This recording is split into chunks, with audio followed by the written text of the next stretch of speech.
Hi, folks. I am back. And we're about to watch, and I'm going to believe this, more Smallville. And just waiting for John to pop back in. The next episode in question is Hug, which, as I always say, should have been called Handshake. And this is a fun one. This is one that I like quite a bit. Which is good, because the last one was not great. But we had some pretty good episodes before that. And it will finish out the legendary, not so much though, Victoria Hardwick trilogy. If you are just joining us, yes, we had to move over to another stream because YouTube doesn't let you save longer than 12 hours when you live stream, so you can stream ad nauseum forever if you want to, but it won't save anything after 12. And what I have not figured out, because I've seen conflicting information about this, is whether it will, because I've seen some people say that it'll actually break up the shows into 12-hour increments, and you won't lose all of that stream, all that data, but I didn't want to chance it, so I am still doing these broadcasts when we do 24-hour streams in 2 or 3 shows. We're going to try to do this in just one more show, see if we can knock out the rest of this in less than 12 hours, but we'll see how that goes. And the sound of what seems like running water, but isn't, because we don't know what is causing that, means that John is back. I am. I brewed some coffee, so it took me a little bit longer. Oh, no problem. I did that earlier, and I will do that again. Yeah, I don't have like a K-cup or anything, so I just old-fashioned brewed a pot of coffee. That's another way to do it. Well, that was relatively fast. Yeah. So I just let it get full enough where it'll fill up the cup, and then I go. You know, I know you mentioned this earlier, but for folks that missed it, it is kind of crazy that I ended up with, and by the way, you've been wonderful, John. Thanks so much for doing this with me. It's crazy that I have a co-host on the show that has, like, Alexander Luthor-like red hair. It's just wild that ended up working out the way it did. Yeah. They have one redhead on the show like me, and he goes bald in 5 seconds. Well, that is indeed comic book. I don't know if you know that. I know a little bit about that. So, I have read the first 2 Crises. Neither of them made much sense to me at the time. But I know about, like, Alexander Luthor from those books. They wouldn't necessarily now either. The only one I've not read is, like, Final Crisis. But yeah, he's a redhead in that, the version that's not bald, and then in the early 90s, during Death of Superman, you have Lex Luthor 2, who thinks he's a clone, but turns out not to really be. It's convoluted, and he's got a full red beard. And an Australian accent. Oh. Fascinating. Yeah, they didn't do that in this, though. Can you imagine Rosenbaum for 7 seasons doing an Australian accent? That'd be amazing. Oh, AMC, real quick, I'll answer this. Wants to know if I have any Smallville pops. I do. I have the... Is it close? I can go grab it. I have the Lex Luthor in the white suit with the gun, which I stumbled upon the other day online just looking for other stuff, and I think that's a little bit valuable now. It's gone up to $40 or $50, so that's pretty cool. Mine's not in the box because I take them all out, so invaluable. I make my things less valuable because I take them out of the box. I think that's the only one I've got. Oh snap! Noah's back. Yeah, I know him. Here, John, entertain the people. I'll be right back. So, for my horror fans out there, what are your favorite horror films?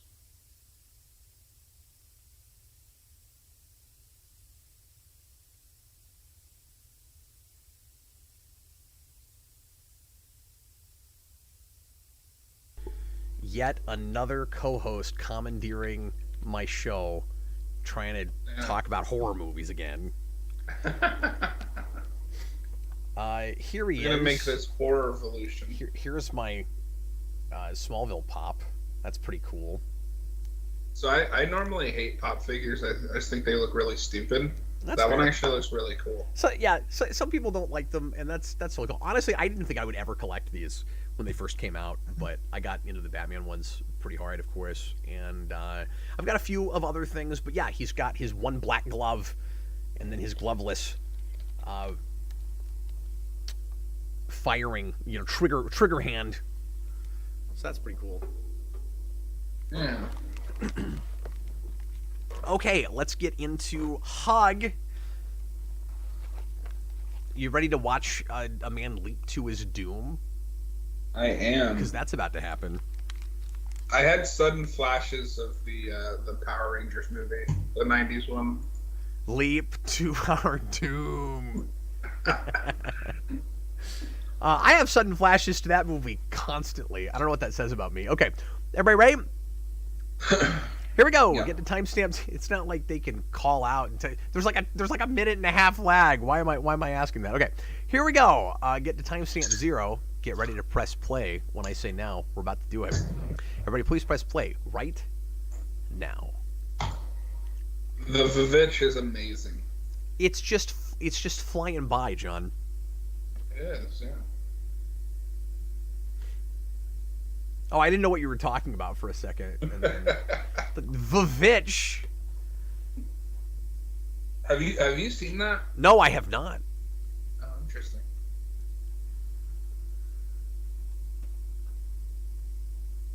So, are we in No one Metropolis continues here? to I be a think we are. fraud. So there's a in George Romero's Day of the Dead. There's this soldier that's like starting to crack under the pressure and like because he's not sleeping and being overworked. Oh, I think The we're guy gonna with the relate to long that here in hair. a second. Sorry. Looks a lot like him.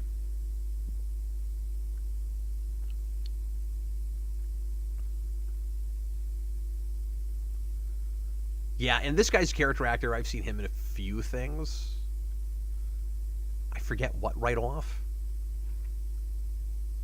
We're going to have 2 Kryptofreaks here. I'll go ahead and count them. And this is going to be another situation kind of like with the lady that could see the future. We'll have a good guy Kryptofreak and a bad guy Kryptofreak. Except this will be the first time where we've got 2 with the same power. And don't ask me how they both ended up with exactly the same power, except they're salesmen, and they got powers that help in being a salesman. Yeah, Robert, the original Dawn of the Dead is a masterpiece. I was lucky enough to snag the 4K. Oh, wow, cool. Yeah, because that was like a rare England-only print, because the rights here in the United States are a mess. Yeah, but it's all over the place. 4Ks are region-free, so I can't watch any of the like special features, but I can watch the actual movie. Oh, that's great. Yeah, it was weird to decide just even what cut to watch with that when we did it for Request. Yeah.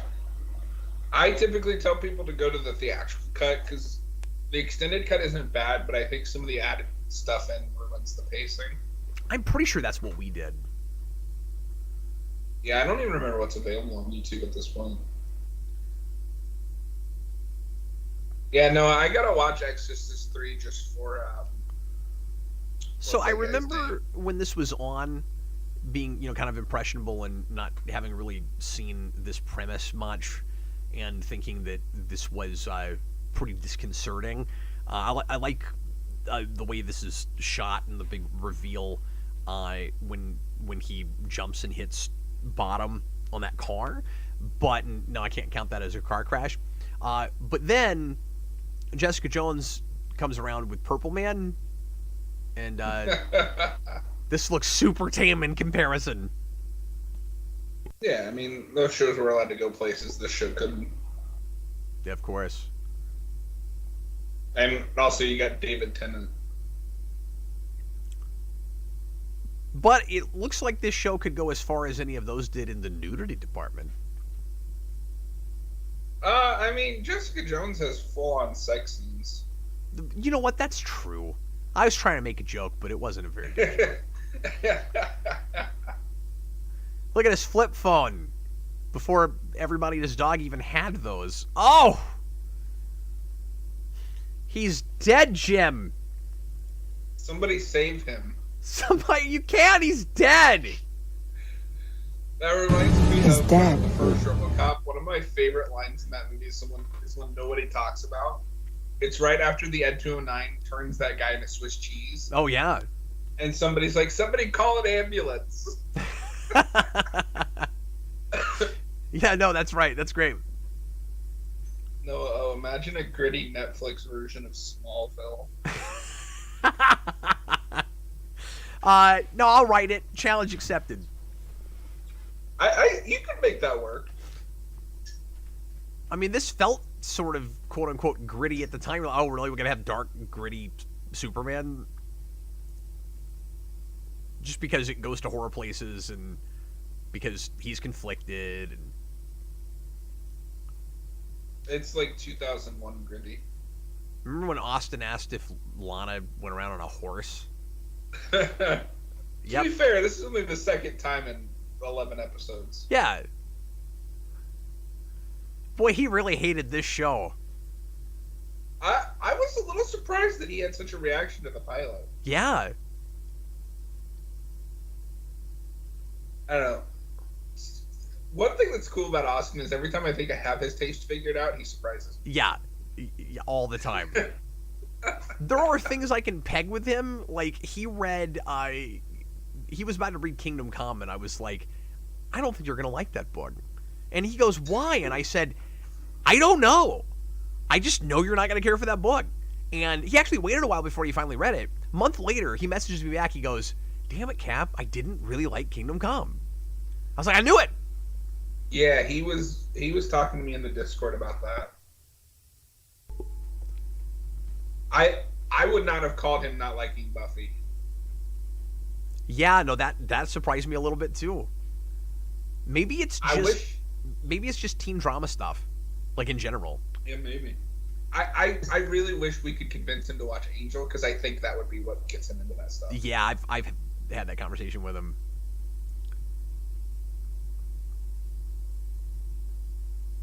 So we're gonna have this drama here where nobody believes the crazy guy or the seemingly crazy guy that lives by himself in the woods, and Clark takes up for him with his side against Whitney's with a thing that happens later, and this is that part of it. It kind of throws Lana under the bus a little bit, I think, and I don't like that part of this episode, but the relationship with Kyle Tippett and his former partner, I think is pretty good, and this is kind of a new spin, a new angle on the Kryptofreak formula. Wait, AMC, what is one among many reasons that you don't care for Jessica Jones? And yes, Austin does like Leprechaun 4 in space, but that's the worst Leprechaun movie. Okay, I don't want to make this whole thing about things Austin likes and doesn't like. No, yeah, for sure. I was just reading the chat. Oh no, she had to talk to Nell on the phone. I don't even want to talk to her on the phone.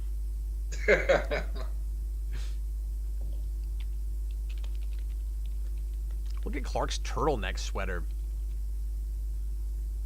Do they even That's make like a those Bruce anymore? Wayne. That's like a Bruce Wayne turtleneck. Yeah. I mean, he'd wear it in black, but yeah. Yeah. Wow, I brought up Jessica Jones one time. Now that's all we're talking about in the comments here. Oh, nothing else really gripped you. That's fair. But I like what Clark does here. I like that he's proactive, goes and helps a guy that nobody else believes in. Is reasonable and checks the other guy's story out.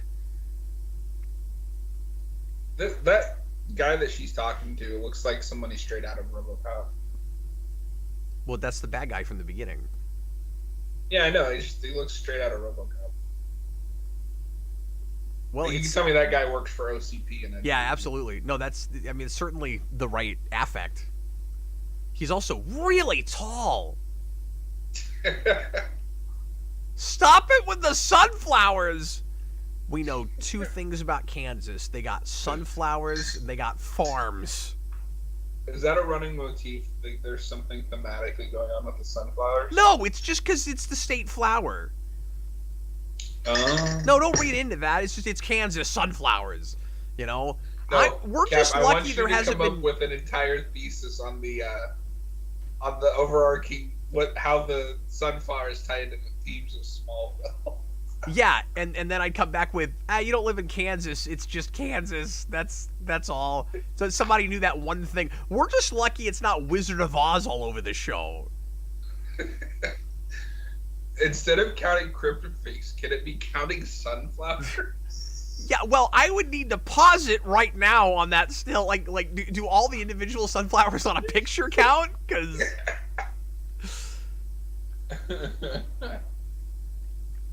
Lex always has nice turns of phrases. I really like the word choice there. You're not that charming. See, you're not a good salesman. You just have superpowers. But I like these Kryptofreaks that can hide in plain sight because nobody buys that any of this is happening anyway. But it would be more interesting if at some point during the show you had a status quo where everybody just had to finally accept, okay, there's Kryptofreaks. You know, maybe after the second meteor shower creates a bunch more of them. That would have been good. Isn't that kind of the plot of season 10, though? I don't remember enough about season 10. All I remember is season 10 felt like their take on Civil War. Well, they kind of do stuff with superheroes, but does Smallville, like, we're not even in Smallville anymore. Does Smallville ever accept that there are Kryptofreaks? Brightburn just sent in a $10 super chat. He and said, did. I have to sing karaoke. Superman by Robin Thicke. Thanks for waiting until it was really early in the morning. Like, no, I appreciate it. Thanks a bunch for the super chat, Brightburns. Do I know how that goes? I don't even know who Robin Thicke is. I've heard of that person. Was that show in Smallville? That show? I doubt it. If Robin Thicke exists, he's a more modern artist. Oh, okay. Well, I can't sing a song I don't know. But I'll pick something. Welcome back, Senior Sticks. I'll pick something that's in the show. Smallville isn't a place; it's a people. Yeah, it's 45,000 of them while you're pretending like you're in a small town. I'm sorry, John. That pinball machine is Jungle Lord. Yeah, we're gonna have the whole thing memorized and know how to get like 100 million on it by the time we're finished. I loved it when he asked if the Senior Sticks, does Smallville have a pinball machine? Yes, it's called Jungle whatever. No, I wish Smallville had a pinball machine. That would have been great. Did Cap get past the diet Kryptofreak? Yes. Yes. That was a wonderful episode. I miss it already. No, I like this episode though. No, it's not bad so far. I don't think that was love triangle face from Whitney so much as I want to kick you in your teeth face. We're not counting that, but Robert might be. I don't know. And that also wasn't walking away angry. That was walking away awkwardly. I feel like there have to be more of those we haven't counted yet, though, right? Grim Death Griffin tells us that Robin Thicke hosts The Masked Singer. He's a singer also. Oh, yeah. No, I know who you're talking about. Yo, what's up, Adam Arch? Good to see you. It's Adam March. Morning. People getting up, having their cup of joe. Hey, what kind of coffee are you drinking? Just regular coffee? Yeah, just regular, like, Folgers. And I just put some French vanilla creamer in it and call it a day. Oh, cool. Yeah, I just say coffee for shorthand, but I actually just drink cappuccinos. I can't have, like, straight coffee because it kind of messes with my stomach for some reason, so I have to drink something lighter. But, yeah, I've been drinking French vanilla cappuccino for... I love a good French vanilla cappuccino. A year and a half now. I've got a Keurig over here in the bunker.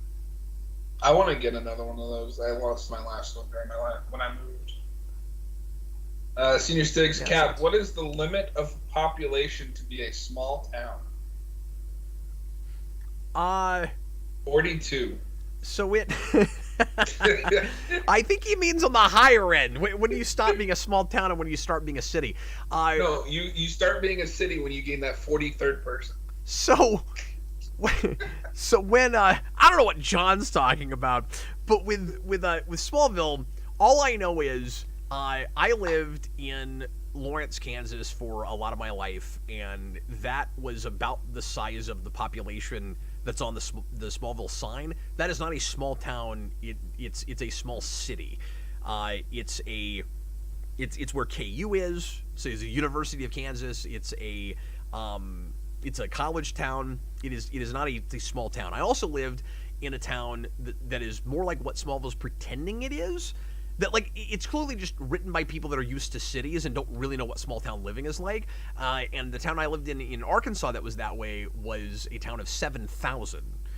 And it has, like, a downtown area and a couple of stretches with some restaurants and a Walmart, and that's about it. You know, it's not a 2-streetlight town, but it's not, you know, a whole lot more than that.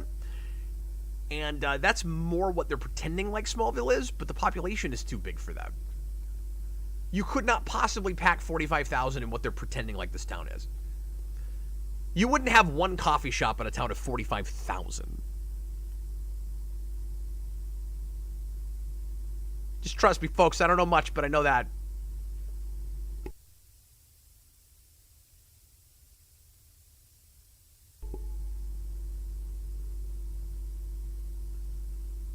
You suck at aiming with that thing. Get better at beating up people with bats, Whitney. I think this is just further evidence that Whitney just sucks in general.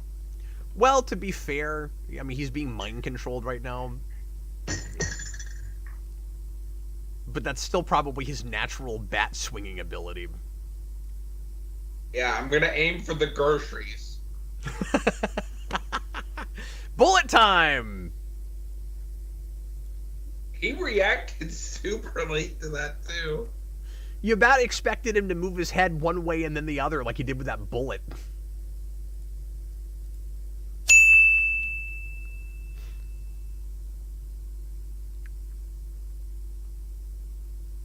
You're lucky that I didn't kill that guy. Yeah. But again, it wasn't his fault. He was being purple manned. No, I mean when Clark shoved, what's his name? Oh, that's throwing people, too. Yeah. Why is he under arrest? What? Because Whitney's... Because everybody thinks he's a crazy person that lives out in the woods.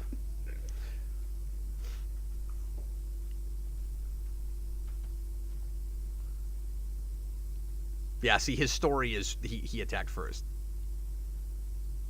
And conveniently, nobody was there to see exactly what happened.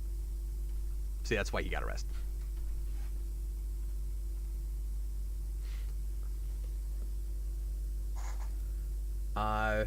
Thanks for the $5 super chat, Brightburns. I'm fine with the Kryptonite song by Three Doors Down. Or does your analytical brain not let you enjoy that song?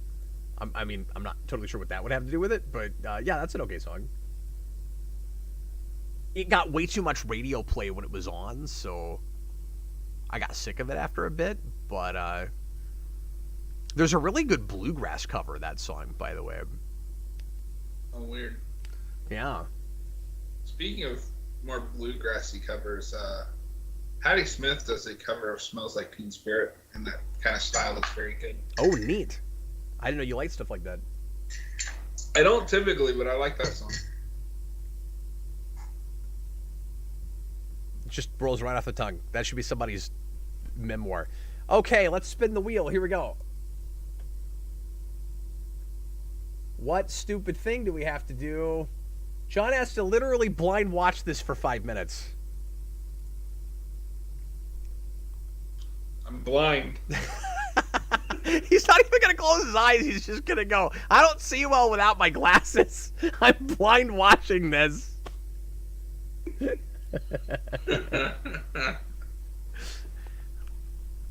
Okay, I don't think you're going to miss that much visually. I've got my eyes closed. This is great. I could have prepped you so you could have gotten a blindfold or something, but you're like, no, I'll just watch it like this.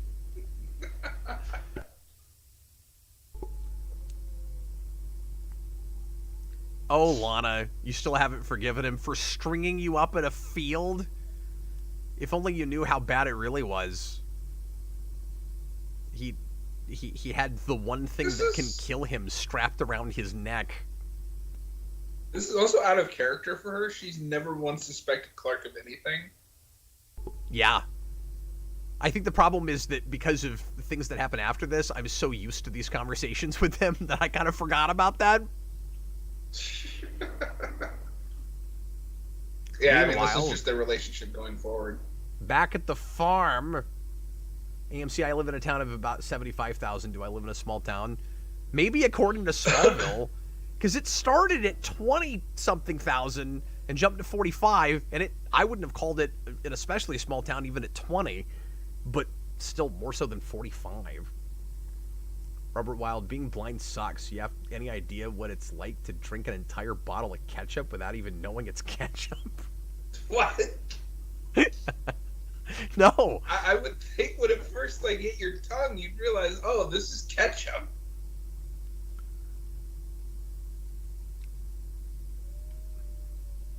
That's a really good point you're making.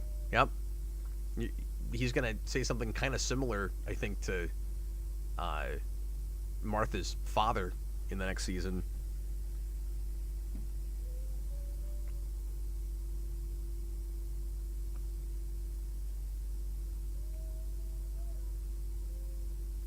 Oh, it's the oldest trick in the book. He just extended his hand, and now he's shaking it, and now there's. See, I have to explain to John what's happening. Oh, and now we're going through his eyeball and his retina and into his brain. Yep, now we're in his brain, John. Your imagination probably looks better than the CG. Well, all I'm thinking of is Jimmy Neutron, so probably. Robert Wild, can we count Jonathan getting threatened by guys in suits on the farm too? You've been coming up with new things to count all day. I know. There's such a list. We need to count those. There's just things that you want to count. I think I need to add another parents, friends kidnapped, almost killed, because I kind of want to count Jonathan getting arrested in that previous episode. Would that count though? He wasn't really kidnapped. I guess not. Alright, I'm saying that it's 5 minutes. Yeah, I was just about to say. I've been watching the clock. You're good.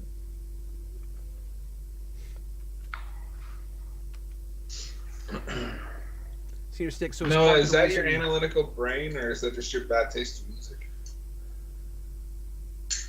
What now? Are you giving me crap about my taste in music? No, I'm giving Noah crap about his taste in music. He said his analytical brain will let him enjoy 2000s rock. Oh. What is that about? What does that have to do with being analytical? Just that the music is too simple and not interesting enough? Because, I mean, I can understand that. Yeah, I don't know.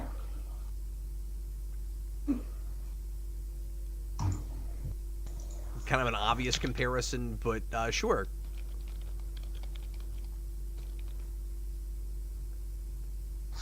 Brightburn sent in a super chat for $5. Lana Lang and Iris West Allen get the same amount of hatred from me.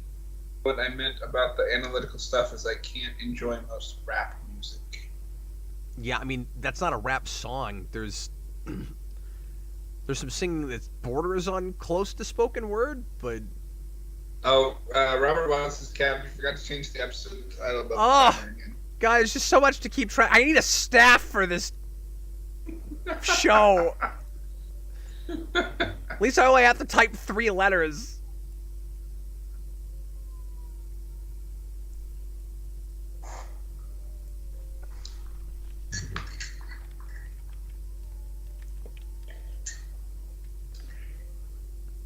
Now, this is a case, John, where I totally get Lex actually believing that there's not superpowers at play here. Because this is not a real clear, visible sort of power. So it's like, well, I mean, he convinced your dad to do something crazy, but maybe he's just that good of a salesman. For those of you more well-versed in DC Comics than I am, is there a character like the Purple Man in DC where he could just persuade people with a touch? I'm sure there is, but I can't think of anything right off myself.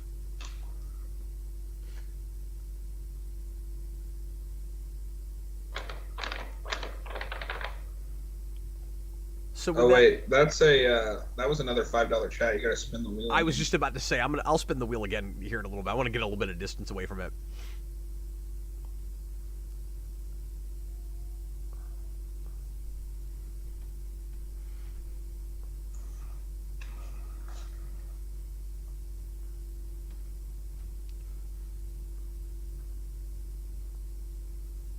See, I think Tippett's a pretty sympathetic character, and it makes a ton of sense why he would be living out bullet time by himself. Yeah, we got some bullet time.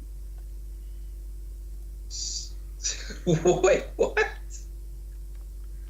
Senior sticks. So Clark showed up at 20,000. 10 years later, the population is doubled. Natural progression or intervention? So, like I've said before, he was asking if it had anything to do with Clark showing up. No, I think it's just they treat it like a tourist town where like they make a big deal out of meteor capital of the world, and for some reason, because it got demolished by meteors, people want to live there. It doesn't really make any sense, and it also doesn't look like a town that has really grown up at all. So we're gonna get our first reference to Club Zero here, which we'll get the flashbacks for in what? A few episodes here. 3 after this.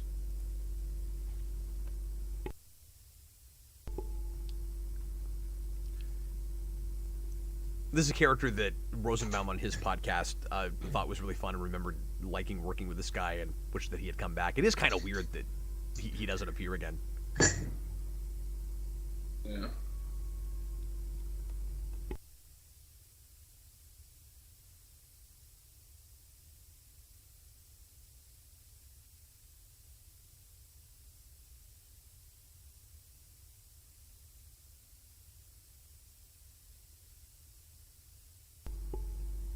I wonder if that script has already been written.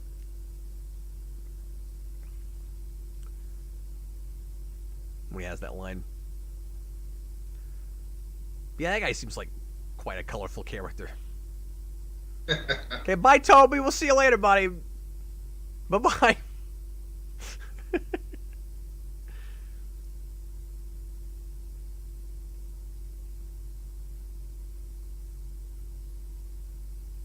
So yeah, the whole Atticus connection is pretty obvious. It's okay. It's just the part with Lana is a little forced to get us into the situation. And there's Clark and Lana in the loft. Back in the loft. You see why I count these? I don't know how accurate this count is so far, but we've already counted quite a few things. We have. Don't you feel like you've accomplished something? No. Like super pointless, but you've accomplished something? Oh, trying to walk away angry. She's oh, there's that sanctimonious face.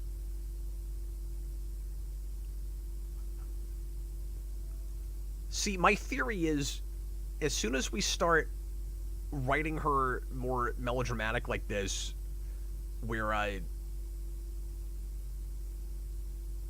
she's kind of looking for, any fault with Clark, that's when her voice starts dropping.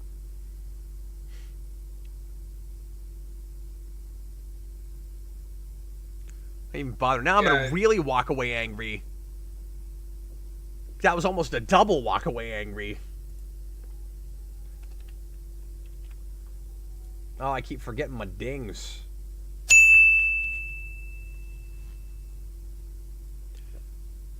Yeah, stop trying to shake my hand, you crazy person. It's not that. I just don't like you. Yeah, I know. It's great. Doesn't skip a beat.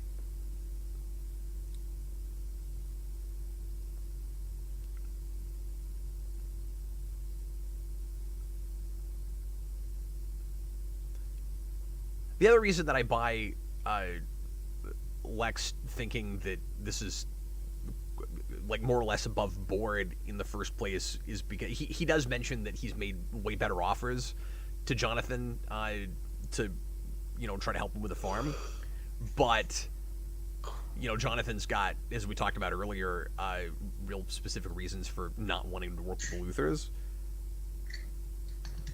Robert Wild says, Cap, genuine question, what first gave you the idea to do Captain Kryptofreaks? Oh, interesting that you asked about that. I don't know like where exactly the idea came from, except just I've always made fun of how much the show repeats itself, and I came up with the term Kryptofreaks a long time ago. It's so weird because the show itself finally says Kryptofreaks in like 9 or 10, and so like obviously I wasn't the only person that came up with that. But I was calling Kryptofreaks going all the way back to like second season, and I actually thought to do a show like this before Rewind even. And recorded like it was going to be a series of commentaries, much like it turned into, as opposed to being a scripted thing. And I actually recorded a pilot for it before I even started the channel, before Geekolution. So Counting Kryptofreaks is actually technically the first series, like review series, I tried to do. Isn't that crazy? That's interesting.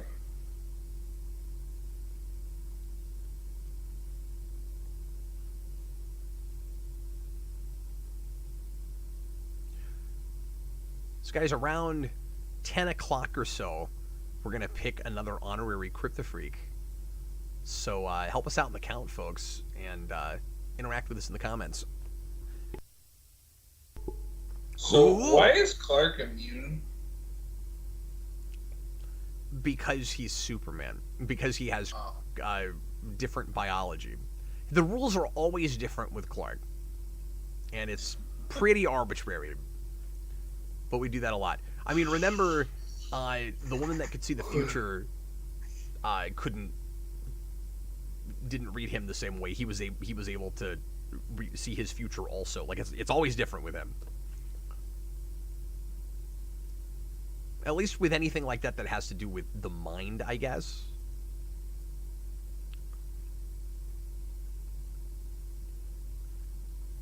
I have a lot of respect for the scene in just giving us this exposition and letting this guy try to be as interesting as he can, acting through this exposition instead of giving us a flashback. The show gets really flashbacky later. One of the things I like about the first season is it rarely resorts to it past the pilot.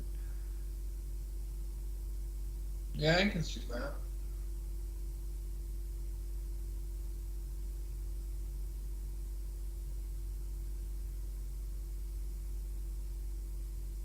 Grimdeath, interesting, this guy is a junk sculpt. I think you mean sculptor, but you wrote sculpture, so he himself is a junk sculpture. We're all junk sculptures when you think about it.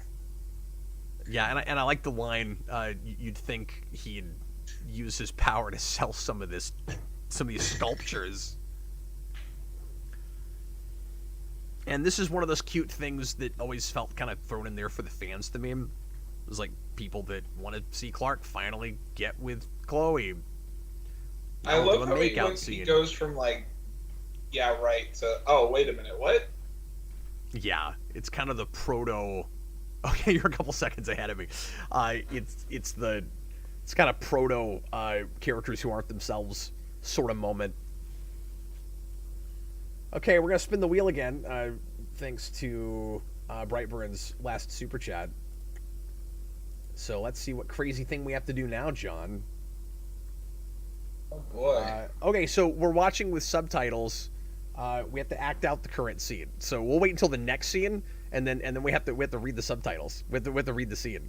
So you have to pick a character, John. I don't know why I jumped away.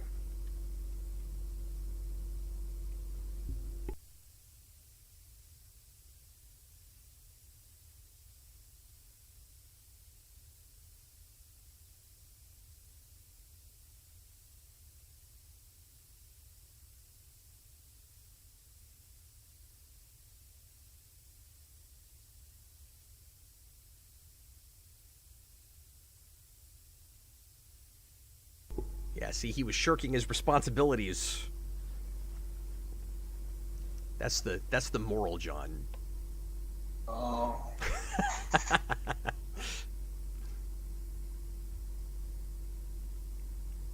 I think this guy's a really good guest star. Is this show like an example of almost a reverse character progression, where here he kind of has an idea of what he has to do with his powers, and then kind of forgets it over the next few seasons? I think that might be right. I think you might be onto something.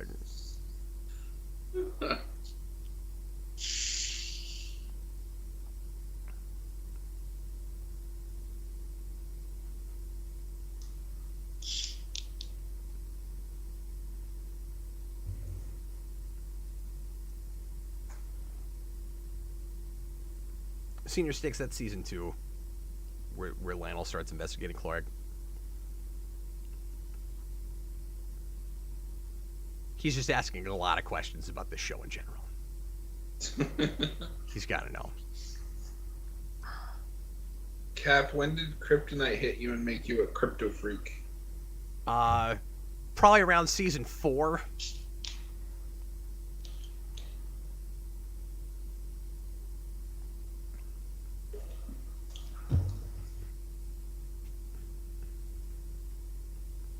We're past a lot of the talkier scenes now. Yeah, it's time for the action. Well, I was just gonna say it's harder to do the wheel spin thing now. Oh yeah, true.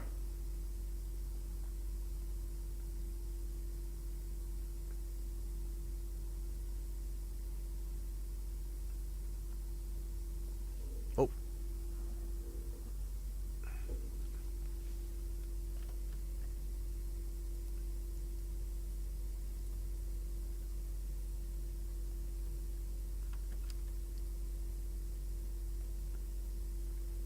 Okay, so this is the first time that Lex is going to be acting evil.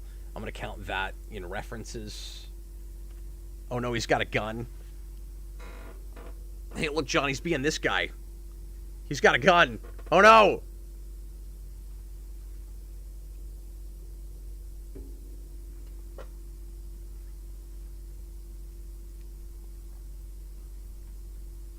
Thanks for that exposition. I could not have figured that out on my own.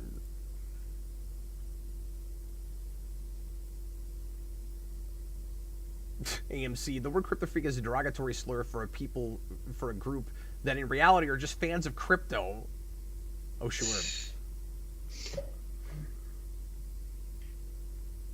I mean, who doesn't love Krypto the Superdog?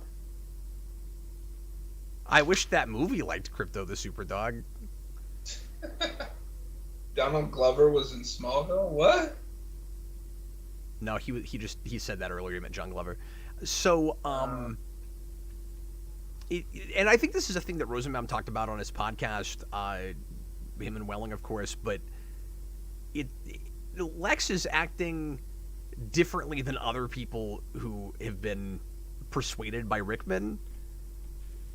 Everybody else is a little bit more kind of zombie-like, and he has his faculties kind of more about him, but he's just like, on Rickman's side. It's like he's doing what he's told, but he's still got more of his personality intact. Yeah, because he's a main character. Exactly. So he's not immune, but he still gets to act.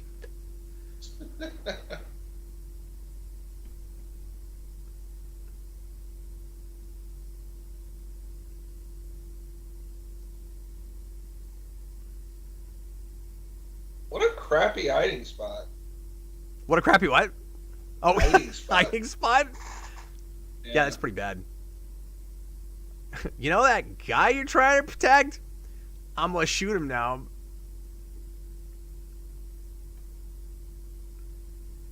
I like what he does with the scene a lot. It's a lot of fun. And to a conversation we had hours ago now, John, Rosenbaum is really tapping a lot more into like his own standard mannerisms and things now. It's kind of like anytime you see Brent Spiner doing more human stuff with Data, where it's like, oh, that's his natural inflections coming out now.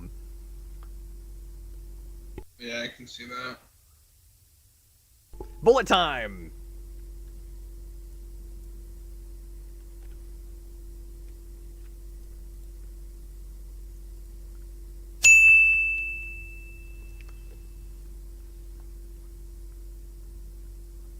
John, are you still with us? Yeah. I can't tell if John is just not into this episode or if he wants breakfast. Is it not coming through? No, you're just not talking a lot. Oh, okay. So I was more into it before it became just like Discount Terminator. That's fair. It's kind of an excuse to see Lex do all this stuff, right? Yeah, pretty much. And it's not a bad... Oh, no, they're both turning into Hulks. Yeah, so they're going to try to counteract each other's powers.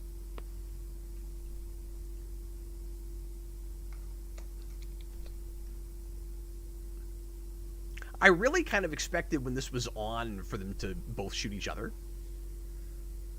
Yeah. I feel like that's the more typical Smallville ending, right? Yeah. I guess I kind of appreciate that they don't do that, because it'd be a way to make your good guy Kryptofreak seem real tragic and sad, and you kind of did that before with the woman that saw the future.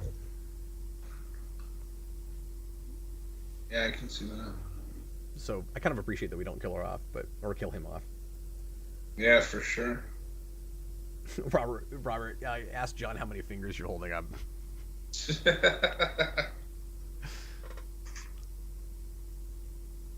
I don't know, but I don't think we're ever gonna see him again. Oh.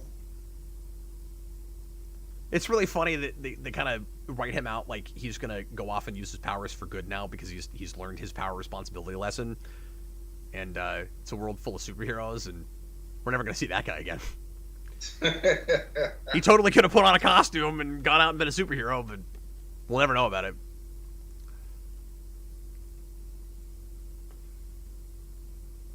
Oh, okay. So now you're coming to your senses. I guess you learned her lesson off screen.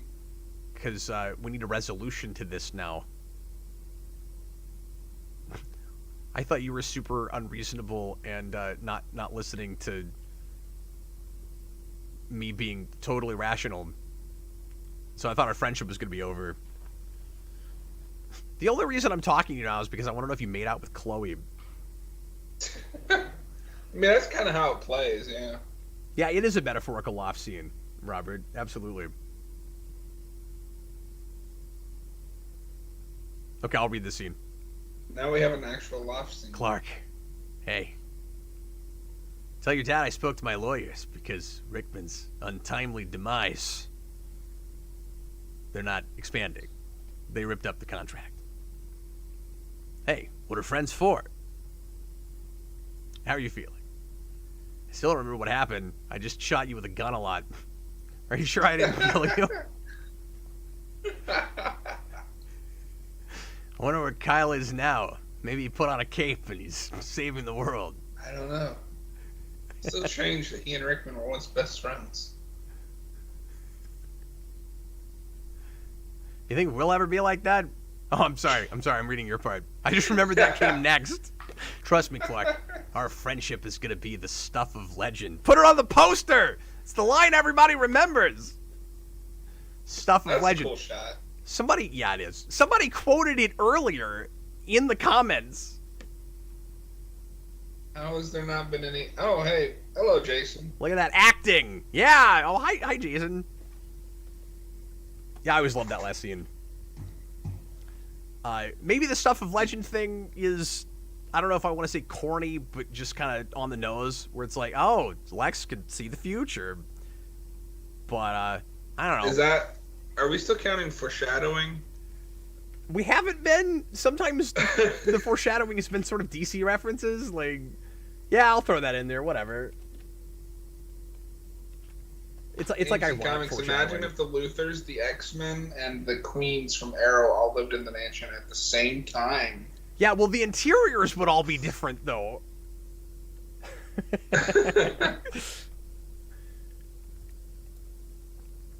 Senior Sticks wasn't Lex like 10 years older.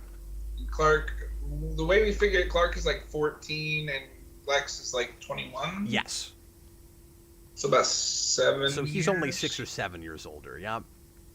And when we get into Zero, they're gonna forget the age that Lex is because he's gonna. And yeah, he owns the place, but I still don't buy it. He's gonna go into a club and order an apple martini 5 years earlier.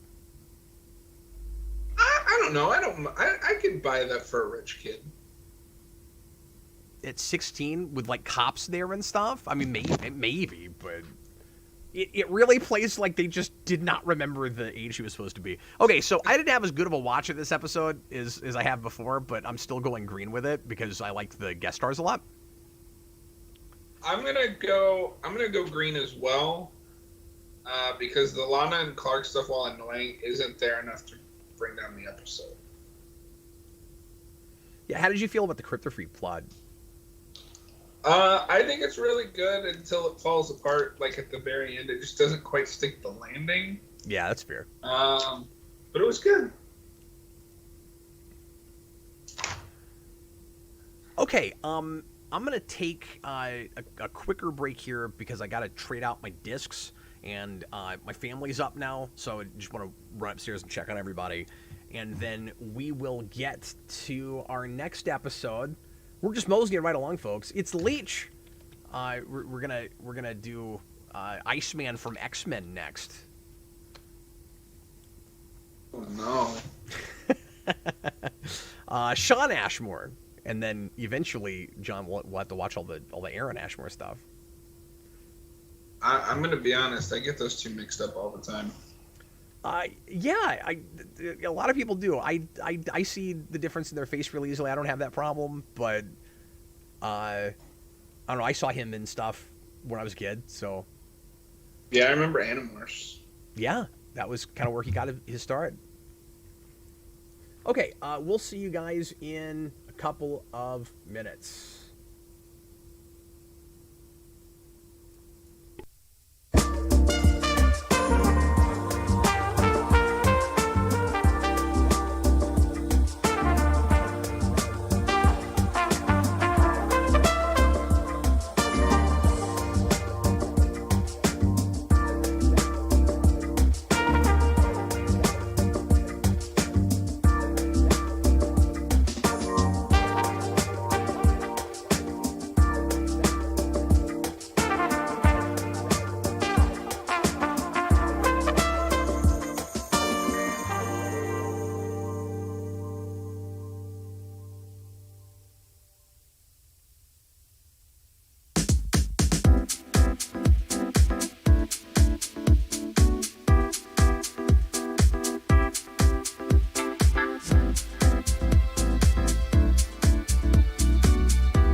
All right, hi folks. We're gonna do one more episode, and then I'm gonna have breakfast. So I'll take a bit of a longer break at that point. And then after that, Jason's going to try to come on and hang out with us for a little bit. It just occurred to me that there was also that $10 super chat for karaoke. Let's see. Should I do that now? Yeah, I'll do that real quick. I'm going to do one of my favorite karaoke songs that is a Smallville song. Because I don't know the other song he was talking about.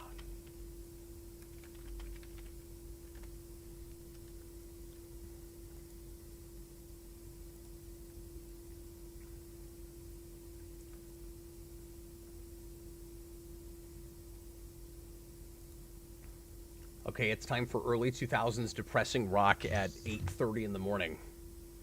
Here we go. Let's see if I have any kind of a voice this morning. After all this talking. I had a bad day again. Oh, I don't. It's bad. She said I would not understand. She left a note and said, I'm sorry, I had a bad day again.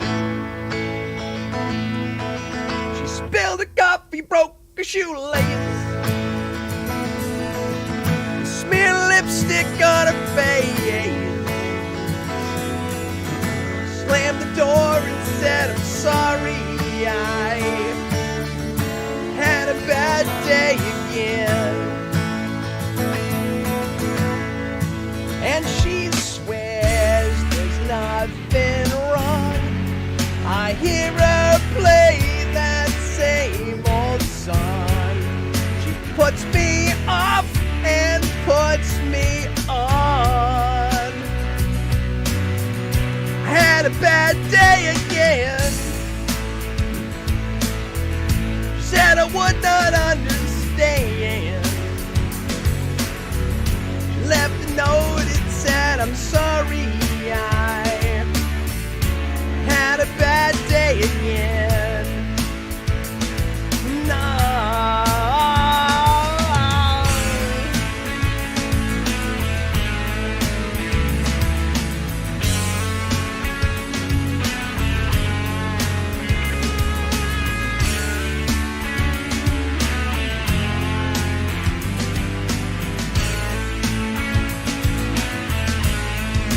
And she swears there's nothing wrong. I hear her play that same old song. She puts me off and puts me on. Oh, and I had a bad day again. She said I would not understand. She left a note and said, I'm sorry, I had a bad day again. Left a note and said, I'm sorry, I had a bad day. Oh man, it's early. It's early and late. I don't think I've ever tried to do karaoke after being up the whole night. Okay, we're going to go into now the, 11th episode, John? 12. Oh my god, I can't even count anymore. It's counting Kryptofreaks. I can't even count anymore. That's the new name of the show. Cat can't count. Cause I can't. You know who can, though? Robert? The mathematician. I couldn't remember what we called it. It was just like the math something. Oh my god. John is already so done. I'm gonna get a message from you when this is all over. He's gonna be like, okay, next time I'll do 10 hours. That's the max, man. Are you feeling okay? Yeah, I mean, I'm definitely feeling the tiredness, but like, it's not as bad as I thought it would be. Well, the day is young, sir. Hey, if at some point you need a break, just let me know. Okay, we're going to go ahead and do Leech. And we're going to see if John still dislikes this episode after he watches it again. Everybody get it set up to timestamp 0. And get ready to press play when I say now. Here we go. Everybody please press play right now. It would probably help if I had headphones on. For a second, I thought they were just going to be riding horses again like they were last episode.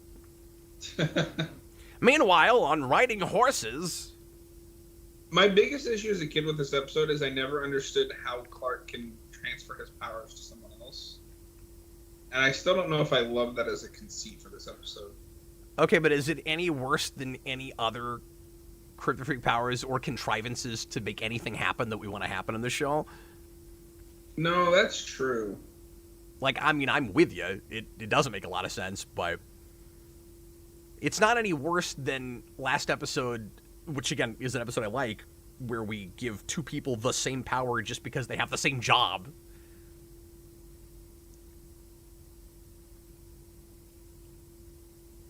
You got to give it to Sam Jones for delivering that line with a straight face.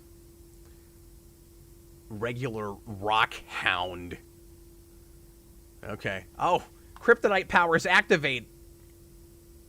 There's Clark on Green K. Yep. You know, that didn't take long. They don't use it right, but in theory, I like the idea that she wears the one thing that repels him.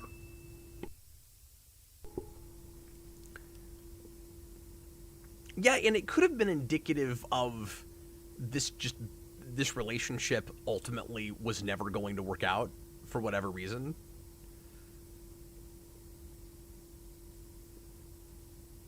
But we ultimately just stretch it out forever, and it's toxic for all the wrong reasons.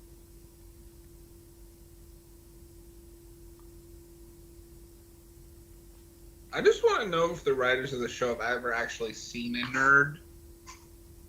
Seen what? Seen a nerd. They certainly have never met anybody from the Midwest.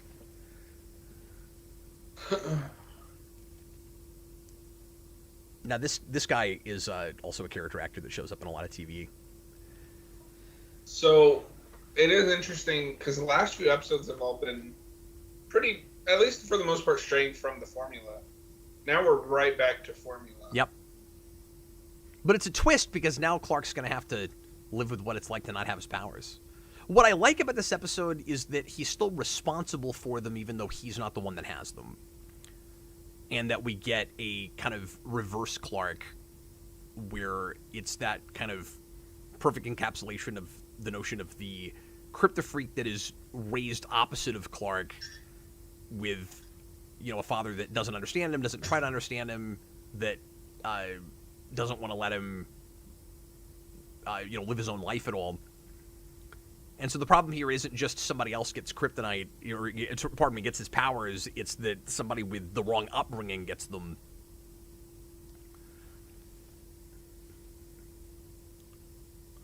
Okay, is he affected by the kryptonite there? Like, I feel like we should count it just because it glows. Because he's next to it that it glows. Yeah, I can see that. Wasn't this used for the opening credits too? In the second season, yeah. Or is it in this credit sequence? I guess we'll find out. I don't think we have it yet. I think the opening credits for this season are using like the first 6 or 7 episodes, maybe. I'm not sure. I am going to go ahead and count that. Yeah, I mean... Why else would it glow? Hey, what's going on, Alex? I think the stream's going pretty good. I don't know. I'm on the fence about that one.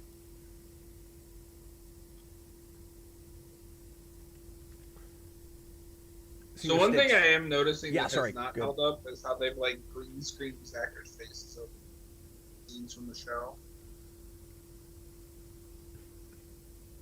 This looks weird. I'm sorry, John, you're a little quiet. What were you saying? I was saying one thing I'm noticing with these credits is like it's really obvious now that how they just green screen the actors looking at a camera in front of some scene from the show.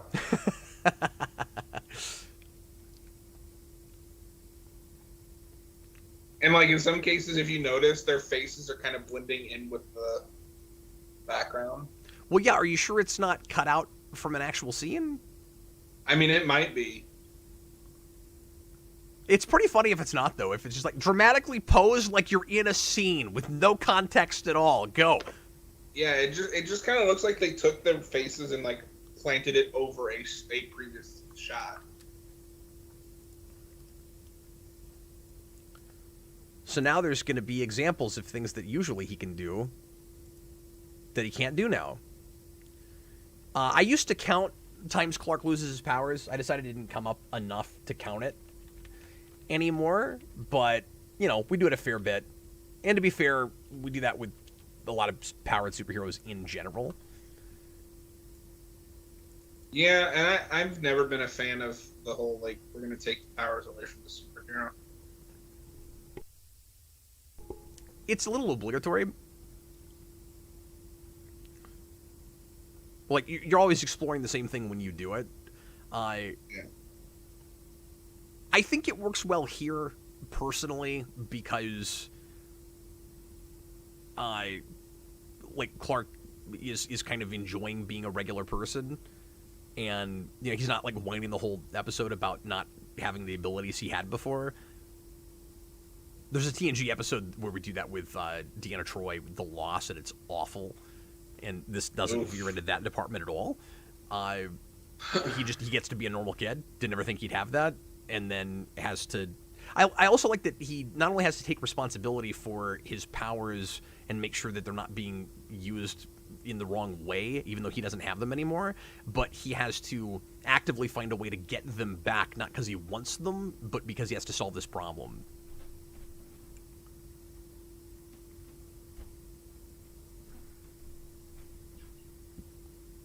Robert says this guy could have just been Parasite, honestly. Yeah, but then you're running into the issue of doing, you know, a bunch of Superman's villains before he's Superman, which I guess we technically do in the show with everybody, but he's basically Superman past season 7. I mean, I'd say even by season 6, he's kind of Superman. Yeah. I would say you could probably say that when he truly becomes Superman or starts like on that path is the season 5 finale with Zod. Yeah, sure, that's fair. I guess I'm just thinking like the status quo gets so close to that at that point because he's already living in Metropolis. Yeah. And because by 8 he starts finding semblances of Superman costumes to wear. Yeah. Which is so silly. It's like, we're not going to do the outfit, but he's got to wear an S on his chest. If you didn't want to do the outfit, I was thinking about this the other day when I was talking to Dan. Yeah. Just do the jeans and t-shirt look. Yeah. The kind of Superboy thing. Yeah. Like, make this show, like, call it Smallville if you have to, just to differentiate yourself. But when you get to the Metropolis stuff, just have him start calling himself Superboy.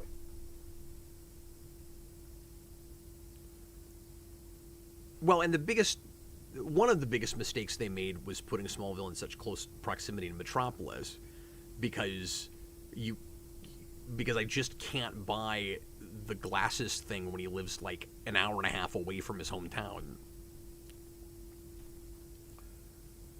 So like everybody here knows what Clark Kent looks like. And he's kind of famous for saving people.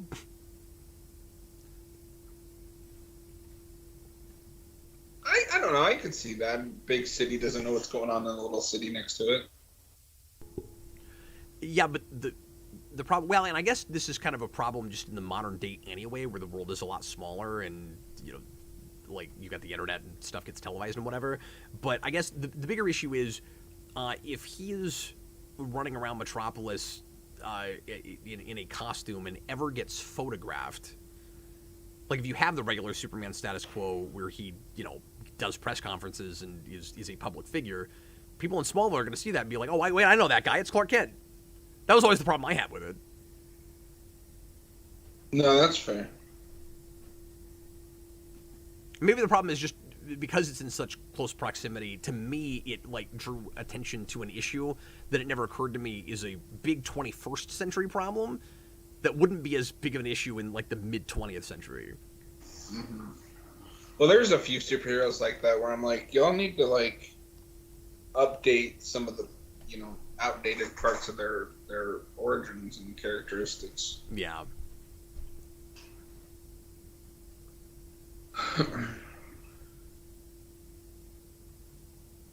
I kind of thought that we were closer to the Talon by now.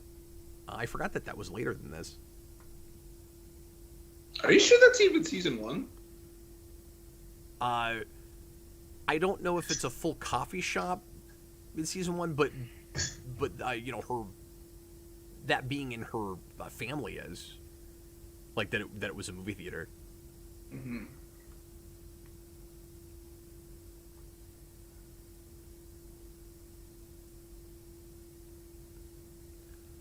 Look, guys, I'm done talking about that one terrible scene in Crisis, okay? I'm not doing it anymore!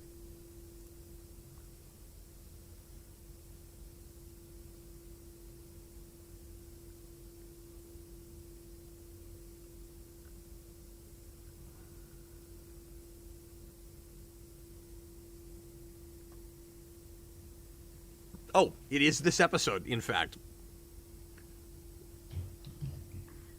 They're in the Talon right now,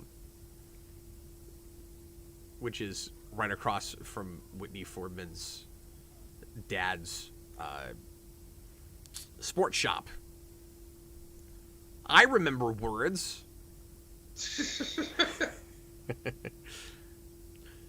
Yeah, just spin the camera. Just spin it all the way around. Make us all dizzy. Like, good guy, stop stopping. Just because it's hard to do doesn't make it a good idea.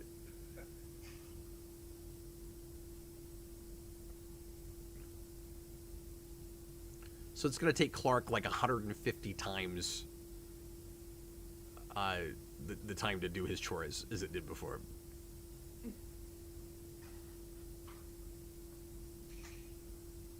A rogues gallery of qualified professionals. Lex is... Oh, there's another DC reference. Sure, why not? I don't actually think it is, but I'll put it in there because I know people are going to tell me it counts. So whatever, we'll count it. I mean, he mentions the planet. Okay, well that would be a separate one. Well, that's the one I was talking about. We've had. I thought you meant just because he said Rogues Gallery. We've had the planet referenced already in the show. I'm not going to mention it. I'm not. I thought it was per episode. I'm not going to use it every single time the planet. Now it's just part of the mythology of the show. Okay, that's fair. Or the world of the show. Yeah, no, I don't think Rogues Gallery would count. Okay, well, see, I don't either, but... So I already talked about this scene earlier, but it's, of course, real convenient that the moment that Lex decides to go confront Clark with the fact that he thinks he has superpowers, he doesn't have them anymore. And, like, that evening. It's a good scene. It's well acted. And it feels like this should happen at some point or something like this, where he gets confronted with it and has to come up with a way out of it. But he's just lucky that he can get out of this. And it seems arbitrary that Lex chose that moment to call in Dominic and have that conversation. Or was that Roger Nixon or was that Dominic in that previous scene? That was Nixon. I don't even remember now. Was it Nixon? Was it Roger Nixon? The scummy reporter. Yeah. That makes more sense, but for a second I just couldn't remember.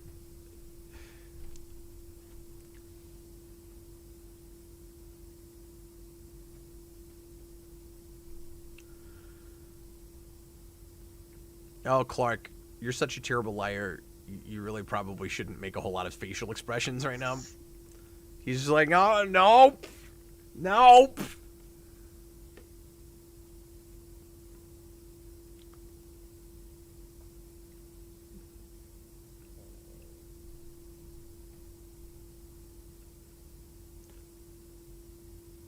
So, John, how do you feel about the full headshots that we constantly get in the show with just faces that take up the entire screen? If I trusted that it was on purpose as like a comic book thing, it would be kind of cool. But I feel like they just think it's unique. Like, I don't think there's an actual artistic reason behind it other than, oh, it looks cool. No, I don't think I don't think so either. I honestly think it's mostly like the we're photographing pretty people thing. Yeah. So just. Well, and it's also jarring when it'll go like into a zoom in like that and then instantly pull out. Yeah, absolutely. I don't think I remember Pete. Okay, so this is really silly. We're just contriving a mugging in broad daylight in a small town.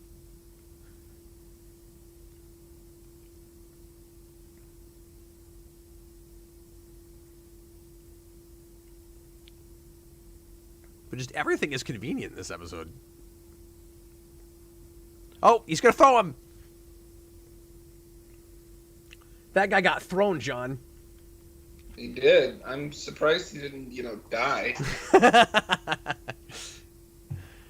Clark's gonna get thrown like that later, and he's gonna hit his head real hard on the windshield of a car. Oh. And have what looks like a concussion, and you're really gonna wonder how he didn't die. Do you think the rest of the show is just him having a concussion?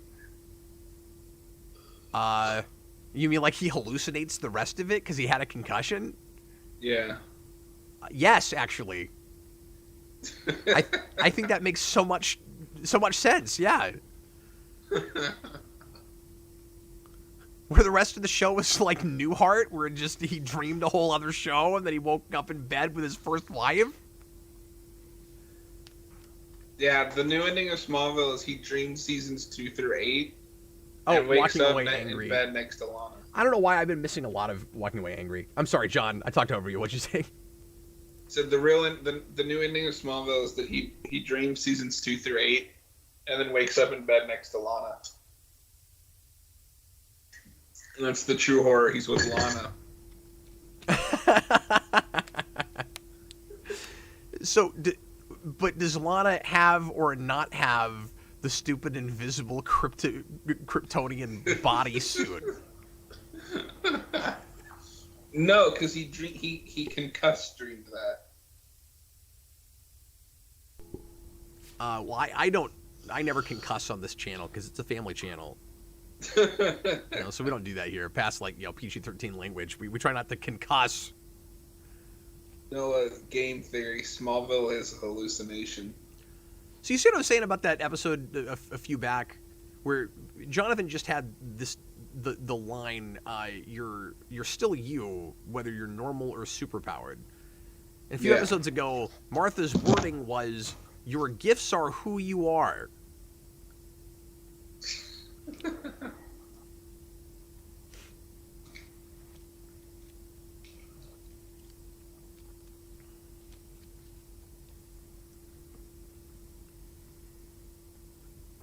Okay, but you guys shouldn't expect anything to stick because you live in a universe where the status quo doesn't ever change for more than 45 minutes on a Tuesday evening, so... Did this air on Tuesdays? It was on Tuesdays. Or was it Wednesdays? Well, it changed a couple of times, but I think... I'm almost positive it was Tuesday in the first several years. That makes sense. Because I believe when it was airing on the CW, the stuff that I watched on actual TV was later in the week. Yeah.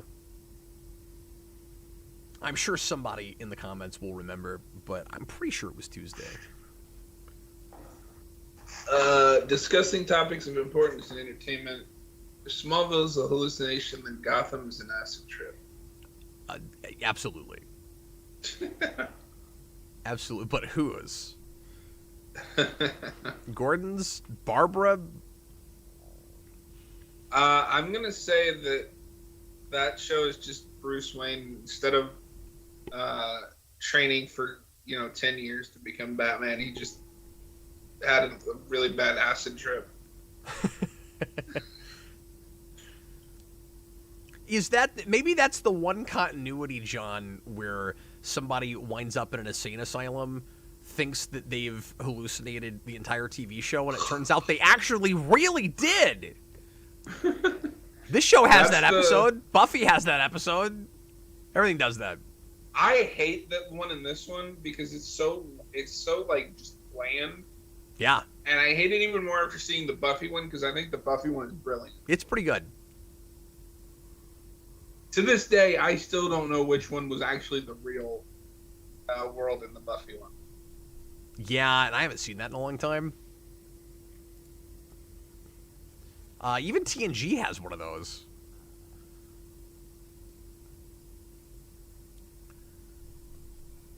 Oh, really? Yeah, Riker's in an asylum, and there's a girl that picks up a spoon and thinks it's a communicator, and she tries to call a starship with it. It's really funny.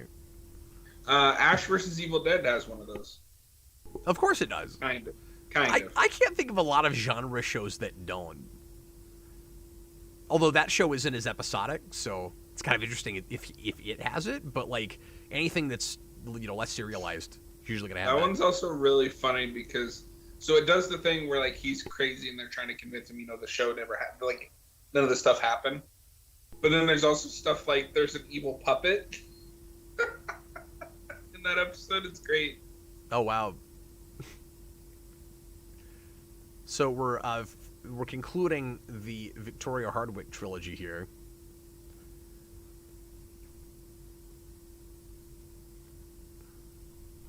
No, Lex, that's your life's ambition. On Talkville, they kind of make fun of this guy's fake Australian accent. Or is it supposed to be a British accent? I'm honestly not sure. I think it's British because she's British. Well, that's a really good point you're making, but because his accent is kind of over the top and we're talking over it for a second, I thought it was Australian. And now I feel stupid. Leave me alone.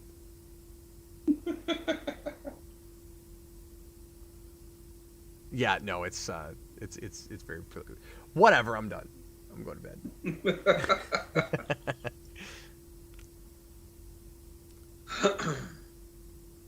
Good night, folks. Senior Sticks, that's a great question. How does Clark handle pain so well as he never felt pain before? Well, what this show likes to do is have a character struggle with something for a scene. So you have that token moment where it's difficult, and then they're good after that. It's exactly the same way he learns superpowers.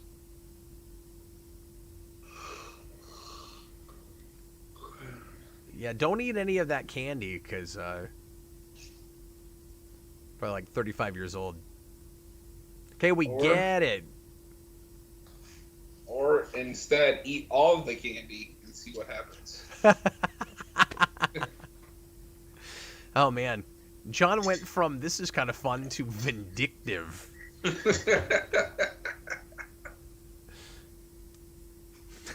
Piggy Ricky says, I think this guy is supposed to be Canadian. What? No, he is Canadian. He's supposed to be British. That's hilarious. No, Senior Sticks, I know you're talking about physical pain. I'm agreeing with you.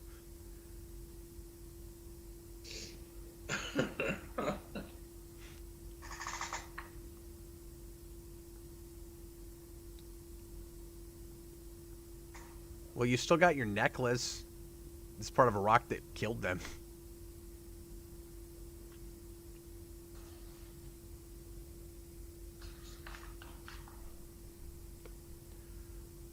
See, now it feels like she's got almost a Jekyll Hyde thing going on. Like, she seems like a completely different character this episode than she did last episode. Dude, maybe she's the one with the concussion. Oh. You're going to use that as the reason to explain everything that's weird with the show, right? Yeah, I just like to imagine there's somebody going around bonking people in the head really hard each time they want to see what happens. They call it a hard reset. Oh, that's actually a good point. Robert says, I don't think getting bruised hurts as much as the effect kryptonite has on him, like that's still pain. So he's felt pain, and in fact, this Clark feels pain a lot more often than your average Superman because he's surrounded by kryptonite. It's everywhere.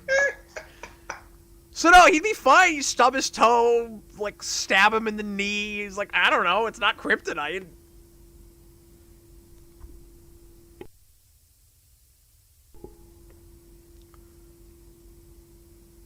This seems like the single most unpleasant house in the universe. Like, they haven't even moved the furniture in yet. And then look at the way they're shooting it. Like, it's all Dutch angles. Because something horrible is about to happen. But also this guy's terribly abusive.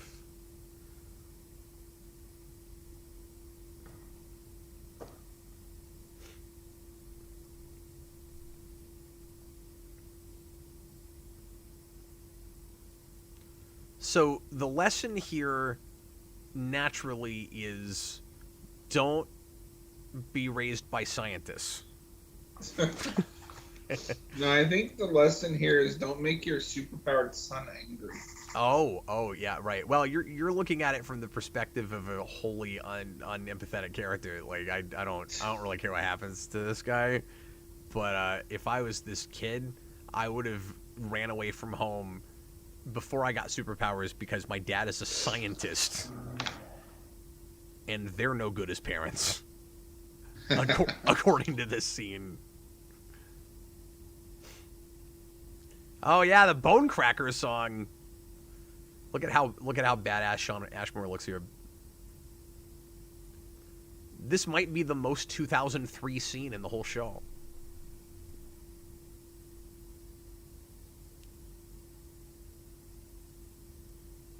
He just acts out girls in front of people because he can take anything he wants to.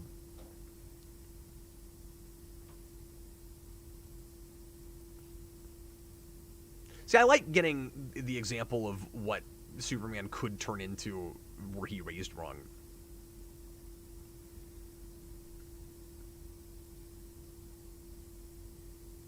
Yeah.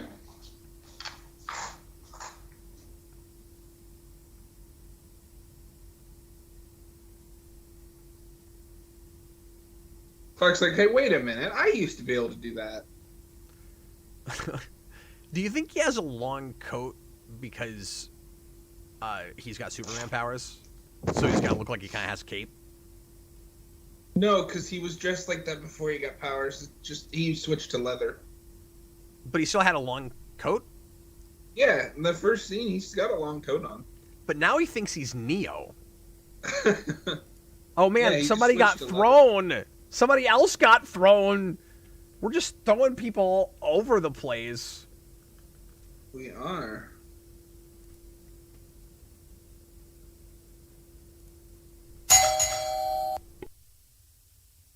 Was that you or your actual doorbell? No, that was me.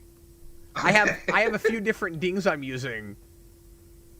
I just put so many things on there. I was like, I'll do the double ding this time. Look, I even have the old Windows XP ding.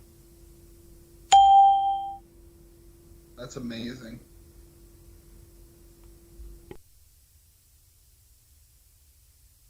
Yeah, I made a soundboard. It was fun. I'm going to add more things to it for Season 2. Nice.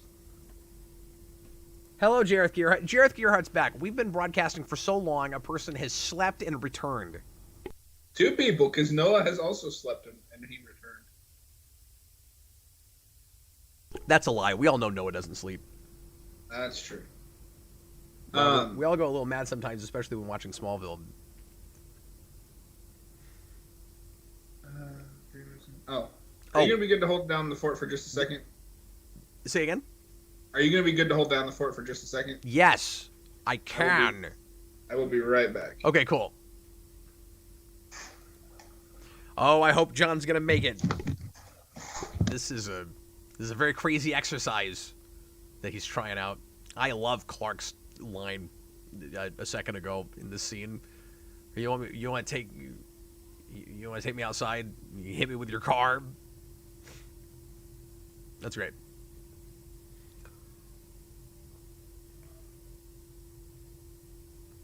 Again, it's just so lucky for Clark that Lex is seeing him go through all this. But then, of course, immediately afterwards, we're going to start getting episodes again where he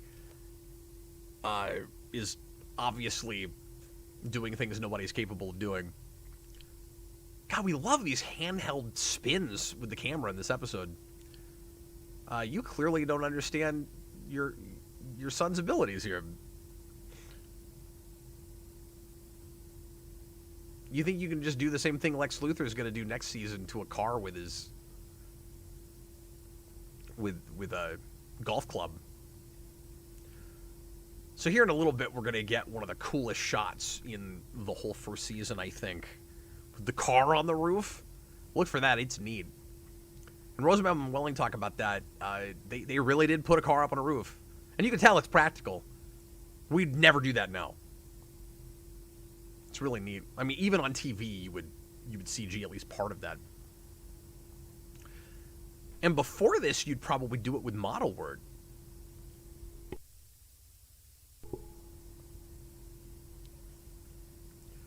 This scene is crucial to the story, I think. Because they've got to break down the real difference between these two kids. And it's not that there actually really is that much of a difference between them. It's that, again, bad parenting. It's not a complicated message, but it's a good one. It's an important one.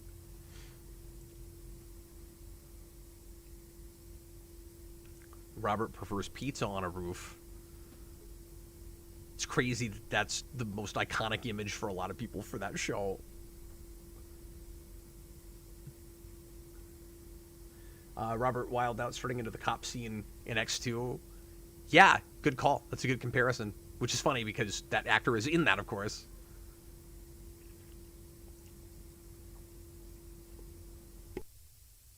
Now, I think this episode's going to have that problem where all of a sudden we cut to night, and I don't really understand why as much time passed all of a sudden as did. But maybe I'm wrong about that. I forget. Okay, so Victoria's in just these two scenes, and Lex has engineered this whole thing for this moment, and it took 3 episodes. Oh, good. So I'm back just in time for the payoff. Yeah, he's just in time. So he manipulated Sir Harry here to buy Cadmus, which was totally worthless. And then he's gonna set up Hamilton in a different lab. And we'll never see her again.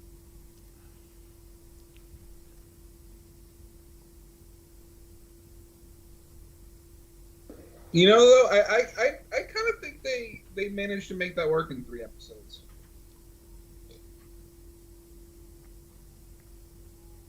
Yeah, I guess what I didn't like with it is just that neither of these characters ever came back. But like with what's actually done in the episodes, I guess it's fine. I really like that she says they could have been great together, but like her plan the entire time was to betray him. Yeah.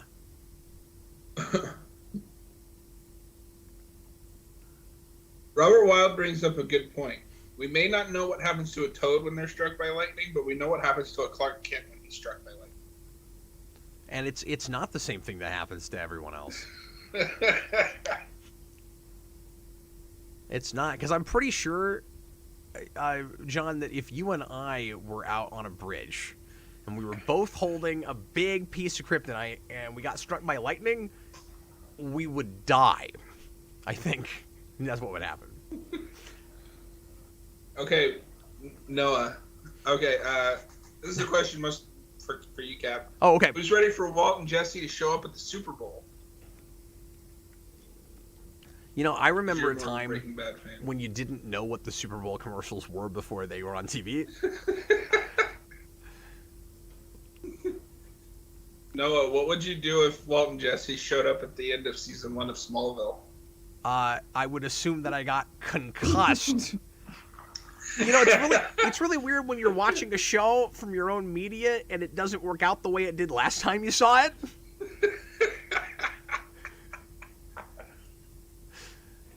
Something's probably wrong with you, you know? Walter White just shows up and he's like, Clark, we have to cook kryptonite. You're damn right.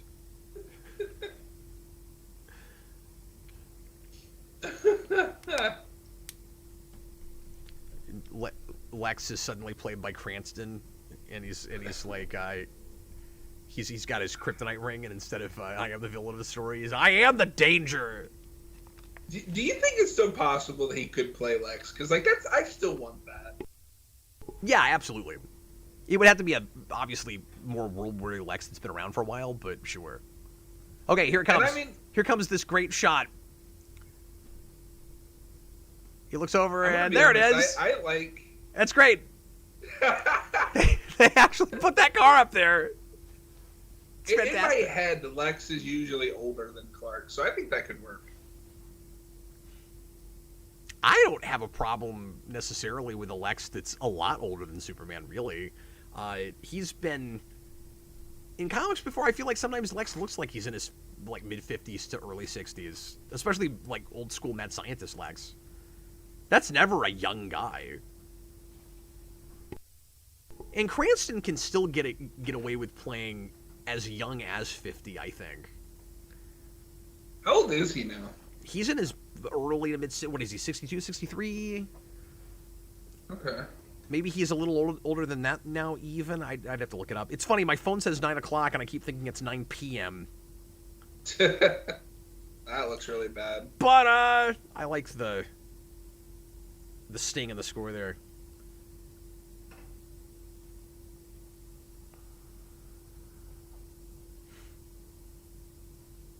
$66. He is retirement age. Dang. I mean, he was older than 50 when he played 50 at the beginning of Breaking Bad.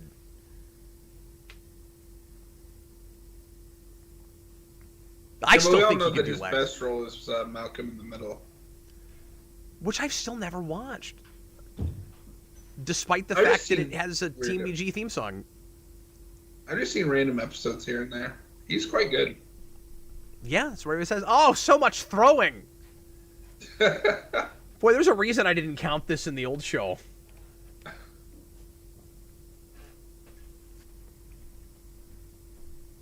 Wow. He is turning into his father. I'll give you something to cry about. He's still throwing him. God, what is this, 4 in this one episode? God, I haven't even been dinging. There's like so many dings. Oh my God. People don't punch in this episode, or in this show. They just throw. Yeah, it's almost like there's like cartoon show censored. Because even when like Clark punches, he usually does like an open palm shove. That's true.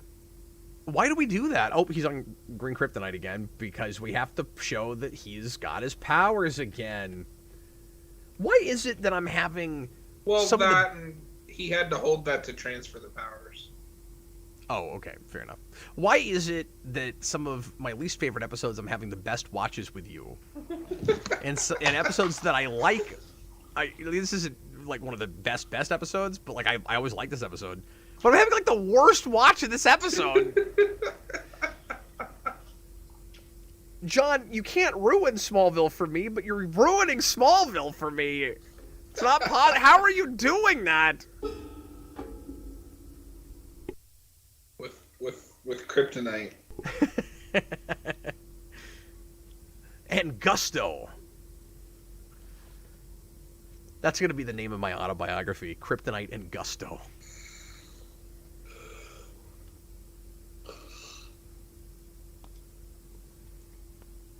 Oh, now he's going to spell out the theme of the episode. Yep. That is indeed the theme of the episode.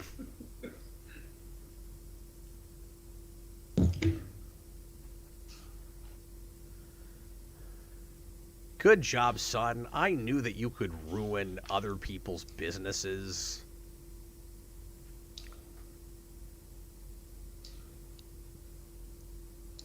That means a lot coming from you.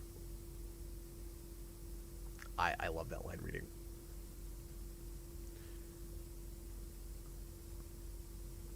Yeah, I haven't watched through a lot of these in several years. There's a lot of this dialogue I can still say as it's going.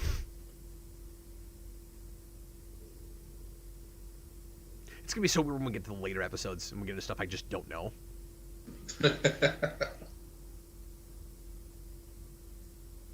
Some nice lighting work there. I like the shadows.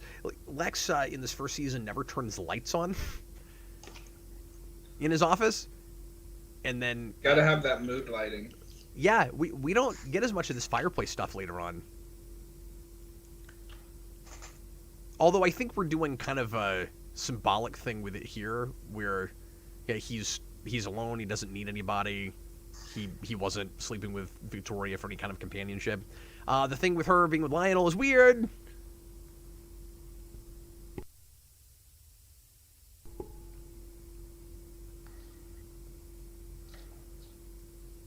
That's not going to come back and matter, by the way. She just was also sleeping with Lionel.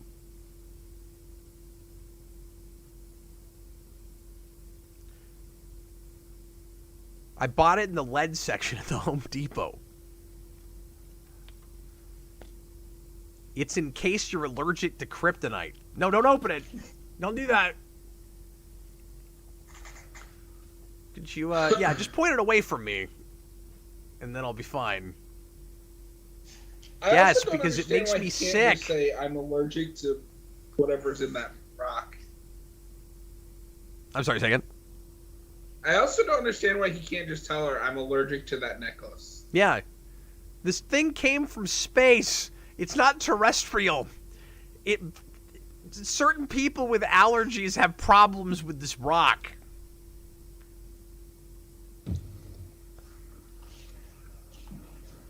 It's like people with cat allergies and cat hair, except it makes my hand turn green. How do you even know I'm the only person with it? No, that's such a good point. That wouldn't tell you he had powers? Yeah, it'd just be like, I have an allergic reaction.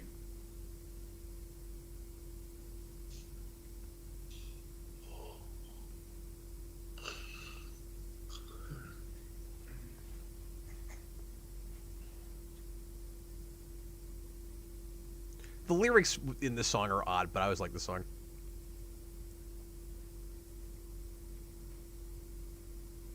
God, why am I having bad watches of episodes I like? I blame John. I blame Noah. We didn't start having bad watches till he popped back up.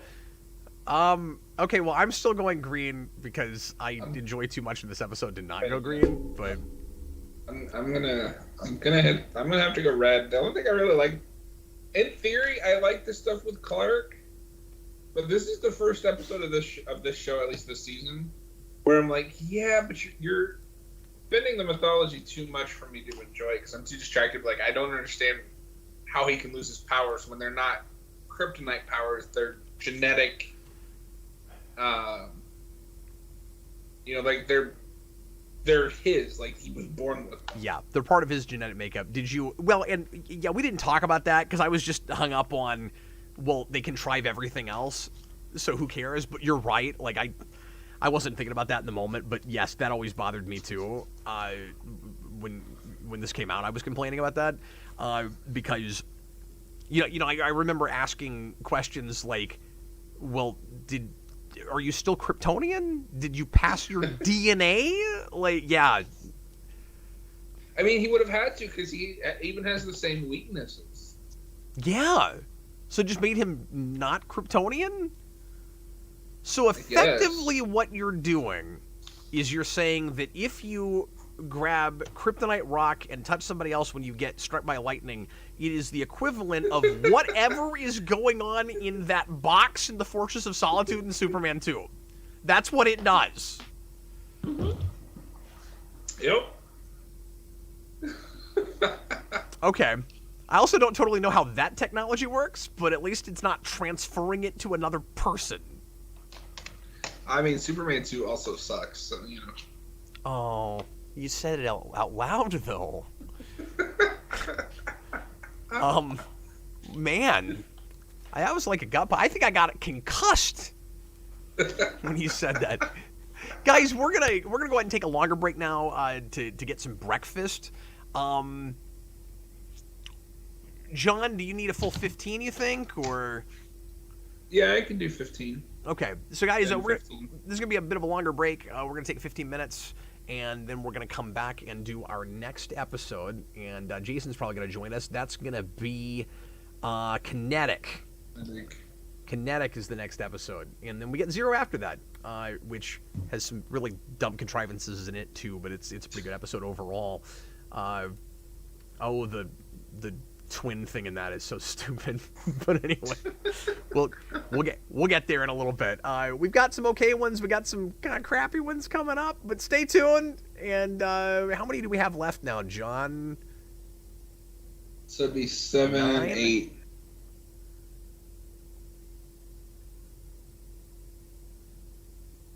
No, it's 9. Well, because we're on episode 13, Yeah, and there's 21. so that's 9. Because we have to watch 13. We haven't watched 13 yet. You have to count Right. 13. Right, 13 plus 7 is 20, plus an extra 1 for 21. Yeah, Be so 8. So you have to count 13. 13, 14, 15, 16, 17, 18, 19, 20, 21. It's What's 9. math? Robert, why aren't you doing the math? You're the mathematician. That's what I'm saying. You can't count from 13. You have to count 13. Oh. All right, folks. We will see you in 15 minutes. Everybody go get some coffee, get some breakfast, have a good time, and then come back and have more of a good time with us. Thanks for being here, guys. Hope you're enjoying it.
Hey everybody, how's it going? Look, it's Jason. Hi. Jason and I are just going to chat with you for a few minutes while we're waiting for John to get back, so that you don't have to just listen around or sit around and listen to more jazz music. That's pretty decent jazz fusion though. Yeah, I liked it. So Jason, 2 seconds that I listened to it. are you excited to watch a little bit of Smallville? Sure. This isn't your favorite show. Yeah, and I mean, I don't know what's up next, so like it'll be kind of just a matter of luck if it's a good episode or not. I think this might Kinetic. I'm not immediately remembering the episode title. It's one of only a couple episodes I've had that with so far where I'm like just right away it's not jumping to me. But I think it might be the kid that thinks he's an alien and heals people with his kryptonite powers. Yeah. It's not. It's not great. That's not a good episode. So. Well, I'm sorry if you end up having to sit through that. It would have been nice if we'd gotten you for Stray, because that's a good one with Ryan. Yeah, I wanted the one where the one girl died, where the one woman gets the powers to see the future. Oh, that's 6 in though. Yeah, I know. So I mean, we did that at 1, 2 in the morning. I like the first half better than the second half of the season. So I was like. So how much of that show have you seen? Because I know you watched the first season with me once, but I don't know if you've seen much else of it at all. I've seen the first season, and I've seen like the back half of 3 and a couple episodes of 4. But that's about it. Why did you see the back half of 3? Because you were watching it for Kryptofreaks. Oh, really? Yeah. And you just watched it along with me? Yeah. Okay. Was it 3? It may have. Is that the one? Is that the one with the Heat Vision episode? I mean, or not Heat is 2. Not the Heat Vision. The blind episode. Yes, that's 3. Okay, yeah. Then I saw the back half. Where he gets his super hearing. Yeah, and then I also remember the one with the one guy from that show from another show that I can't remember what. Maybe it was Lost. I can't remember, but I haven't seen it in like 2 years. So yeah, I think that's season 4 though. Where there's like a 5. He's there for like 5 or 10 episodes where like there's the character who like can't walk, and like Lana has a crush on him or something. Yes. Yeah. Wow, you're remembering a lot more of this than I would expect you would. Is that season 4? That is 3. Okay, then yeah. Then I had seen. Yes, 3. That is Boone from Lost. Yes. And the guy from Vampire Diaries. I knew I had seen him before when I watched it, but I had only seen like the first half of season 1 from Lost by the time I had seen that episode. Like I didn't see I hadn't seen much Lost at that point, I don't think. Folks, if you just jumped in, we're going to get back into the episodes here in just a little bit. Just waiting for John to get back. He's finishing up his breakfast. Took him a little bit to get cooked, but he'll be here in just a little bit. And then we're going to watch Kinetic and see if it's the episode I think it is. Oh, it's the one with the gang who can walk through walls. Oh, it is, isn't it? That is the one it is. Yes, okay. Thank you. Okay, I knew that was somewhere. It's not it's all coming back to me. Bad episode, but it's not a good episode either. Oh, yeah. Oh, yes, it is. That was terrible. And, you'd think maybe it would resonate with me a little bit more now because I have tattoos, but no, it's honestly kind of sillier. Hey, speaking of that, Jason, I'm going to finally get my Smallville tattoo soon, I think. I was going to do my Ninja Turtle soon, but I think I'm going to go ahead and do that because it's simple and it won't be super expensive, and then I can do my Ninja Turtle after that. I didn't even realize you were doing that. Yeah, I've wanted to forever. Before I started getting tattoos, that was the first one that I was kicking around, actually, was Kryptonian language from Smallville. And I'm going to get... I've been talking to Elmo about it. I haven't decided where I'm going to get it yet. I'm running out of space. But I'm thinking about getting your mom's name in Kryptonian language. So 5 letters. And, every time he comes in, there's that. Hello, everyone. I think when you start talking, it makes it diminish, maybe. Or maybe not. Oh, weird. I'm not totally sure. Anyway, hey, how was breakfast? It was good. It was good. I just kind of threw a couple things together with whatever I had in the fridge. My wife made me a killer egg and turkey sausage biscuit, and it was delightful. And she's been homemaking a lot of bread lately, so it was a giant homemade biscuit that she just baked this morning. Oh, that sounds good. I had bacon and threw in some leftover mac and cheese with it. Oh man, that's really gonna mess up your brain. You're gonna be like, I don't know if I had breakfast or lunch. I mean, it's almost 11 here, so I'll just count it as brunch. Right, because he's on the East Coast, like every single person on the planet YouTube. That's not me. Yeah. Jason, this is John. Oh, hello. Hello, we've talked on 847. Discord before. Subject 879. Yeah, that's true. You guys have chatted before. Yeah, a little bit. Forgot about that. Have you ever seen John's face? No. Did you know that he looks like Lex Luthor if he didn't lose his hair? No. That's cool. Well, that's my secret. I am just Lex Luthor. My secret is I'm always Lex Luthor. All right, guys, That's my we're gonna watch secret, it. Cap. Are you ready for? Sorry, what? I said that's my secret, Cap. You're not supposed to tell me until after season 6. Oh, okay. Are you ready for? We have to keep going back and forth between being friends and not being friends, and you have to have a lot of character regression. And then when we finally start being friends again, eventually you have to wind up with a invisible kryptonite suit that makes me never want to see you again. Wait. Am I Lex or Lana? You're Lana at this point. It's changed. You're now Lana. Crap. That happens when you haven't been sleeping. I don't know how that morphed in my brain. Okay, now we're gonna watch a terrible episode. Jason, I'm sorry you went up on a terrible episode. Jason's gonna be here for one episode, that he's got to go babysit his sisters, but he's gonna try to come back again a little bit later in the day. We got to go ahead and get this one started. So jump it to timestamp 0 if you haven't already. Make sure you're watching. What is it? The 12th episode of the season? 13.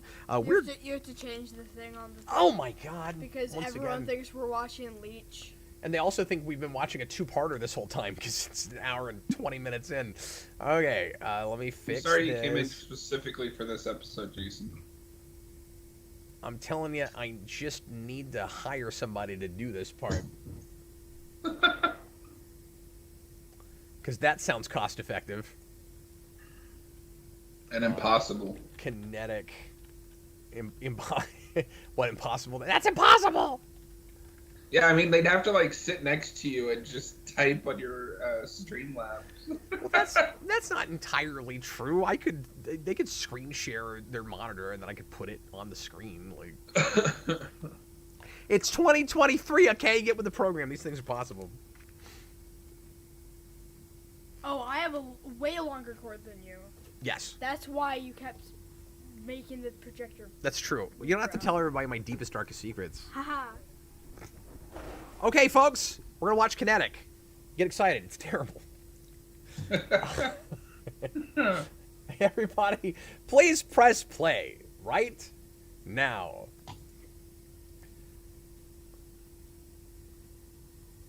Are we watching a music video or Smallville? He even sounds like he's narrating a music video.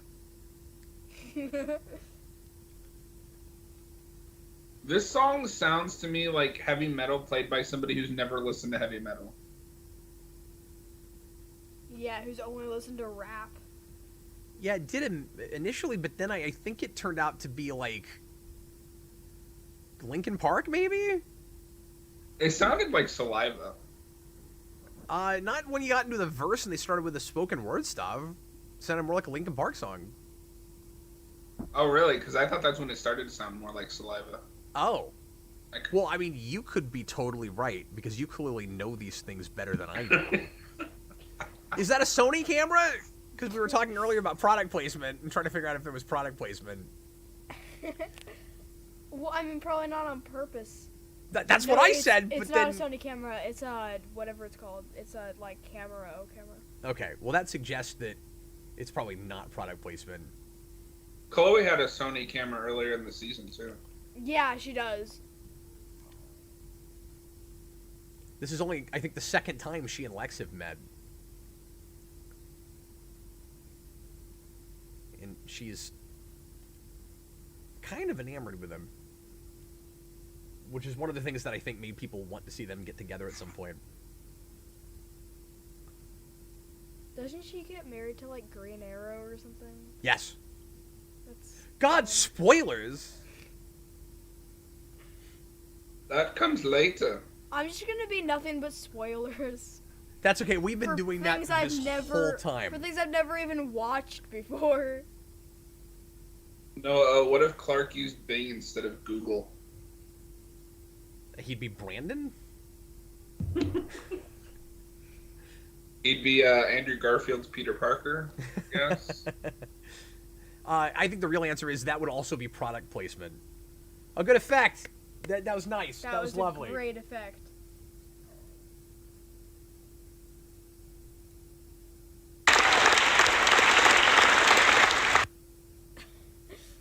I thought that was part of the episode for a second. I guess we're not counting people robbing Lex. That's a count? No, it's not. It's not. That's what I'm saying, is that it's not. But Robert might start counting it, because Robert's been counting all kinds of categories we're not regularly counting. Oh. Look, that's why he got math powers as an honorary Kryptofreak. We've christened him the mathematician. And he told me, by the way, John, that he's terrible at math.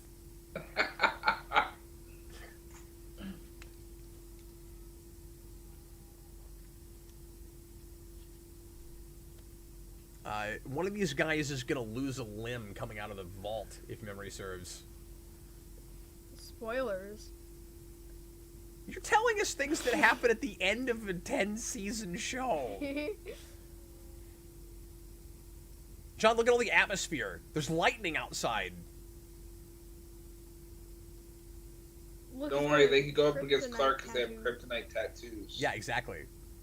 And it was glowing even though they're not going against Clark. Now she's gonna. Chloe really is free falling. Can you believe he thought that was the theme song for this show? I was baffled. It could have been. She's dead, right? You'd think she would be, yeah. It's like 24. My new favorite thing in this show is when somebody falls from a great height, and then it instantly kicks into the theme song of "Somebody Save Me." Too late. You're crippled on the ground. Wouldn't it be great? So this is what I expect John was hoping for. She falls from that great height, and her limbs are all twisted, right? And then Clark looks away for a minute, and then looks back down, and she's gone, like Michael Myers. Yes. Oh my God, she's gonna come back wearing a Shatner mask. And like I like Chloe for the most part. I've always said that like the Arrow writers really wanted Felicity to be Chloe. Yes, that's such a good point. But she's somehow more annoying. Felicity, I mean. See, we're to a point now where John's got, like, actual insights, and I'm just talking about whether the camera is Sony or not. Yeah. No, you should be dead, or at least never walking again. Having to eat everything through a straw. Okay, Cap, what's more ridiculous? Does she survives this with no permanent injuries, or Felicity learning to walk after being paralyzed? I mean, I want to say the second thing.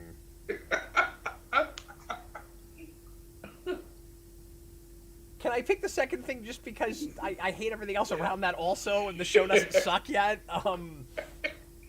Like, this episode's not good, but what is the framing of this shot? We've got a side profile of one character, a straight-on shot of the other character, and then we're soft-focusing the sides. Okay. That is the laziest over-the-shoulder I've seen in a while. Like...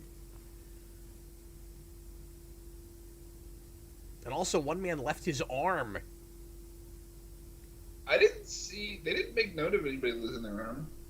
they're gonna make a point of it later, unless it happens later, and I'm remembering this wrong. But I think they're gonna reveal that one guy is missing an arm now. So it may be later. I'm not. Robert Wild wants to know, Cap. Yes. Wasn't Felicity the live-action Oracle you always wanted? No. Oracle in Birds of Prey was the live-action Oracle I always wanted. We already had it a decade before that.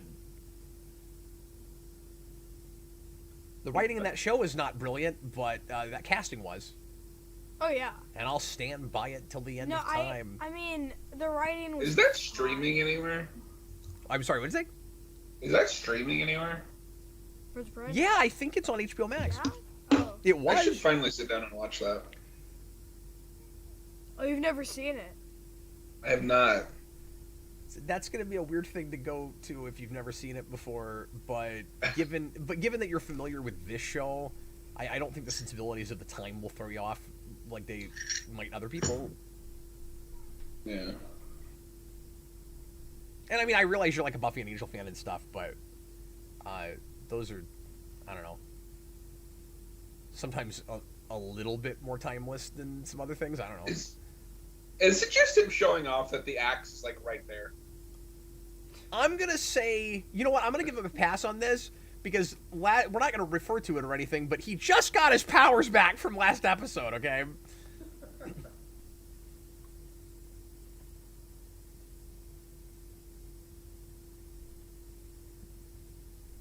Did he though? Like, he didn't really do anything. He just... More powerful than a locomotive. He just kind of stood there and looked out the window. No, that was the stock footage from a couple episodes back, John. Yeah, have we missed any counts? Robert, was that a throw or just a fall? I think it was just a fall. Jason, we've been Unless he people... walked out of the hospital angry, we haven't missed anything. Wait, who walked out of the hospital angry? Unless Clark did. What was he angry about? Chloe. Oh, I missed that. I'll just count it. I'm sure we're missing. I don't know if he actually walked out angry, but I know he was. I mean, he's upset.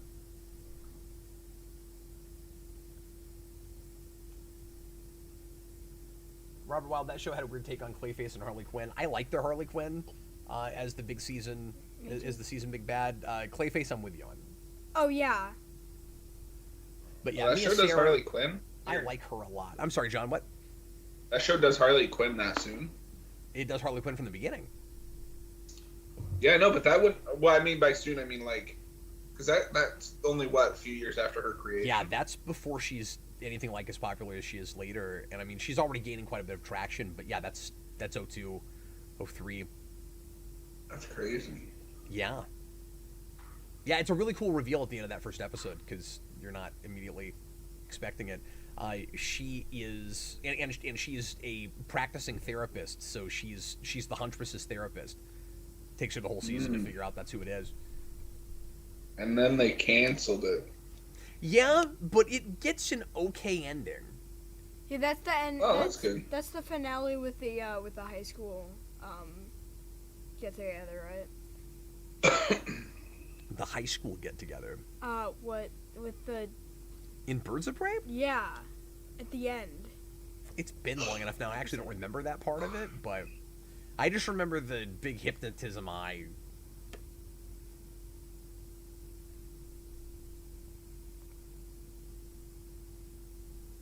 Pete's just happy to have dialogue right now. Ooh. His name is Pete Roz. Okay? Try to burn that image in your mind because you're not going to remember what he looks like later, okay? Okay, so I realize they're made out of kryptonite. Those are still really fake-looking tattoos. Yeah. I didn't used to notice that kind of thing or care, but now I have tattoos, and it jumps out at me all the time now. Well, and it's like, are they drawing specific things, or is it like they just squiggle a line on so they can get powers? Yeah, there's one that was just literally like dashes to make a circle. Yeah, and then there were just like arrows. What does this guy think he's Aquaman? I just love to imagine that, like, they don't know how to actually make a tattoo, so they're just like, just put, like, a squiggle on me so I get superpowers.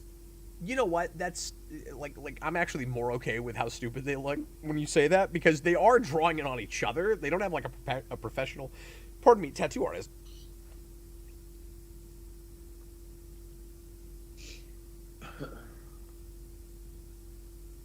And, like, I know it doesn't matter because they just needed an idea, but, like, how do you discover that you can Look at tattoo your shirt. yourself? Yeah. Yeah, how do you figure that out? Did you just, like, do it on a stupid dare, or? Did you tattoo something on a cardboard box and then passed it through a solid object? Holy crap, look what we can do. We just inadvertently made like a reverse Stargate.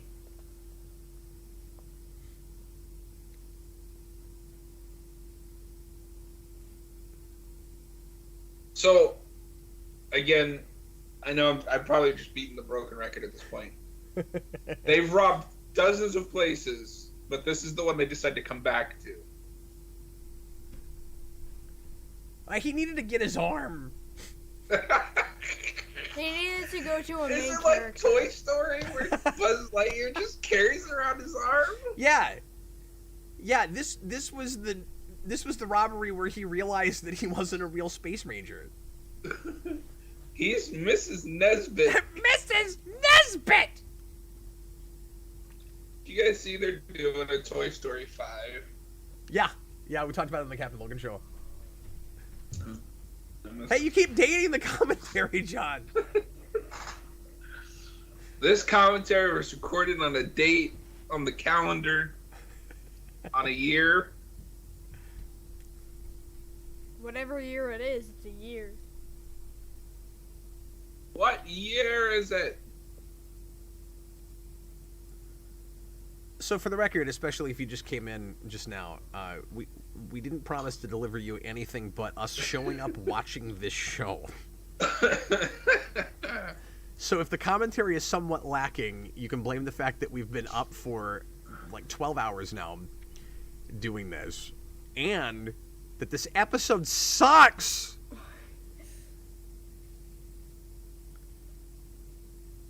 It's like somebody just realized they could do a soft focus in the camera and is very excited about it.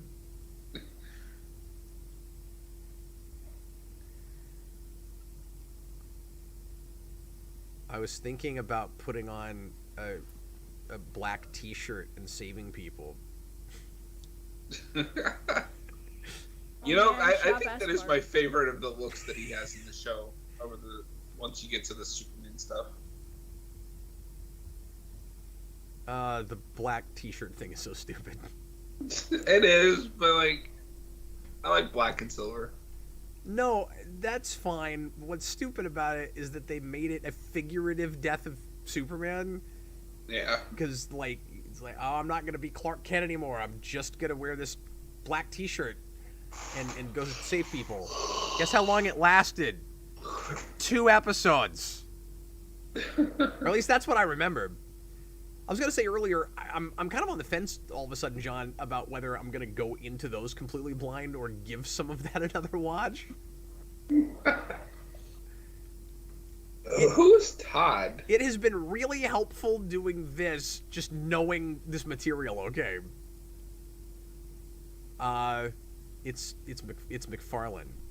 See, like, he's really into baseball and...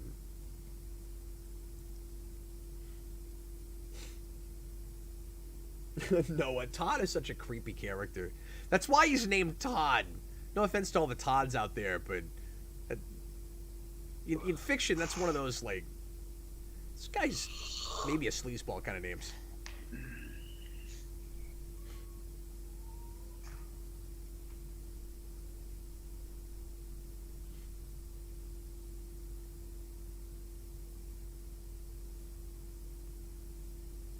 I think my plan is to whine and cry and then yell at my girlfriend for hanging out with Clark Kent.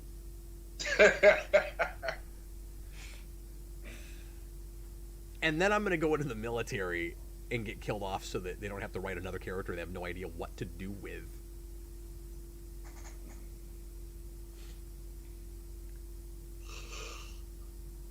You know, if the show had like a good script, it would be good. But like, if it was like Power Rangers, where there's bad acting but a good script and a good story. Is that what Power Rangers is? Well, space. Okay. No, we've had that before relative to Power Rangers. But this is bad acting and bad script. It's not fair to, what is his name? The guy playing Whitney, because he's a fine actor, I think. Yeah. And we're finally trying to give him some character stuff and make the audience not just hate him for being the boyfriend character that you're supposed to hate because you want your protagonist to get with the girl. And unfortunately, his character episode is one of the worst episodes of the season. Yeah.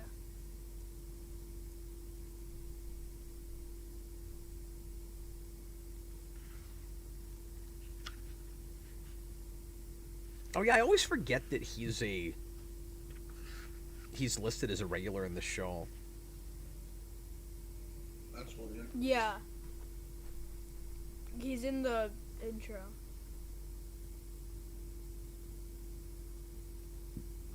I'm gonna read a little bit from Greg Beeman, who directed this episode. And I've been kind of making fun of some of the directing with this. I usually really like Beeman. Oh wait, no, he didn't direct this. I guess in producing, I forgot he produced this too, so he's got things to say. No, this is directed by somebody named Robert Singer. I'm sure this tattoo is gonna look lovely, by the way. So this is kind of funny. Yeah. The guy that plays Whitney was the motion capture and voice for Sam Fisher in the last Splinter Cell game. In what? In the last Splinter Cell game. Oh, interesting.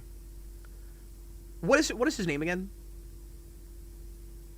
Eric Ford. No. Eric Johnson. There it is. So this is Greg Beeman talking. I'm reading from the Smallville Season 1 companion. Kinetic is where the hammer came down budgetarily. It was unfortunate because it was a really great script. I loved it when I read it. It was really dark. There was some really cool stuff. These guys were walking through walls, and we were following them. There was a great scene where, in order to steal the merchandise inside the safe, one guy had to stand in the doorway. He used a portal, and the others would throw all the stuff through him. But the hammer came down. It had to happen, and that episode got caught in the ringer. I'll just take his word for it, because what was left is not a great script. I mean, the portal thing at least sounds cool. Yeah.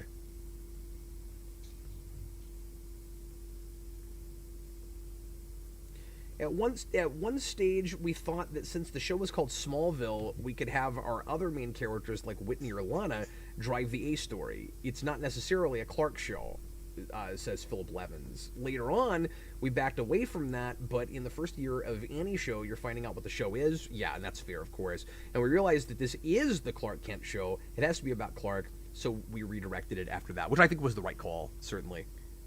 Absolutely. I meant to read more from this as we were going along, by the way. We might do more of that with the other seasons. They made these through season 7, but they quit after that. But I have them for all 7 seasons, so we can refer to these more interesting. As we move along. along. I wonder why they quit specifically there. My assumption is there was maybe a contract with this publisher that ran out. That'd be my guess. Maybe. Titan published these. Or maybe the ratings just weren't there. Maybe the book sales maybe weren't there. But I've got them for Lex's whole 10 years, so that's good. So,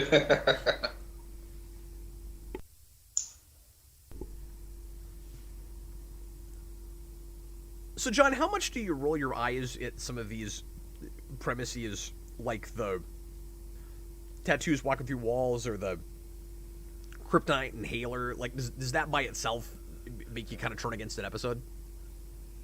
I'm gonna steal your popular answer. It's case by case. Yeah. I don't think this is an inherently bad idea. It's just executed in every possible worst way. Yeah, I agree. And it just screams, we've got this character that needs an episode. What do we do with that? Yeah. Just like Pete.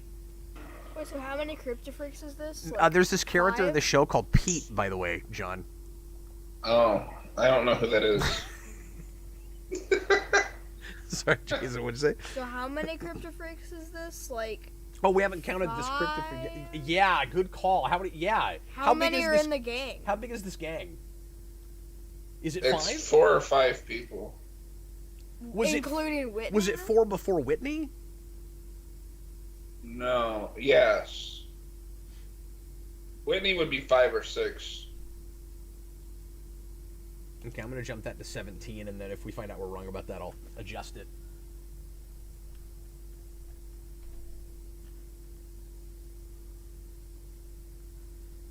Ring a ding ding. I'm sorry, what'd you say? Robert doesn't know who Pete is. No, he's this really obscure Smallville character that a lot of fans missed on the first, like, time or two watching all the way through.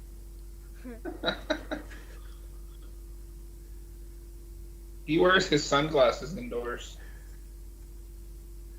That's not as catchy of a song, though. He wears his sunglasses indoors. That's a gnarly tattoo. That actually looks better than everyone else's tattoo, though. He got upgraded to a realistic-looking tattoo because he's on the main cast. He's like the agents in the second Matrix movie. Upgrades.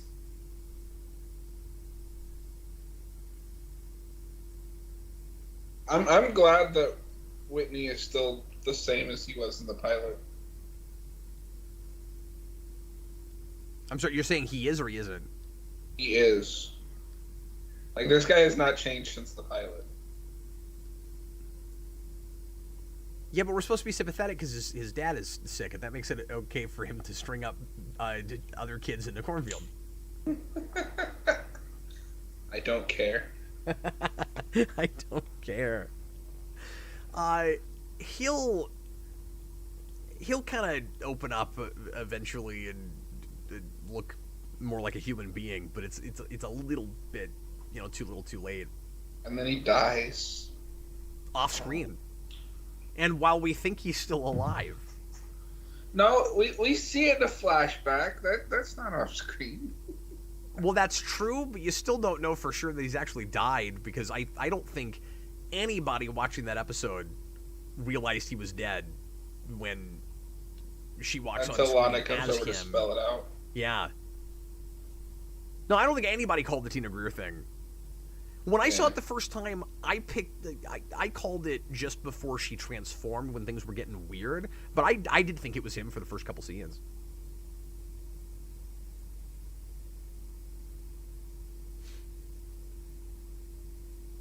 Senior Sticks, Cap, how do you bully Clark Kent because he's invulnerable and super? Well, what you do is you take his girlfriend's necklace, even though you don't know that he's allergic to it, and you tie that around his neck, and then you throw him in a truck, and then you take him out to a cornfield, and you string him up like a scarecrow, and then you say, "Oh, it's tradition."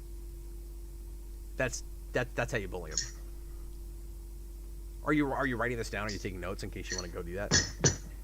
Yeah, Jason, are you taking notes? What? Oh, they're in the loft. Yeah. I forgot I was on a commentary. I thought I was just watching a show. Jason, this is a commentary.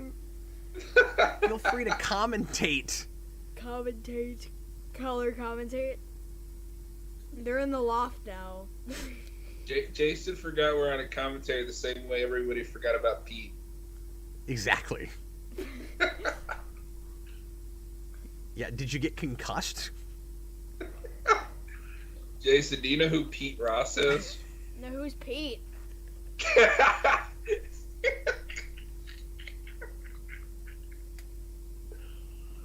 think that just proves my point.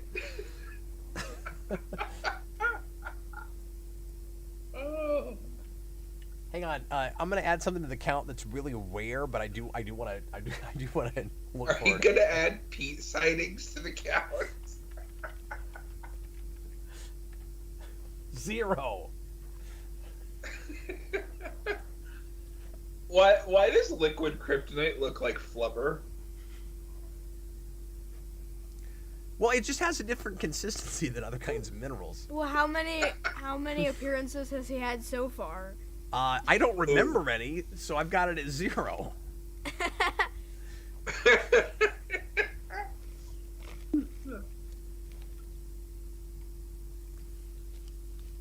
How much does Clark oppose to a standard human? How I don't know what that means. how much? Yeah, I don't either. I thought I got it for a second. I think there's maybe a word missing. A spoiler alert: Robin Williams will not show up in this show. The show would be better if he did. Did he seriously just walk in that room by himself? Yes. Is this going to be a Lex getting kidnapped? He looks like he just walked into a horror game. I think this is the set they used for Saw. I think this counts as Lex getting kidnapped. I mean, they're not letting him out right now. I mean, he's not getting That knocked doesn't look out. great. Oh yeah, sorry. I have another place for that. This is for anybody that's Clark's friend. Robert says count the meat hooks. You count the meat hooks. Okay. So what was his plan here? He knew that he wouldn't get away if he gave the money. Yeah. So he just walks in with an empty briefcase. Yeah, I can't. Did he have a gun on him?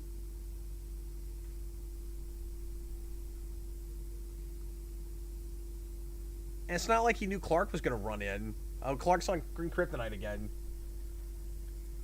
Don't you hate it when that happens? Maybe you should move out of Smallville.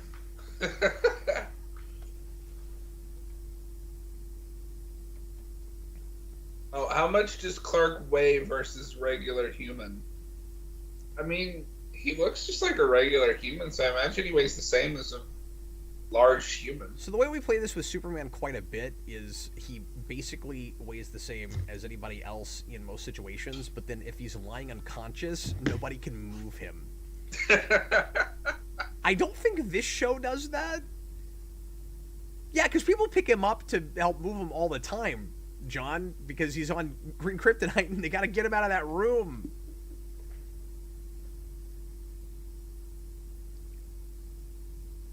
And also, Lex is stupid for going there in the first place, so he's not much of a threat to us, really. These guys are somehow less developed than Bug Boy. Okay, there's only Yeah. 4, so it should be 16. Oh, it should be 16. Okay, thank you. That's somehow impressive. They can't even make a Power Rangers team. No, I'm with you, John. No, it's a These are- 3-man team with 4th. Just some people. It's like It's like Dino Thunder plus Tommy. yeah, it's like Dino Thunder or Ninja Storm or whatever.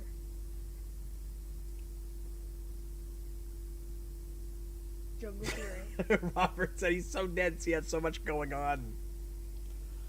Oh, did you just say you went out on a limb? Yeah. Okay.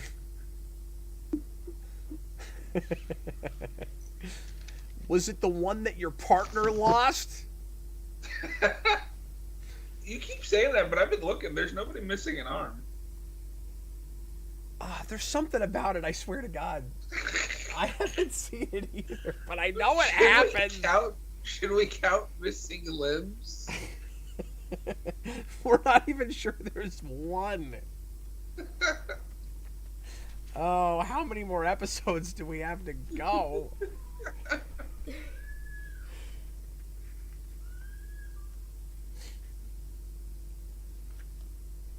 There is something comedic, though, about Clark rushing in and then just getting whacked in the face with a hook.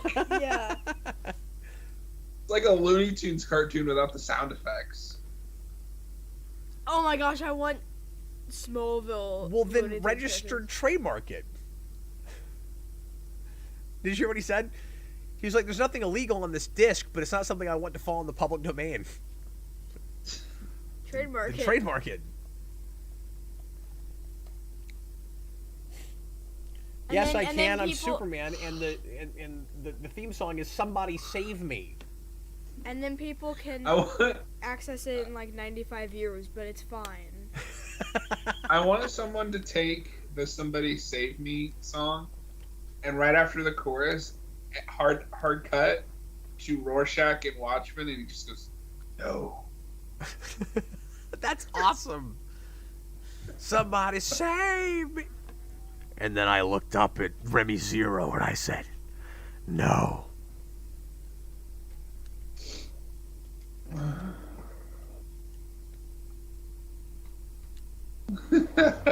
Yeah, I want to thank everybody who stuck it through this episode. Why'd I have to come in at this episode?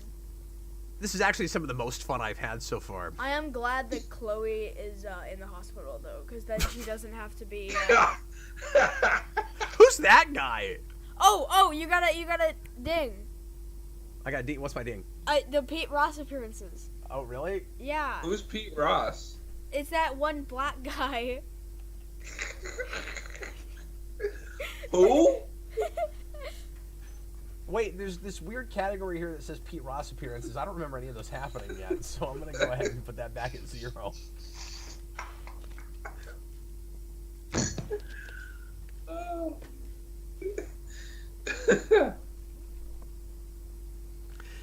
No, it's not crazy. We had a woman who saw the future. We've had...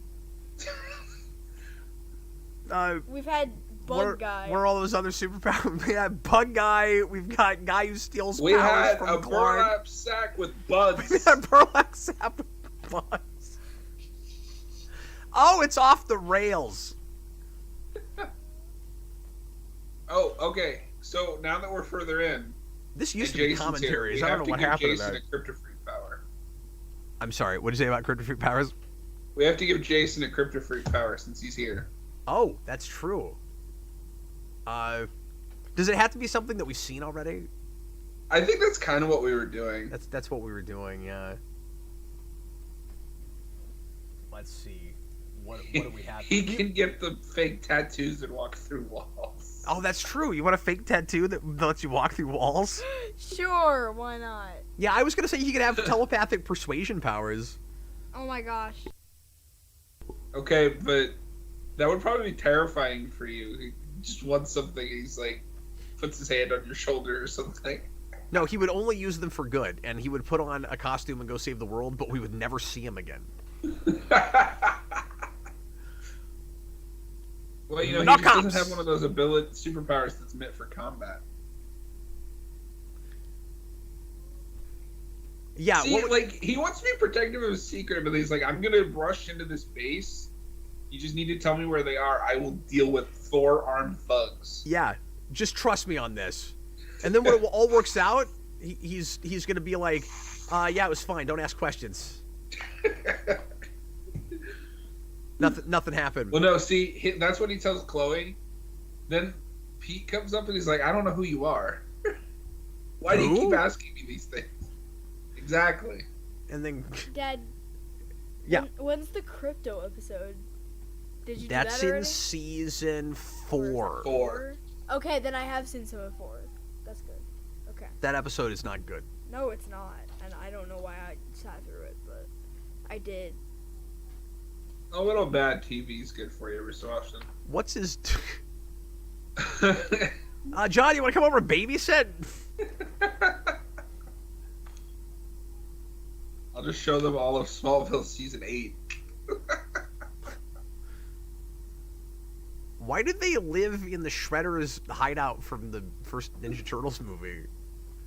I'm just expecting kids to start skateboarding around here. I just half expect to hear, I made a funny, and then a giant rat comes out. Bro. I mean, I'm just saying, we've had Batman meets TMNT. I think it's time for Shredder meets Superman. Or no, Splinter meets Superman. Wait, Sure. Splinter's the rat, right?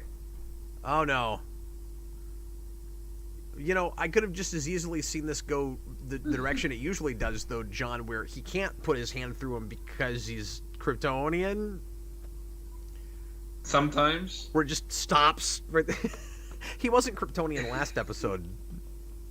It's mind-blowing that we have a Superman that's only Kryptonian part of the time. You can almost objectively make the statement he's not always Kryptonian. Yay, the episode 2. Oh no. Dang it. Did you imagine if it actually ended that way? No, now we've got the real production value of the episode, stacked cars. Yeah. That stacked car thing looks like a RoboCop He's set. playing SXS on It tour. does. You know precisely the game he's playing. Is that on the PS2 or GameCube? Or... PS2 and GameCube.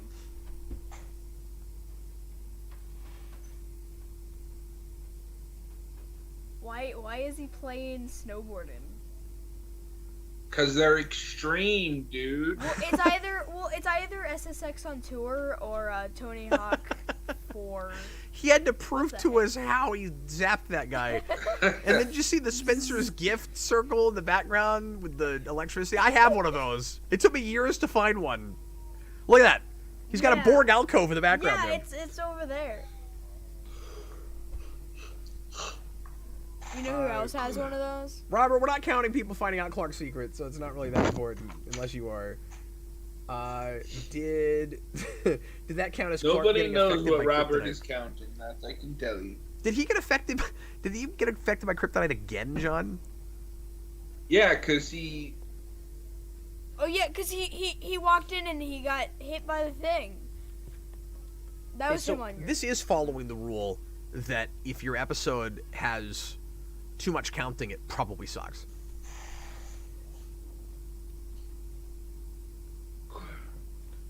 Okay, the leader of this gang needs to stop sing-songing everything.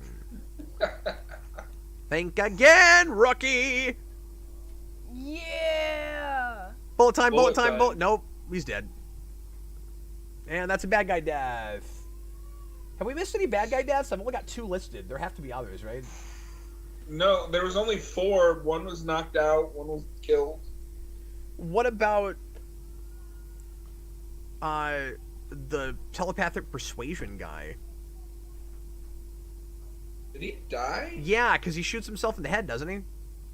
Oh yeah, I think you're right. So we're up to at least 5. Right?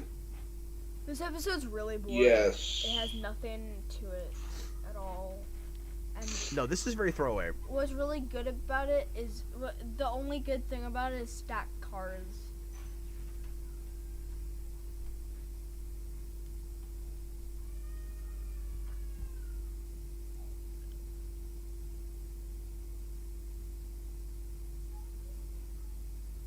So you couldn't even do this plot now because you just have it in a cloud.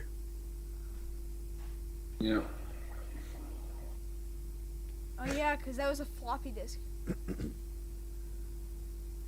Robert, you do have a stupid job. I agree. Oh, Grimdark said I already counted that. Okay. So are we back down to 4 or is it just 3? I think it's before.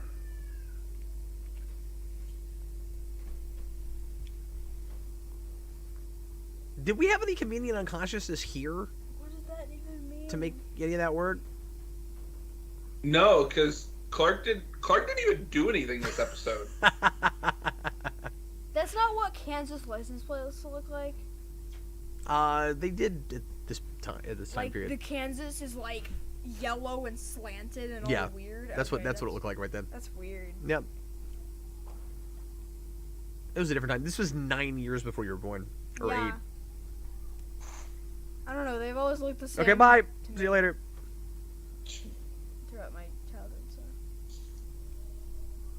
How did you not hurt your legs at all? Or your back. And then she gets hit by a car as she runs across the street. Mm. Doesn't even look both ways. So my stepdad hates Chloe with a burning passion. Whenever we would Alright. watch the show in high school, he would just like root for her to die every time she showed up on screen.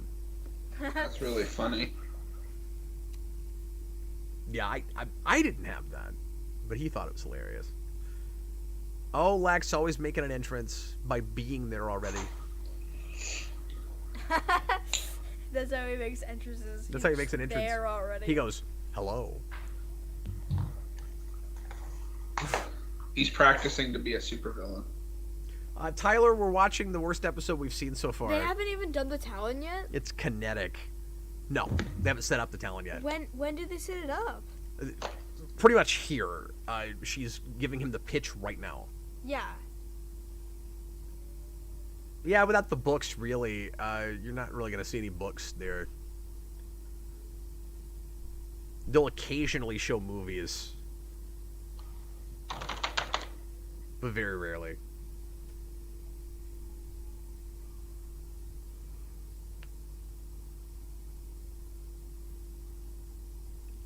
Try running it myself in the summer. Somehow you're going to run that whole place by yourself and get a decent grade point average.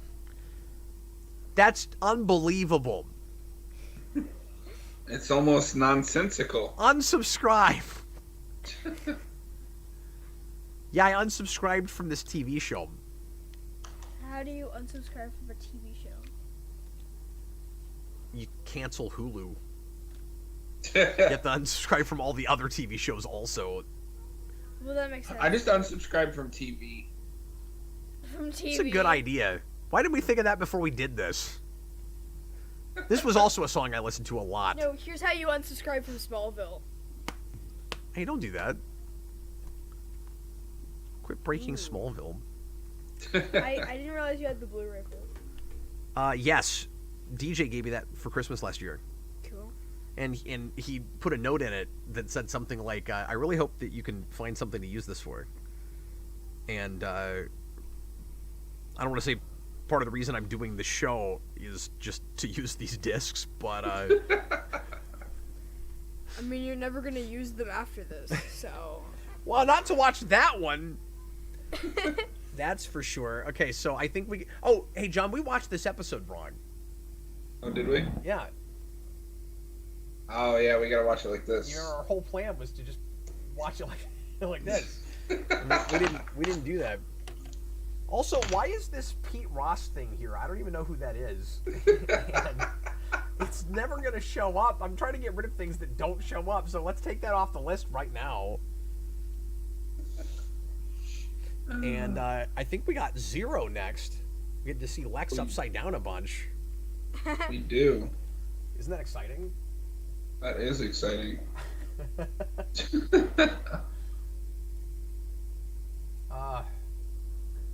Okay, so that's a couple of hard red sign flips there. Yeah. Yes, indeed. All right, folks, get Zero ready. It's episode 14? Goodbye. I can't count. That's Robert Wild's job. We're gonna take just a very quick 2-minute break here. I need to go say something to my wife real quick, and then we're gonna watch this next episode. And then we'll take a regular break after that. Okay, yep. I will be right back as well. All right, cool.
I'm back.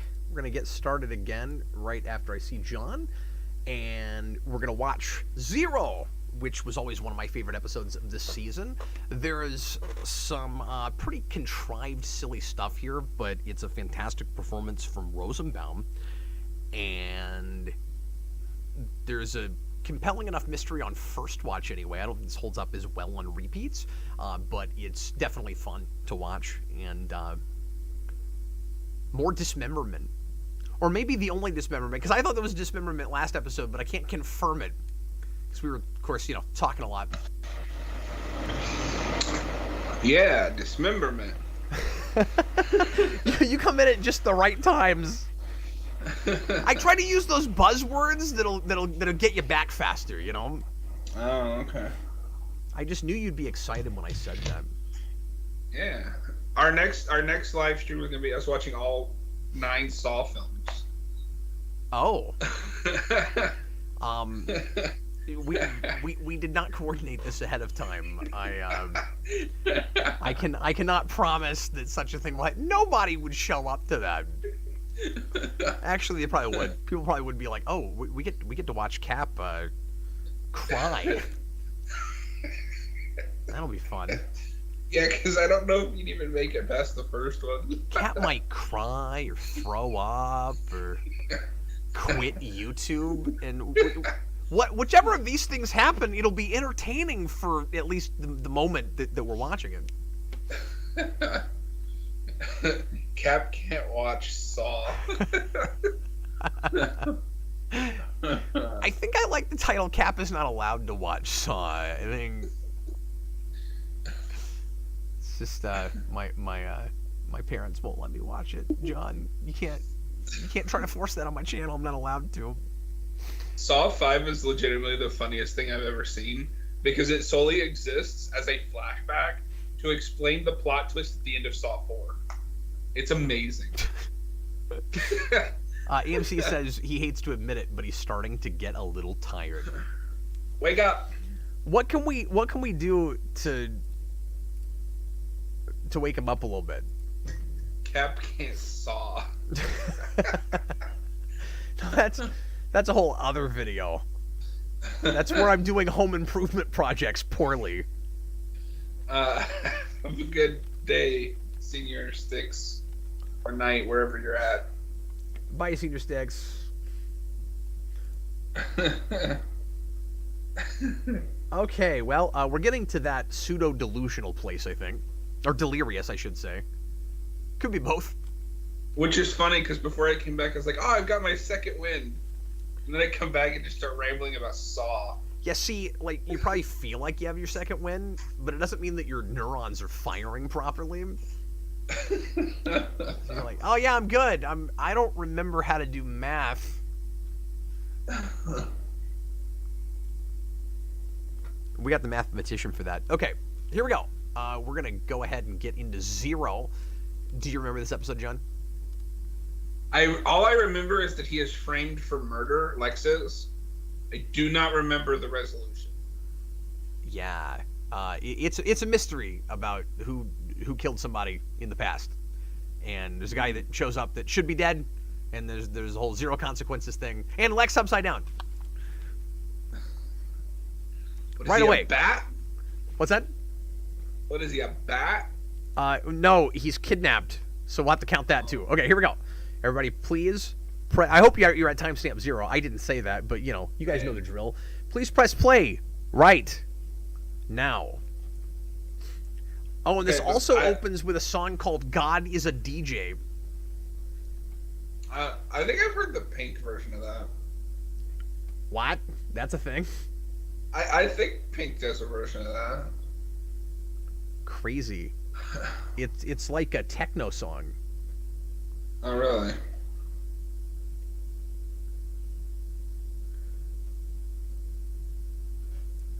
I'm gonna Google this. And then the guy goes, "God is a DJ." Yeah, there's also a Pink song called "God is a DJ." Is it the same song, though? I doubt it. I mean, it could be because this was released. The song came out in 03.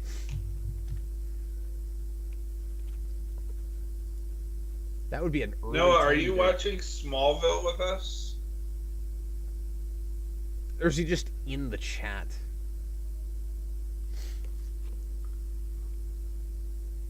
Is this the song? No, we're not there yet. Okay. I thought it was right at the beginning. I lied. I forgot we had a flashback right here. So we're going to see this over and over again in kind of slightly different variations. Kind of making us wonder what really happens. Not completely unlike an episode in the second season. Or is it third? I think it's second. Noah's just in the chat. Nobody actually watches the show with us. That's why they're not helping us count anything. Okay, oh so no, it's blue.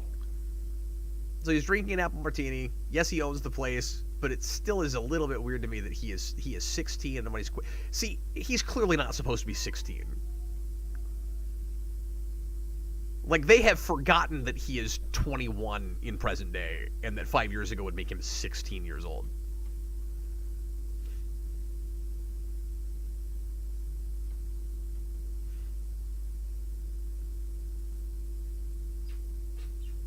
I mean, they're really playing it like these are all adults. No, I think, yeah, you're right. He's hanging out with this engaged woman, and no one's questioning it. Yeah. I don't care how rich he is. That I'm not buying. But they do this a lot with ages in the show. Like, because of the age that actors look. Holy This is God as a Caesar, DJ, by the way. It's the song that plays when the guy gets murdered.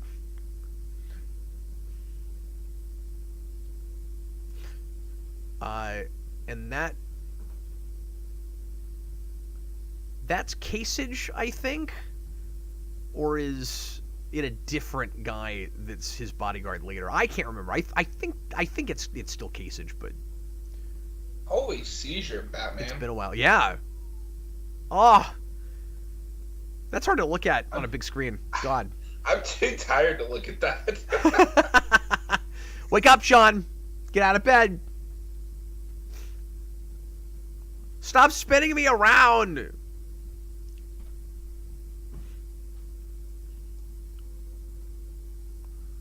This is another thing that drives me nuts in any show, where the character will say, like, the version of events that happened or supposedly happened, and the guy's like, I don't believe you. But, like, how do you know? Yeah. Well, in this particular case, there's a reason for it. Robert, we cannot save him. He's hanging upside down. Yeah, there's no saving him. But at least he's not. At least he didn't crash from a high place with his arms and legs broken. Does this count? Did you already count Lex has been kidnapped? Yeah, I just wrote that in.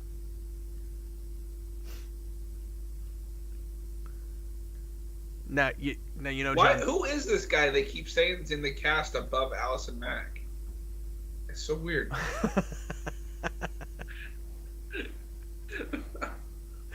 Are you sick of that joke yet? Because I'm not.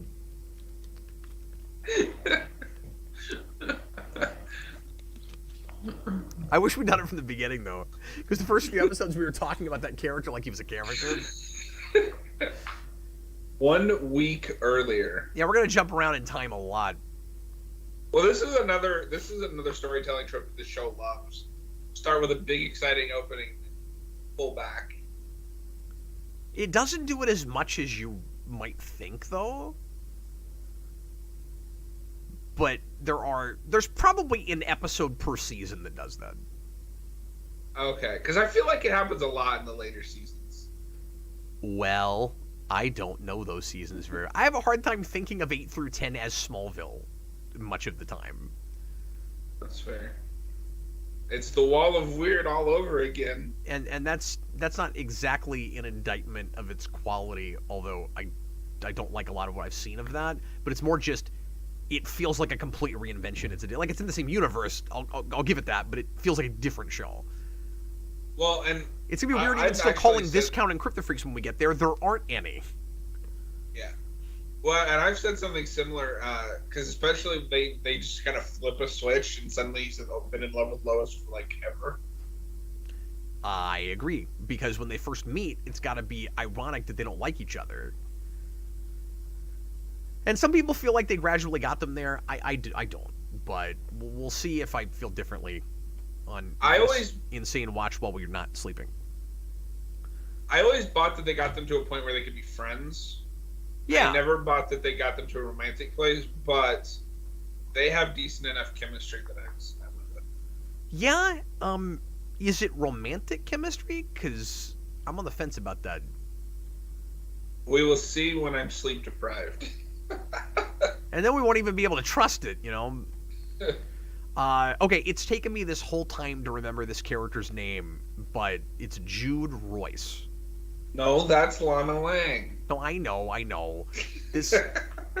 Well, I mean, I'll spoil things because you don't care because we're just talking over this, but it's that guy is supposed to be Jude Royce, but is in fact not Jude Royce because Jude Royce is the guy that dies in the past, and we're pretending like he came back from the dead, but this is not the same character. He is pretending to be that guy, which is why the thing you said at the beginning about how like he wouldn't know if Lex is telling the truth or not. He's being paid to say what he's saying. What a twist. It's a little convoluted, yeah. And it's a real easy twist that's completely unbelievable. But in this show, you can get away with anything because of, I mean, we start with massive contrivance from the very beginning. Who directed this? M. Night Shyamalan? Well, let's find out. I don't think you're actually asking because you care, but I'm going to find out anyway. I think we've actually seen this car before. Robert Wilde, have we seen this car before? He keeps talking about this Pete guy. I don't... Michael Cattleman. I think he directed a handful in the first season, maybe.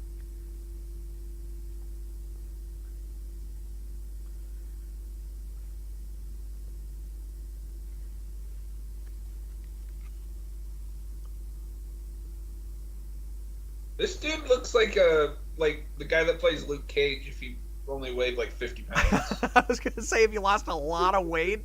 Yeah, he does kind of look like that guy. Well, and it's weird because it kind of looks like unnatural health weight loss. Like his face doesn't look right. Yeah. I think I agree with that. Robert, I still don't know who you're talking about. Who's Pete? And then if memory serves, after this exchange, he's going to go back to his car, and there's going to be loud music and gunshots and stuff from the time that happened, and he's not going to be able to turn it off. And is this where the hand delivery is? This is the first episode where we get a disembodied hand. It's not the only episode in Smallville with a disembodied hand.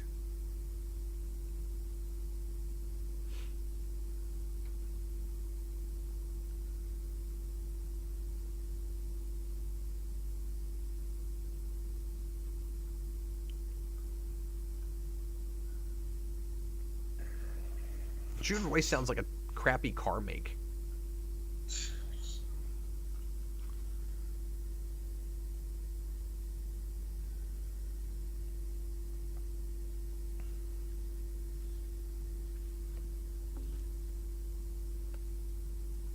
I like that he kind of puts on a facade to Dr. Clark, like he has to be at a certain level of put togetherness. And he's faker about it than usual because he's freaked out. And I'm buying that. Would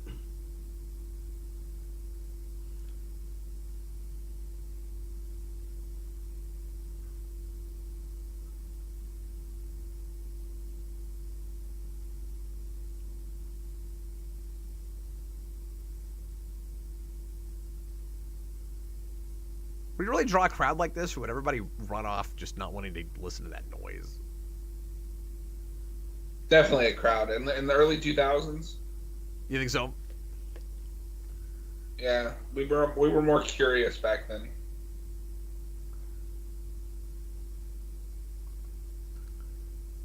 We've managed to draw a crowd. Yeah, I like that line delivery a lot. We just got a $5 super chat. We got to spin the wheel again. First Smallville, then Gotham, and soon we'll have Paradise Lost. I don't know. Oh, that's that Amazon show. What's another fictional city deserving of their own TV show? Now spin that wheel. Well, Aquaman, when that pilot came out, when that was supposed to be a show, was originally going to be called Mercy Reef. And I'm still not convinced that it wouldn't have been if it had actually gone to series. I'm not sure that show would have actually been called Aquaman. That's not a real fictional series, but this has almost happened with other things, certainly. Well, I mean, Atlantis is the most logical next step for like a TV show. Sure, but how about Bloodhaven? That's just a cool name for a TV show. Watch, they'd call it something stupid like Night City or Night Haven. Or Haven of Blood. Okay, let's see what's on this wheel. Let's try to get something good. Here we go.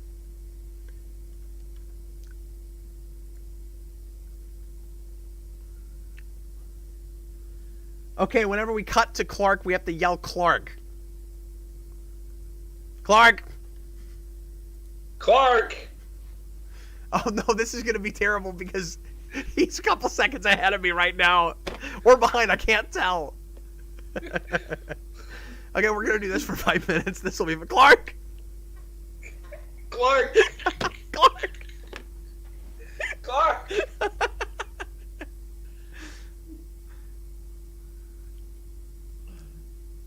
Mercy Reef does sound like a soap opera. Clark, I'm glad that we actually got a scene with Clark in it. Clark again! Clark! Dang it, we're not synced up, Clark! Oh, there he goes. Bye, Clark.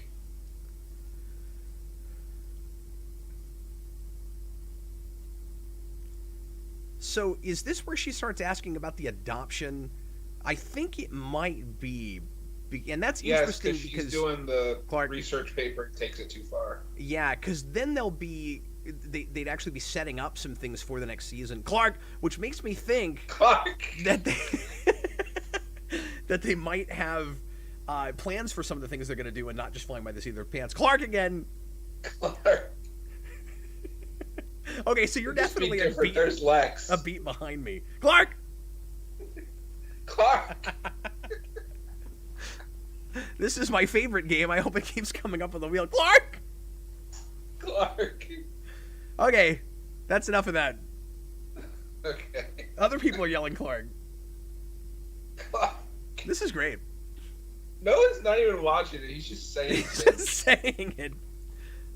I was honestly a little nervous about the wheel, but so far, I'm kind of enjoying the wheel. Yeah, it's pretty good. Oh, thanks, man. Ugh. I'll spoil one thing on it. I've got one where if it comes up, I have to speak partially in Predator clicks. Say Clark and Predator clicks. I don't have to say Clark in Predator clicks, but I have to pretend like there's a Predator in the conversation. So I can keep talking, but then I also have to throw in Predator clicks every now and again. That's what James Gunn should adapt for his DCU. Predator Batman versus Superman. God. Well, I'm a big fan of Batman versus Predator. I've actually never read the Superman one. I've never either, but the Batman one is good. I like Batman versus Predator so much and didn't grow up with the Predator movies that, like, in my brain, I know this is blasphemy, Predator is a Batman villain. Look, disembodied hand. We're not going to count those, but there are a weird number of them in the show. All I'm saying is, unless that hand gets up and beats the crap out of its owner, I don't care. That's fair. Or alternatively, it could get up and the Addams Family song could start playing and then it could snap. That's true. It could do that. I do love a good in rhythm snap. Oh man, now people are starting to realize that the wheel might be fun. Adam March just put in a $5 super chat hoping for Predator clicks. Okay, we'll spin the wheel, and we may wait a couple minutes before we do this just to spread them out a little bit. Welcome back, Adam March. Yeah, hi there. I have to make dramatic gestures every time I talk. I have not read Superman versus Terminator, Tom. I didn't know that existed. I knew there was something with Terminator with DC, but The only Terminator thing I've ever I'll read go do is it now. RoboCop versus Terminator. So for the next 5 minutes, dramatic gestures every time I talk. Which is going to make it hard not to just do dramatic Shatner pauses, I'm realizing. He wasn't my friend, he was a jerk-faced dirtbag who was sleeping with my friend who was 20 years older than me.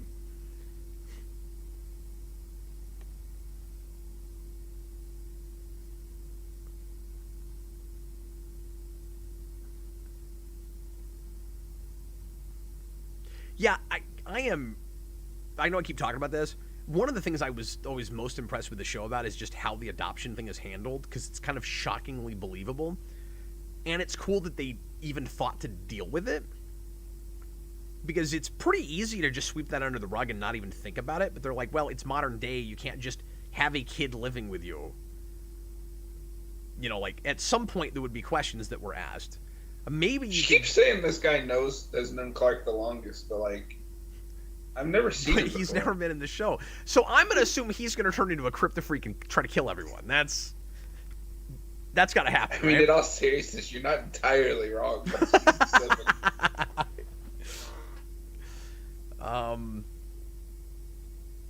Club Zero is a cool name for a club.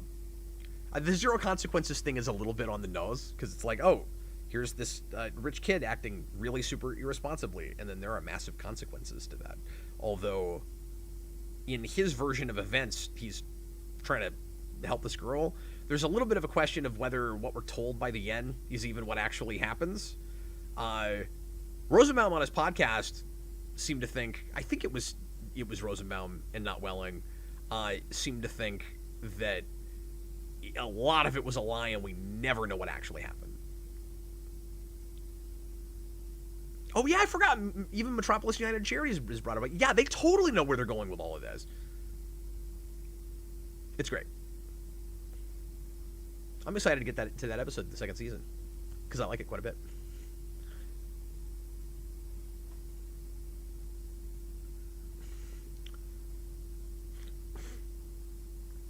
Oh, is he going to walk away angry? I think he's going to walk away angry.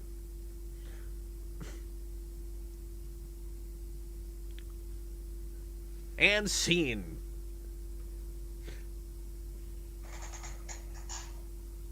I mean, he's not entirely wrong. Like, it's a class project and you're digging up birth records. No, he actually is in the right there.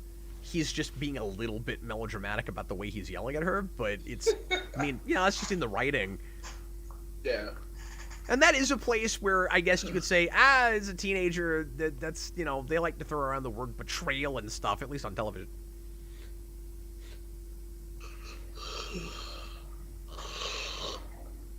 Adam March, but Cap, you usually make dramatic gestures when you talk. I know, but not all the time. Like, for instance, right now.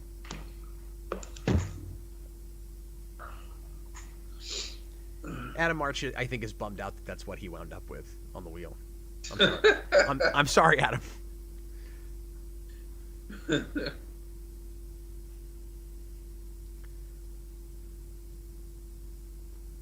Sometimes. Hey, lady, if it makes you feel any better, your fiance went out with a bang. Did you really just say that? God! Hey, that guy. Yeah. See? He's back for this one scene. But he's dead. Spoiler alert. That's Sam Phelan. For the longest time I thought Phelan had an N in it because half the time he's referred to as Phelan. Like, a lot of the actors that have to say his name cannot figure out how to say Phelan without an N in it. Oh, weird. It comes out Phelan a lot. Beanie.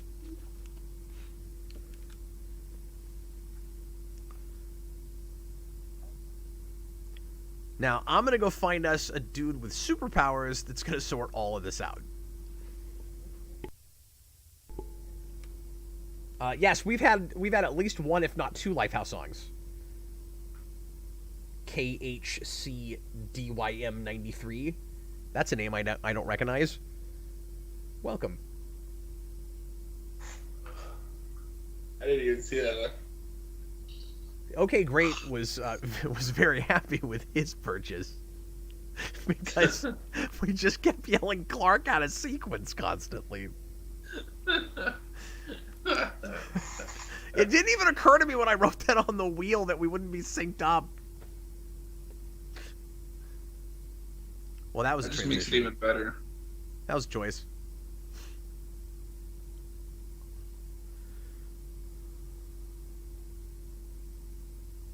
Hey, I'm trying to work out on this bag.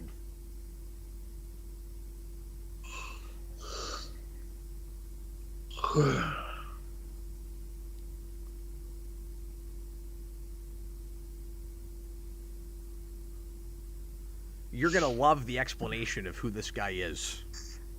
You're gonna love I'm it. excited.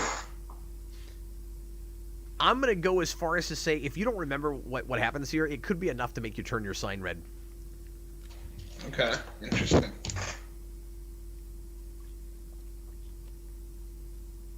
Hey, what's your sign made out of? 2 pieces of construction paper and a piece of one of my broken poster frames. That's very resourceful. Yeah. I was like, I need something for the handle, and I had a bunch of like broken picture frames, so I just took one of the like pieces that just slide over the frame. Oh, so you didn't put paper on. you didn't put like a piece of cardboard in between them? It's just construction paper because it looks thicker than that. Yeah, it's just 2 pieces of construction paper. Oh, cool. I'm a little surprised that it looks as sturdy as it does. Yeah, same, honestly.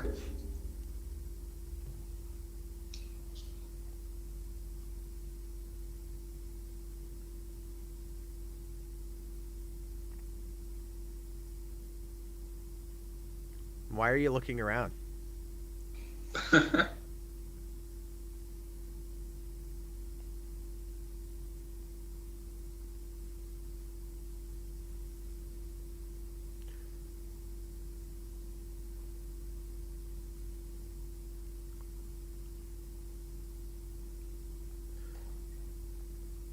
Clark, you should throw that back in his face every time he investigates you.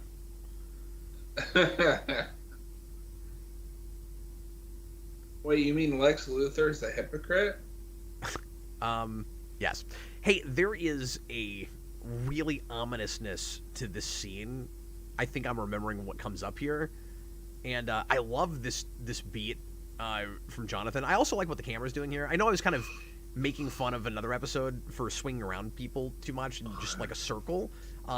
This is more artistically done, and it's more logical the way the camera's moving. Going back and forth between our characters in this oneer here. Something feels a little off this whole way through. Like we've dropped the music out. It's very, very quiet, and the point here is that it's too quiet, and they haven't quite picked up on it yet. And then we'll get a beat, and something is very wrong. And right after we have this kind of heavy scene where Jonathan is deflecting questions about the adoption. So we're not even thinking about the atmosphere and the the place where we're at right now. Mm-hmm. I wanted to break this down because I think this is one of the better scenes in the whole season.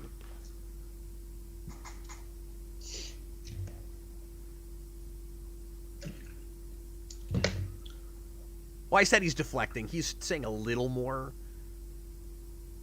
than I realized he was. Yeah, it looks like he might have told him a little bit more.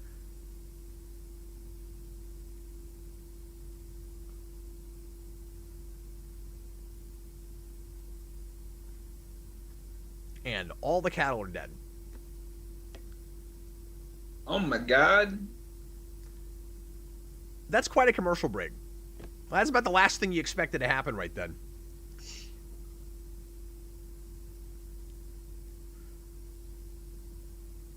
Okay, so do you move out of Smallville now? No. No. That comes later.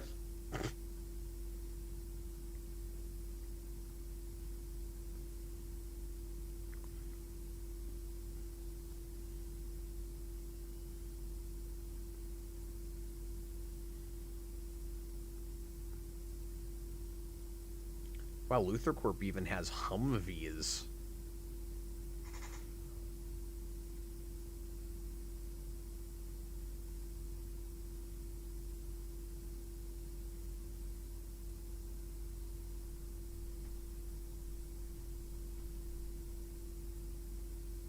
Yeah, I really like that he goes right to Jonathan here. Does not know what to say to them. But skips Clark entirely.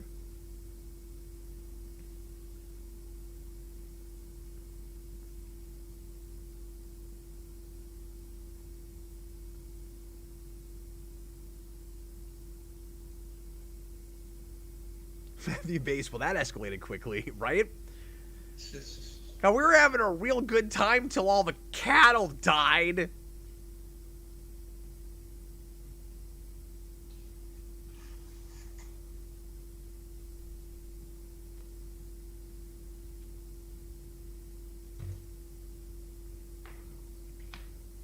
I think the continuity of this arc with the highs and lows of Jonathan and Lex's relationship is really solid.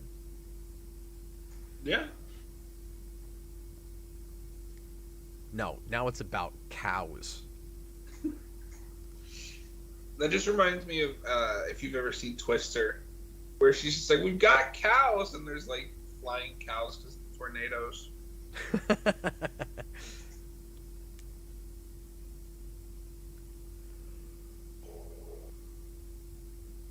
Oh no, not you again. I knew you were behind this. He's a fake member of the Child Protection Detective. What was that Agency. taser made of? I don't know, but I'm pretty sure if you held kryptonite next to it, you'd transfer your powers to someone else. You'd no longer be a Kryptonian. Wait, does that count as like a throw? Because he went flying. Sure, I'll count that as a throw. Gotta keep forgetting we're counting throws. So you won't be surprised to know this, but we've got more throws than anything so far. I'm shocked. I thought you were going for a swear word we don't usually say here. Yeah, no kidding. Grimdeath. Oh, kidnapping count. Yes, thank you very much.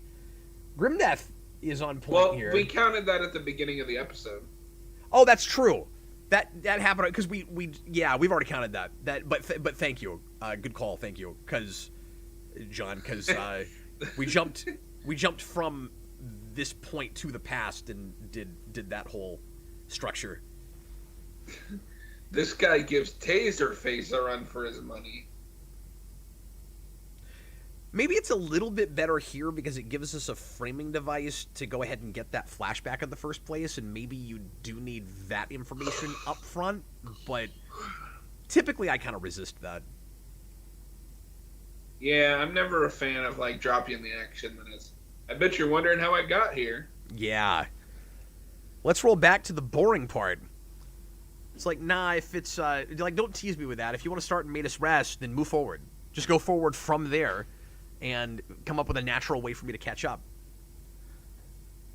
And if you can't do that, then that means you started your story in the wrong place. You need an inciting incident, even if you're going to go non-linear. And that's cheating non-linear, or just kind of, like, boring, uninteresting non-linear. Because the rest of the story is linear, right? Yeah. And you know, it's kind of crazy for as subdued as Tom Welling is a lot of the times, he has really good chemistry with the people that matters to have chemistry with. Yeah.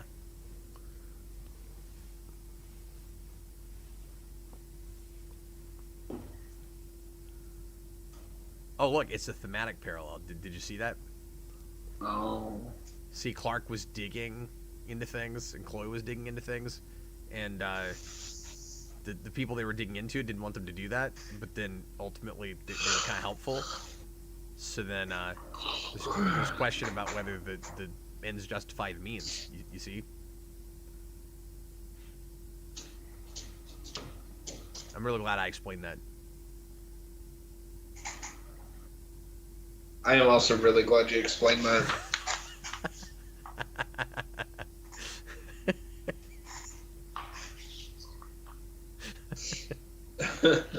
John is so asleep.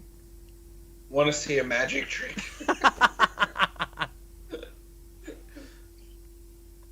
Is this how Michael Keaton's Bruce Wayne sleeps?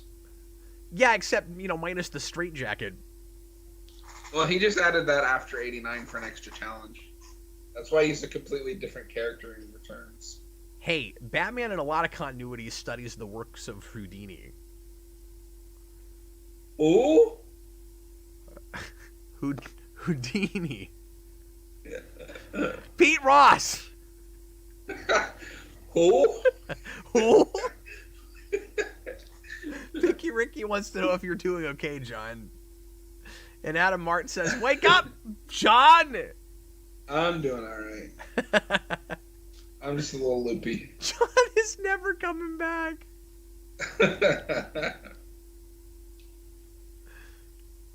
Shit.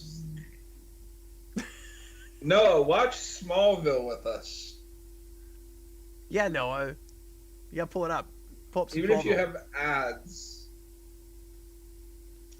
We won't pause for you, but you can still watch it with us. Hey, we got timestamps there. I even keep That remembering guy, to turn it on. hey, It's exciting. there's the no hand.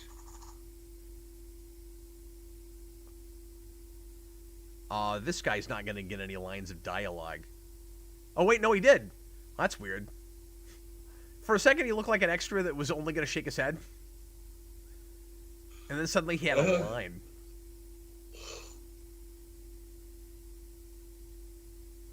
I Matthew love says, how veiny Rosenbaum's head gets. I know. It gets very veiny. It's crazy how perfectly shaped his head is to play Lex Luthor. Unlike Welling, he wasn't cast based on his looks at all. Not being disparaging to Welling, just given the facts. They cast him and then said, "Oh, we better shave your head and make sure that looks good." And then, I don't know, maybe we won't cast you if it doesn't look good. That's what happened. That's amazing. And then he was like, "Oh, what a relief. My head looks good shaved." And then he stopped saying what a relief because he spent 7 years wishing he could grow his hair out.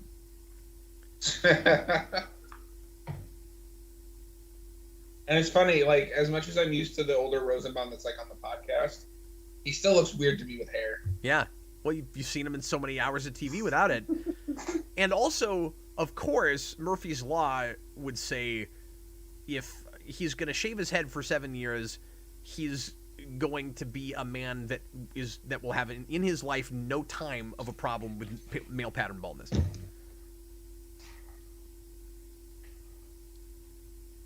Like, he's in his 50s, he has a full head of hair.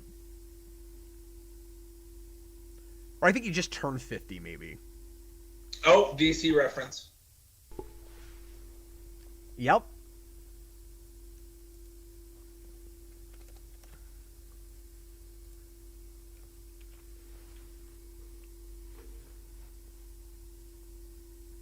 Oh.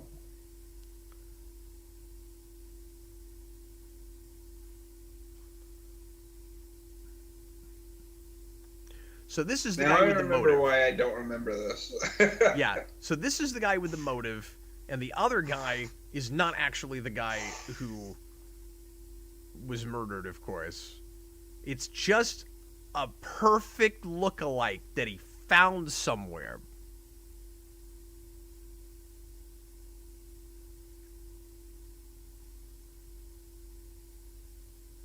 He says he went to a greasy spoon. I remember that. Yeah, in Bloodhaven.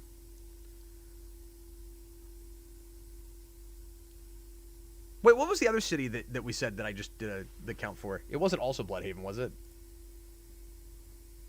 The one he just said a second ago? Yeah. Well, Central City. okay, because that's another one. We got Central City and Bloodhaven in the same conversation. Oh, interesting. Yep. Remember Bloodhaven? Yeah, but unfortunately, they're going to call the TV show Haven of Blood. I hope they call it, like, Havenly City. Or Havenly. I hope you never write for television. That's what I hope, John. I also hope I never write for television. That sounds exhausting. God is a DJ. Okay, can we stop with the strobe lights? But it adds so much production value. Oh, she killed him. Yes, according to Lex's perspective. And the question is there a chance that he's not telling the truth about that even? And then when you get to the end, Clark's going to even ask him that. Like, is that really what happened?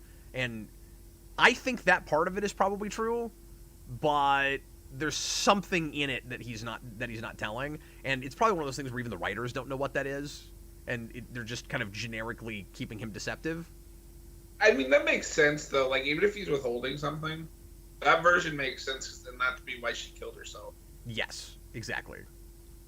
No, and that version makes a lot more sense than the other ones. Okay, Bullet here comes some time. bullet time. Oh, you can already tell it's bullet time. We're not even quite there yet. Yeah.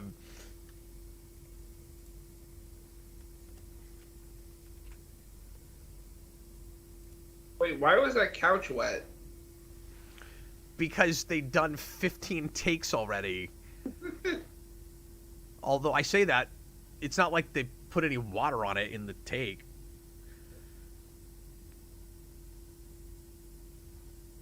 Now we're quoting the Beatles. No, because he didn't say I get by with a little help from my friend. Oh. So What it doesn't if he count. did just say, how'd you find me with my yellow submarine?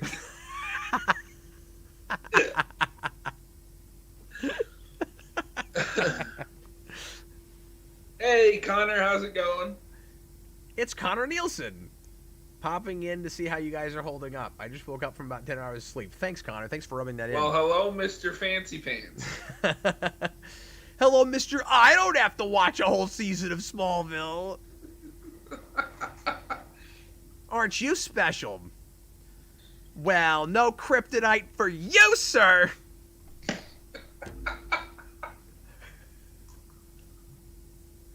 I remember the Talon.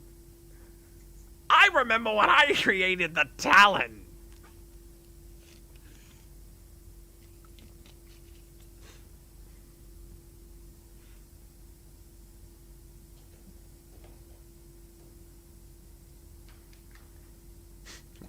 Robert Wild sleep is a distant memory. Oh, a distant memory. Ah, you think sleep is your ally? I was born in it. I was You molded adopted the pillow. by it.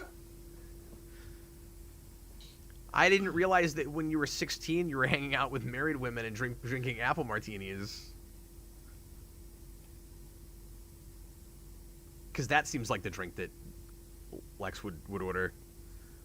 I actually called into the hotline for Talkville about this episode and didn't get on.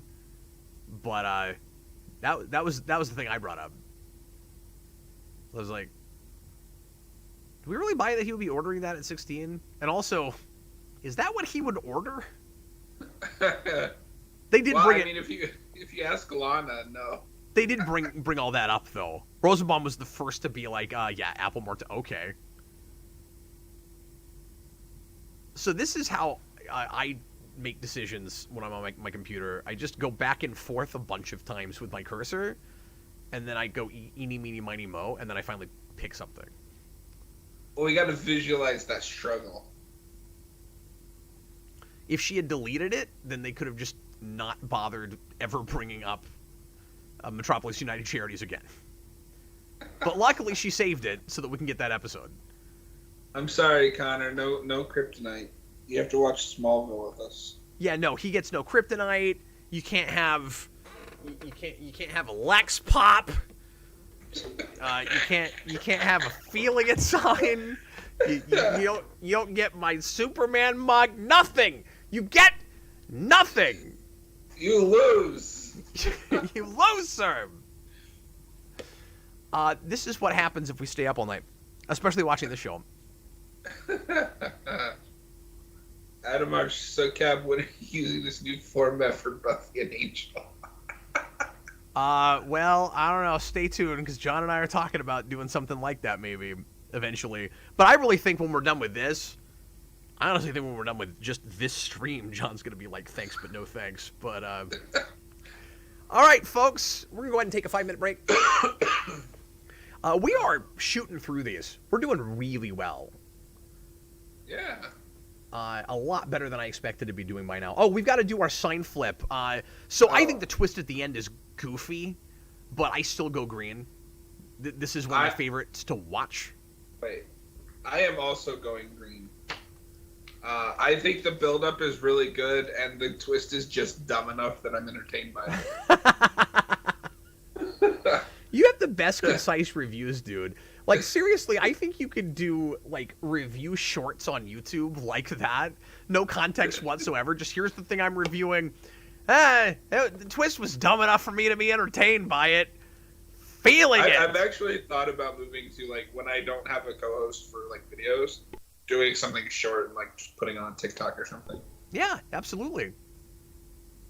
Those are really fun to make. Hey, we've only got 7 more left to go. Yeah.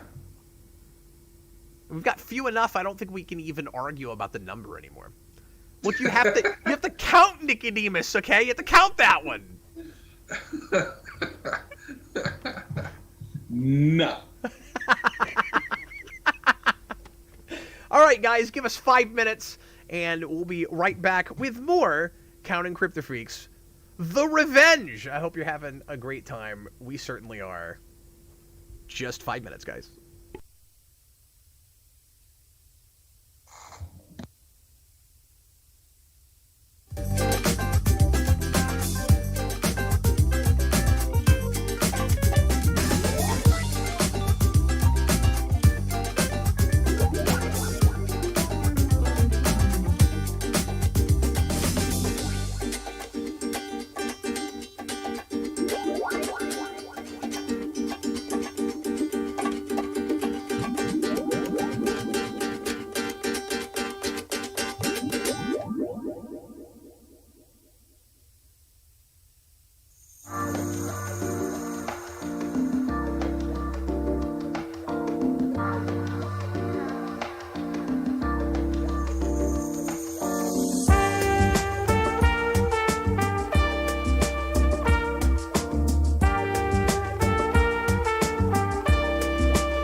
Hello, everybody. I am back, and the next episode in question is Nicodemus. Nico, what? Nicodemus. Klaatu Barata Nikto? John's not especially cultured, apparently. It's fine. So anyway, now this is about the Nicodemus flower, and you know what I'm surprised by, John? That it's not a giant sunflower. It should be. I think it might look sort of like a sunflower. I forget now. I need the like running theme for Smallville to be sunflower. Just so that you can read way too into that. You should write like a 20,000 word term paper on the sunflower metaphor in Smallville. My problem with writing stuff is the same as like when you're just asking me what I think about an episode. I say what I want to say in like one word, like one sentence, and then I'm done. Oh, I have the opposite problem. As you can tell with any given episode of the Captain Logan show.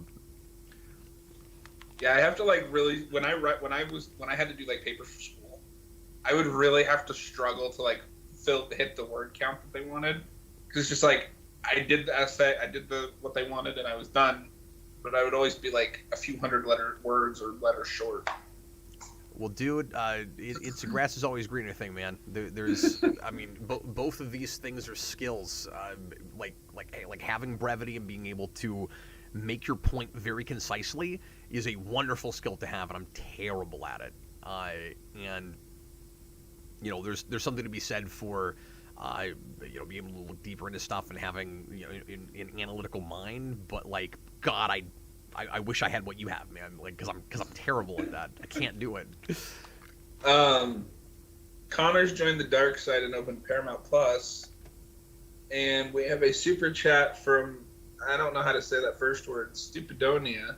Oh, thanks, man. Said he loves the Luther Corp shirt. Yeah, it's a $5 super chat. Okay, so somebody tell me what I'm missing here. Connor, why are you opening Paramount Plus? The show's not on Paramount Plus. Is that unrelated to what we're doing? Or are you just like... So, I just wanted you to know, while you're broadcasting Smallville, I open Paramount Plus. Watch something else that's on Paramount Plus. No, and then it crashed before it even opened. Robert Wild, I feel like this is karma for all the times I asked Cap to bring Counting Kryptofreaks back. Oh, no. Well, Which Twilight Zone? Speaking of that, oh, he's gonna watch the Twilight Zone. That's hilarious. He really isn't going to try to watch Smallville with us. I would assume the good one, or do you just mean one episode? No, I just meant which Twilight Zone, because it kind of makes me laugh, the idea of him going to watch Jordan Peele's Twilight Zone. Yeah, don't do that. Okay, so here comes Counting Twilight Zone. Okay, so thanks to Stupidonia for the super chat, and that means we've got another wheel spin, so we'll go ahead and do that before the episode starts and see what we wind up with, and if we want to do it right away or wait a few minutes. And so for 5 minutes, we can only say compliments and facts about the show. Oh, this should be fun. Oh, we haven't done another honorary Kryptofreak, but I think that's because I don't know who to nominate. I don't either, but you're right. We are at the time I wanted to do that. We were going to do that around 11. I said 10 earlier, but I have in my notes 11, so that's why I waited, but now I've waited too long. So let me look for a second at who's been here, because obviously Robert Wild has been still helping with the chat more than anybody, but he's already an honorary Kryptofreak. I feel like the next... Connor, would you watch Smallville if I said it was just like Twin Peaks? Don't do that. Don't do that. I think I want to nominate Grim Death Griffin. Yeah, I would second that. If you want to go with somebody else, there's a couple other people that have been commenting quite a bit.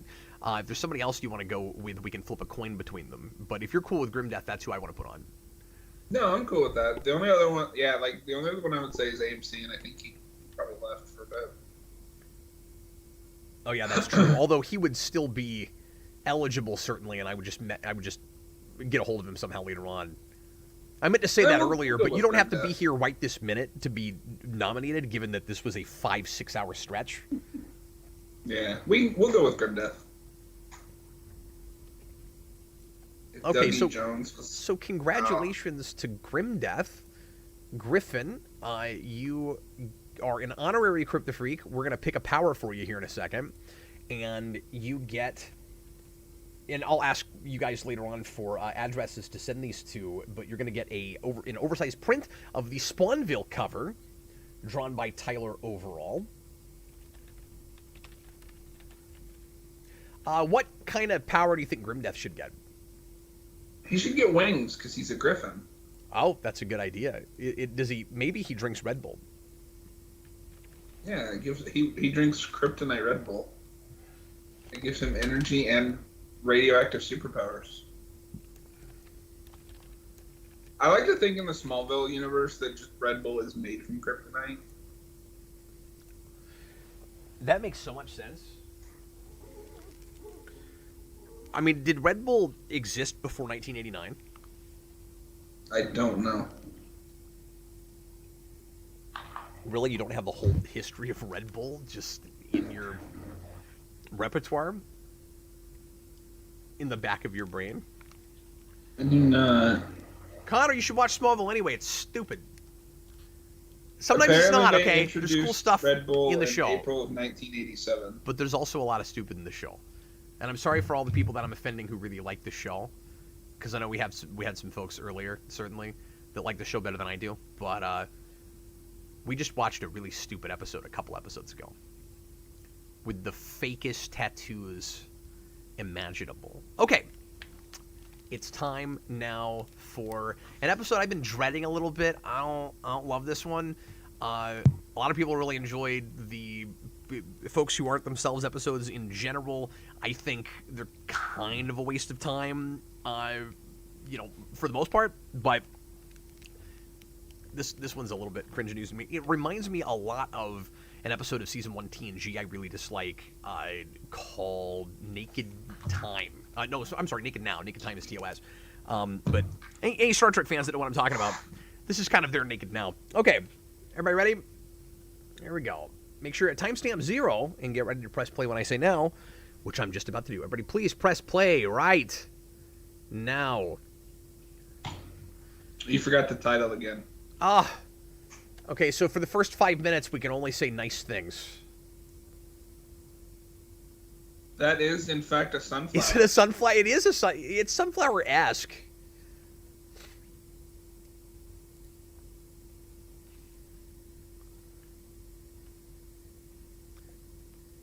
This guy's working hard.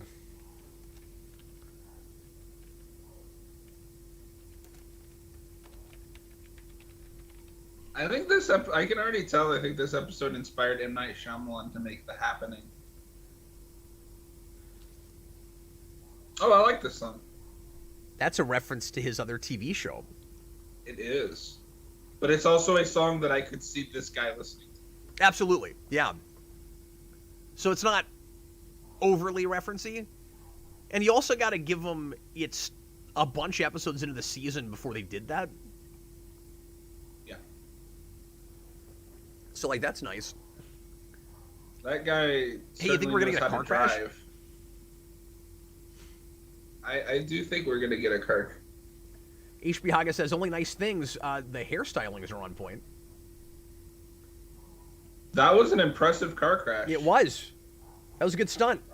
He went My dogs are barking. That is a fact.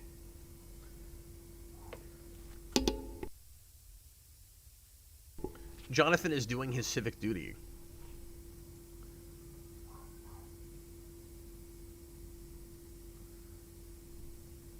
This entire episode wouldn't have happened if he just left him there.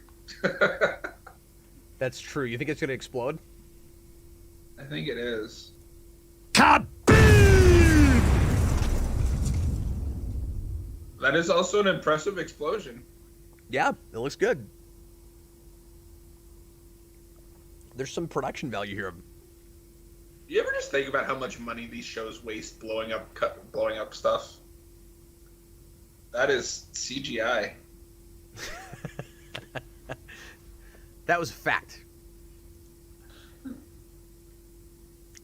This is also a lot like, and I would be surprised if they weren't looking at this, and I don't mean to go to Star Trek constantly, but the show goes to Star Trek some.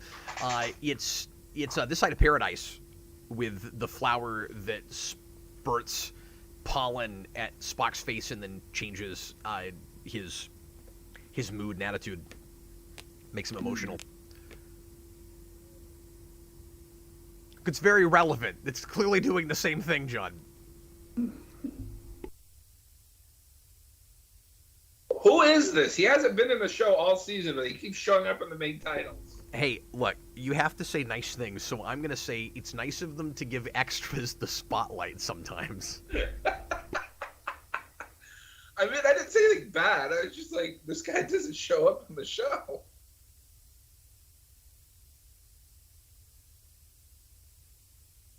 Happy Face says, that is one CGI flower. You know, I could go for some orange juice. Orange juice. Yay, Joe Morton's back. I'm kind of surprised it's been this long since we've seen him last. We spent quite a while building up the Cadmus thing. Yeah. Because I think what happens is he buys out Cadmus, and then that's where he puts Hamilton. I keep wanting to just call him Joe Morton. Dr. Morton.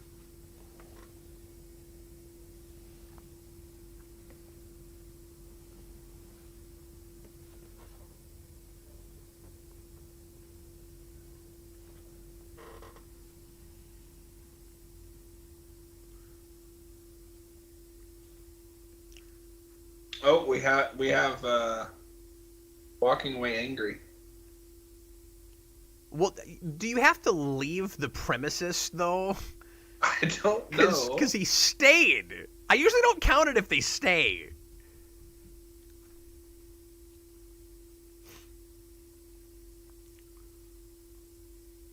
So Lex is, in that scene anyway, starting to act a little bit more like his, later on impatient, more supervillainous self. It's like, I want results now. You know what else? You know what else this reminds me of? What's that? Band Candy. Yeah, I don't know about that. I mean, just that shot, because it's the first thing he does is he acts like a teenager. No, I'm sorry. I'm just saying I've never seen that. So. Buffy the Vampire Slayer, Band Candy. Oh! I thought you were talking about a movie or something I hadn't heard of. No. I'm rusty on my Buffy episode titles. My apologies. That one's. I only remember that one because it's so on the nose. Band Candy. Yeah, no, you're right. I used to speak more fluent episode title with Buffy. Gotcha. If it makes you feel any better, I only know some of the big ones. Band Candy, Once More with Feeling. Yep. Seeing Red. Yeah, I used to do a little better with it. And Angel too. Okay, we're past 5 minutes, so we don't have to say only nice things now.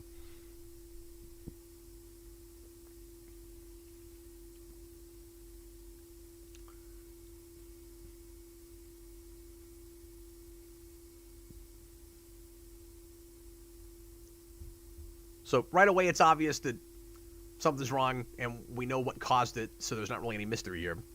For us, the audience, anyway. Not that they're playing it as a mystery, really. I'm just saying we kind of have to just wait till all of our other characters get up to speed. Do you think this kind of thing is more effective when it comes out of nowhere and we don't know what caused it? Yes. So, just to compare it to Band Candy, because that's the first thing my mind went to. Sure. We are introduced, and all of a sudden, all the parents start acting weird. We don't know why, they're just acting like kids. Yes. So when we get to the reveal that it's the chocolate, it's like, oh, okay. What are they going to do next? It's weird. What could possibly cause this? I personally, I hate having to wait for the characters to catch up to me. I love Under the Red Hood. I hate how long it takes for Batman to catch up to me in that movie. That's fair.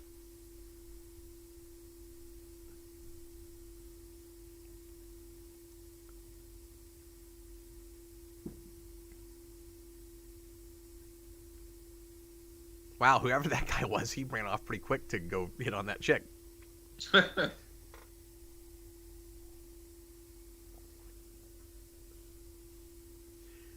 Does it seem a little... Well, I was going to say, does it seem a little late in the season to be doing this kind of drama with Clark and Pete? I guess we probably at this point do already know about his dad in the cream corn factory and all of that. Actually, we don't. Do we not? The only thing we know is that the Luthers did something to his dad. Wow. I'm not sure. Unless I missed something. I'm not sure where they finally make that clear that her shirt is weird. Chloe wears a lot of weird clothes. To be fair, we also have spent most of Pete's screen time joking that we don't know that he's not, so. That he's hardly in the show, and we should count his very rare appearances. Yeah. Yeah. So if he did say something, we might have missed it. Austin, we're doing okay, man.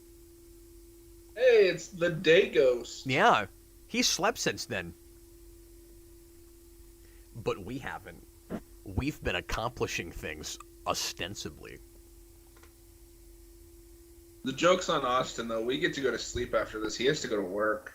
Exactly. Was that a euphemism? That was a euphemism. What I said, or what she? No, what she said. She said he could. She said he could stay in his loft and play with his telescope.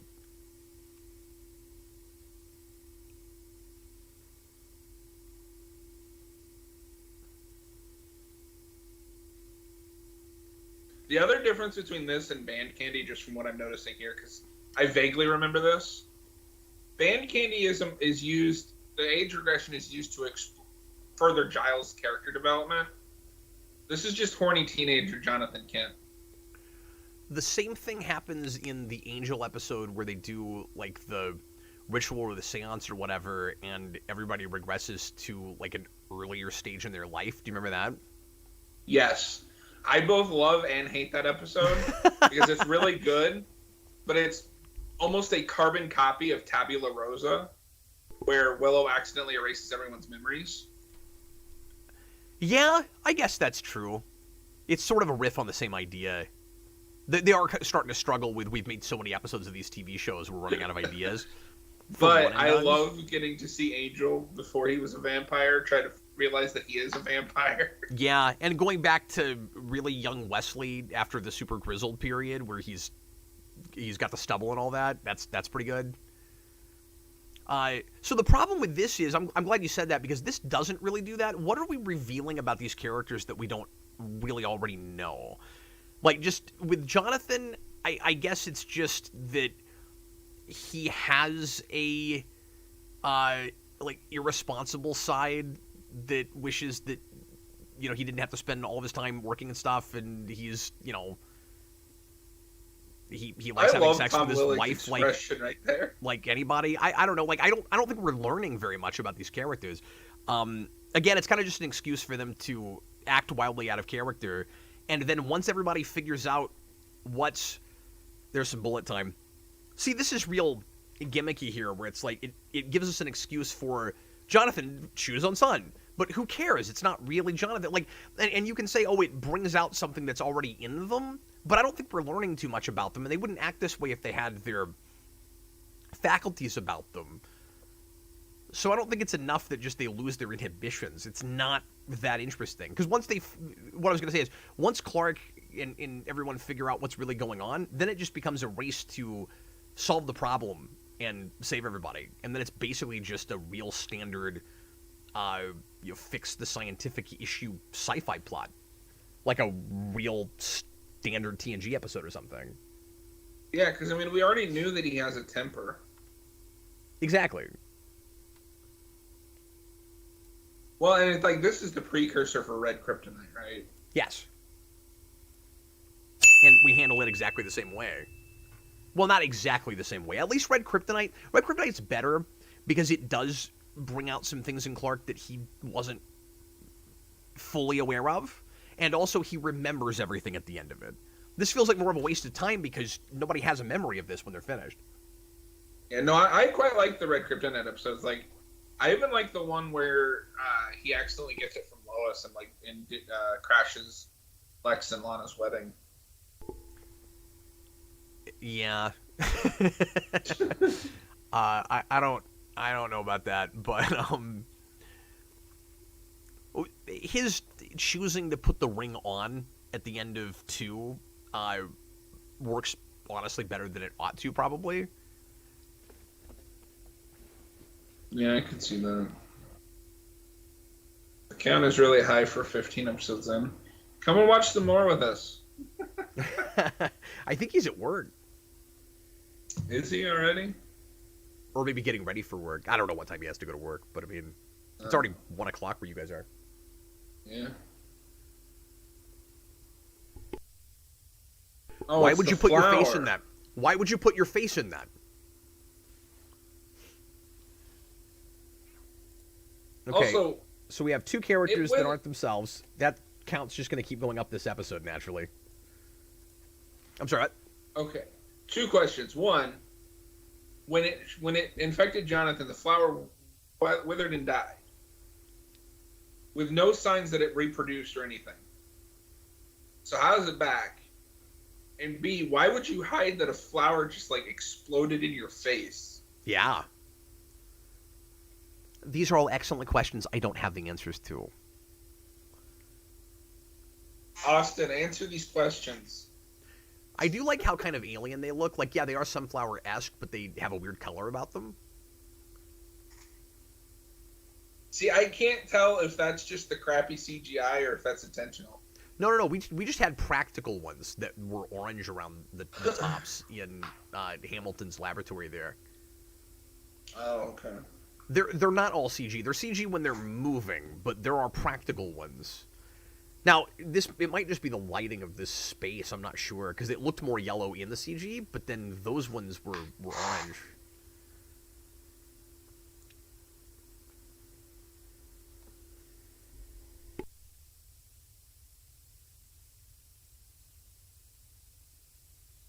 Okay, not so violence. Well, look, as we learned earlier, it's either going to be that or sex. Okay, that's all you can hope for. Oh, maybe it isn't orange. I guess it's pinkish. But look at that. It's not just a straight up sunflower. I also don't think that's the same flower. Oh, maybe it is. Well, that's weird if it's not, because aren't these supposed to be samples of the same kind of flower? No, you might be right.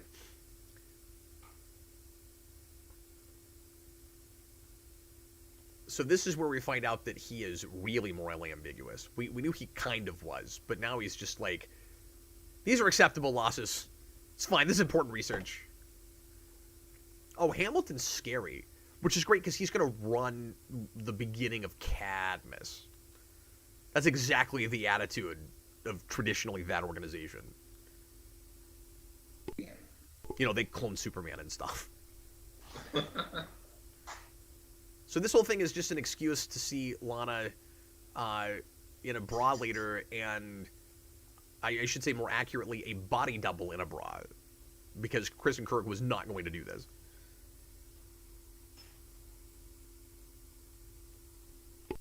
I hate this song choice.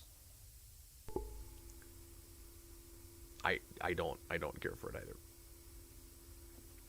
Let me just say that was not in my Smallville soundtrack that I made when I was younger. Definitely work. I'd also take being stabbed than a full 24 hours of Smallville. Austin's such a drama queen sometimes. It really is. I mean, I'm having fun. You are. That is true. Well, I put my face in a flower that looked sort of like a sunflower.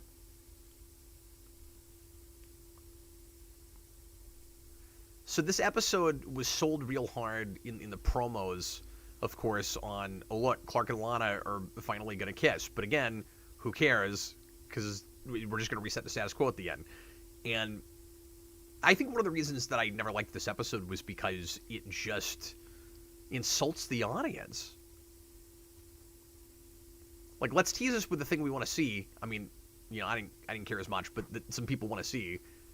And then let's make it not matter at all and waste your time.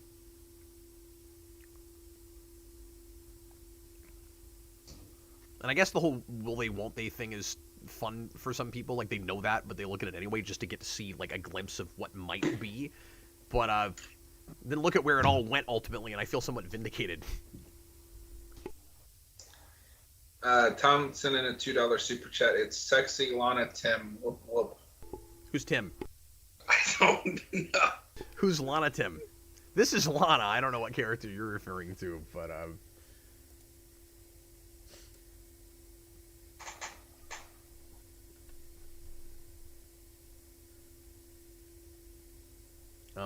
she is an attractive woman. You sent out all the signals!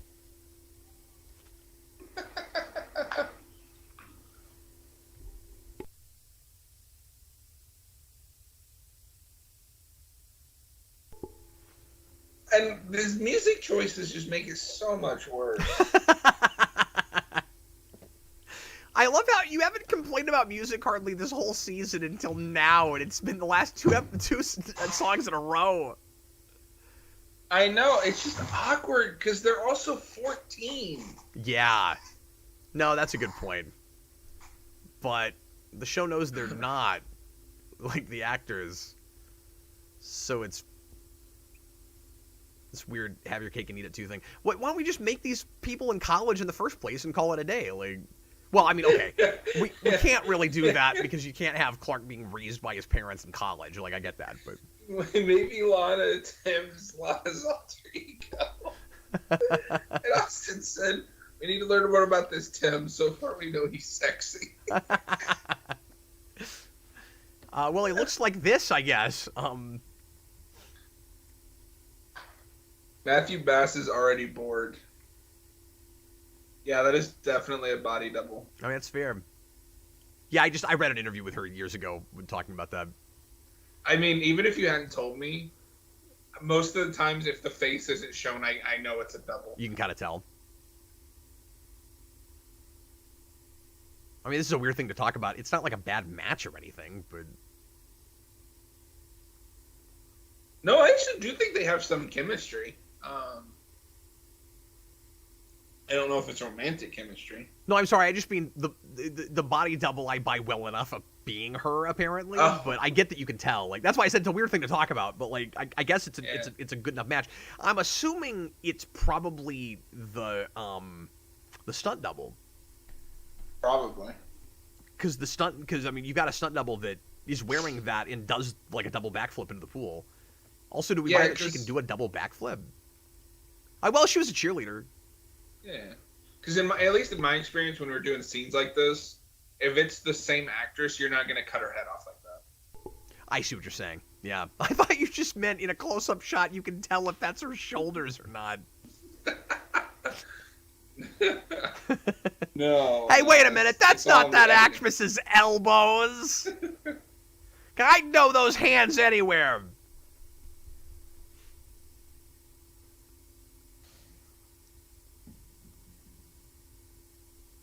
But yeah, I don't mean to offend anybody when I say this, but I think some viewers come into things like this and just want to see what they want to see in any context, like checking off boxes. Oh, good, we get to see Clark and Lana almost sort of pseudo, skinny dip or something, and then, nope. But we got to imagine. I'm like, well, you have an imagination. Like, why do you need this? It's not really gonna happen. Why do you need the episode to imagine it for you? I've never understood that. Discussing Topic says, this is not the last time Lana will use a body double. I guess I didn't know that, but I'm not surprised. Because there are other places where we do kind of revealing stuff with her. Now, I don't know, again, this is a weird superficial thing to talk about. I don't know if Lois uses a body double. I don't think she does. Because they do some real scantily clad stuff with her.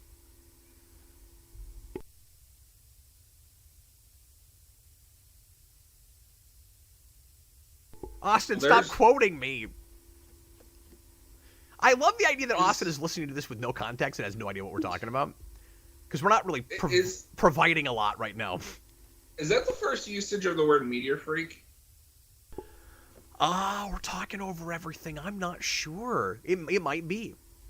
Also, how does she know who Hamilton is? What a momentous occasion. I know, right? Hey, that's a good question. Meteorites! Yep. Is she, though? Is she supposed to be older? Older than what? She's a freshman. She's going to be barely 18 when she's dating the football coach in season 4. That whole thing is weird. Yeah, it is. But, like, she's technically not underage, I guess, in that, but she's still, dating a teacher.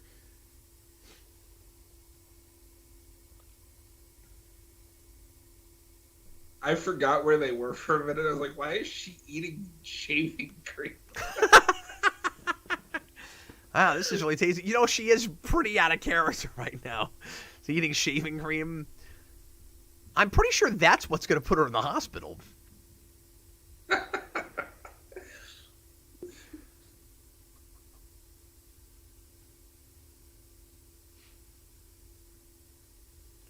Austin, ooh, she dates a teacher. You're burying the lead. According to John, she's eating shaving cream.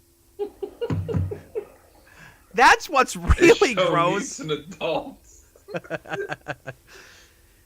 So you can make a drinking game out of every time in the show somebody says you're not yourself or this isn't you. There are some seasons that have 2 of these. I mean, oh yeah. You know what's even worse is because I was thinking about it. She's still a student when she's dating the coach. Yeah, and also she's a student when she's doing all this right now. At least this is mind control. Yeah, but She dates what's his name willingly, and he reciprocates. Jason Teague?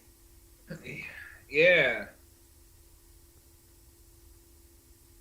Isn't it weird that the recurring boyfriends get to be in the credits in the opening just to eventually turn into murdering psychopaths? Whoa. Or at least Jason was. Jason. To be fair, she meets him in Paris before he's a teacher. Well, that's true. But she's still only 18, and he's... I don't know how old. I'm sure he's not any older than like 24 or 25, but... Clearly she has a taste. Like a specific taste. Yeah. It ranges from freshman to almost 30. Yeah, I mean, I can't argue with that. Guilty. Guilty. Guilty.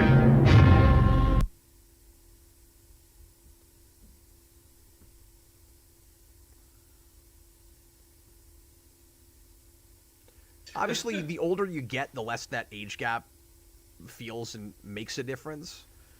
And I'm not saying that makes it okay when you're super young, but once you get to 18, 19, and you're dating somebody that's 24, 25, it doesn't feel like the massive gap to me.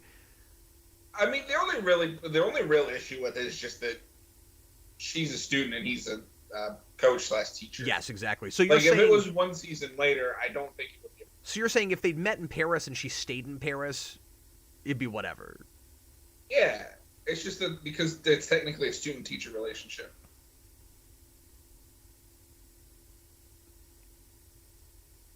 No, Austin, it's not an age issue. The worst thing is honestly the hypocrisy. Yeah, I've revealed this before, but when I was a senior year in high school, I was 18 through my whole senior year because I was held back in first grade. So I graduated a year later than I should have age-wise.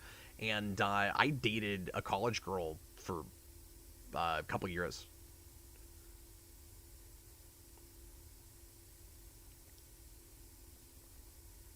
So we had, I don't know, 3 years between us, I think.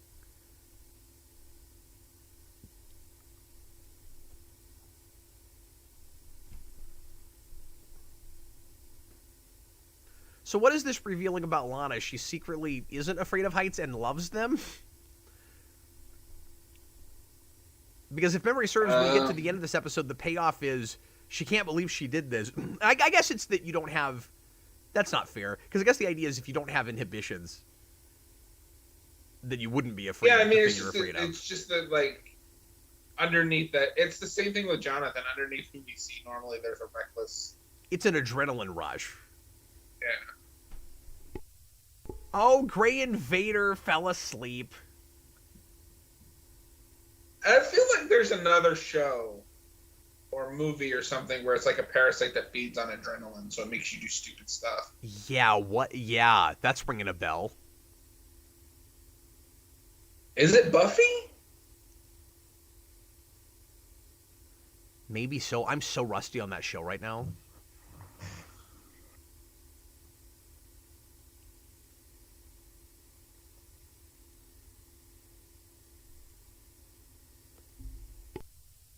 TV.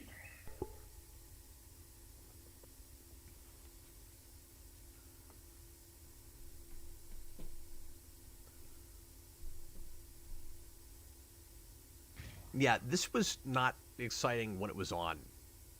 I was like, okay, let's move along here, because it's pretty obvious what's going to happen. You're going to find. I can only find documentaries on parasites. Oh, okay, weird. Oh, something I meant to mention earlier is this is one of those weird things where there's strange supernatural things in Smallville that predate the meteor shower with no explanation.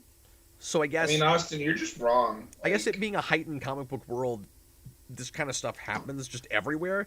And maybe it's not as big of a deal when you get to a lot later in the show and you have, you know, Aquaman and Impulse and, you know, a bunch of supervillains with powers that aren't, or at least some, that don't have anything to do with kryptonite. But it is kind of weird that there's this concentration of supernatural stuff here even before the meteor shower, because they say it's like 18 something that the flowers found, and that means that it, well, does it predate even Kryptonians going there? Because I can't remember how far back they go. Because when Jor-El goes in the 50s, there's already Kryptonian tech in the cave. So they've been there before. I just don't know how far back they go. So the only thing I can think is, it's possible it's yet another stupid thing from Krypton that somebody was dumb enough to bring to this to our planet. Austin just has no taste. I mean, that's all there is to it. Well, Austin can like what he likes. I know, but I can still give him crap for it.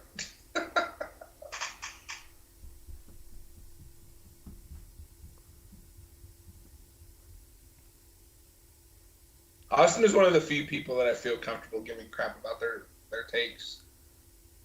You know, you and I haven't spent a lot of time together, but I am already developing that comfort with you, man. I sure am.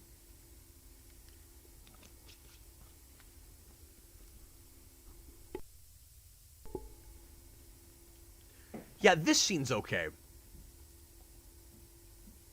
Where, once again, he's hiding stuff, and he is somewhat responsible for what's going on here, and not telling Clark about it.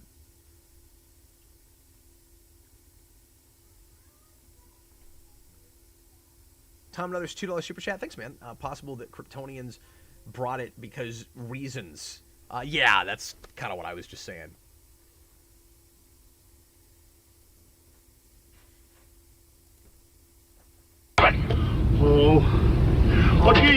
Gee, Mr. Luther.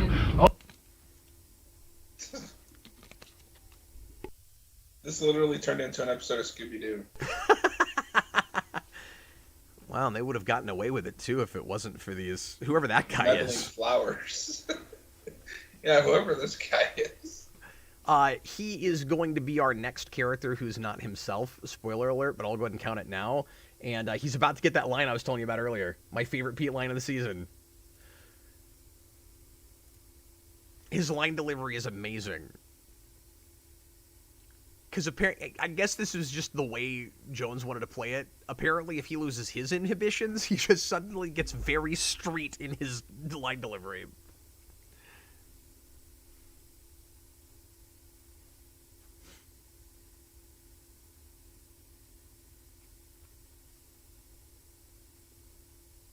That was fast. Yeah, it didn't happen that fast with anybody else. I think it's because they just want to do the scene, and she's got to be in danger here. You know what? I feel like he should be doing this to us right now. He's angry because everybody ignores him. Who? Who? Wow, it's a good thing there wasn't a gun next to anybody else this has happened to.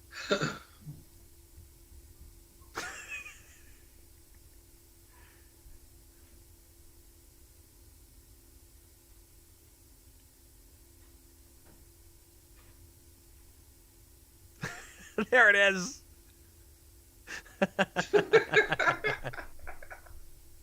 That's amazing. It's amazing. He turned into a completely different character. Doesn't it look like he's just quoting some movie he saw on TV?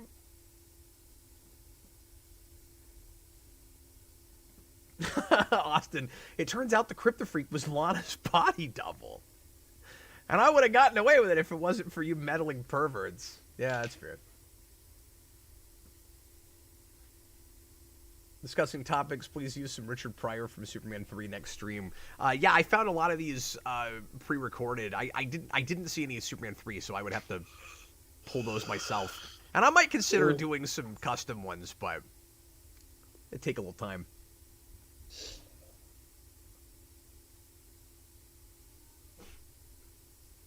Oh no, we lost the random that we introduced this episode. I wonder if Jonathan's next. Oh, was that the Smallville equivalent of a red shirt? Yeah. John, you seem riveted in this episode. Yeah, I'm gonna be honest. I've seen this premise done better at this point, and the one part that was funny, which is watching Jonathan Schneider try to act like he's 20, is over. That's true. I mean, I do have fun watching Pete Ross pretend to be some gangster in a generic movie he probably saw on TV. Give me the damn keys! But we're not going to get to see him do that anymore either, so... Yeah, exactly. Now it's all downhill from here. You know, if he was the villain of the episode, just temporarily turn that way, this would immediately be more fun.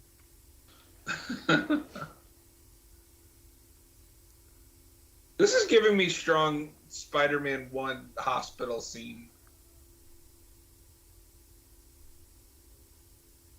Yeah. I don't know what we're doing here, and it just won't stop.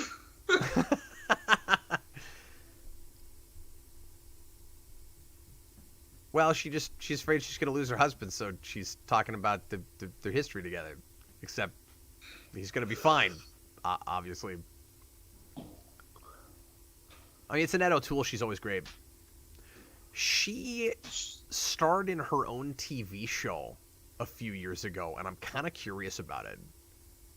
Oh, really? What was it about? I forget what that was called. But yeah, at like 62, 63, she had her own TV show. She's 70 now. That's crazy. Isn't it? Has aged very gracefully. She was on Rosenbaum's podcast a couple years ago, and that's a good interview. And of course, they're good friends and get along great. But let me find that. Smallville, Stupidonia says Smallville needed more Pete. Give me the damn keys, Russ. Oh man, I'm gonna start calling him that forevermore, and then maybe I'll remember him. Oh yeah, we do get a little bit more of him here. I forgot. Oh yeah, because he goes, "Hey, Hamilton's here. He's right here."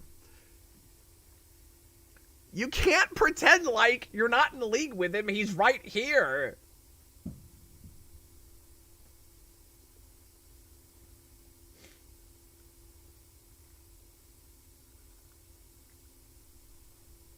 Sorry, I am looking for that.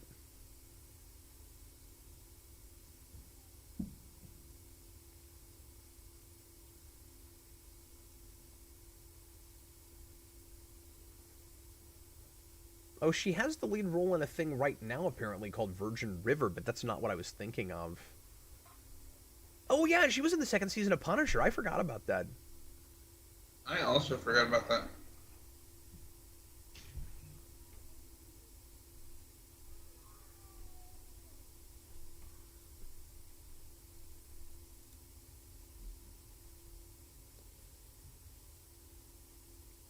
Is this it? Yeah. He's holding that book just fine when it was in the fireplace. We're going to get some stuff to count right here, I'm sure. It was a show on USA called The Huntress. Oh, weird.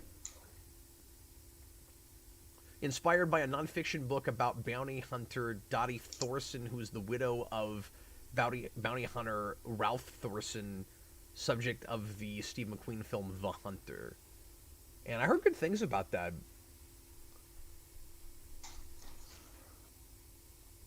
He's been lying to everyone. It's a good thing that he's inebriated from this flower, because you wouldn't convince anybody. You're the worst liar in the universe. They sold the show also on that line, if memory serves. He wasn't unconscious. Now he is. Lex just got knocked out. That also counts as a throw. And he just got knocked out. And is that too convenient unconsciousness? I'm going to say yes. I mean, I don't think that second one counts. He had to knock him out. He was affected and violent. That's true, and it's also not that inconvenient anyway, because I think they all end up with amnesia at the end, so it wouldn't matter if he found out anything. I'm pretty sure everybody that was on the flower spores forgets everything.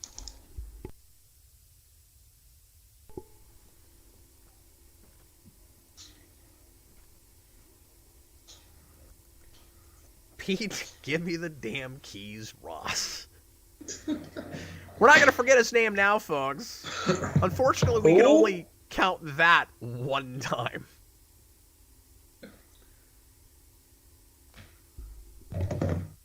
Oh, but Basulio, if we did that, he says, I still think the stream needs a facepalm counter for bad writing. That'd be all we'd be looking at. Like, that's not fair. There's some okay writing in the show, but I mean, there'd be a lot of this. You just see so much Captain Picard.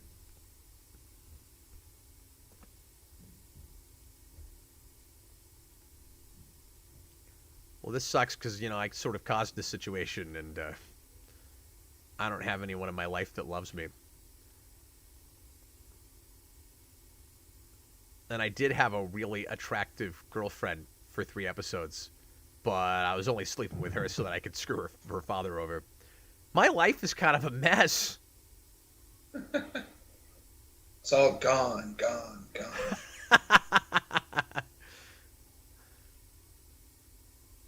Why is William Shatner singing spoken word songs about Lex's life? Why do you know about that? Because Austin.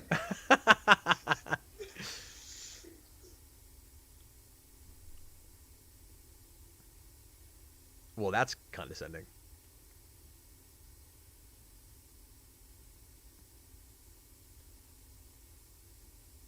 Yeah, we will see him, I want to say, one more time. Yes, but Hamilton... Yes, because he ends up with a similar thing that Tony Cloud had. Oh, yeah, he ends up jittery also, doesn't he? Yeah. Yeah, he gets the exact same thing, actually. And then, and forgive me, anybody, if this is too, like, non-PC for you or something, but when I saw this in high school, I couldn't help but think, oh, okay, so only black men get the jitters? Like... Sure looked like that. It was like, okay, we're gonna have token black characters that do this. All right. I mean, Tuna's not a pattern make, but it was kind of weird. Well, that is a wonderful sight of a green screen. Come on, this is totally believable.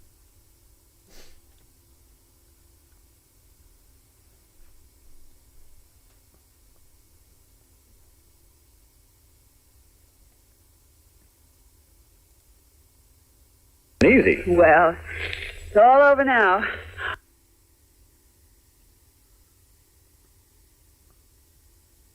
Yeah, this is the worst green screen we've seen this season. This is rough. It's like they just have somebody off to the side. I'm sorry, what did you say? We gotta say what budget's left for the tornadoes in the finale. That's exactly right. It's like there's somebody off to the side just blowing at them. Just tell her.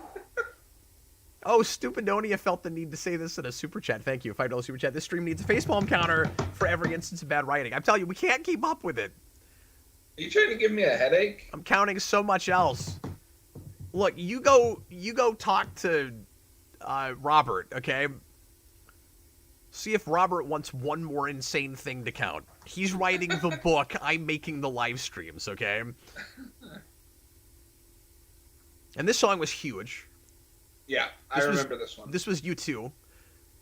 Am I right in saying this was kind of U2's last huge hit? I don't know because I knew this song, but I was not aware of U2 except for their song Vertigo. Yes, DJ, we are still alive. We're actually doing okay. I'm in good shape. I am in good shape. I'm gonna need like 30 seconds once the episode ends, but yes, me too. Other than that, Me too. We'll take a real quick 2-minute break, guys.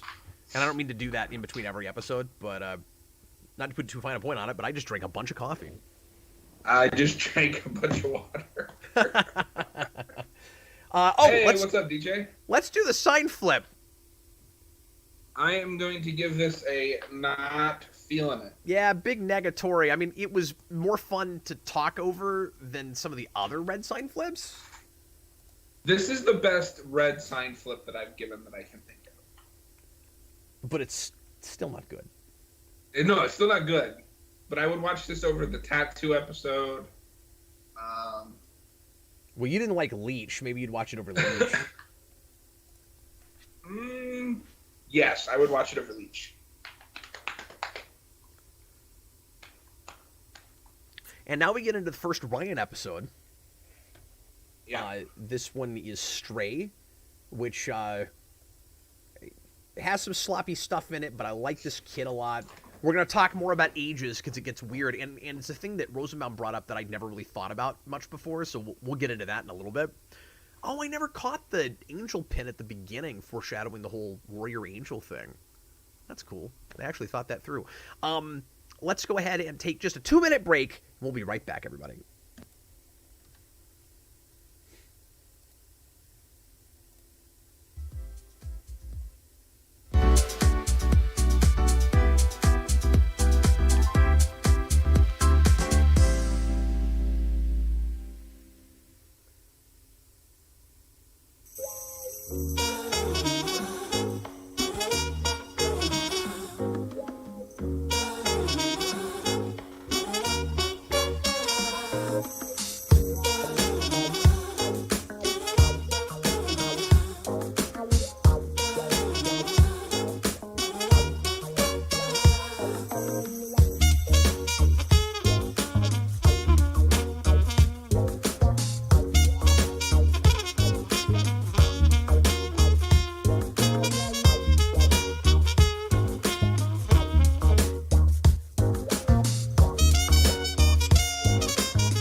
All right, folks.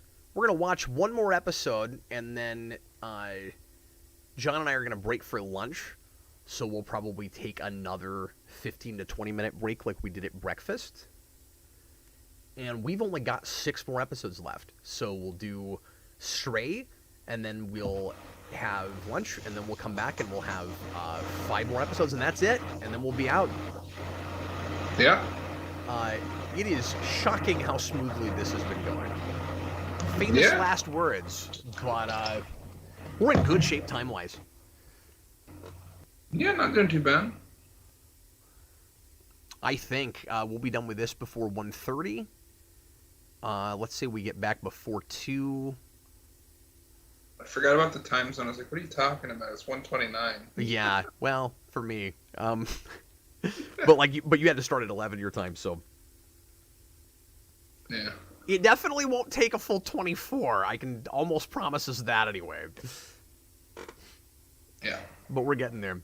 You okay, John? Hanging in there.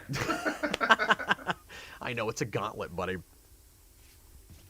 Okay. Well, let's go ahead and watch this one.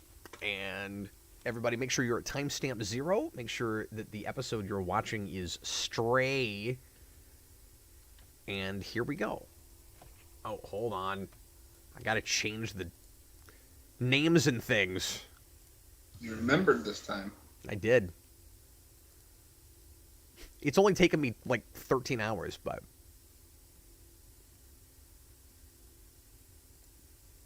Come on. There we go. I don't want to hear it, Austin. You wimped out after 2 episodes. Just the animosity between you and Austin is real. There is some deep-seated emotion happening there. All right, folks. Me and him are just too similar. Say again? I said we're just too similar. I think I buy that. I think that's right. Okay, here we go. Everybody, please press play right now. Okay, It's so an angel. I'm sorry, what was it? It's an angel.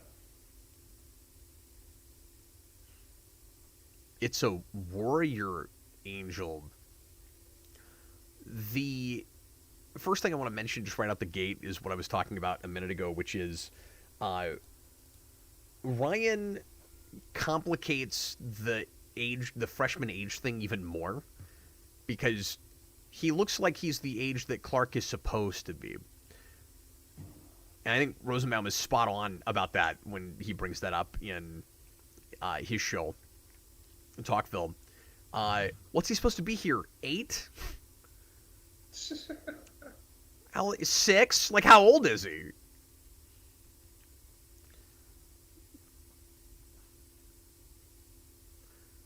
Well, I've already had enough of this song, and I've only heard it for 13 seconds.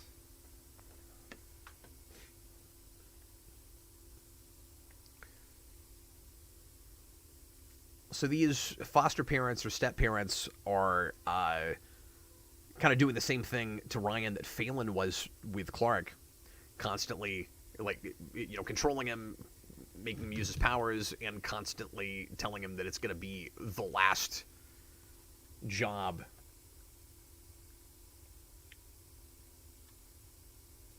Coming angel of the boring angel, just waking up boring. What?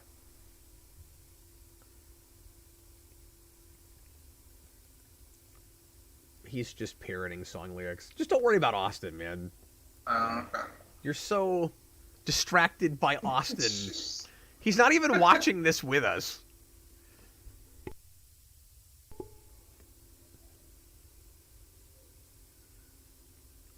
Grey Invader, I think I'm the only one who doesn't like Ryan. He creeps me out. The way he invades people's minds is disturbing. It works to me because he's a kid, and it would be more disturbing if he was like 10 years older than this, I think. But it works to me because his heart's in the right place and he's so innocent about it. And yeah, he's a little tactless, but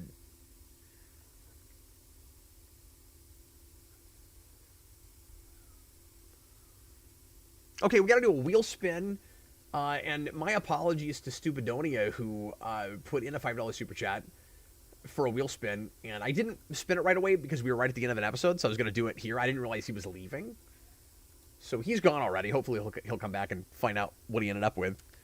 But I'll do it during the intro.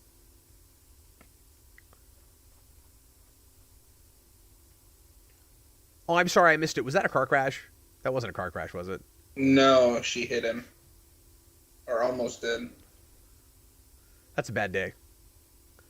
Also, why is it that the Kents and Lex are the only people ever on the road? Because when they're driving, it's a small town.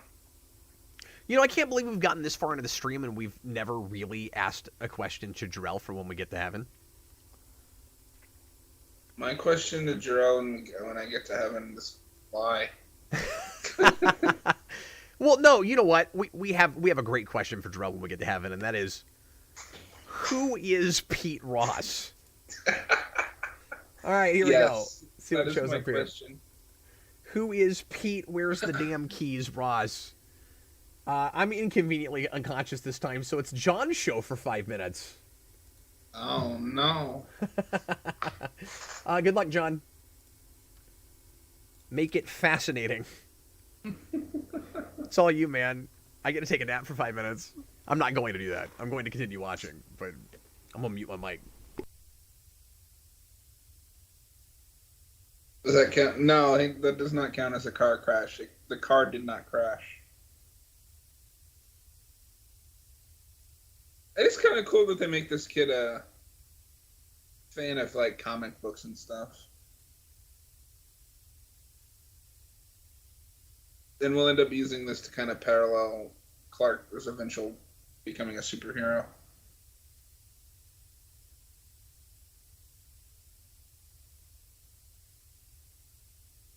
Just got me with Pete Ross.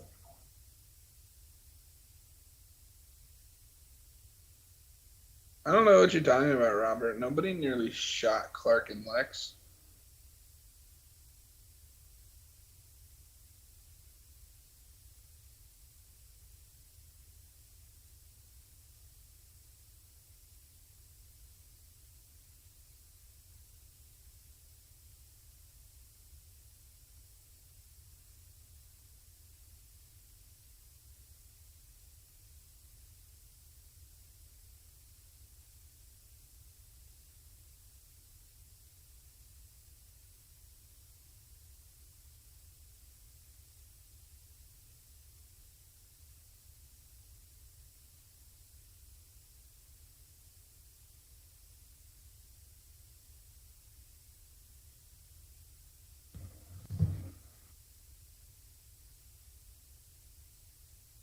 I don't know if it's weird this kid can cook like this.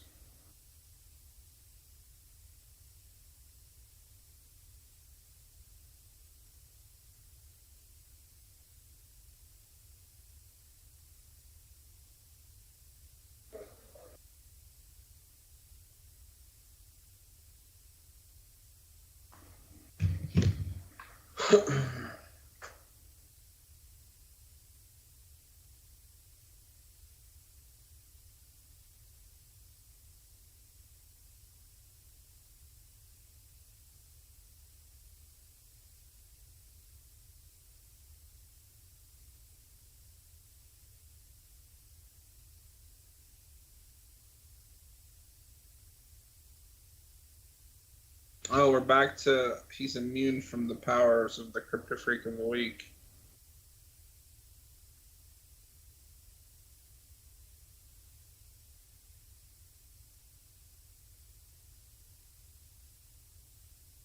Do you drink anything other than orange juice and alcohol? In this universe, no, Robert. Oh, Lex drinks that weird blue stuff.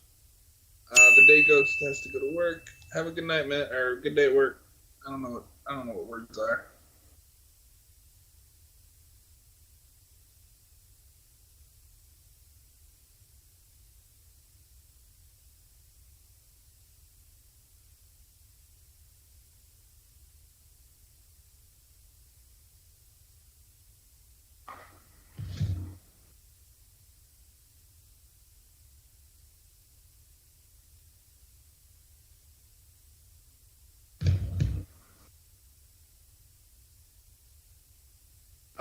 who wrote and drew this comic. So it looks like there's actual like artwork and stuff in that.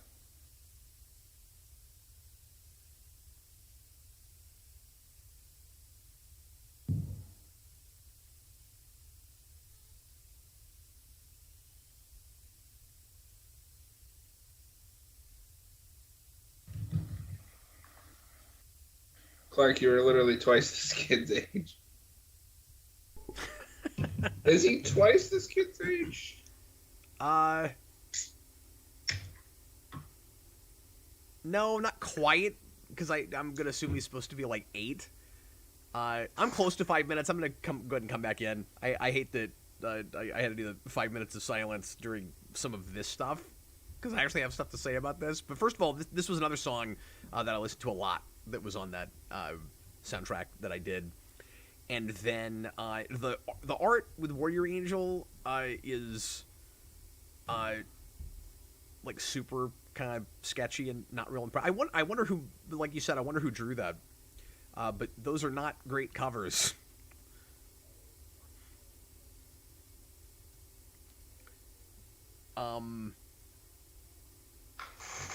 Somebody asked if this is real Amnesia. If you haven't seen this episode, no, it's not. So we can't count it. He's pretending. He is, in fact, pretending.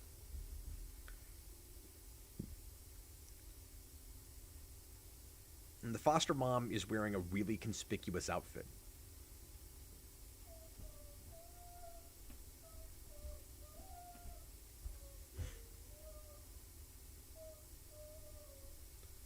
So I think this is in the intro for season 2, or if it's not that, it's a really similar pose with those two. Robert, oh, I'm sorry, we already talked about Clark, but yeah, really close to twice his age. I actually said the episode title. Yeah, they don't always do that in the show, but quite frequently. Oh, he's back.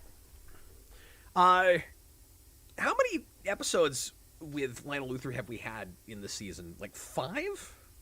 It's got to be no more than 6.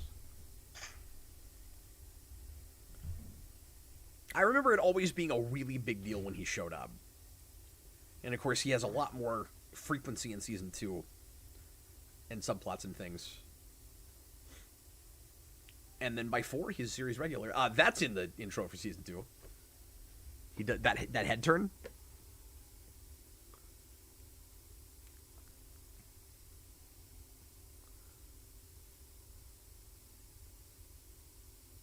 Wow, the lighting here is really kind of interesting. The way the red stained glass is hitting his forehead. I'm sure that's an effect that just happens to be going on and they're not doing it on purpose, but it looks kind of cool since he's supposed to be, like the devil.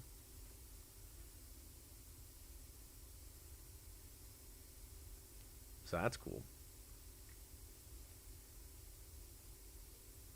So we're already kind of setting up stuff for the end of the season, 6 episodes before then, because he's already trying to get Lex to go back to Metropolis. Yeah. And not have him exiled to the crap factory, as he says in the first episode, or somewhere early on. Wherever he says that thing he says.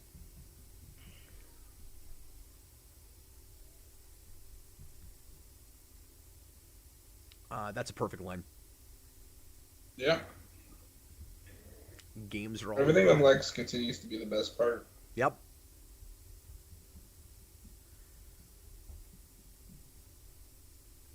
Oh, Wall of Weird. Oh my God! Not only do we still have, still have it, but you're still remembering to count it. It's astounding. I know you mentioned it earlier, but you didn't say a lot about it. How do you feel about the idea of there being a comic book precursor to Superman that Clark, like, maybe doesn't model Superman off of, but obviously has to be thinking about when he puts his mantle together? I don't mind it, but I don't need it to be there. I like that it comes from a kid. Yeah, I do too.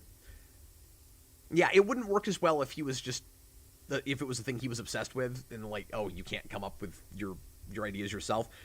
Although to be fair, this does ultimately end up being a continuity where Clark doesn't come up with Superman himself because there's a suit waiting for him in a spaceship.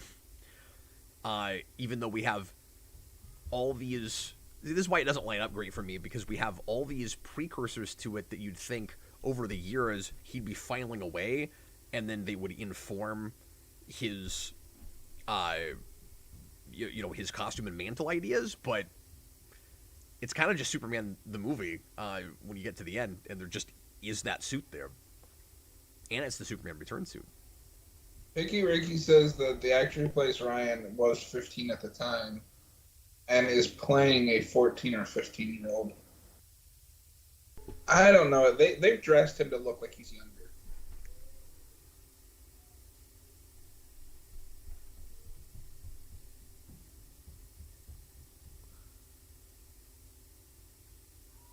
Yeah, I'm not sure what point he's making that we didn't already make.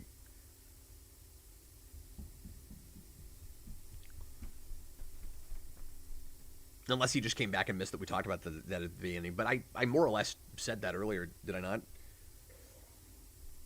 So something to that degree, I think so. Yeah, like we're ambiguous about his age because I'm not buying that this kid is 7 or 8 years old. No, Martha's long gone by the time we get to anything with the suit. Yes. Yeah, and again, no human sews that suit. He goes to a spaceship and it's waiting for him. I can't remember if there's a Jor-El hologram that talks to him or what. I forget now, but You know, I think I like it more that it's Lex of the two of them that's a fan of comic books and superheroes. I do too. Yep. He has that idealistic side in there somewhere.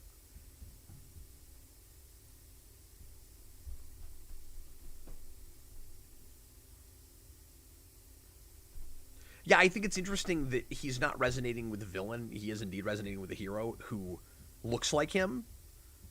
Because he still at this point sees himself as potentially the hero of his own story.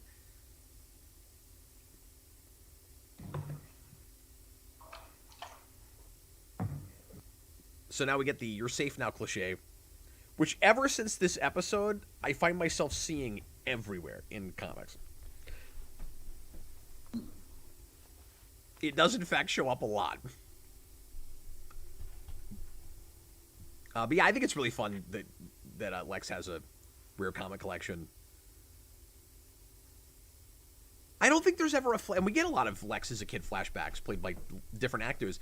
I don't think there's ever a place where we see him reading comics or collecting comics as a kid. I kind of wish that was in there somewhere, but maybe that happens. I feel like there is a reference to it. Maybe there is. I don't remember it, though. Picky Ricky, thank you. My point was that the actor was actually 15 while filming. Welling was 24. We're supposed to believe Welling is the one who's 15. Yeah, no, I know, but I did talk about that.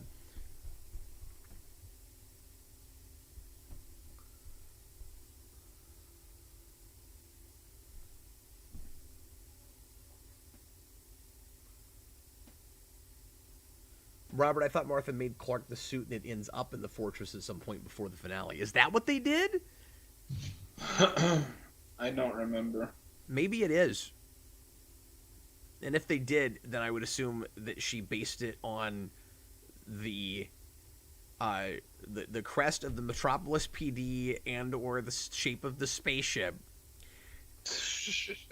And then the mascot of the school that's wearing a cape and also an S on its chest. Oh yeah, Ricky, no problem. I just want to make sure I wasn't missing something. He's got super hearing again. There's no way he hears that, right? I mean, like, they make it kind of muffled. Not over that garbage truck. Yeah, it was very loud. You're safe now.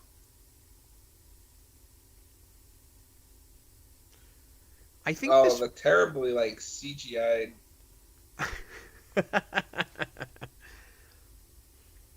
I want somebody to take that specific shot, and when he pokes his head through the hole, look at me. I am the captain now. Let me ask you a question. Is this more or less effective if Ryan actually is played by, like, a 10-year-old? No, I mean, he looks young enough.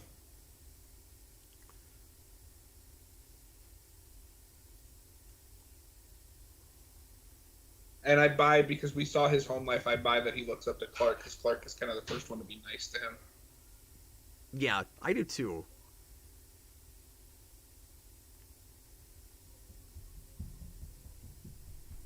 I don't know. I guess the like sliding age scale, it just makes the most sense if you are going to have 24-year-olds playing 14, 15-year-olds, but it takes me out a little bit when you have a kid that is supposed to be like a preteen or that looks like a preteen or a straight-up teenager who still has kind of this like idealistic, almost like childlike way of looking at things, where he's seeing Clark like he's in a comic book. That feels like it should come from the perspective of a 9 or a 10-year-old, not a 14-year-old.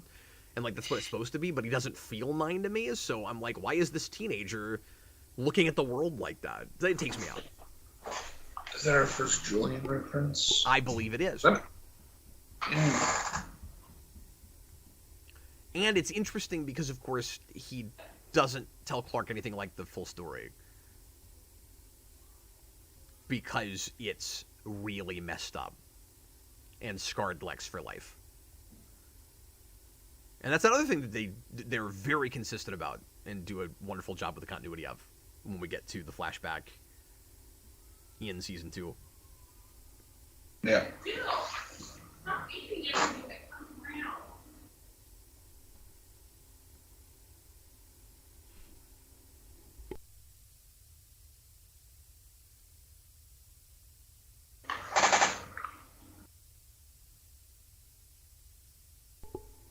Meanwhile, at the Talon, which is already fully put together and totally furnished, and I don't know where she got the money to do any of this, but okay. She got it from Lex. Oh, I'm stupid. I guess he shelled out for all the furnishings and stuff and everything. I guess that makes some kind of sense.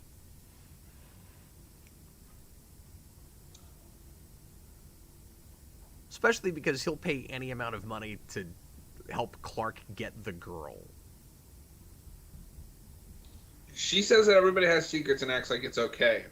I want her to remember that for the next 6 seasons.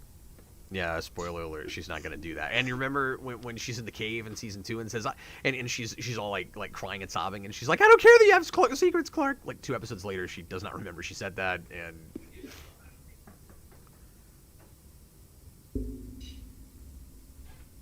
You know, when she's upset because everyone in her life leaves, she goes, everybody leaves! And then she forgets all about that, and that's a problem. But once again, we're getting ahead of ourselves. You know, when we get to the later seasons, we're going to have nothing left to talk about. That's a very blue truck. That's another very blue truck.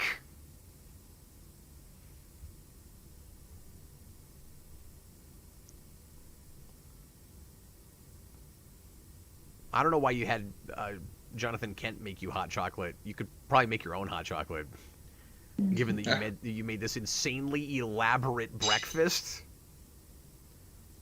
Dude, I can't make a breakfast that looks like that. I'm 38 years old. Same. Well, except for the part that where you're 38 years old. About 8 years off that. Because I think you're like what? Ryan's age?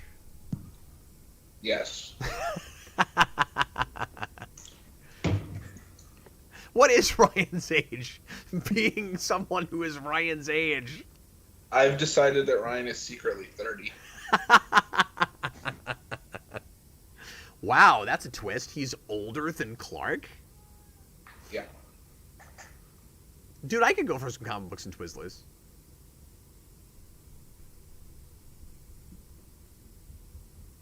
But yeah, no, like I think he's younger than 14 or 15 because they talk about him like he's a kid. Yeah, but that's Like what a I'm young saying is kid.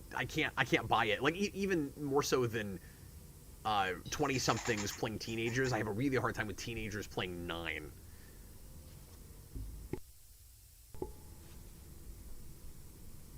That's fair.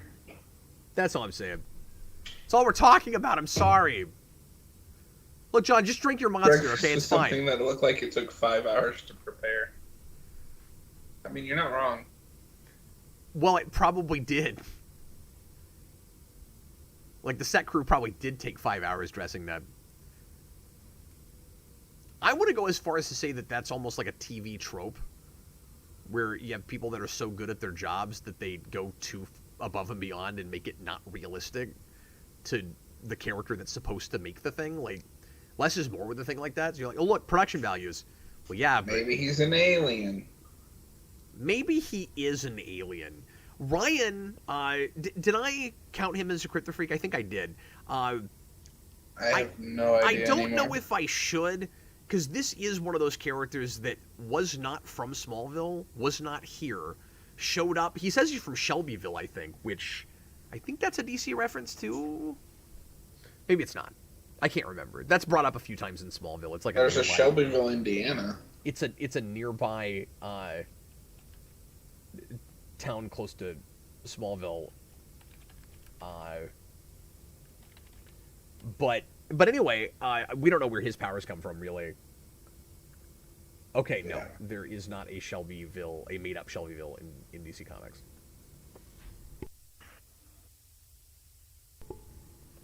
So anyway, I don't actually know if he's a Kryptofreak or not. Trying to pad those numbers. Yeah, I think I'm actually going to go back down to 16 with Kryptofreaks because we will find out in his second appearance that he has a tumor in his brain, and I think that's supposed to be what's giving him his powers. So the ripping off phenomenon, that movie from the I really 90s. like that second Ryan episode, or at least I remember liking it. It's one of my favorites, and I think this is the first appearance of the second Starship design. Is it not? Yeah, it is.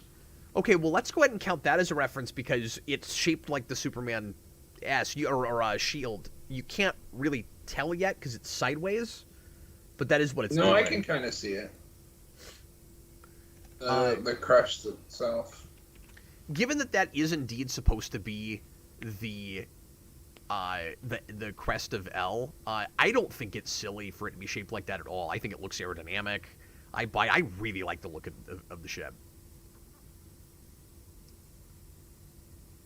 And I would like a prop one. I want a real one. Like life-sized. Well, you wouldn't be able to fit in it, John.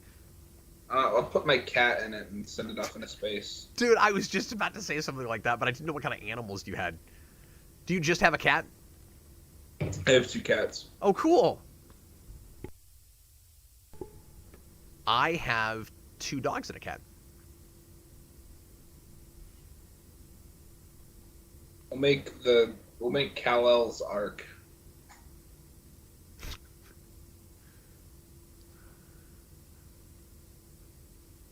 This kid's in Teen Wolf later on too. Is he really? Yeah. Is he a lot older? Oh yeah. So he plays the Hellhound in that. I saw a little of that show. I maybe didn't even recognize him in it. No, you didn't get there. Oh, okay. He doesn't join until I think season 3. Yeah, that first season was fine. I could not get into it after that. It's all downhill from season 3. That's what I've heard, but I didn't even like it anymore into 2, so I don't know. 2 was like I could turn my brain off and enjoy it, but that's not a show I'll ever go back to. I watched it once out of curiosity. Well, and that sort of thing's not my thing in the first place. I mean, Yeah. I'm a walking contradiction because I like Buffy and Angel a lot, and it's doing some of the things those things are doing, but just like werewolves and wolfmen, I have a really hard time getting excited about. Just in For premise. sure. Like, I'm not a horror guy in the first place, so I'm super picky when we get into even monster stuff. It took me Well, so yeah, I long to was- even warm up to vampires, John. Oh, interesting. Like, growing up, Yeah, I when did my- not care about vampires. When my friend introduced me to that show, I was kind of excited because if there's one complaint I have about Buffy, it's their take on werewolves suck. That's true. So it's like, oh, cool, that kind of show, but with werewolves. And then the best it manages to hit is Discount Buffy. Their mythology is well thought out. I'll give them that. At least with what I saw. Maybe it gets convoluted, but what doesn't? It just becomes kind of lame. Oh. And, like, they can't keep cast members.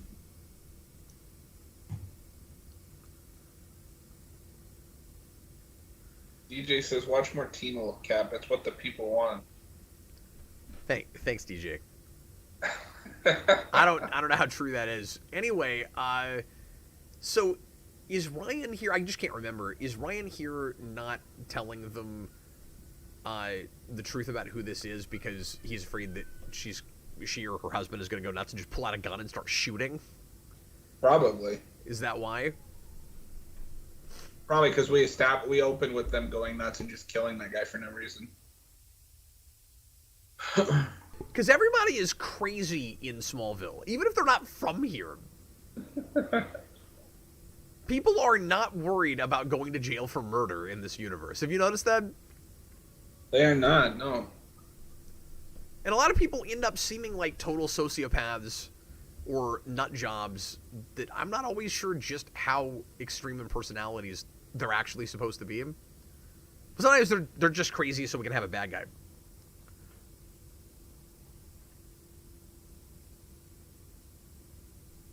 Okay, this joke's going to be in poor taste, but I kind of want these guys in the middle of this conversation to just stop and go, "Hey, do you hear the cows?" "Oh, yes, we hear the cows." "Okay, we're fine." And then they just keep talking. The cows are fine.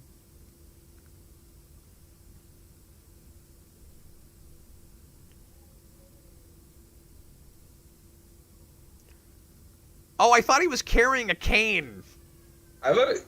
Oh, it is what I thought it was. I was like, oh, is that a sword? And it was. No, it's a foil. Get it? That's not foil. I know what foil looks like.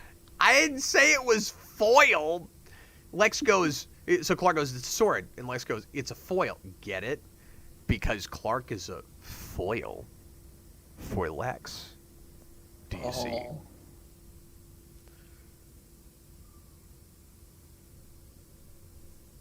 John, why do I keep having to explain how narrative works? Because I don't know how narrative works. I don't know what a narrative is. Oh. I just see things and they happen. We just put that in the same pile as that guy named Pete Ross. Ooh? Oh!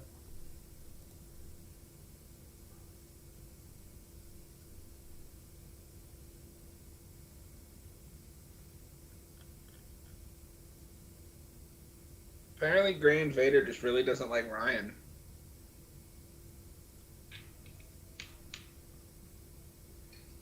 He really doesn't. Why do you hate children?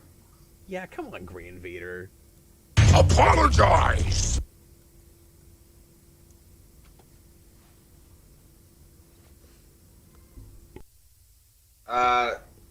Lex getting kidnapped? Yes, thank you. God, why are you so much better at counting than me? I don't know. Did he just... Let's see, he got hit real hard in the chest, but he didn't get knocked out.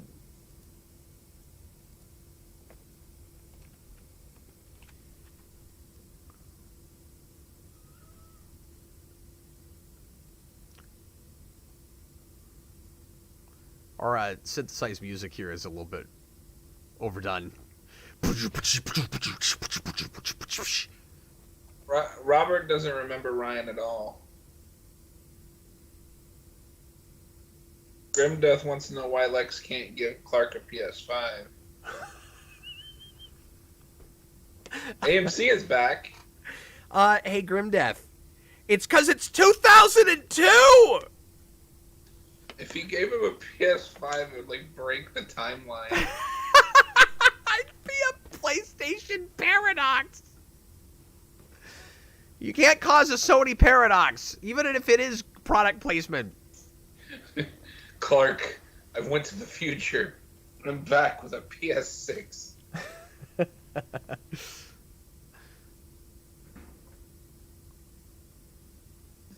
It finally doesn't look like Apple made You it. just scared the crap out of DJ.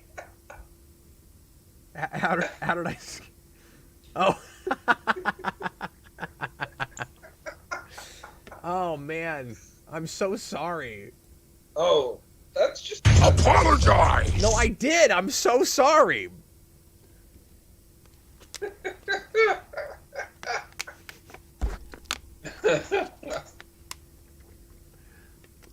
You guys look out, because I love the soundboard so much, it's going to be really hard not to use it on every program now.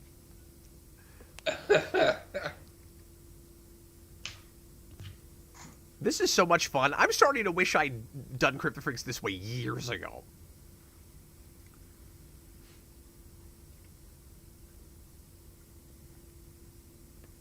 Oh, HB Haga, you're so right. He says, besides, he'd give him a Lex box. Oh. Well done. Well done. I appreciate that. Even That's if not a John doesn't. gift, it's a curse. Hey, you don't know what kind of games it plays. It has no games. Oh. Because it's an Xbox. No, it's a Lex box. You don't know what it plays. And it's backwards compatible. It's got, like, Gene Hackman games. Is it backwards compatible with the Lionel box?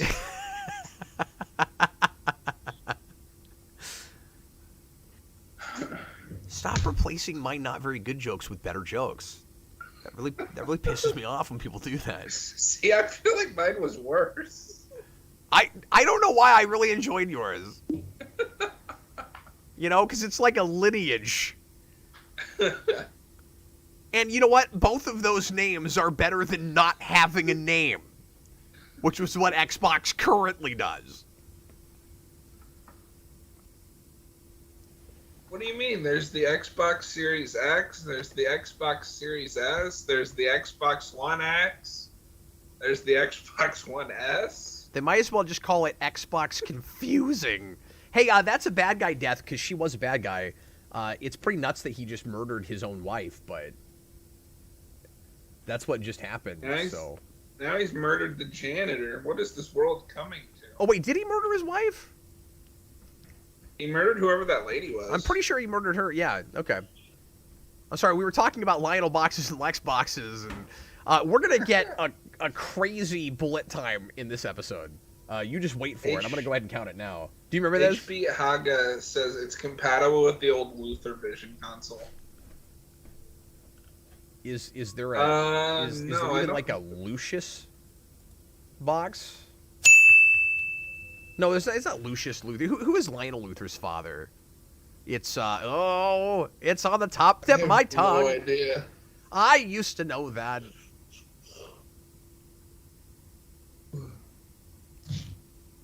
Nobody tell me, because it's going to come to me. So this feels like an almost, like Chucky's sort of horror setup to me. Yeah. You know, making a big deal out of, like, the mechanics of a place that's supposed to be fun, and then we shoot it in a real creepy kind of way. Okay, I'm gonna give you a hint, Cap. He's shooting the bowling pins! No, I'm gonna come up with it, man. Okay, what's your I'm hint? not gonna tell you what it is. I'm just gonna give you a hint. It continues the alliteration, or Say again? It continues the alliteration. With I'm well aware, because they all do that. Okay. Thank you for that hint. It wasn't useful at all. There you go.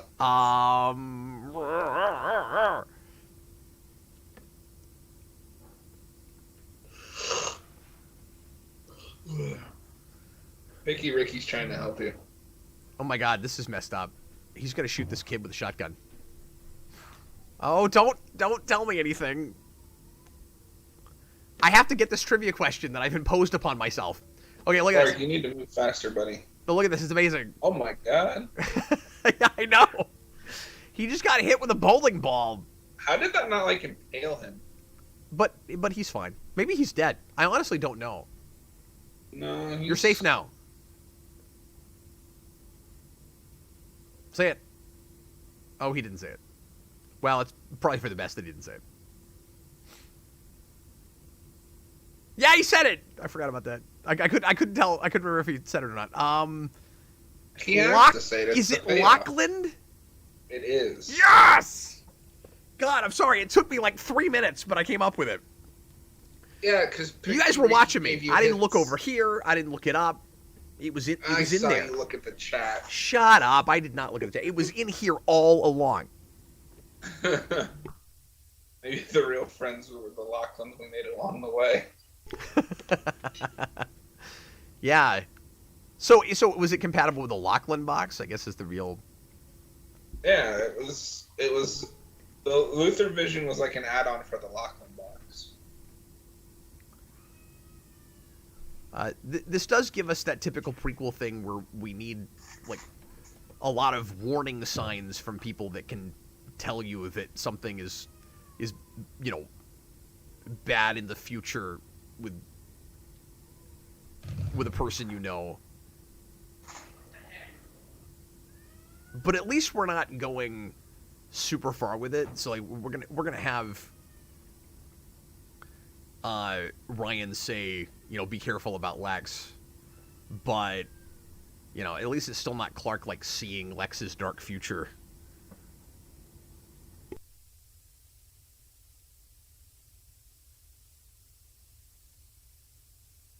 I'd watch that show though, by the way. The show where Lex is just clubbing till 6 a.m. and getting arrested. We saw that a couple episodes ago. Are we counting how many times Clark kills somebody because that guy's dead? So he just straight up murdered that guy with a bowling ball. Can we all agree with this?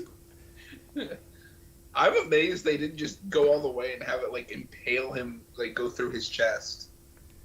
Well, that'd be going too far. Then Clark would look like a murderer. But if it just hits him and he's winded, and then in the next scene we say, "Oh yeah, he's dead," then it's not murder. Then it's fine.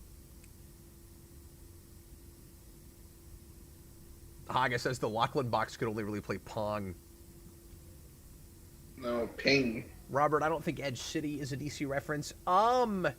It is it not? I have no idea. He does not care. No, it's just a Smallville thing. He's just like, how many more episodes do we have? When do I get to eat a hamburger? God.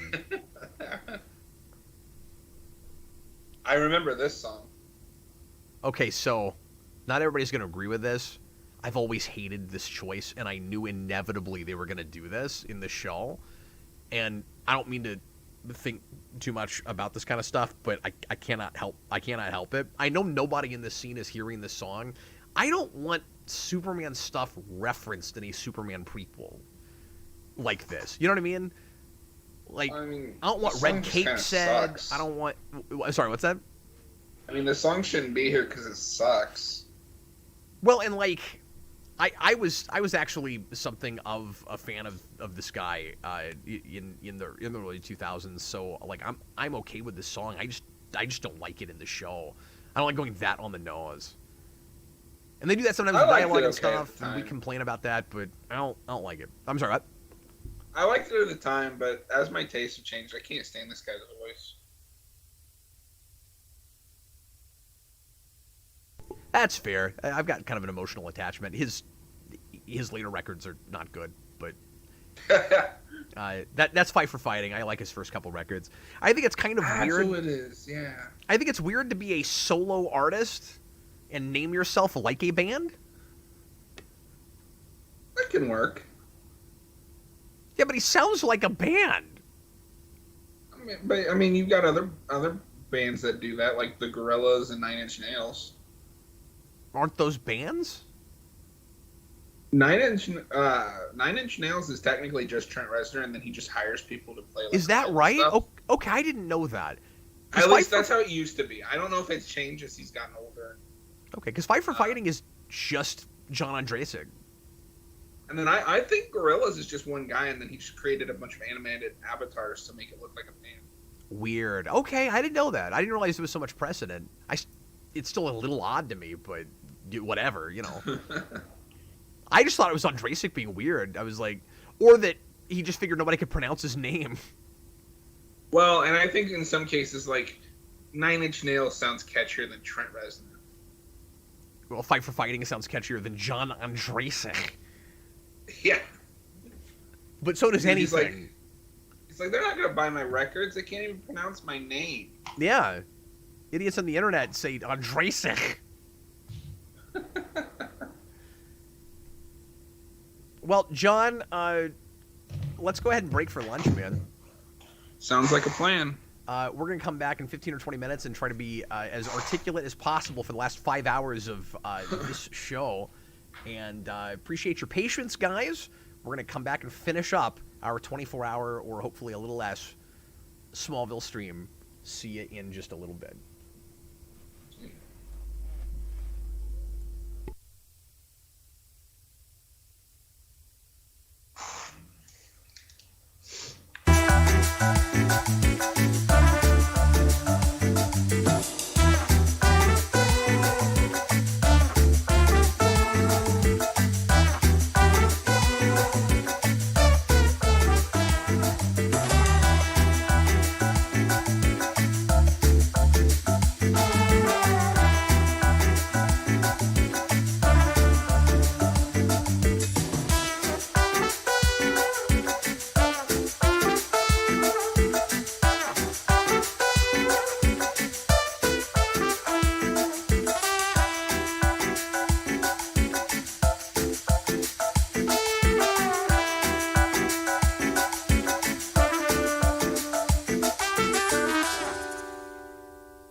Lesen.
Hey everybody, I'm back from my lunch break, and we're going to give John a couple minutes to return.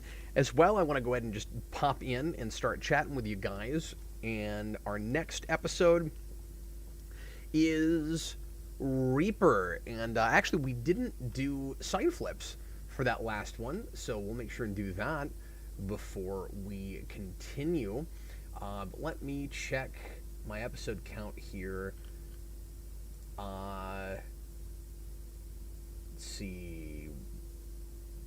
We've got, episode 17 of the first season is Reaper, in case you need that.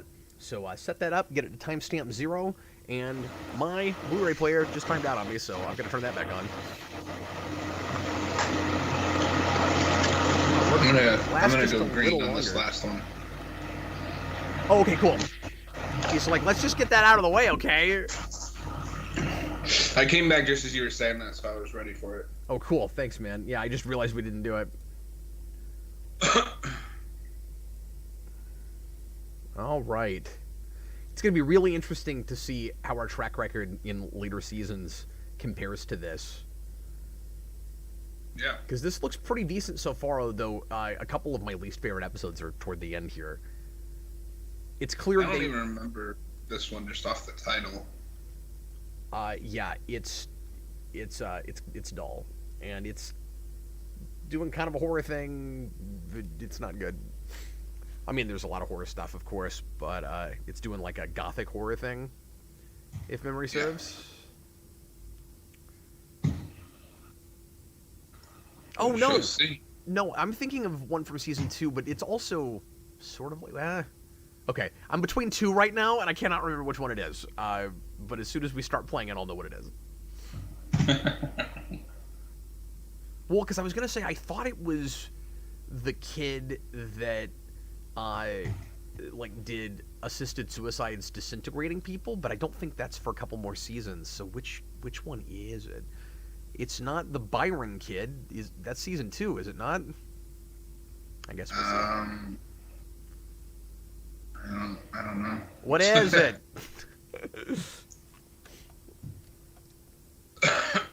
Okay, we shall find out. We shall.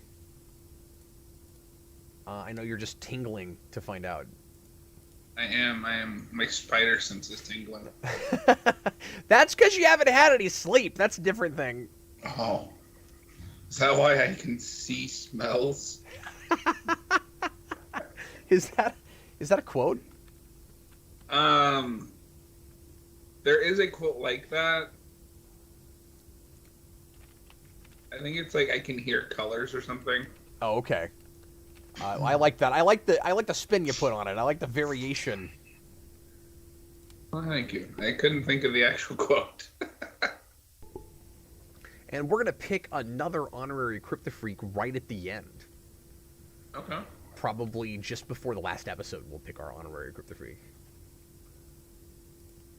And that will be another person that will get a Spawnville print. Give everybody a second here to get the episode ready. And I guess I'm going to press play and this is going to be the first one where I'm not going to have totally figured out what it is before we start. Why am I struggling with this one? Oh no.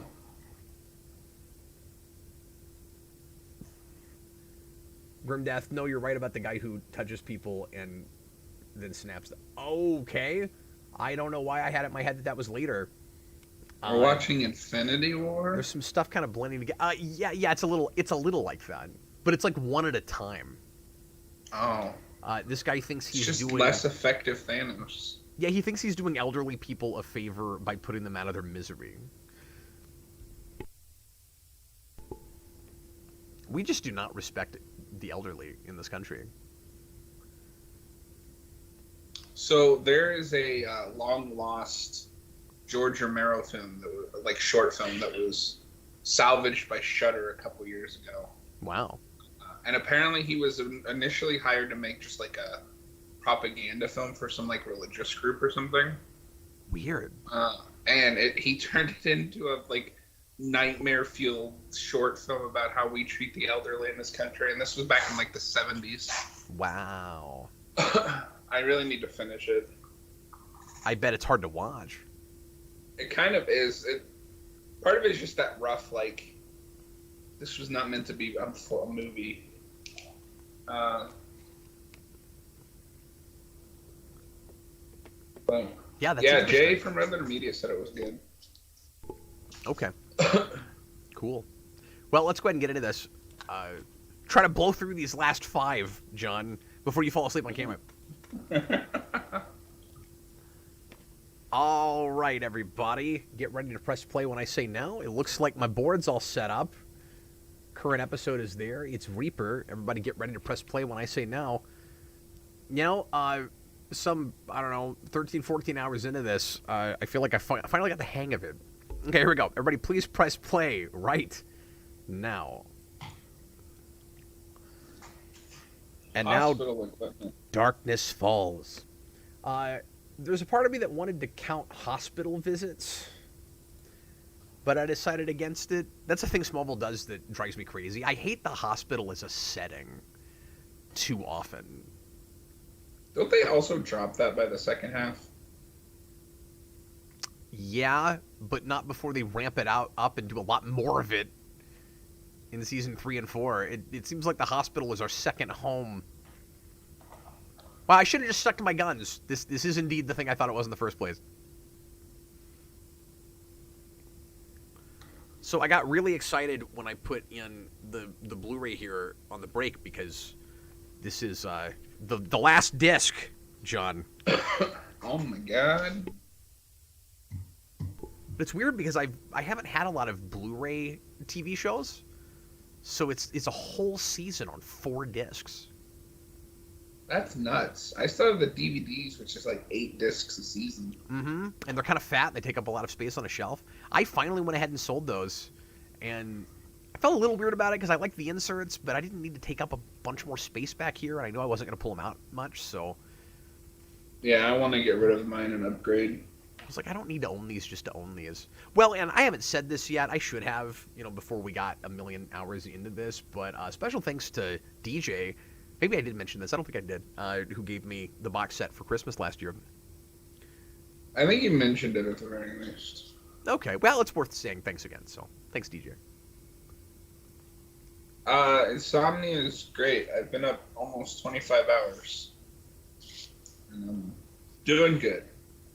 I don't know what thoughts are, but I'm doing good. I've learned with these 24-hour streams that I do best if I take a good solid 2-3 hour nap, like right before. I think that's what I'm going to do next time. Because what I initially did was stayed up until like 7 or 8 Friday morning and then went to sleep. But my body was like, nah, you're done sleeping by like 2. Yeah, and then you've got this long stretch that's already a gauntlet. Or not a gauntlet, but it ends up being a lot more of one because you've been up since 2. Yeah. So yeah, he is.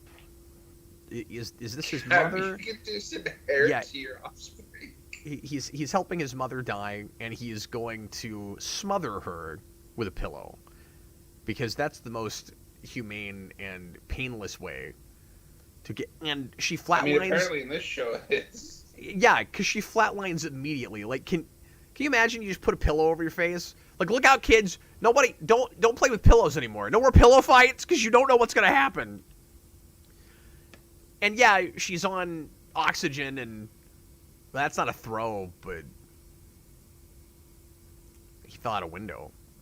But still, it would take longer than that, don't you think, John? I would say so. Senior Sticks, Cap, you have 5 kids. We know you don't sleep. Hey, I'm not going to give you my secrets. But I actually do sleep, like, every now and again. AMC, you worked and lived in a mortuary. How could anything faze you? That's fair, but stuff still can. I mean, it was weird that job agreed with me as well as it did, given how queasy I am.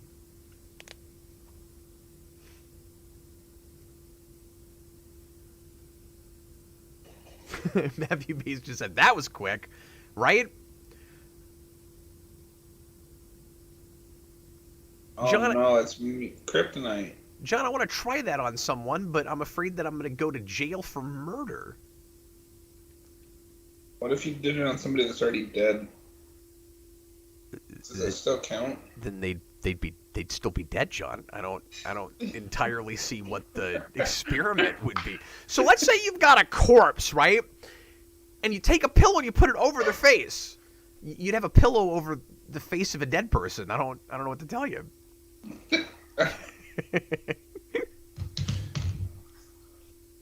Oh no, Thanos is here. One at a time, Thanos. Yeah, it's less efficient Thanos.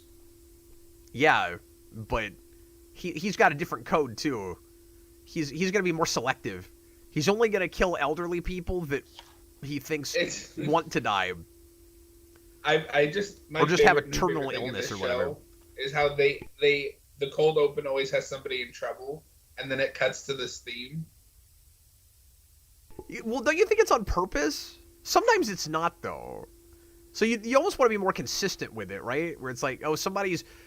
Like, I don't know, if this was like the 70s or 80s, I could see an action show. It's like somebody's running, somebody's after him, they're gonna die, they like jump into the like into the camera, there's like a still frame of them doing this, and then somebody save me. Here it's usually like, this person is dead, there's nothing we can do about it. Somebody save me posthumously. They save that skeleton. Robert, save the skeleton! Save the clock tower! No. How many trucks do they have? I think it's just this blue one right now. Well, no, there's like is there a red one? I don't know. The Kents crash trucks as often as Voyager loses shuttlecrafts, and they're in really bad... Well, because that is not the truck they had at the beginning of the show. Well, I think they might have crashed that truck.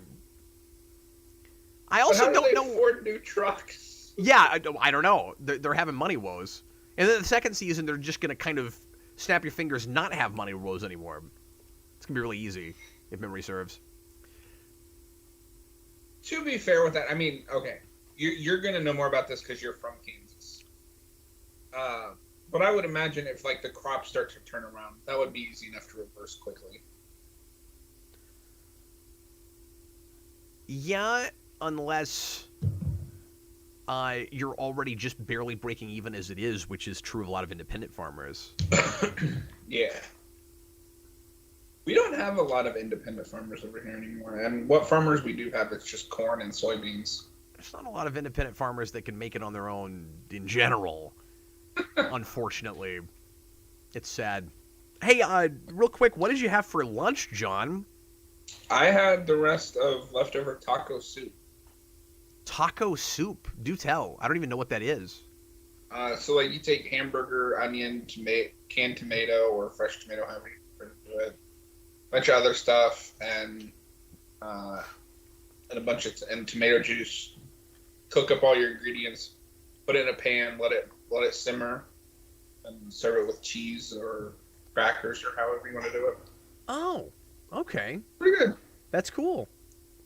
Tom just put in a chill on super chat and says, YouTube sucks, it wouldn't let me super chat my last one. Well, thanks for your the super last chat. one. What? He just, I guess he tried to do a super chat, and it didn't go through. I don't know. But thanks, Tom. Appreciate you, man. Oh, is it when you tried to tell us what episode it was? Jor-El, be reasonable.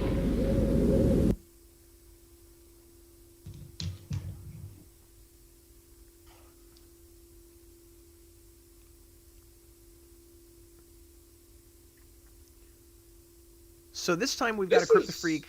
I'm sorry, what were you going to say? This is kind of mythological mixed with horror, right? Like, it's the horror version of King Midas. Yeah. Instead of gold, it's death. Yeah, absolutely. But he's not seeing it as a curse, he's seeing it as a blessing for these people. At least right now. Oh, Dominic's back.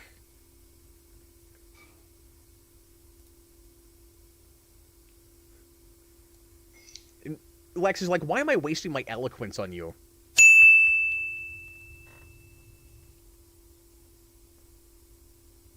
Jareth, how's everybody doing? Is everybody awake?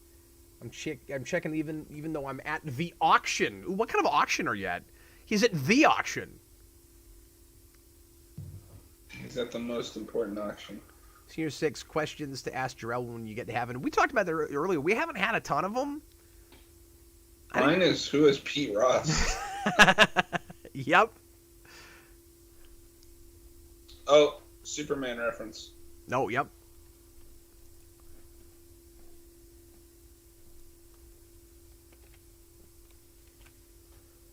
Well, that's sad. The voices that nurtured him after his mother died included Nietzsche and Sun Tzu. They kind of nailed the, this is Bruce Wayne if he went down a darker path. Absolutely. Well, that's one of the reasons that I really wanted Bruce Wayne in the show, and they tried really hard to make that happen, and they couldn't. And I always liked the idea of Lex and Bruce as, childhood friends or something. I always figured the way to bring him in was, through the Luthor Gate. While I agree that would have been cool, I think they do a good enough job at making Green Arrow this version of this universe's Batman. That's true. And it almost felt unnecessary to me when the comics finally did do Batman.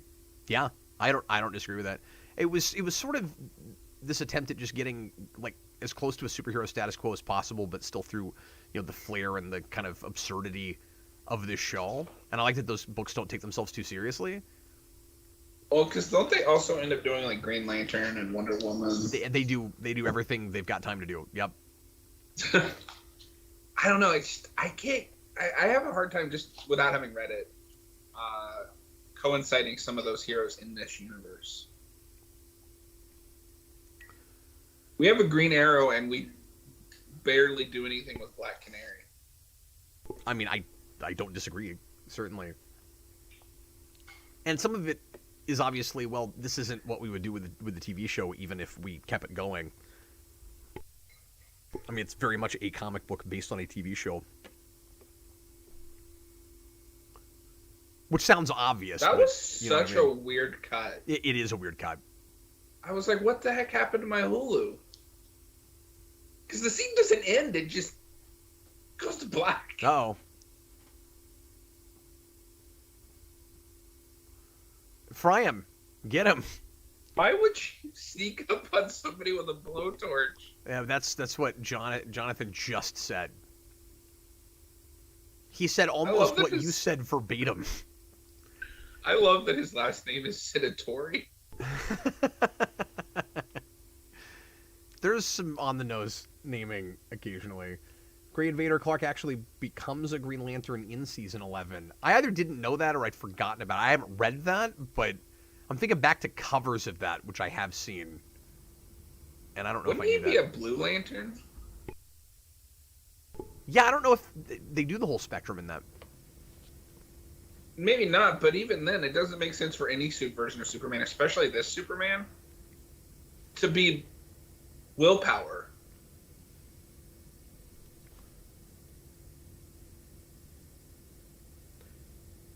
Yeah. No, I think I agree with that. Even in the comics, which kind of pretend that he is just Superman. From what I've read, he's not really that willful. I'm just going to read what Tom wrote because I don't understand it. I don't either. But here, why don't you read this one? Dominic in a trunk with a crowbar clue. But it's spelled like not a word. It's clue.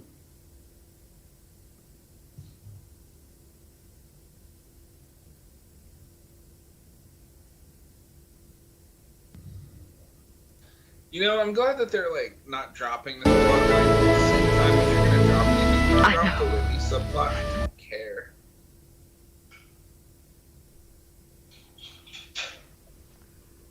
Yeah, no, I'm with you.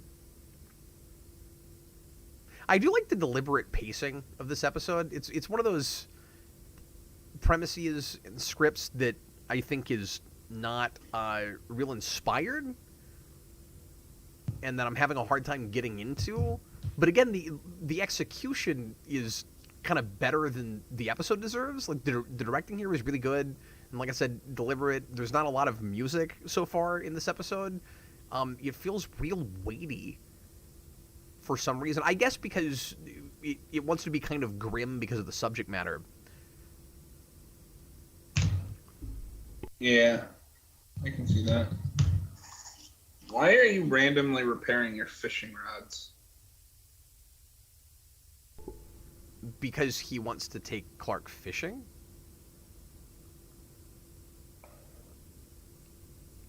Oh. And that's their conflict this episode? I like that, though. He kept that secret, and now it's come to light.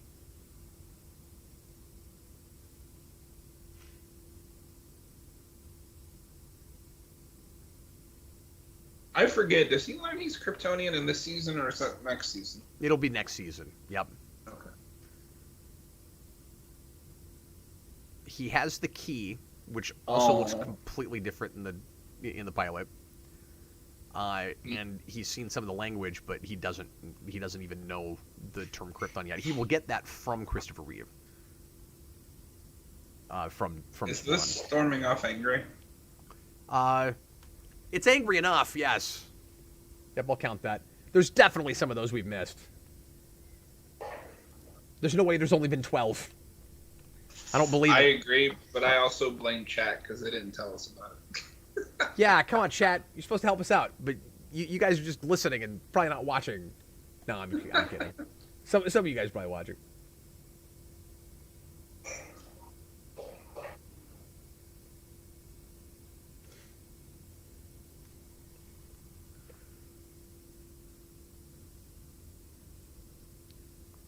Interesting, they immediately make you lose all sympathy with this villain.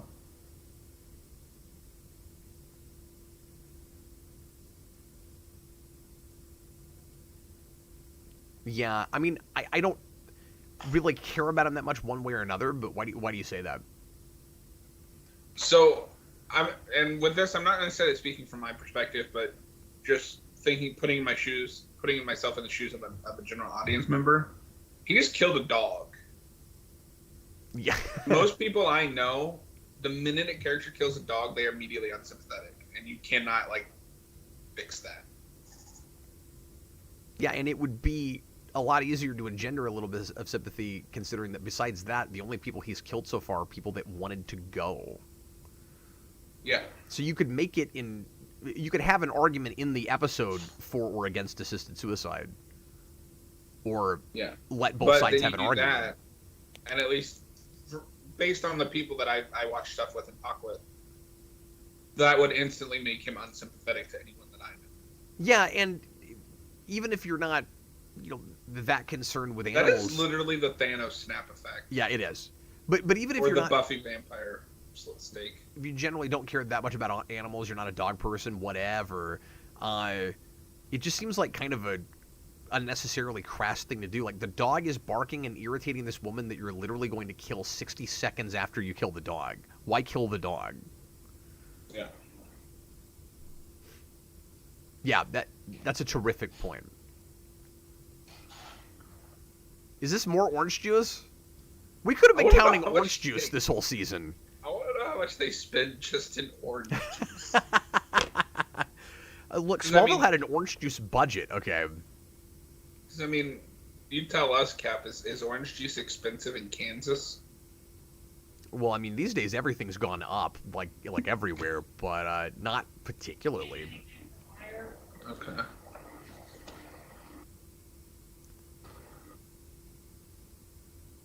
But I gotta assume for every glass of orange juice we see him drink, he actually has like 5 more in a day, because that's all he seems to be drinking. So, I don't know, that's a hell of a lot of orange juice. They keep cutting to this random guy. I know, I don't understand who he is.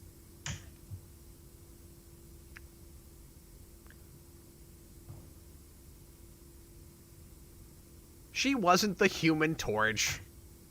That's a different company. Yeah. That's like referencing Claremont for no reason. Yeah. I can't help it, but anytime there's like a wrong reference, I have to quote Red Letter Media's Terminator review. Well, that's a different guy. On the other hand, those are the only things that you should be referencing if you're going to go to comics, because that can be fictitious in this world. True. What is it with you kids and gifts? Stop throwing hay bales at me.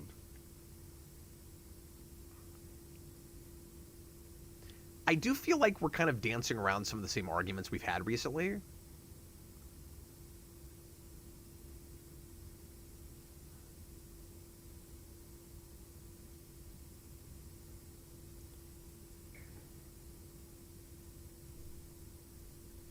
Yeah, it really does feel like nothing's changed from the pilot. Yeah, we're like, we have to kind of... And I said earlier that they've been doing a good job of continuity between these two and kind of the roller coaster. And I think they were up until here, but I feel like we're kind of having an argument we've had before.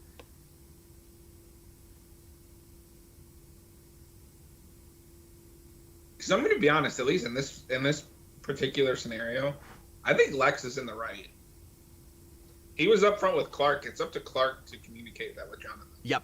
No, I agree. And also, to be fair, the episode is going to side with Lex, if memory serves. Like, this is Jonathan being the stubborn one. Yeah. And I'm pretty sure the way this ends... I don't know this episode as well as a lot of the rest of the season, by the way, because it never made an impression on me and I didn't go back to it as much.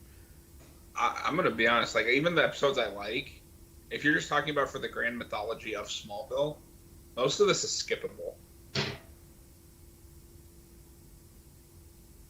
No, I agree, but like we were talking about earlier, some of the best stuff happens in random episodes that are otherwise skippable. Yeah.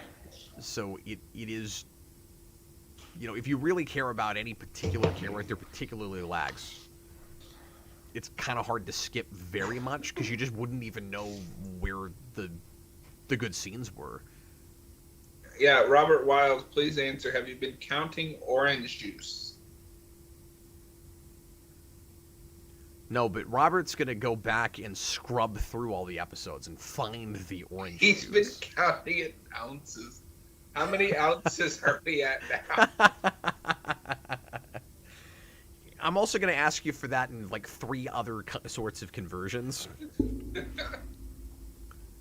New haircut alert. What? Just Ooh. Whitney, probably. He looks the same.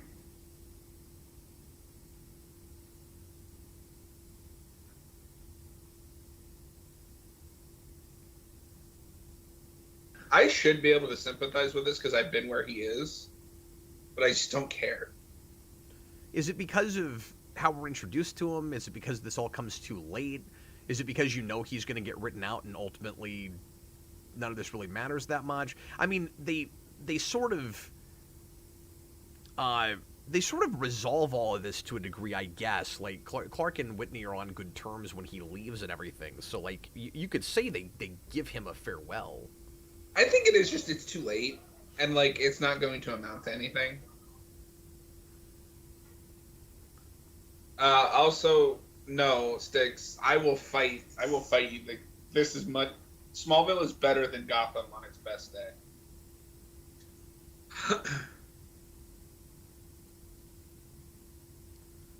I think on a basic storytelling level, that is absolutely right. I think It's Gotham is very often more interesting than this show, not always for the right reasons. yeah. But Well, and like it's too I baffling, think- it's too wayward, it's too we did this because we felt like it. Like I think even at its worst, at least the actors make this more watchable. Whereas I feel like the only actor who knows what he's in is Gordon's sidekick. and some of the villains too. Once you get to season 2, yeah. But the problem, well, and their penguin is wonderful. True. He's the best on-screen penguin, second best on-screen penguin we've had. Yeah, and he was the first for a while. Yeah. Well, I almost said first, and then I remembered that we had the Penguin and the Batman. Yeah. And that's kind of definitive because that's so close to what I think of as comic book Penguin. Yeah.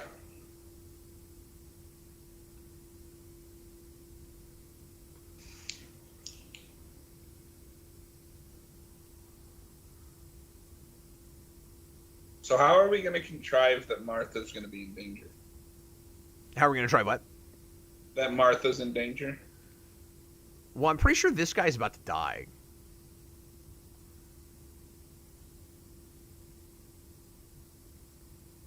I'm pretty sure Is that Mr. the Monopoly is diabetes not going guy? to make it. Sorry, what? Is that the diabetes guy? He looks a little like him, but I don't think it is. This is around the time period where he's making those commercials, I think, though. You know what blew my mind? So, I had never seen John Carpenter's The Thing, right? And Austin was like, oh, you gotta watch it, I think you'd really like it. And I was like, Austin and I have similar enough taste. So I watch it, and Diabetes Guy is in that movie. Is he really? Yeah. I didn't I was realize like, that. whoa, And I mean, I've seen I that didn't know movie. he was an actor. Like, that was in things. Yeah, crazy. Well, I mean, a lot of retired actors end up doing those kinds of commercials, so it makes sense. But I didn't know Yeah, what he looking did at you, before Jamie that. Lee Curtis. My wife really likes that movie a lot.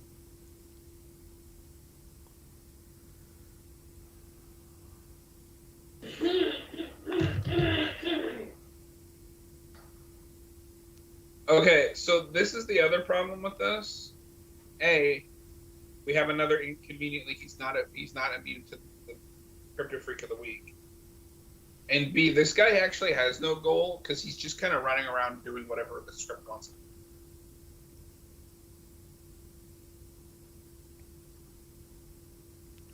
Yeah, I just wish he stuck more to a moral code. I mean, he's basically a vigilante that thinks he's the hero of the story, but he keeps killing people that don't want it or deserve it. Yeah. And it's not always an accident. Well, he was going purposely after Martha, wasn't he? Yeah. Yeah. I'm not. Yeah. No, you're spot on in what you said. It doesn't have to write like that. It's such a juvenile choice. Why would you do it like that? Because I think it's an interesting spin to have a character that has. Oh, guy was thrown. Thank you. I think it's an interesting spin that you'd have a guy that has a power that most of us would consider just a straight up curse, but likes that he has that, even though he has to wear gloves all the time and can't touch me. It's like if Rogue liked her power. Yeah. That's interesting. That's potentially interesting, yeah. Make me get his ideology. I mean, the episode is called Reaper. He's essentially like a human version of a Grim Reaper who likes his job and thinks that it's important. Why have him ever intentionally take somebody that doesn't want it or doesn't deserve it? It's weird. And deserve it, I mean, from his perspective. Unless all the kills are accidents and I'm not paying close enough attention. But, like, did he accidentally kill the dog or did he do it on purpose? I feel like he at that point it's on purpose because he's purposely reaching out for the dog. Yeah, and why did it seem like he was going after Martha? He should have just been like, shh, leave me alone. I'm just helping old people die.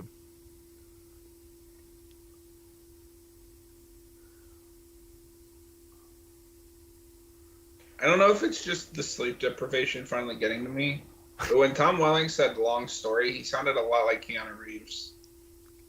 I think that was the sleep deprivation, but maybe I'm having that too because for a split second I thought Lana was wearing a bathrobe at work, and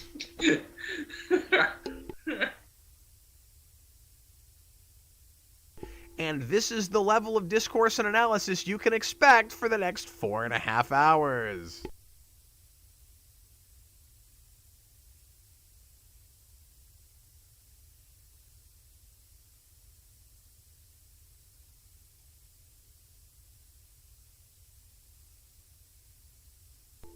Yeah, Lex is really just doing the right thing a lot in this episode.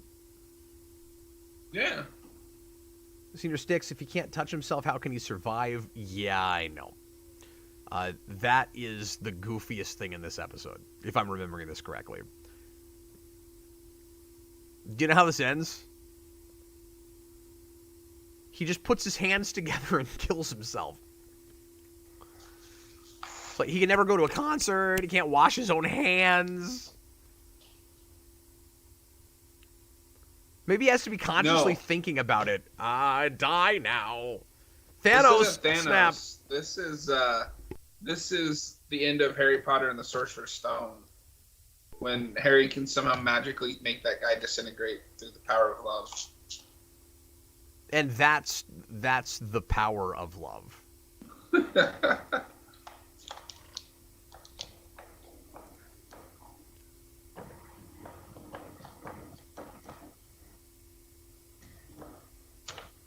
It also helps that this guy, I don't know, he can't carry the emotional stuff. You don't think he's a very good actor? I think he's good at the angry, the jealous jocks parts. But when he has to be the sad, vulnerable boy, it just is blonde man acting. I'm wanting to disagree with you, but I keep watching this scene. Holy Halloween!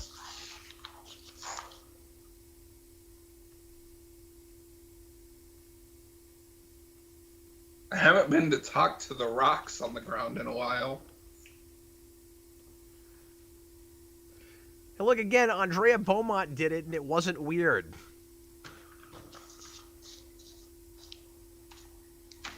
I think you can get away with that in animation. In real life, it looks weird.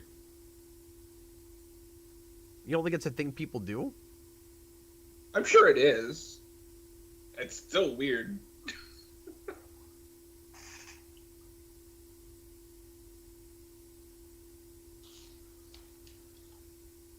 Yeah, it's a thing I've never thought to do or experience, so I certainly don't want to, judge anybody else that feels the need to talk to their loved ones beyond the grave, but...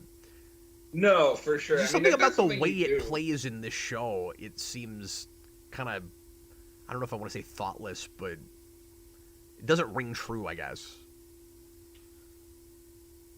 Yeah, and I mean, for the record, if that's something that you do, more power to you. I'm glad that brings you comfort.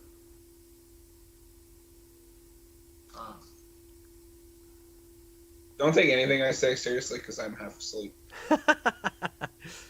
Well, I'm sorry, I didn't mean to call you out or anything, but I was saying, wait, my opinion is I kind of get that. I've never done it, but... No, I mean, I'm glad you said something, because I don't want to offend anyone. It worked in Mask of the Phantasm because it's in the daytime. Lana, stop visiting their grave at night. Yeah, that's an interesting take. I think Robert was saying that earlier, like 15 hours ago. Yeah, I was reading the chat. If he said it before, he said it again. What if Lana actually talked to her parents' ghosts for real? I mean, it depends on what season of Smallville we're in on how far that jumps the shark.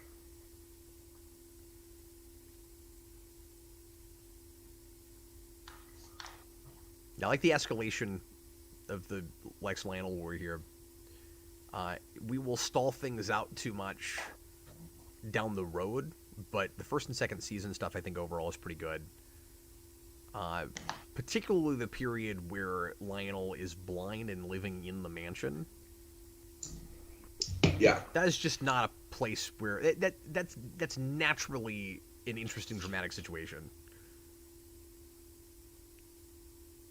Oh my god. He's vulnerable and needs Lex there. Or needs to be with Lex, at least ostensibly. And then there's the whole crazy thing with, like, he's been faking blindness for a while. He's crazy in that season.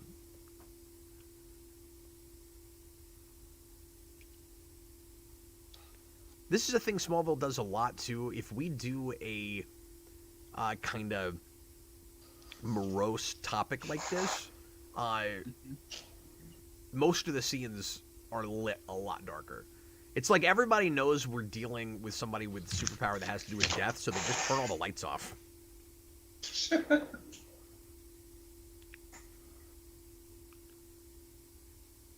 Oh, I forgot about that. Well, you know why she failed? There, you know why he failed? Because you can't smother a person with a pillow for 3 seconds and they die. That's what. That is weirdly unrealistic and realistic all at the same time. Like, of course that didn't work, but then putting the pillow over her face and it immediately flatlining is also stupid. I think even if she's on oxygen, that wouldn't happen. And if you're thinking, okay, she's on oxygen, all you have to do is block the tube. First of all, it still wouldn't flatline immediately, I don't think. And second of all, then why use a pillow? Why not just block the tube? Is this conversation morbid enough for you, John? It is. Good. Senior Sticks, does Lionel trust Lex honestly? No. No, of course. Does he actually love his son? That's slightly more complicated, but the answer is still basically no.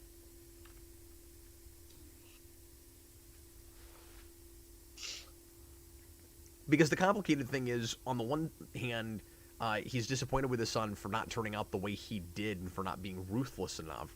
But on the other hand, like Lex was just saying, once he becomes competition, now he's not even family anymore because he just has to squash the competition. That's the problem with trying to have a family when you're a total narcissist and basically want to rule the world alone. And that's why he scarred his children and his wife died.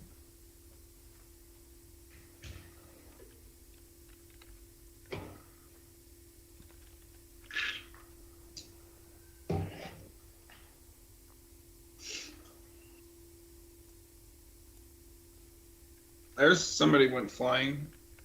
Oh, better count whatever. that. Thank you. I was looking something up real quick. Oh, people getting thrown is old enough to drink.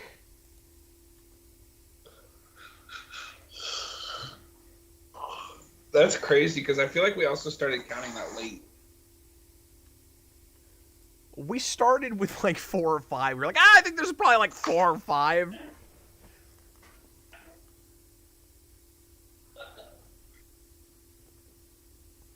We have been really meticulous about the counts. We have a foolproof system.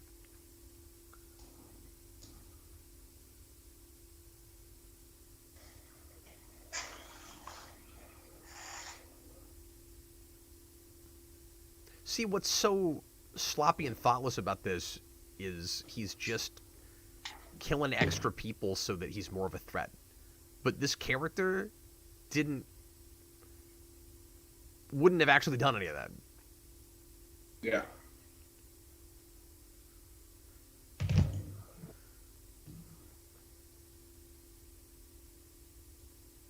But he doesn't feel like this about the dog or the Monopoly man. See, look, and now he's dead. He just put his hands together. What? What did you think you were gonna do? And this episode didn't even really need Clark. he didn't do anything. He just went and talked to the man and failed at saving anyone. All he did was like, "Oh, your mom's alive." Well, that's a bad guy death.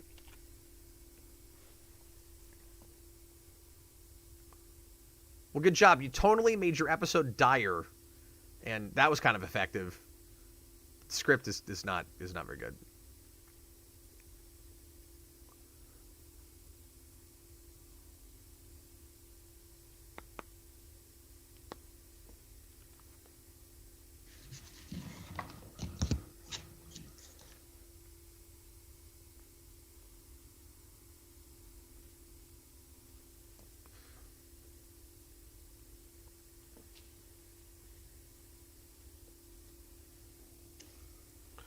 Don't be ridiculous, Lex.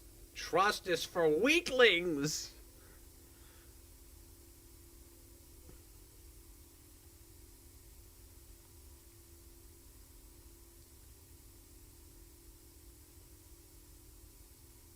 I also like the evolution of their conversations, because more and more Lex just calls it like it is, and eventually they will just throw straight up insults at each other and accuse each other of whatever they think they've been doing, and it's kind of weirdly refreshing when they get candid.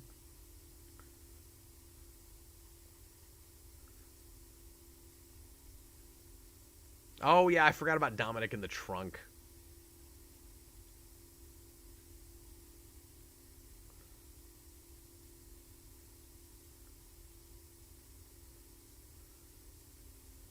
Jonathan Glover's trying really hard not to laugh. It's a little scary when these guys are sort of getting along for a second.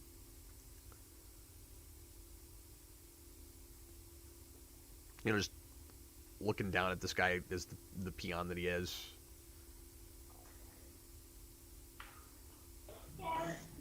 And then, of course, you know what he's going to do. He's just going to close the trunk.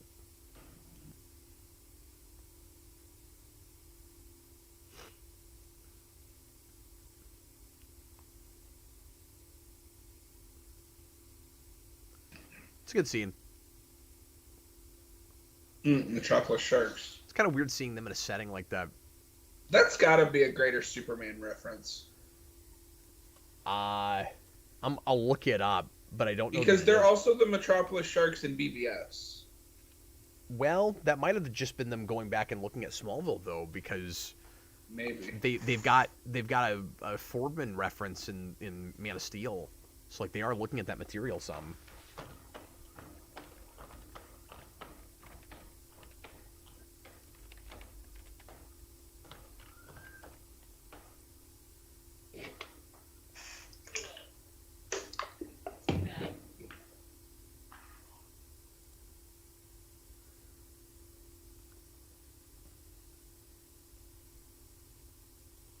Yeah, so this does seem like a thing where they want to get this relationship to a more positive place. But, like, I don't know if it's in case you haven't been watching or what, but they have to start it in what feels like an almost progressed place.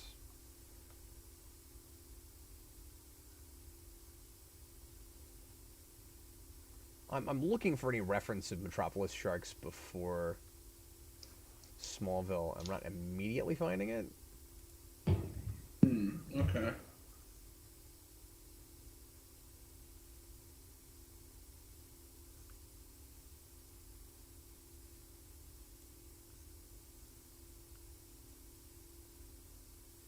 Yeah, I'm seeing a couple of references where it looks like maybe after Smallville it shows up in comics, but I think it's just a Smallville thing in the first place. Not totally sure, but...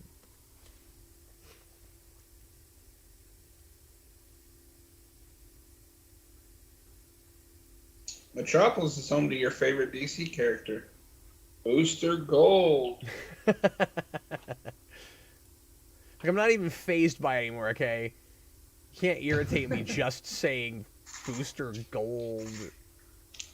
You sent out all the signals!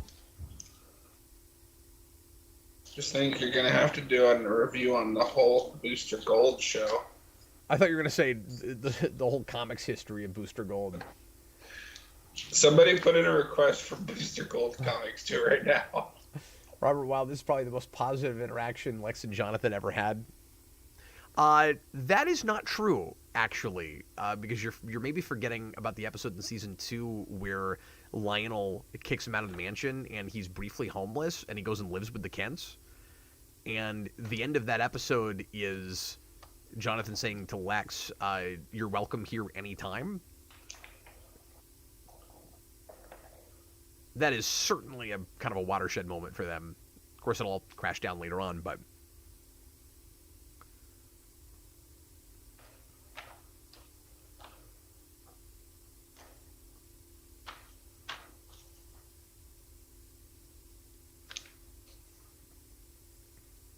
I mean, I would think you'd be using your X-ray vision for all kinds of stuff, like, all the time.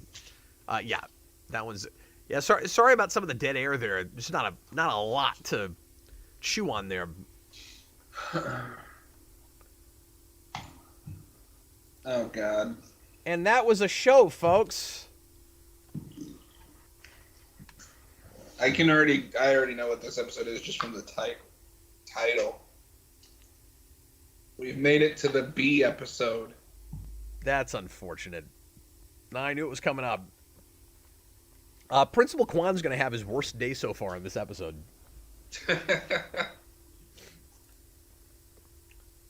Okay. I've got to change the... Or add our sign flips here.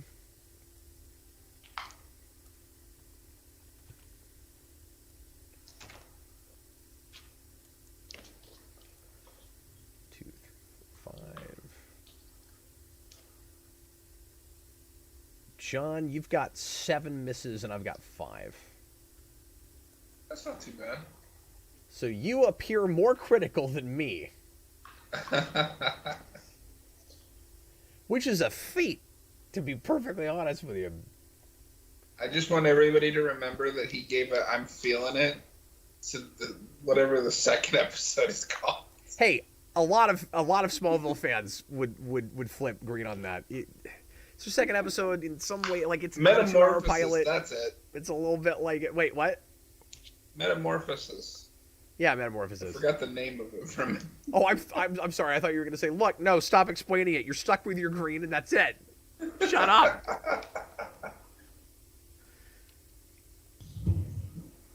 John's Just still stuck mean to me with in my imagination. Yeah, and I mean, I'm going to be honest, just from what Hulu says about this episode and the next, not too hopeful for this one or the next one. No, I'm a little concerned this is the place where we lose John. I think we might be seeing a man sleeping on camera by the end of this.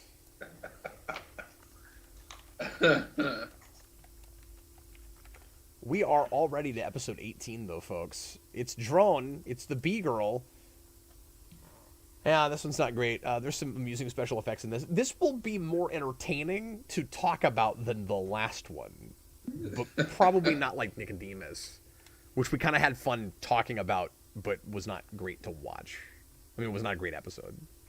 Yeah.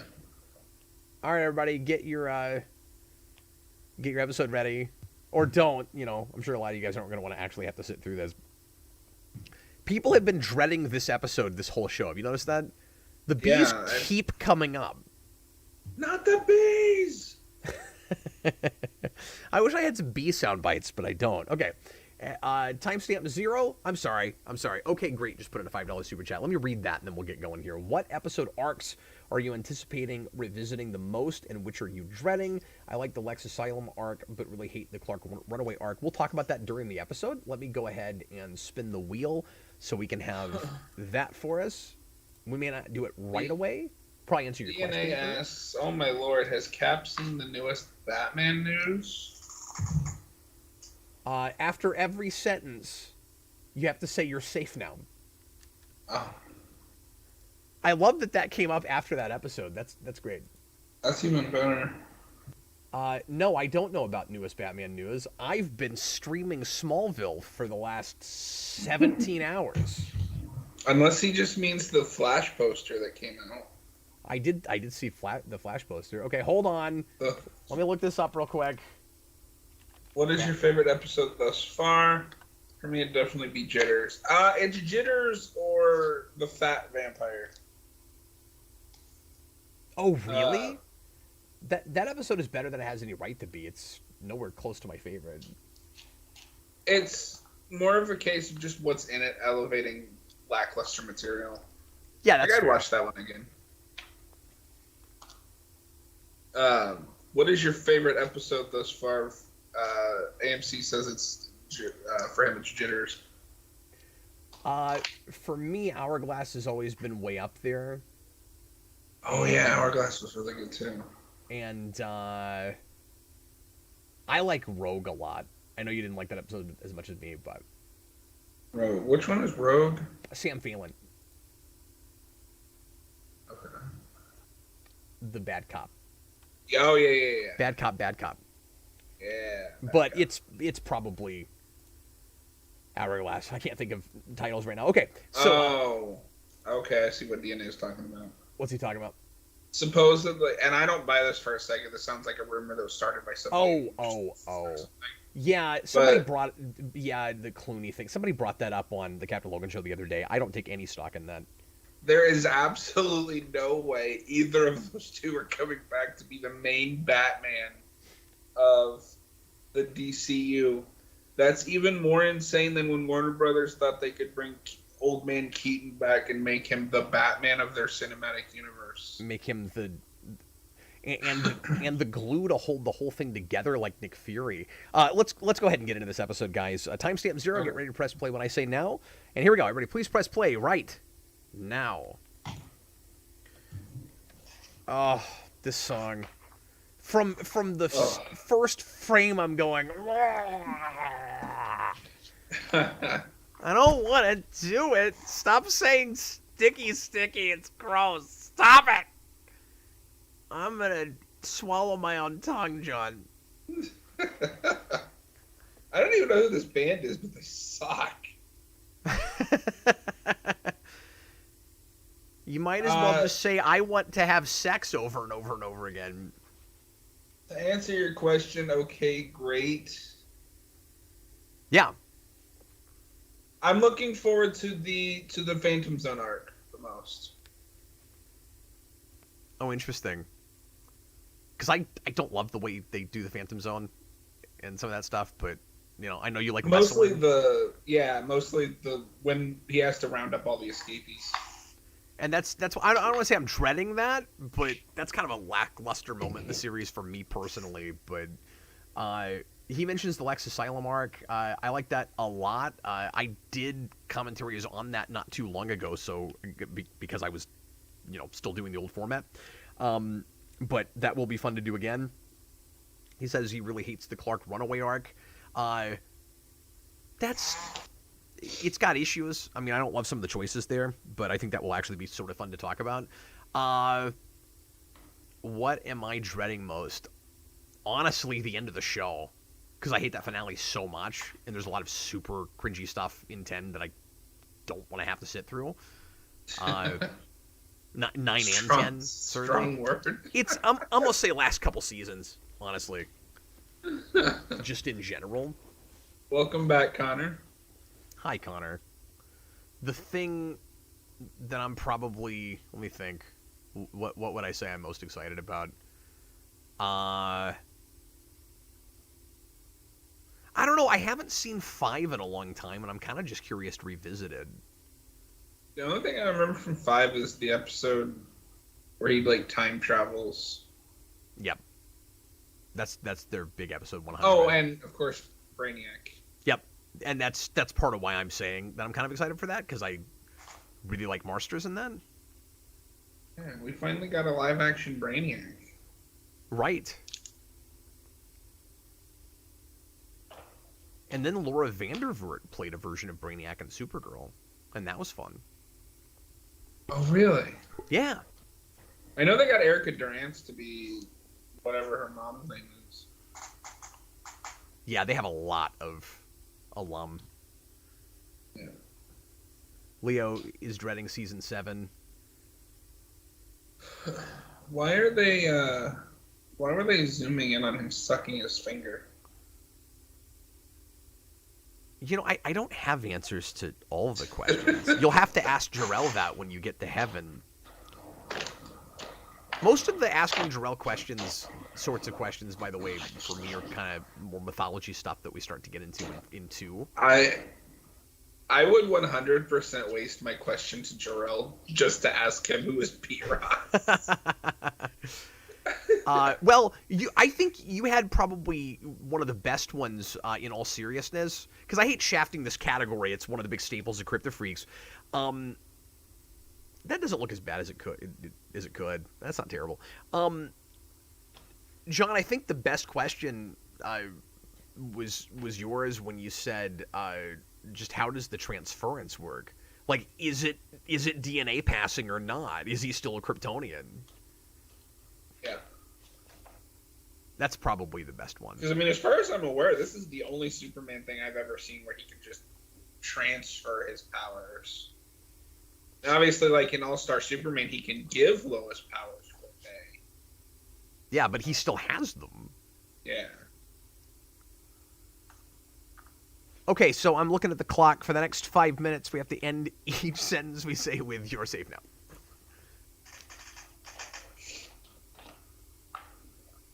I also would just like to point out another cannot save this guy, but the theme song kicks it just as he's dying.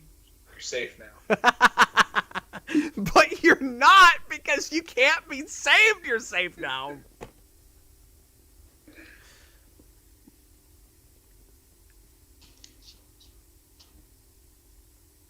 I think I like the choice to have Clark run for president but not want to in the first place, because he's like being the reluctant hero.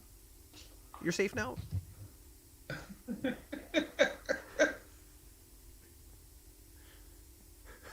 Grim Death, somebody save bees!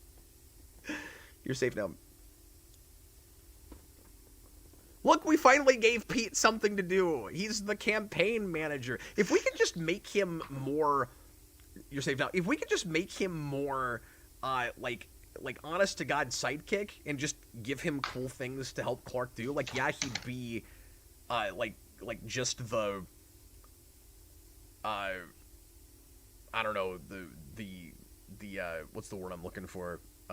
Like when you help, like a wingman.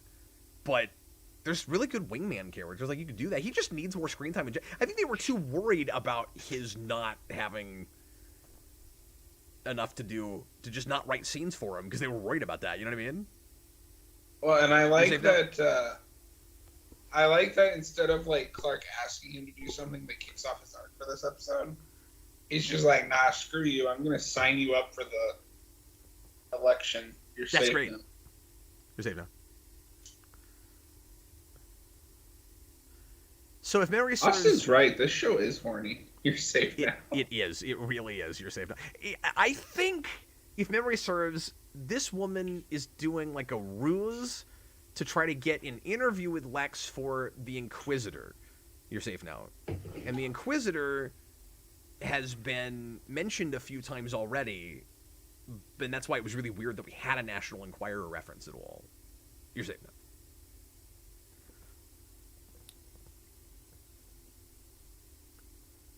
Oh, I have a question to ask Jarrell when we get to heaven. John. What's that?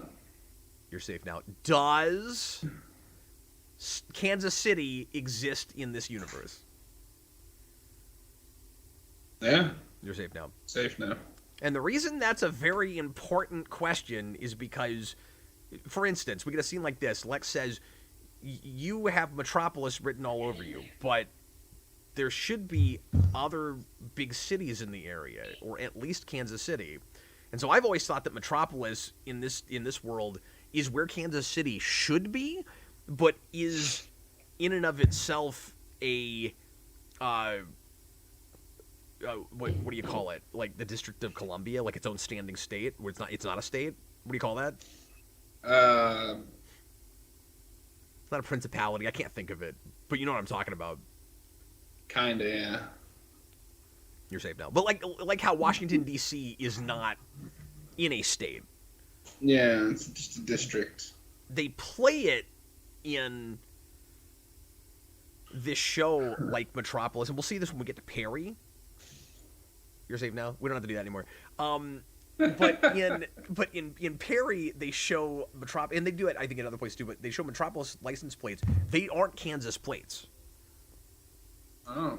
Even though all the other plates in Kansas are Kansas plates. Metropolis is not in Kansas, but it's real close to Smallville.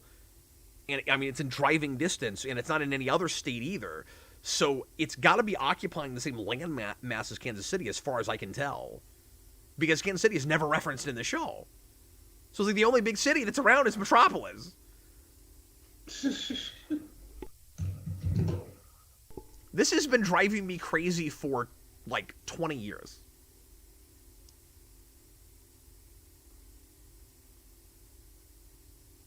This girl is not real. Like, I refuse to believe. Yeah, I know. This person is real. And then you're looking at her going, well, I mean, we can tell you're going to be the Kryptofreak. Like,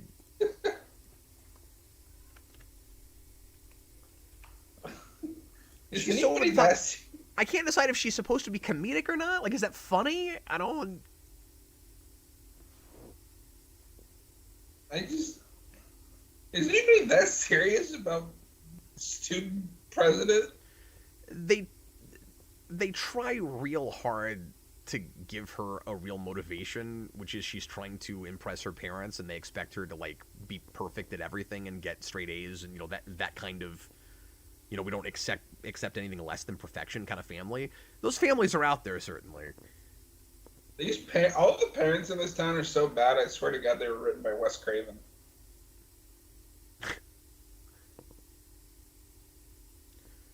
See, I've lived with this show for so long that whenever I see terrible parents in other things, I say these are like parents in Smallville.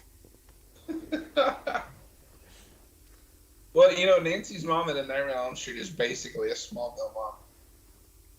AMC, what are we talking about? He says, Cap, doesn't that kid have a Superman outfit on his poster before the Superman costume should be a thing? What kid?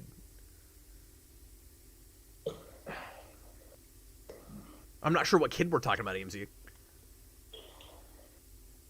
Are you talking about the kid that's running for president at the beginning? Did he have a poster that looked like the Superman poster? I think it might have just been the mascot for the school, but I wasn't paying super close attention to the wall, so I don't remember now.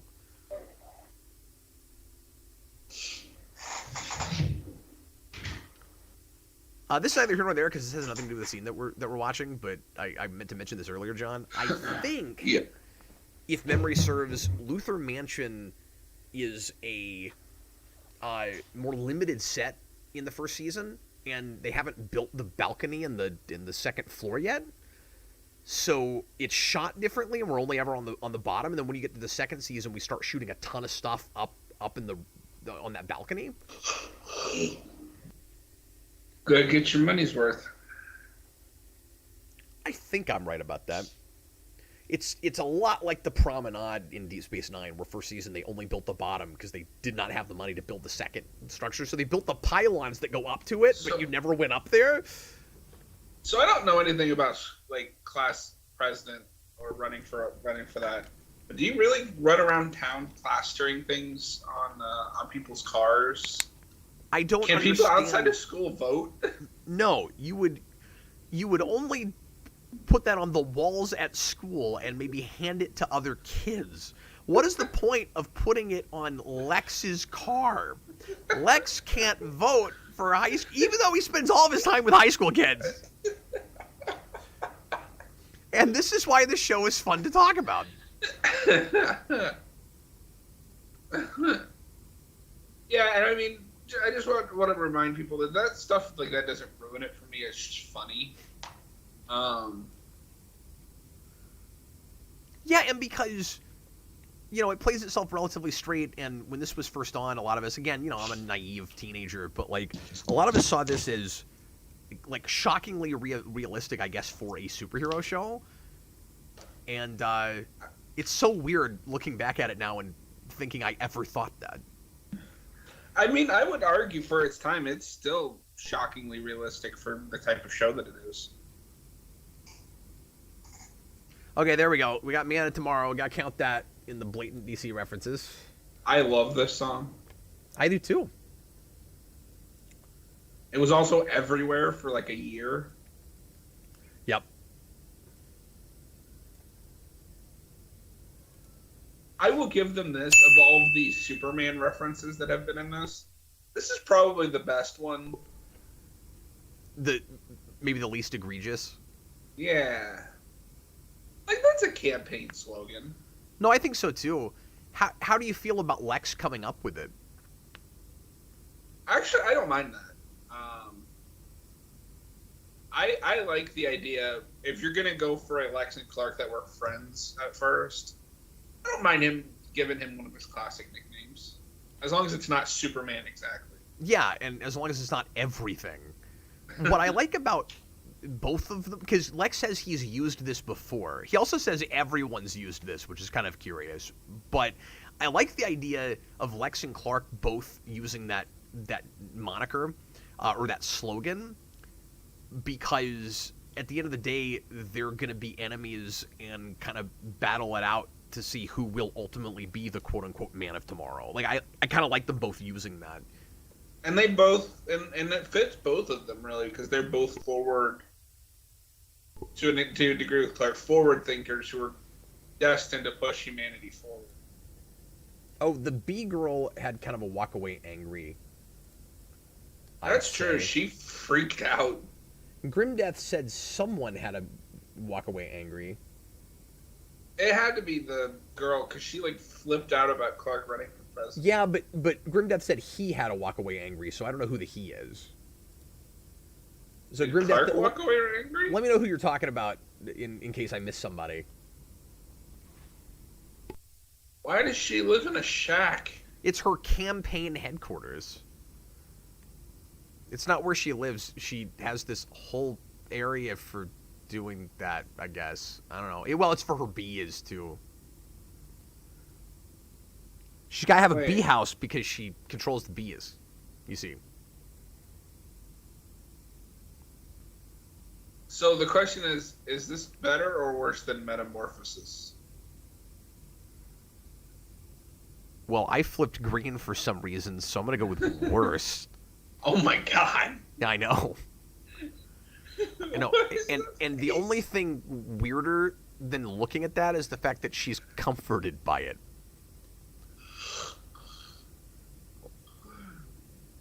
Like, is she just that into herself? I mean, yeah, she thinks that she's the only one that can be class president.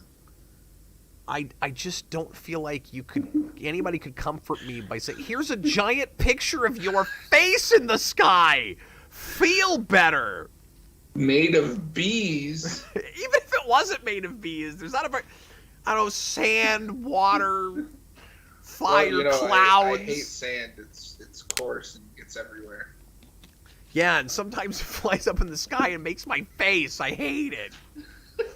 Pisses me off, man. That's the alternate ending to Attack of the Clones. God, Clark, even your mom has more hobbies and interests than you do. He's like, she's addicted to Discovery Channel. I'm like, name one thing you're addicted to. Never once mentioned anything you like to do. It drives me bonkers. That's not true. He likes football. That's pretty generic. It's a thing he wants to play. Does he watch it? Does he study it? You know what I mean? Like, what hobbies does he actively pursue in his own life? We hardly ever even see him sit down and watch television. Like, what does he do? What are his interests? The one time he mentions he likes Close Encounters. Is he a sci-fi buff? Like, what does he like? I don't know. I definitely see where you're coming from. But especially in seasons 2 and 3, it seems like he's just a generic, like a overall sports guy. Because he also really likes basketball. He likes football. Yeah, but good writing with a character like that is get me in his head a little bit. Give me specifics. If he's really into basketball, what team does he follow? What players does he like? If he was gonna play it, what position would he want to play? Like, yeah, he goes out in the backyard and he shoots hoops, but like. That's exercise. You know what I mean? Like a lot of kids do that aren't really that into basketball. Like, just have him talk specifically about something with details. But that's a lot to ask. No, it's not. Oh, Lana has a new haircut. Maybe that's what they meant. Well, they're trying to make her more likable. Maybe now we'll like her more. Well, it is interesting because she's only had that one episode this season where she's, like, really petty. Leo, I don't know what time zone he's in, but he just said, this is not a great episode to wake up to in the morning. I'm sorry, Leo. I feel bad for Leo. You don't have to be here, okay? It's fine. We understand. Run while you can. The nightmare begins.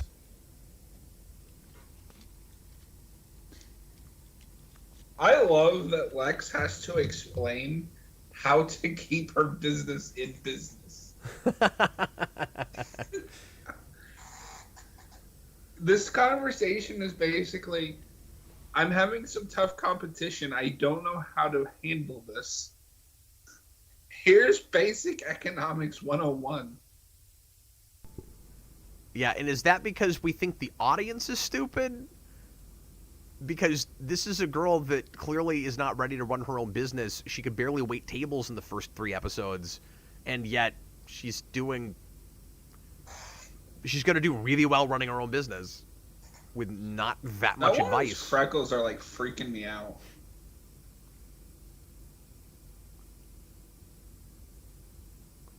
Hey, that's not very nice, man. Okay, people I have freckles. Yeah, look, she just hangs out in the sun all the time. Okay, like maybe that's what she likes to do in her free time. Now, what you have to ask yourself is that natural, or did they paint all that on? Because it doesn't look natural. I think that's what's freaking me out. I'm gonna go to that second thing. It's like, I have freckles, and like I know what freckles look like, and those look fake. Look, I'm a freckle expert, says John. Yeah, I'm a frickin' freckle expert.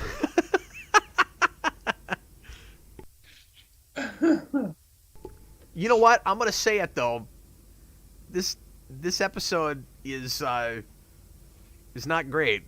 It's going faster than the last one. But I'd much rather watch it than Reaper. That's for sure. The subplot dealing with her with Lex is fine. All the stuff with Clark, like trying to run for president and Pete kind of forcing him into all that, and that all works fine. It's really just the Kryptofreak that sucks. And all the like popular kids in the real typical like popular high school lingo and all that. Huh. One of the Shazam family from Shazam is the Kryptofreak next episode. Oh, weird. It's always strange. This is going to sound funny, but it's always strange to go back to something that I was a fan of like 20 years ago and then find out what things those actors have been doing like more recently. Oh, they're still working.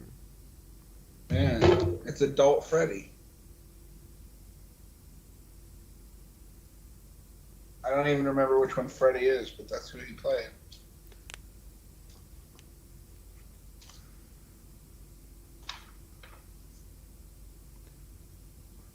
I think it's very accurate.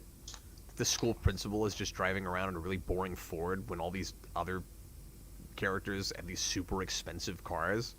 And what's not accurate is some of those characters should be making less money than he is, but... Oh my god. Now, to be fair, Chloe's dad has a really good job, so I guess I kind of buy what she's driving. She I seems will to have give a this. relatively expensive car. I But, will like, give her- this episode this. Her was dad's a horrifying. plant manager. Sorry, what? I will give this episode this. That was horrifying. Yeah, that was pretty good.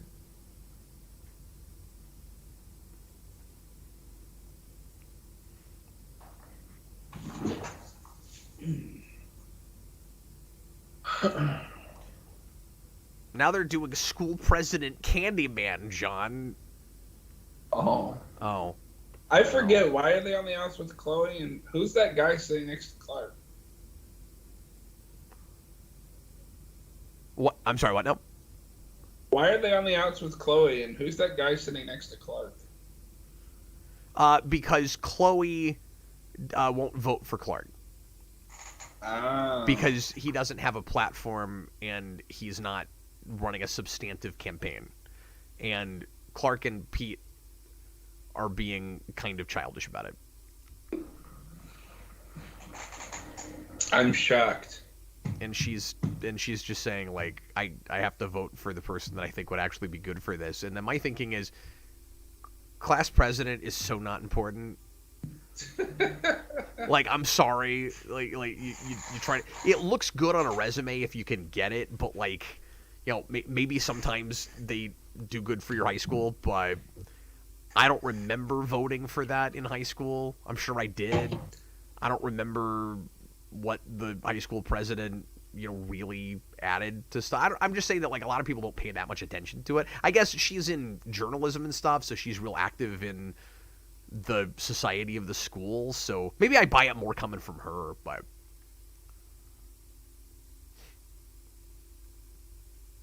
It does seem kind of petty for Clark to be like, you're my friend, you have to support me and everything. Like, she's got, really good reasons. You know, I would say that is, but that's also how his friends treat him. So it's like, yeah, you know, fight fire with fire, why not? It's disturbing that you've given up a season into a 10-season show, John.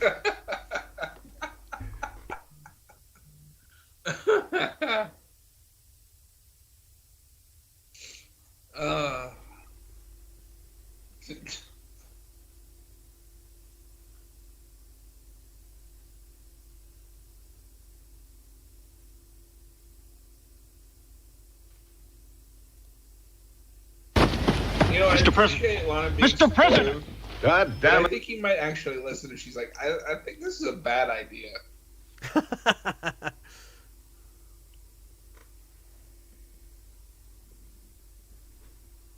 Is the paper endorsement not necessary? She will vote for.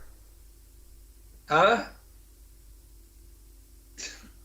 He's talking about the fact that Chloe is in. Yeah, I forgot what exactly the deal was. It's not that important, but she's not endorsing him as a candidate.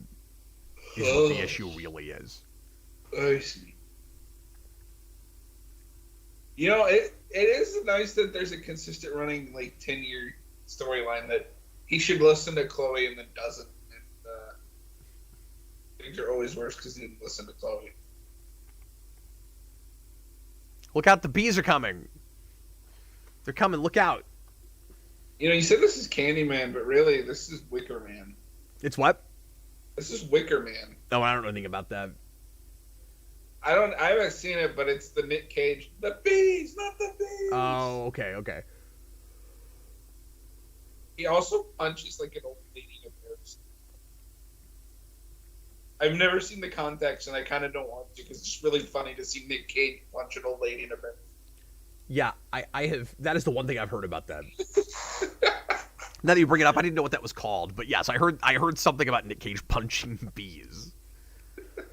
It's amazing. No, he punches an old woman in a bear suit.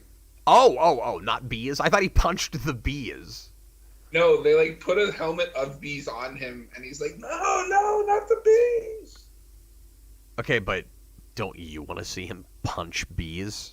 I mean, I want to see Nick Cage do anything. Although that Renfield trailer doesn't look great. I want to see Nick Cage watch this episode. We'll watch him do anything. I want to see Nick Cage be in this episode.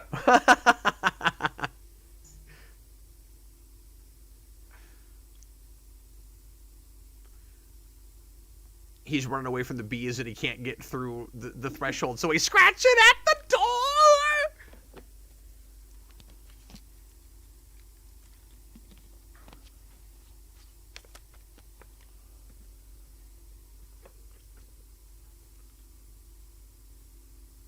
Did you ever think you'd see the day when Lana Lang was the voice of reason? Yeah, I know.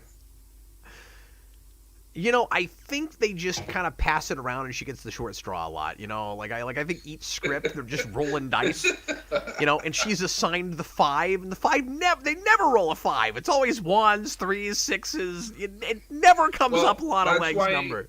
That's why from season 5 and onwards, it's always Chloe because they ran out of people to give it to. Exactly. And they're still not rolling Lana. No, because, at that point, she's with Lex.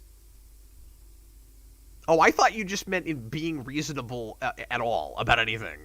Oh, no, I just meant specifically for, Clark. The voice of reason for Clark. Yes, yeah, she isn't a lot. Usually the closest she gets is they'll have a conversation about two completely disparate things they're each going through, and then they'll kind of force in a parallel. Oh, that is a lot like what I'm going through. Thank you. That was very helpful. And then they leave. Yeah, even in season 7 when they get back together and it's finally the moment you've waited 7 years for. With bated breath. He tells her a problem. She just kind of says something, and then he goes to Chloe, and Chloe actually gives him advice. He's like, oh yeah, I forgot. This is just the girl I want to make out with. I need to remember the purposes of my friends. I kind of wish that if you were just gonna have this character already, she had been the show's Lois Lane. That's what I think. Well, what do you mean, like actually be Lois Lane, or just be kind of the stand-in for that character? Just the stand. I mean, so I don't know how close she is to like a comic book Lois, but like for what this show is, you could just get away with making her the Lois stand-in. I think. Yeah. The and like her and Welling have enough chemistry that like they could have ended up together. No, I think so too. I mean, the problem is she's so close to a kind of traditional Lois Lane. I mean, she's a little different, but you could still kind of get away with calling her that. So if she's not Lois Lane and he is her friend, you got to kind of wonder why they don't like why he doesn't really find her interesting romantically, unless the idea is that just his tastes mature as he gets older and he's not just going for the like super attractive girl that he doesn't have much in common with. But then you wish the Lana thing never got as serious as it does, and that it wasn't so on again off again, and that they just, you know, maybe first season should have just been like they feel like they have chemistry, they get along, but they find out they have nothing in common. And then by second season, but like they kind of kindle a friendship. But again, I still want her to like be the confidant. And then second season, oh yeah, you know what? Maybe Chloe is a better match for me, and he starts considering that. And then that somehow becomes the stair step to Lois, or is just kind of his Lois. I don't know. Well, and so I think that's exactly what it would be. Is they get to a point where they realize this is just like infatuation. Like Chloe is a better fit for me. Yeah. And I feel like the writers were toying with that because in Lexmas, I'm pretty sure they have Clark and Chloe together. Yeah, that's true. They do. And you really buy it. I kind of forgot about that. I did a commentary on that. I think at one point they were going to end up doing he realized that Lana was no longer the right person. Yeah. Hi, Robotters. He says, Cap, I went to bed, I went to work, and you're still here. Bravo, good sir. Thank you. Well, you got to congratulate John, too. He's been with me this entire time. Hello, everybody. And, like, is it insane to you that not only do we have two strong blonde archetype best friends, but they both end up with Green Arrow in different continuities? Yeah. Yeah, what is that? Like, Felicity's just Chloe again, down to who she ends up with. Well, and Chloe becomes the whole, like, kind of man in the chair cliche, or I don't know. Doesn't she end up going by Oracle? Just position. No, Watchtower. Okay. They couldn't use Oracle for whatever reason. That's what I think I read somewhere, that they toyed around with Oracle, but DC wouldn't let them do that. So she ends up having the codename Watchtower because she works out of a watchtower. Yeah, and I don't think that's a bad idea. It's not terrible, no. But yeah, Felicity basically is that, which wouldn't be a big deal, except it just never made sense for her and Oliver to date, much less get married. And yeah, well, I mean, Felicity is Chloe, but like worse.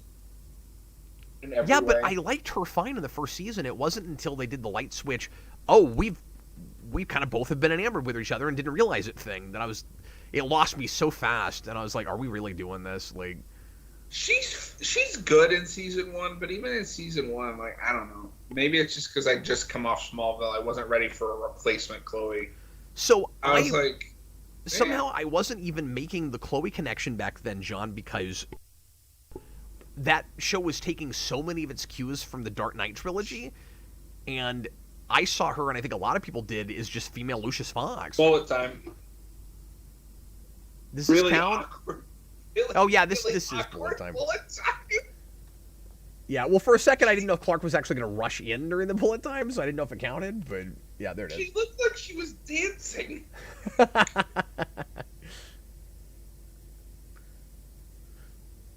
That was your line? I've never seen bees attack like that! Where do you think they went?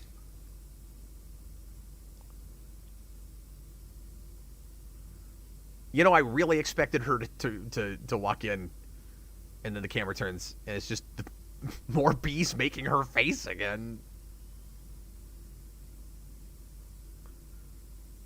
You know, if there was one thing I wish the show had done that Buffy never did, it's pay off on some of these Kryptofreaks and like have them come back. They did it just a few times. Because one of the things I hate about Buffy is, I don't know if you remember this, but at the end of season 1, episode 11, they tease that all of the people that she's defeated but not killed have been like arrested by this government agency, and then it never comes up. I forgot about that. Yeah, because that invisible girl is in the cell with other people that you've seen over the course of the season, and then they never mention it again.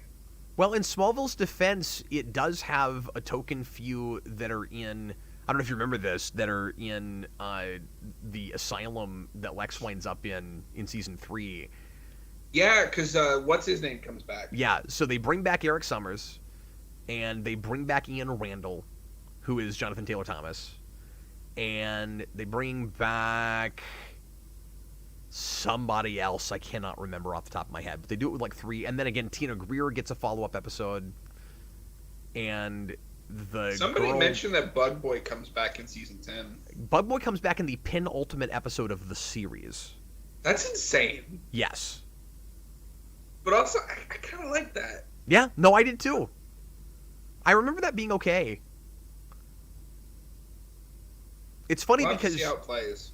It's funny because people tried to tell Welling and Rosenbaum that because they didn't remember that he came back, and they misread the message that people kept sending them, and so they were talking about the Bug Boy thing, and in the episode where they talk about that, they're like, oh, he dies. It's weird he never comes back, and or like surely he can't come back because he's dead. Even though I don't know if I should even count that actually. Did I count that because he was like bugs that ran out, but then he does come back, so I should probably take one of those away. Now that I'm talking about it. But anyway, they misunderstood the messages and kept saying he comes back at the end of the season, but they didn't realize, no, it's the series. It's right at the end of 10. Yeah. So, Leo, I don't necessarily disagree with you that I like Erica Durance a lot in the show, but I'm saying in hindsight, if they just had the gall to stick with what they have set up here, you could have had something great. Yeah, I agree with that. I mean, obviously we talked about it, but yeah. I just realized I hadn't looked at chat. Sure. Oh yeah, that's right. We had a convenient unconsciousness with Lana there, so let me add that. Alicia has 3 appearances, 1 in 3 and 2 in season 4. Yeah. Yeah, and I was going to mention Alicia, but we ran off to a different topic. But that was another recurring Kryptofreak. Oh, because the Alicia season 4 is a 2-parter, isn't it? Well, not only that, but then she comes back and they get married briefly. Isn't that it? No, that's her season 2 appearance. Or maybe that is the 2-parter. But she slips him red kryptonite. Yeah, but like, there is an episode where they try to get together, and then she ultimately gets arrested at the end, and then later on she comes back, I think, for the 2-parter. So she's in 3 total episodes. Right. So the one where they get married is season 2. Season 2? No, it's 3. Or is it season 3? It's in 3. Okay. Yeah, 1 is in season 3. And then 4 is, I really like it as I really like her first appearance because it's the only time where the Kryptofreak is innocent, or the main Kryptofreak is innocent. I don't remember it well enough at this point, honestly. So it's dead bodies keep turning up, and everybody's convinced it's her and that she hasn't changed. And then she ends up dying to the Kryptofreak that's actually killing people. Oh, yes, that's right. What I couldn't remember is if it turned out that she actually was doing something sinister at the same time. I guess she wasn't, though. No, she wasn't. She was innocent. At least that's the way I remember it playing.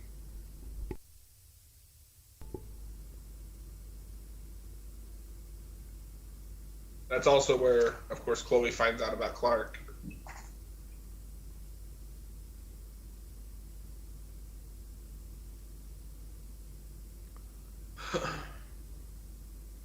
Well, I'm sorry for saying it like this, but this woman once promoted so bad, she is really flaunting herself at Lex.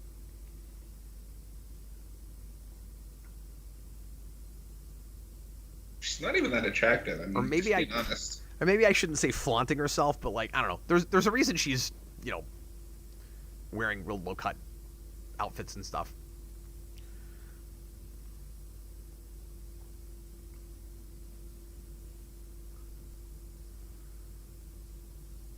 That's a good line.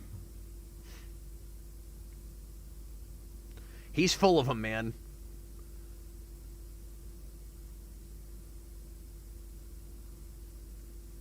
I'm wondering how far behind, once again, the chat is, because they're still talking about the Bug Boy thing.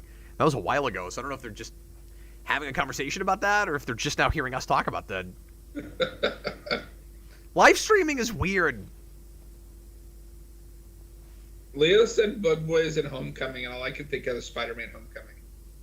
Yeah, which is weird because it doesn't really have that much to do with actual Homecoming. Yeah, it does. Does it? I mean, they have like a dance, but... His personal conflict is going to the Homecoming dance with Liz. Oh, yeah, that's right. Have you seen the movie? Yeah, it's been a while. I don't know what I'm talking about. And it's a double entendre. Get it? He came home to Marvel. Thanks. Yeah, no, I know. And then we just kept doing it. I to this day cannot keep Far From Home and No Way Home straight. They should make Smallville Gone Home.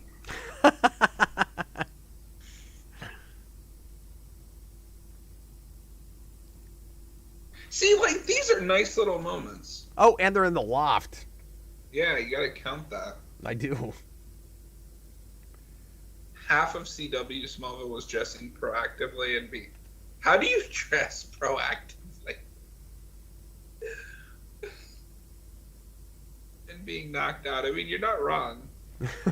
I'm surprised there isn't like a wave of concussions. No, this is a nice moment. What I don't like about it is we don't hear any of his speech, so we still don't know anything about what he is interested in or believes in or anything. Do you consider this show a legitimate Superman origin or a weird Elseworld story I've never watched from Checkers, the Inventor, $5 So this is in the now kind of a bigger category. There wasn't a lot of this then, of the prequel reimagining, which means it's its own universe and is more or less going to supposedly get you to the kind of status quo that you know, but it reinvents some things here and there. I would say this. You could consider this an Elseworld story, especially with the fact that we do just do Superman stuff. Well, that's what I'm saying is the fact that we get to a Superman place at the end makes it seem like just a, I don't know. We're splitting hairs with this, I guess, but like when I think Elseworlds, that's like an alternate version of a pre-existing kind of continuity. This is a standalone TV show. I have a hard time with that terminology. You know what I mean? Like they're gonna do quote unquote Elseworlds things in the movies because they have a movie franchise and then more live action movies that aren't related to that. I see, that makes sense as Elseworlds. There's not a Superman show on. You know what I mean? So like this is the Superman show that's on, that will eventually take him into a Superman place. I think looking at it either direction is kind of acceptable, though. Okay. But I wouldn't have thought to think of it like that with that term, I guess. I don't know. It's a Superman show. Yeah, exactly. But when he says, like, weird Elseworld story, like, I mean, yeah, it is weird. It's like, it's really weird. I don't know, when you have, what? I mean, when you have a doomsday love triangle. Can you count this as like a Buffy Elseworlds? Instead of Buffy, it's just Clark. Well, no, because they don't fight the occult at all. I mean, they do eventually, but that's not true. He's fought two different types of vampires. It's not an occult show, though. Okay, if you can call Smallville an occult show, I can call Buffy a science fiction series, and both because of crap that happens in season 4. Okay, guys, we're going to take a quick break. When we come back, we're going to spin the wheel because Checkers just gave us a $5 super chat. Thanks, Checkers. And we'll do whatever crazy thing the wheel says on our next episode. We should probably sign flip. Where'd my sign go? Is that a red? Yeah, that's still a red for me too. I mean, watching it right after Reaper, suddenly I was enjoying myself. Yeah, it's better than Reaper. There were things to say. Yeah. Guys, we have 3 episodes left. That's amazing. Yeah. John's not amazed. John wants to go to bed. I do want to finish this, but I definitely want to take a break. No, absolutely. So. We're going to do that. Okay. Guys, we're going to take a 5-minute break. We'll be right back. And thanks so much for being here. Stay tuned and make sure that you set up your DVD or Blu-ray, however you're watching this, Hulu, to crush. I don't think this is a very good episode. Oh, no, this is a terrible... I hate this episode. I called this my least favorite episode of the season the first time around with written Kryptofreaks. After the experience we just had, it may not be, but there's some things in this that just take me off. It's a good guest star, but... That's promising. Yeah. Well, there's some funny stuff in it, too, though, so I don't know. We'll see what you think of it. Anyway, see you in just a few minutes.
Hey guys, we've got just 3 episodes left.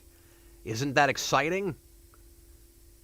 I feel like I've been in Smallville for days. Actually, it doesn't feel like it's been that long. It's kind of crazy how fast these streams go. It has been for days.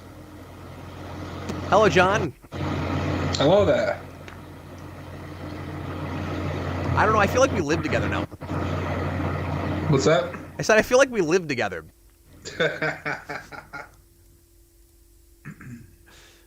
All right, John, we've got 3 more episodes left. Let's jump right into them. Let's get them knocked out. You got this. Let's get it done. We're going to shoot for the moon. We're going to get it finished in time for dinner. Or really close to that. Just 3 times 45 minutes. I can't do math. I don't know what that is. But we're gonna get through it. It's gonna be less than 3 hours. It's gonna be exciting. Okay, we're gonna watch an episode that I generally classically do not like. Let's see what it's like That is on 2 hours and 15 minutes. Isn't that crazy that we're that close already? Yeah. And Okay. it sucks because it feels like this last string is just awful episode after awful episode. Until you get to the, unless you just really hate the last episode of the season. All I remember is the tornado. Yeah, I mean it's big event episode. We got to end every season with a cliffhanger, making a big deal out of that. But I like a lot of the directing and some of the writing in that episode. But anyway, we'll get to it. I like ultimately the cliffhanger more than the resolution, I think. But let's go ahead and get into what is this? I've already forgotten. It's Crush, right? Yes, Crush. Yes. Where Crushy, God, Chloe has to fall in love with Kryptofreak. With Crushy. Hey, it's a lot of KR words. Let's just watch it. I'm not even going to talk anymore. Oh, hold on. I got to flip the wheel. We'll just go ahead and start the episode. And then Reaper more than the B episode. Yeah, I saw that. Are you okay there, buddy? Me? Oh, no, the guy that likes AMC. Look, he's entitled to his opinion, okay? Is he, though?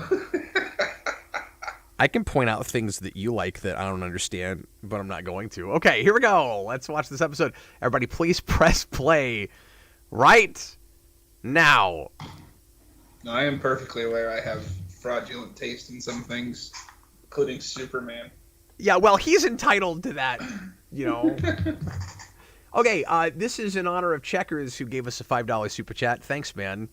Got to honor his wheel spin. Let's see what crazy thing we're doing next. Here's our Kryptofreak for this episode. Spoiler, he's a Kryptofreak. This premise makes no sense. Use the episode title in as many sentences as possible. I just forgot the episode title. It's Crush. Remember, our main character in this episode is Crushy. Well, he has a crush on Crushy.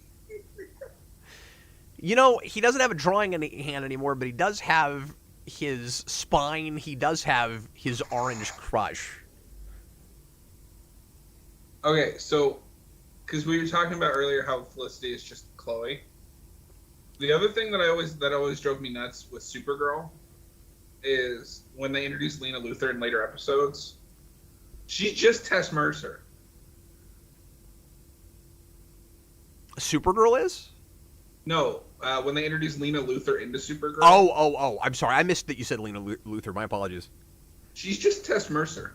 You know, I hadn't really picked up on that because the Tess Mercer episodes I have not looked closely enough at and paid enough attention to because I don't like those last couple seasons. But yes, you're absolutely right about that.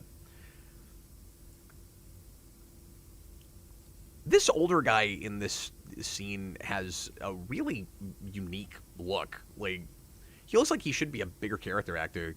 I don't recognize from anything. Who is he supposed to be in this show? Yes, this guy has a crush on Crushy the Clown. You know what? It sucks that we have to watch a couple of episodes that aren't great right at the end here, but we're gonna crush it, okay? What is this music? I don't know, but I'm gonna play it at the break. This is gonna be our next break music, and people are gonna get out of their seats, and they're gonna crush. This is the set of every generic haunted house horror film of the early 2000s. That's exactly right, and it looks like we should be like resurrecting people with like flatliners. Oh wait, no, that's another episode. We'll do that later. Never mind. Okay, so here's why, and we'll get to all this later, of course, but here's why immediately the setup for this Kryptofreak doesn't work. It's just, the foundation is a massively faulty premise. The guy's got telekinesis, and he can draw perfectly with his mind, and he can move things with his mind. He can do anything he wants to. He's super powerful. He's like Magneto, but more powerful because he's just straight up telekinetic. But he wants like revenge on the world because his drawing hand is messed up. And I'm like, but like it sucks that you can't do that, but you're not really handicapped. You have telekinesis. I've never understood that.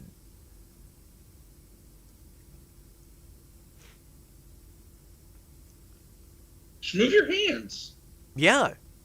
And so this guy loses hands because our Kryptofreak blames him for what happened to him.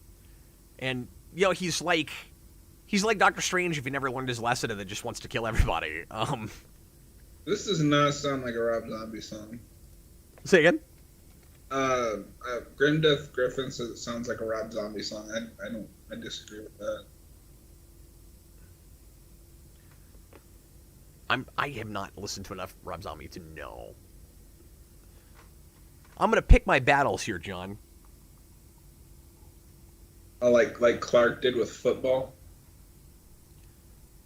He did. He picked his battles there, and then ultimately conceded until season 4.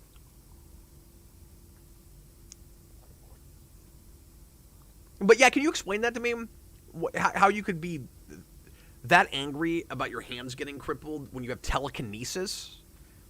And you've already learned how to draw as well as you ever did with that? I just don't get it. Okay, so this is a stretch because I doubt it's in this episode.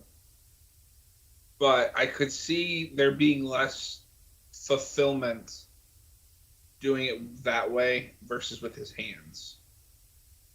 So he's like bitter that he will never have that sense of fulfillment from painting. Yeah, and you could maybe get me to buy that to at least some degree, but there's got to be conversation about it. Yeah. And there's not. I don't understand his motivation. Well, you see, that's because he doesn't have one. Oh, okay. Well, there you go. I guess we don't have to talk about it anymore. We better find something to talk about, though.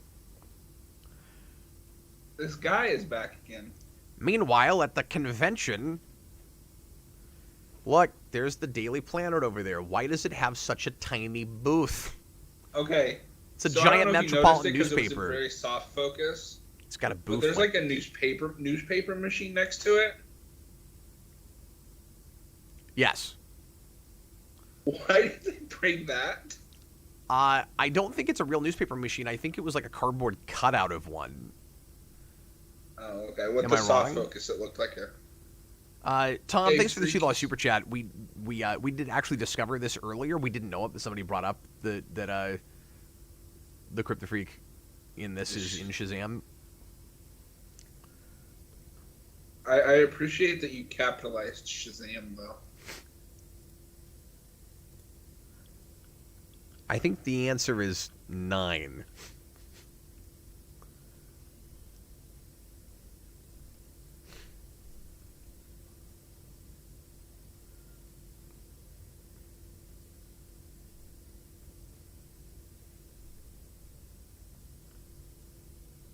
Yeah.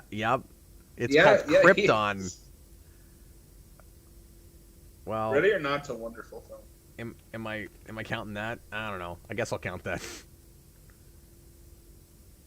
Yeah, that would count, because that's very intentional.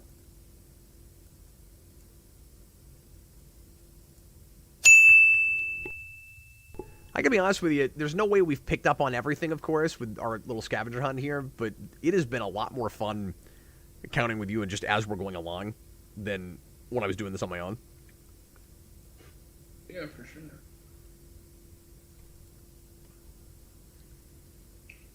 You know, I think the other thing that makes me feel bad for Chloe.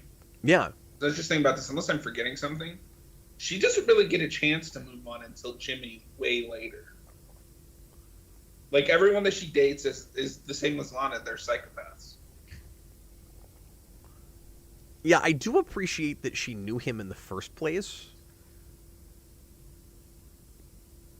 So you kind of buy why she's initially enamored with him. I mean, it will turn out that he's already turned into a serial killer somehow.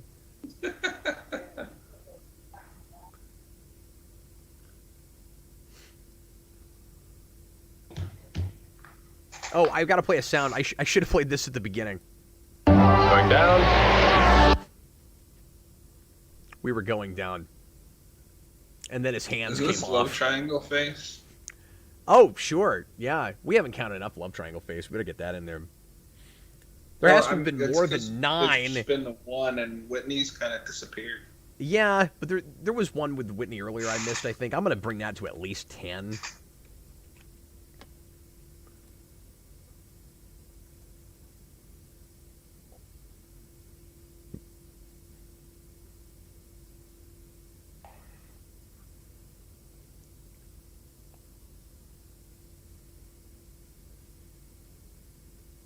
Oh, yeah, Grim Death. I guess that is another one. And that person said, I see you flying. Sure, if we counted the distant galaxy one, I guess we have to count that. This show.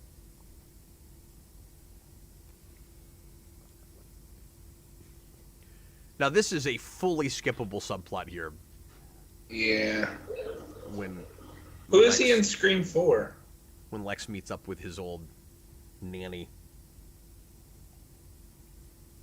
Scream 4 is really good too.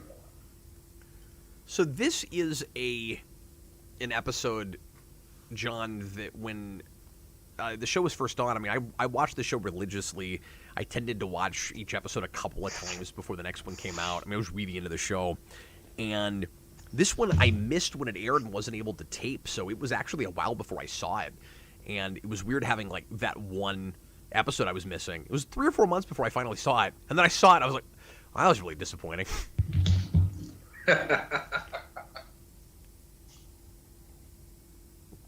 I tried to download it from LimeWire. It took forever to get my hands on it. I finally watched it, and I was like, this episode kind of sucks.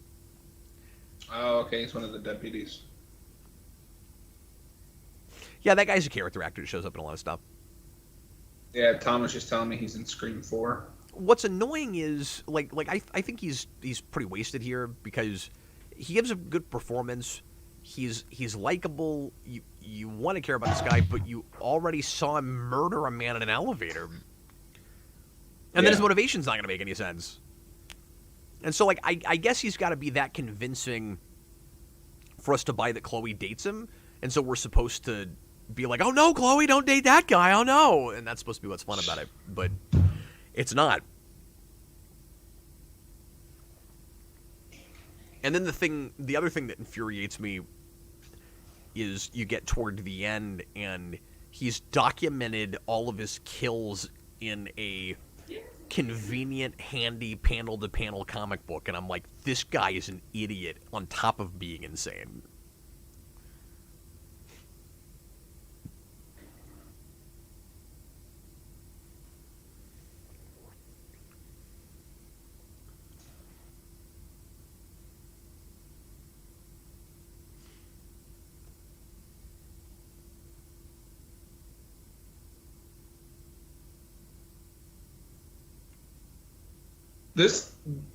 What we're doing with Clark right now gives me strong throwbacks to the whole Xander and Willow thing, and I hate it.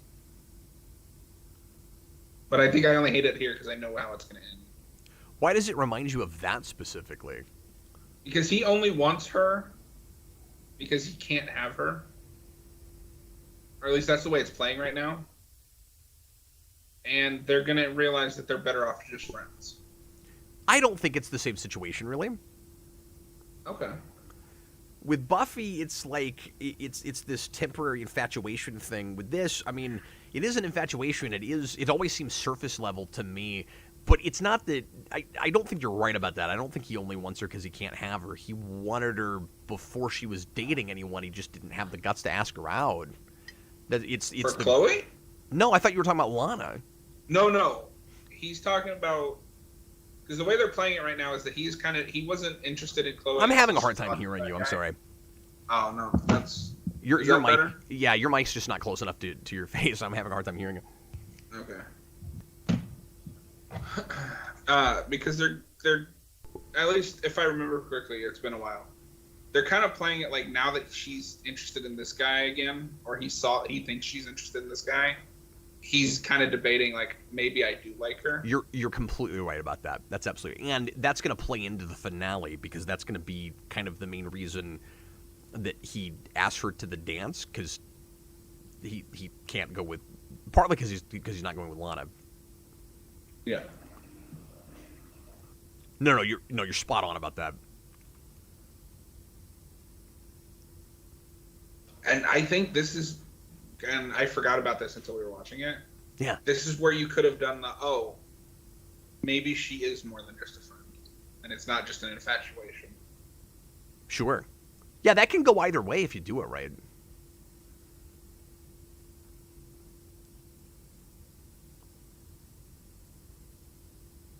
I guess since he's been pining away for Lana so long, it wouldn't be especially compelling if we had like a one-off episode where it was the Xander Willow thing. Like, yeah, I wouldn't really want that.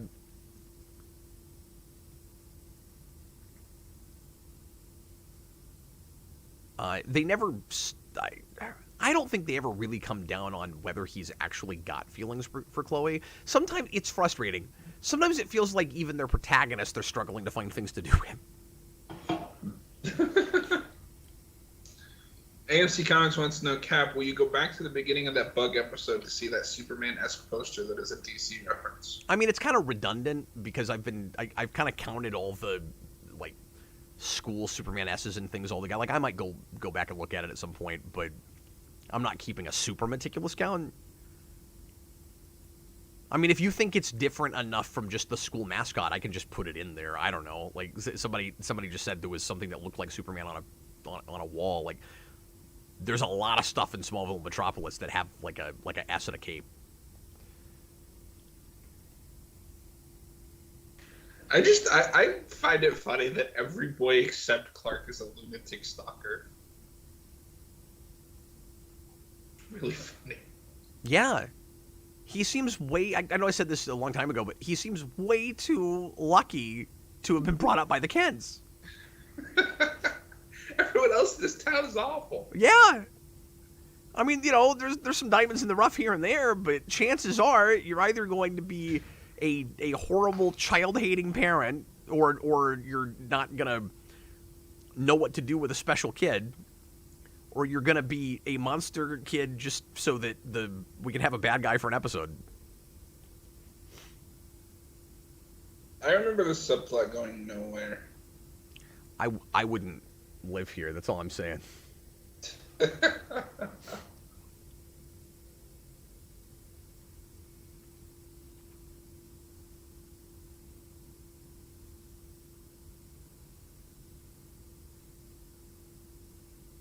Yeah, it was so weird finally watching this episode after seeing the whole rest of the season and going, oh, this season is better if this wasn't an episode. And it's one of those kind of throwaway, cheaper, we're running out of money at the end of the season kind of episodes. Yeah. But if memory serves, the one after this is even more like that. It's Smallville's Fish Boy episode. The Lost Prince of Atlantis? Yes. Oh. Does he run around in a kiddie pool? No, he turns jocks into fish people. Oh, that's scarier than what Ben Edlund did with it in the Tick. Yeah, there's a character in the Tick called Fish Boy, Lost Prince of Atlantis. And he has to go around in a kiddie pool to stay wet. Brando, we're still here. Yeah, we are.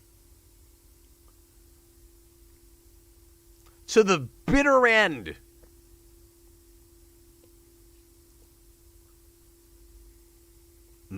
Pie.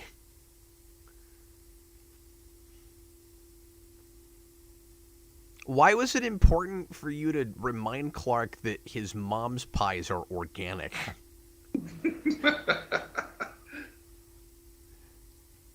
I really appreciate your mom bringing by her flaky, crusty, organic apple, somewhat moist in the center, cooled overnight apple pies. Imagine if they had to order it like that. Like you had to specifically state you wanted that specific pie. Yeah, Leo, I tend to agree with you. No, I mean, that's how they end up playing it, but I just was saying that you could have went the other way and still made that work. Yeah, the reason I say it's a little ambiguous is because they've got too much of a spark at the dance in Tempest. So we'll talk about it when we get there. Yeah. Well, between that and Lexmas, it feels like they wanted to leave that option open. I think you're so right about that. How interesting would it have been if, and I don't mean to talk in circles, we've kind of discussed this, but how interesting would it have been if he realizes, maybe not even that he's had feelings for her the whole time, but just that there's a spark there, that maybe he could develop feelings. I mean, like, love for another person isn't necessarily something that's just, like, always been there. You can develop that, certainly. And then he starts thinking he might actually want to seriously date her. Meanwhile, while he's losing that interest in Lana, she figures out his secret, and they form a different kind of relationship, and the whole thing flips. Yeah, that would have been interesting. That would have been super gutsy. But you're not going to do that in a TV show where even though you're straying a lot away from source material and reinventing stuff, your core stuff is Lex has to eventually go evil. Lana and Clark have to date, at some point. But then ultimately, it has to be tragic and they can't stay together. But they have to actually date for what. So they weren't going to do that because they were either going to have the status quo where they couldn't date but wanted to, or they were going to date. It was never going to be just platonic. Yeah. Well, and it really makes me appreciate, as much as I like Buffy and Angel, that we didn't have the guts to split them up and be like, no, they're not meant to be together.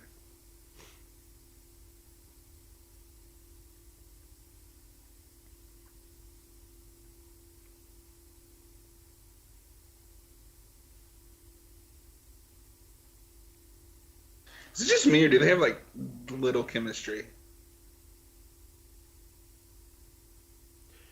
It doesn't help that we saw him murder people in an elevator. Why is that what we're doing with this scene? Yeah, and it looks great, by the way. Yeah. I really believe they're in that room. Don't zoom in on the scissors. I really believe that some kid made that in his basement yesterday.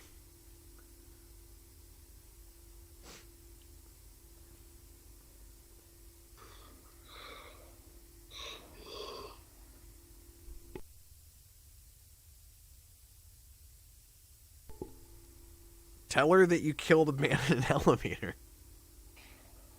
She's seen Stranger Things, which is impressive because it didn't come out for another 15 years. Stop it, John. That's just a phrase, John.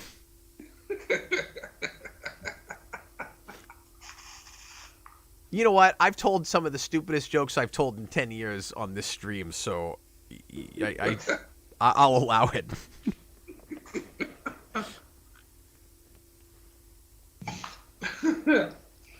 So we've got just a few people left at the moment. Hopefully a few more people pop in for the very end of this for an episode that'll be more fun for people. I doubt if anybody that's here is watching this episode. If you're watching this episode, sound off. Sound off in the comments. Are we watching this episode? Am I watching this episode? Yeah, are we looking at this episode? Look,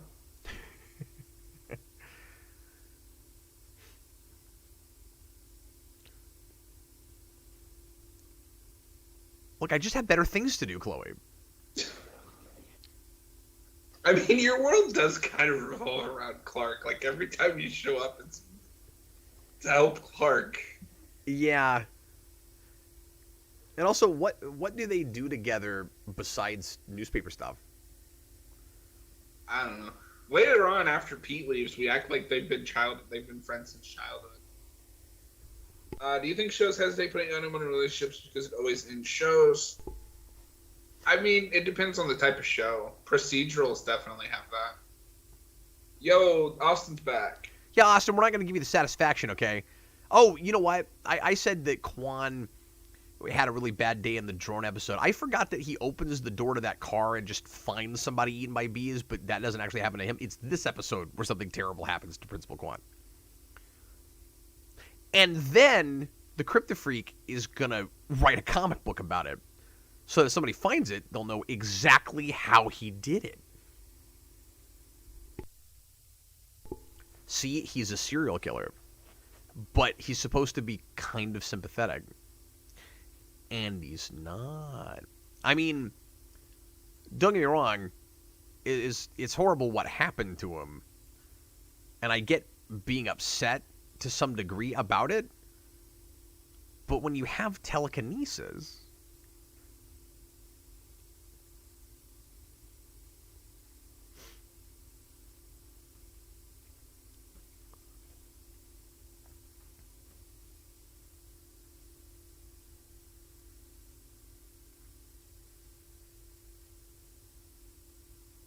Yes, Ricky, we're Egg Crush.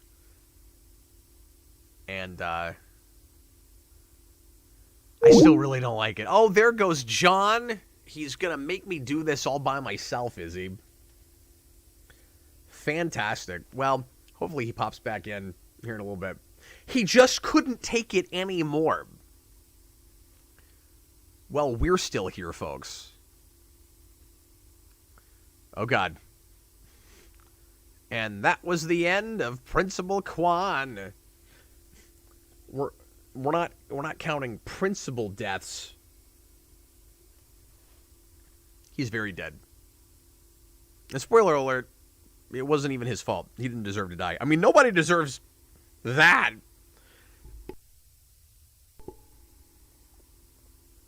So I love how the Men Are From Mars thing came up, I think a couple episodes ago, and he's now reading that book.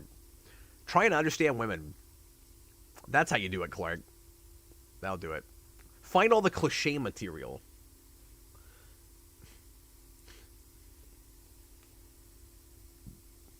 Well, I'll try to call John back. He just put in a comment in the live stream and said he doesn't know what happened. But he's not trying to call me back, so I don't know what's going on. So let's try it. See if we can get him back. My whole internet went down. It was very Here it strange. comes. Oh, well, it came back pretty quick. Yeah, I don't know why it did that. Yeah, I also don't know why you're super zoomed in. Oh, weird, am I? Yeah. Strange. I can fix it, but...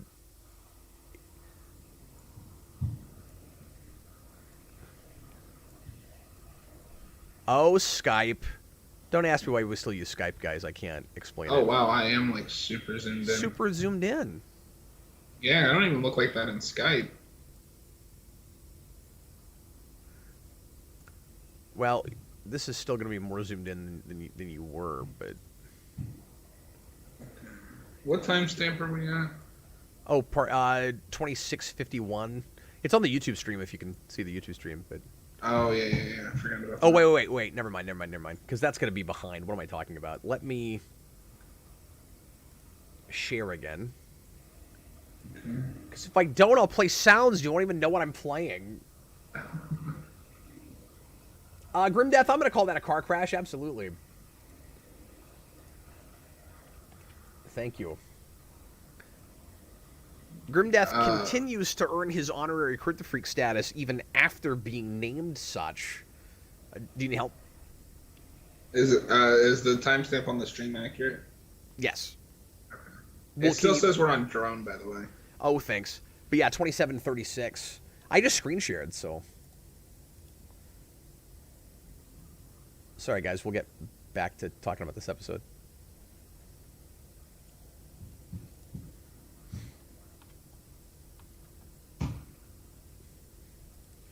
And now we got to go through the standard song and dance of Clark doesn't think this guy is good news and thinks he might have something to do with what just happened, and he's going to turn out to be right about it. And I say song and dance. This is, I guess, the first time this has really happened, so it's not as bad here, but she's not going to learn anything from this because this kind of thing continues to happen. Yeah, he's always right about them, and they never listen. Now, they never listen. Both her and Lana. It happens with the both of them, with the same guy, with the Jonathan Taylor Thomas character in season 2, who can split himself in two and date 2 women at once.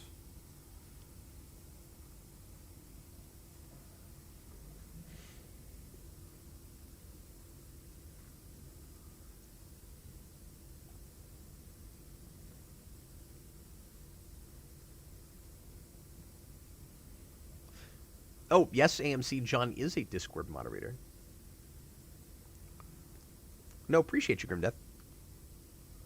John, you're just so helpful all the time. Oh. Sometimes. When I want to be. I don't care about this history at all.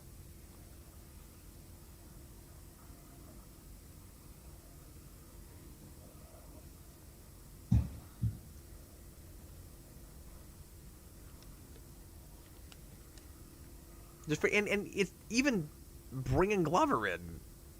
None of this feels like information we need. Yeah, pretty much.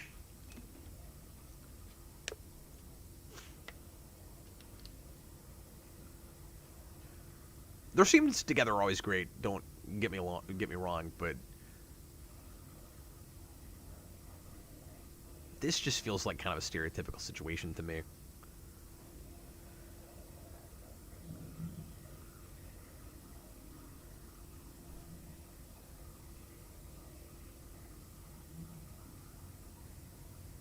I said I'm a Luther. We don't do that. We don't do the forgiveness thing.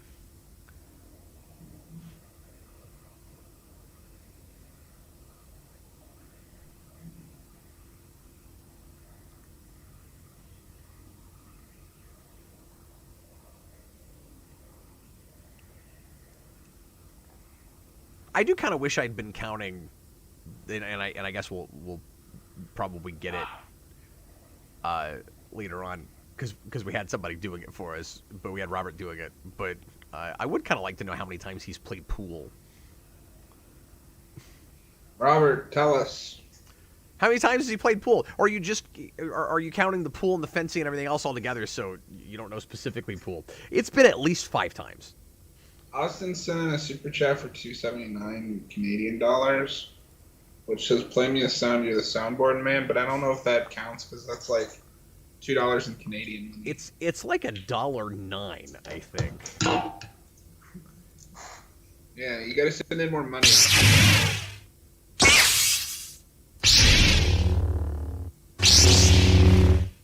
I appreciate the sound choice. You know what that had to do with this episode? Absolutely nothing. Not a thing. So it's going to turn out that Principal Quan's kid did a hit and run, and that's why the Kryptofreak has telekinesis now. Yeah, because it was funny. As I got kicked out, I was like, I'm not sure if I'm a fan of like throwing Principal Quan under the bus like this. No, Quan didn't do anything wrong. Yeah, because Star Wars is awesome. The only mistake Quan ever makes, I mean, yeah, he's a stick in the mud. He's a real typical principal. We don't know a lot about him, like prevailing character traits or anything. Chloe, that should be a red flag. Yeah, this is what I'm talking about. I hate this so much. This guy is dumb enough to draw his own comic book for the murderer of Principal Quan. It's amazing. Robert Wild says Lex plays pool 5 times and fences twice. Oh, thanks, Robert. You don't have to put in a super chat for that, but I appreciate it. Maybe he just wanted to hear more sounds. It sounds like he did. It does. I was saying something. Oh, yeah, the only mistake Quan ever makes, in my mind, is not letting Chloe print things about the real crazy things that are happening in Smallville. Yeah. You know, because I agree with you when you're like, well, these things are clearly happening, though. Like, you should let her talk about it.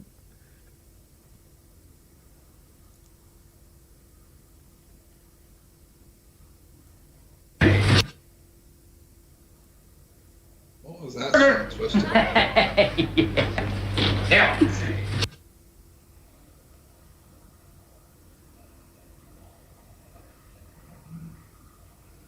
It was a malfunction initially, is what it was. I just wanted to hear a madman laughing.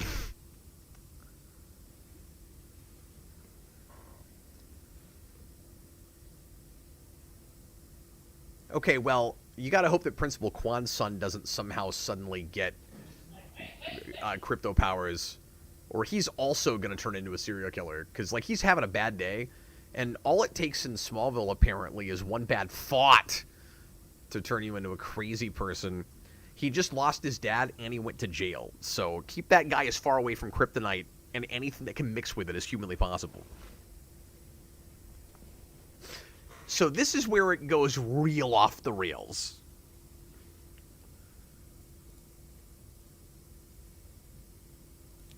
This is going to be a friend almost killed. And just wait till you see how he tries to kill her. And of course, yeah, she knows too much, so he's got to kill her. Pretty much. I was just thinking about this. Yeah. Because we were talking about how Lana could become the confidant. They kind of do that because she discovers his secret halfway through the season 6. And, like, she's cool with it, which really makes you feel like you wasted the last 4 seasons. It's so late. No, you're right. That is what they do. And they're able to have a relationship, and it's healthier than you'd expect it would be. And then, you know, they break up again eventually. Yeah. And the way they break up again has always driven me nuts. I can't even remember why at this point. He just comes home and she's gone. And then they reveal in season 8 that Lex took her because he knew Clark's secret. But then she, like, escaped and just decided to keep traveling. And then something invisible kryptonite suit. She steals that from Lex. Because they have to be physically repelled from each other, which if you really wanted to do, you could have done it like season 3. You know what? At that point, that show is so melodramatic that I know. So can you believe he went after this girl that he seemed to sort of maybe actually care about with a chainsaw? Yes, because I have no idea what his limits were at the beginning of the show or episode. Yep. Nope. That's fair. By the way, that was more bullet time. Have fun, Austin. Bye, Austin. Although I will say, if there's one thing I appreciate about this is the first one of these in forever that I felt was a legitimate threat to Clark, at least somewhat. Ricky, that's exactly right. He says she flat out tells Clark that whatever he's hiding, and she suspects he's something other than human, she'd be okay with it, and this was in season 2. Yeah. I don't remember that, actually. She just takes everything so friggin' personally. Yeah. But also keep in mind in that same season, she attacks him every time he does something she thinks is wrong. So, like, he gets mixed signals for 4 years. Was she conveniently unconscious? Yeah. I thought she was. She did get hit on the head and got concussed, John. It's an epidemic of concuss.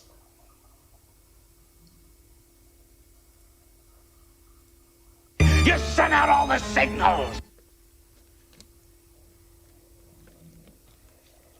Oh, a bunch of throws! Thank you, Grim Death.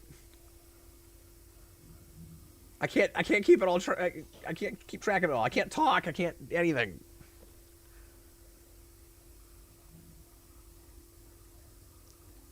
It's sad when the Lex stuff in an episode is the stuff that I'm most kind of falling asleep during. Yeah.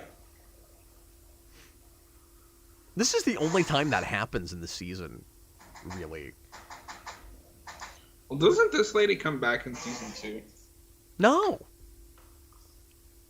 No, it's the other one. There's another subplot that's like very similar to this in one of the early seasons. Some woman like claims to be his mom or whatever. Well, I mean that's a completely different situation than this, but Oh, okay. yeah. Yeah, no, it's a woman that claims that that Clark and Lex are brothers.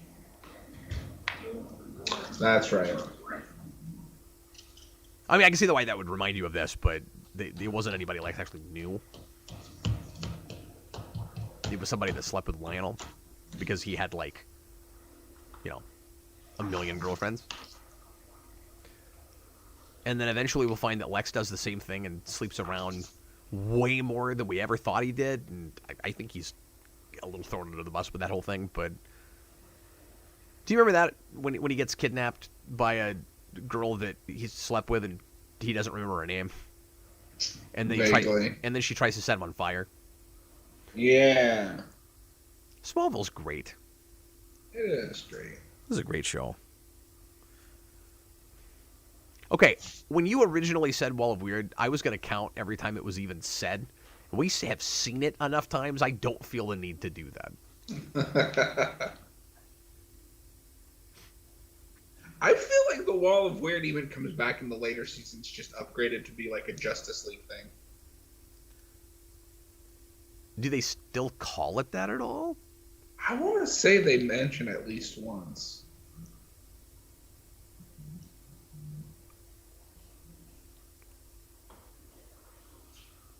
Yeah, like, see, you could have built a brand new relationship from here. Oh, Instead, there's a love triangle phase. I hate that shot. That is more love triangle phase. I almost want to count it 3 times. There's so much love triangle phase.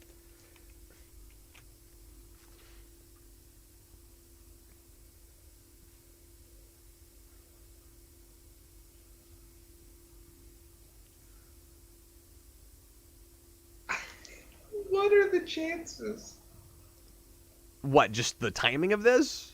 Yeah. Yeah. And then we have to It's end like on a the funeral. universe is conspiring to keep them together. Yeah, this is such a rough episode. We got to end on a funeral for a character that we saw like once or twice. Well, yeah, Leo, like we said earlier, in our proposed pitch where him and Chloe date, you would either just not do Lois or it'd be a different Lois. Yes. Because the other thing that kind of sucks about that I do not like about the later seasons, even though I do like those, at least from memory, is we kind of have to completely change Chloe because Lois is now filling that archetype. Yeah. No, that's exactly right.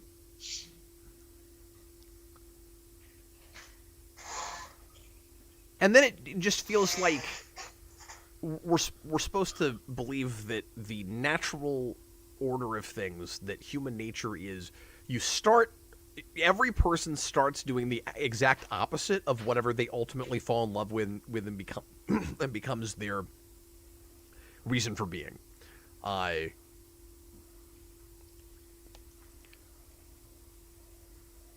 Their occupation. So, well, at least he's not standing behind or in front of the wings this time. That's an improvement. He's standing next to them. That. I mean, it really does feel like in these early seasons that's who she's supposed to be. Yeah. Now, I will give them that I can see, because the big thing that I was thinking of is that eventually, Chloe obviously gives up her journalism career. I can at least accept somewhat that, like, she realizes she has a higher calling to help the world. Yeah, me too, but I wish we didn't do it with every character. Yeah. You know what I mean?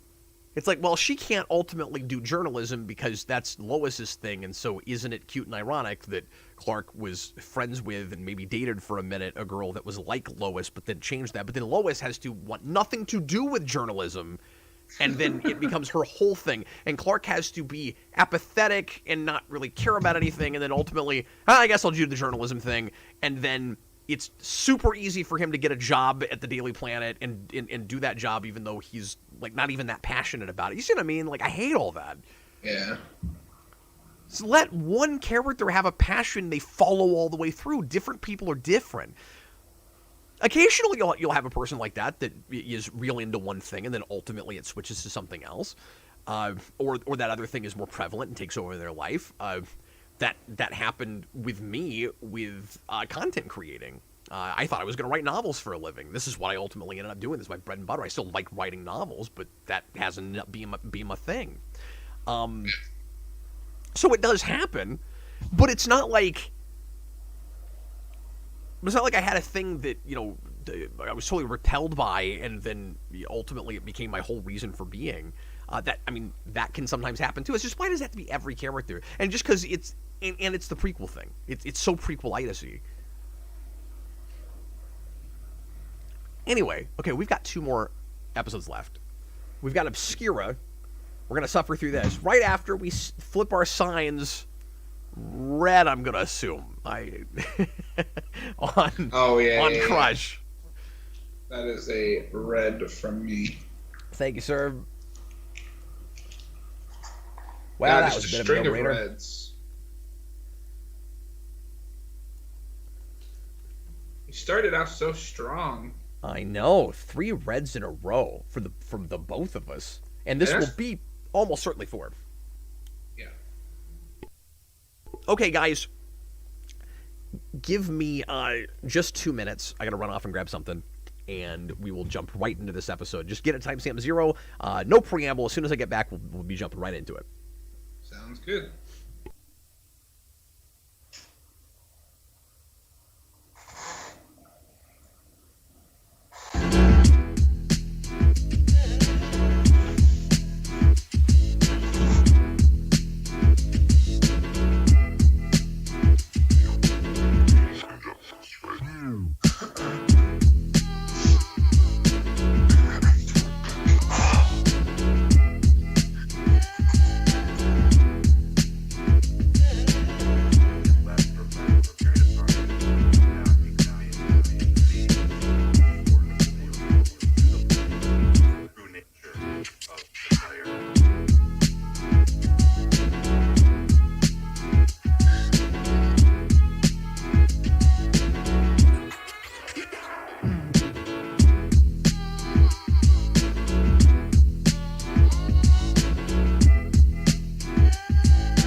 All right, guys, just 2 more left to go.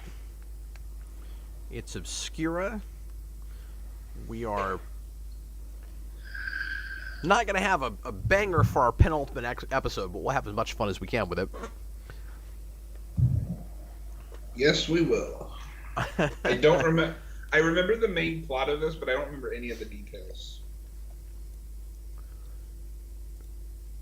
Am I remembering this right, that this is the kid that claims to be an alien, or is that in the 2nd season? No, this is from the Hulu description. This is the one where Lana sees through that other guy's eyes. That's in the 1st season? Apparently. I was mixed those up. Okay. Yeah, it must be. Okay. Yeah, that makes her a Kryptofreak, by the way. She's our first main character Kryptofreak. Yeah. But does it count if it's... I guess it does count if it's temporary. I've always counted it if it's temporary. Partly because it's funny. Yeah. I mean, it's your rules. Yeah, who really cares at the end of the day?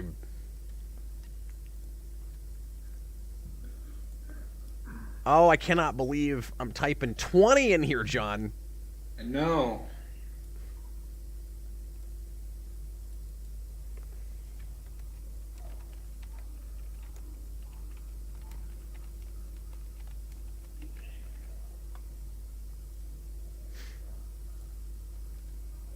Okay. It's time to come very close to finishing the madness, folks. An hour and a half left of material is all we have. And we jump into Obscura. Make sure you are in the, you're at timestamp 0, and get ready to press play when I say now. Here we go! Everybody, please press play right now.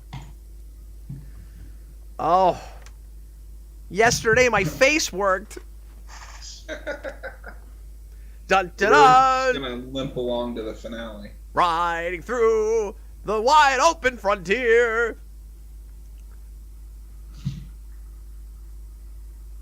Riding on horses. And that's Lana. And I don't know who that person is riding next to Lana. Yeah, is that Whitney? I still can't really tell. Yes, it is. Boy, I couldn't tell right away. He looks completely different. That's how not well I know this episode. Yeah, his hair has been changing some, I think. Yeah, they like cut his hair and it made his whole face just look different. Do you think he said, if you have to write me out of the show, I just want to get to ride a horse once? It's too bad Austin's not here. This is the 3rd time that Lana has ridden a horse. You know, if we knew these episodes a little better, we could have intentionally set this up so that we only showed him horse riding episodes, and then he would think that was in every episode. So wait, they were just out riding and stumbled across an emergency. They didn't notice the giant flames. Does that not make you think that there's an emergency in every square inch of Smallville most of the time? I mean, I've seen this show, yes. Okay, is this where we're going to get the... Yes, this is the amazing, terrible green screen jump in front of an explosion that they thought looked good enough to put in the opening for the 2nd season. Don't stand next to that. It's shaking. What are you doing? You know what else you should do? If there's tornadoes, you should get in the truck. Here she goes. Here it comes. There it is. Oh my god. Yeah, I remember that. Yeah. And they think it's so good. They put it in the opening. Yeah. See, I mean, this makes her a straight-up Kryptofreak, dude. Although I think it works better in the opening because they like freeze frame it. Oh, it's worse because they slow it down. Oh, okay. Because it looks horrible.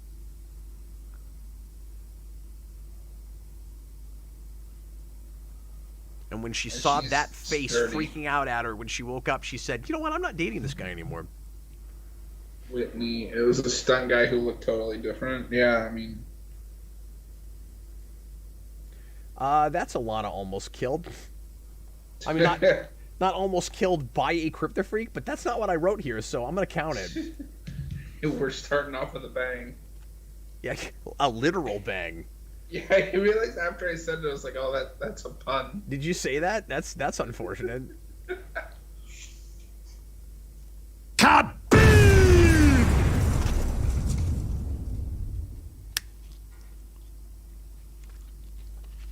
So I'm not going to count that as reference because we don't know who the cousin is yet, but that is Lois she's talking about. Retroactively. I mean, it has to be. They never mention any other cousins. No, there's no other cousins Well, talked about. There's Lucy Lane. That's a good point. That would also be a cousin. I'm an idiot. That's probably not who she's staying with, though, given what Lucy is like in the show. You know, there's one thing I will give Supergirl. I actually like their Lucy Lane. Which is rare. Or at least I like her in season 1. I don't know if they brought her back at all. I think they... No, I know they did. And then... The one in Lois and Clark is just fine. If I did have one hang-up, and it's kind of been resolved since I talked to you about it, but like I don't like their Lois, at least in the crossovers that I've seen. What, the CW Lois? Yeah. Oh, no, she's terrible in that continuity because of the way they write her. But the actress is quite good in Superman and Lois. She's playing a completely different character. Okay.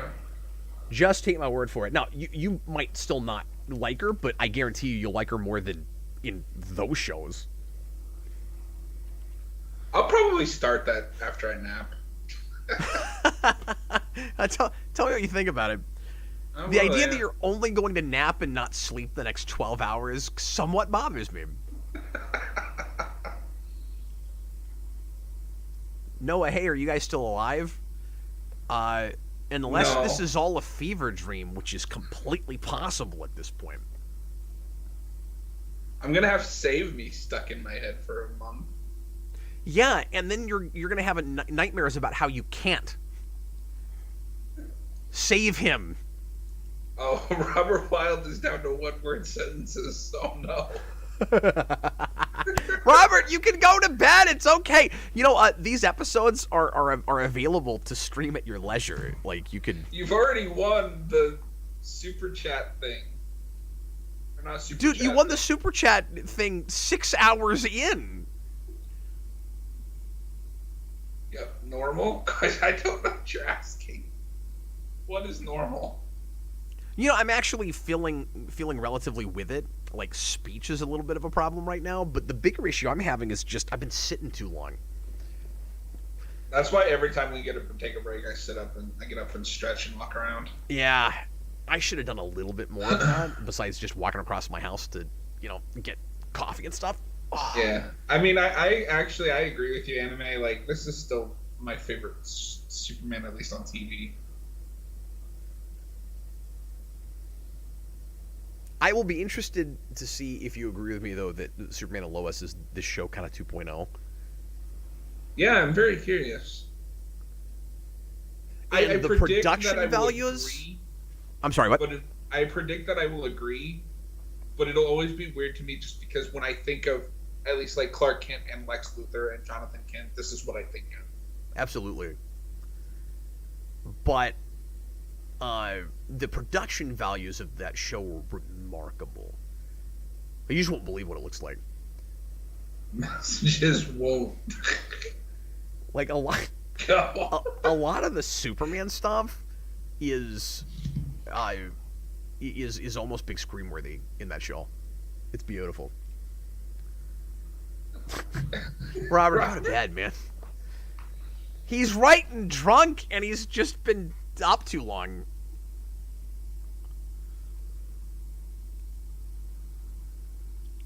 I also got to start going through that podcast. Like, I listen to it when I like go to sleep, so I only hear like half of it.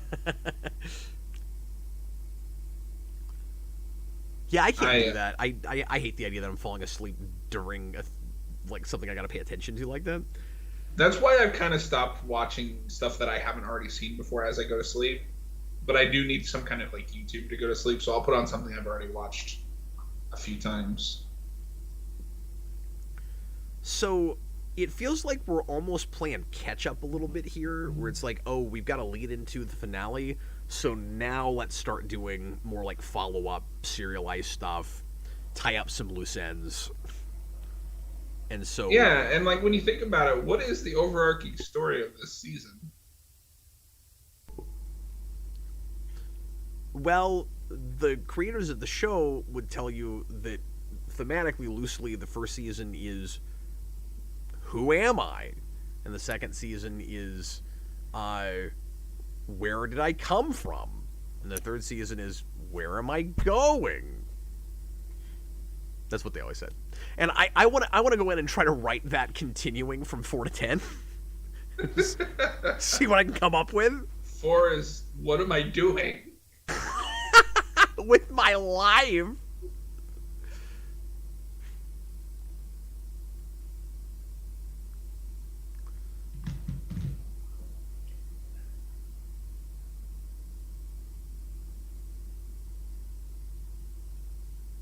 They I'm admit sure it's that there's just a the wave, a concussion. pandemic of concussions in Smallville. We went to the same place.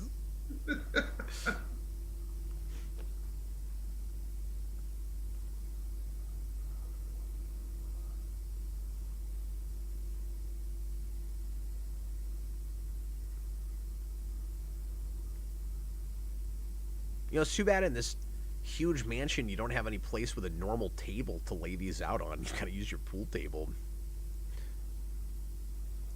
So Roger Nixon is all of a sudden going to be a major player for these last 2 episodes. And he's going to have an unlikely pairing with Jonathan. It's coming back to me because the season 2 premiere is them stuck in those catacombs. Yes.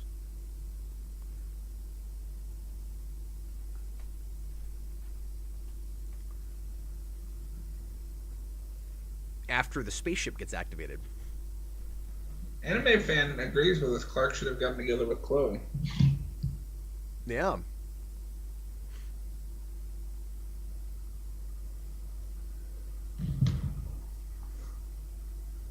Well, Robert, I'm sorry the chat's not letting you send messages through, but do you have to send them one word at a time like that? Like, can you just, I don't know, try to restart the app or something? Like, refresh. Yeah, I don't know what to tell you, man. But it's weird.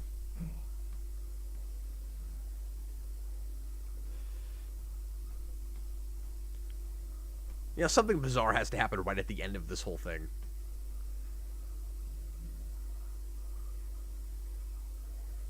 Oh yeah, and then he's got to go to the crop duster guy. I remember this.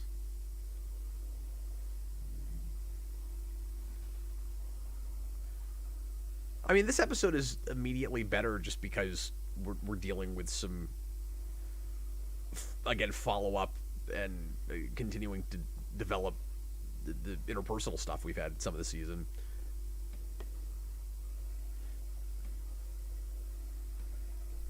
Also, this is the second instance of visions.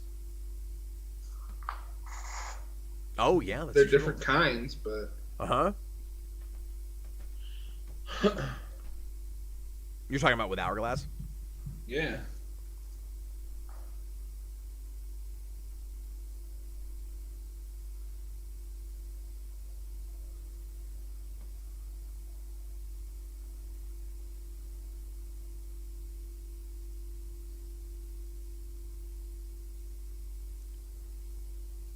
They replaced their livestock with no problem. Yeah. I have no idea what's happening in the chat anymore. Did they replace it just now, or had they already replaced it? I'm assuming they already replaced it, and now they've just been reimbursed by Lex.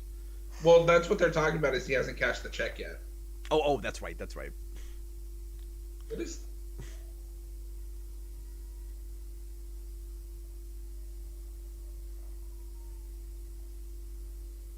Okay, guys, if Robert is actually having a legitimate problem, that's one thing, but... Yeah, it'd be cool if we'd quit messing around with that. I mean, maybe it's having problems for multiple people and just letting them send one word at a time, but... Maybe I can't keep up with what's happening. Yeah, in the chat. I'm refreshing on my end, but like I want to just watch this and talk about this episode, so let's not Yeah, for worry about the sure. chat if that's going to keep happening. No worries. Yes, Dark Corners. We are on episode 20.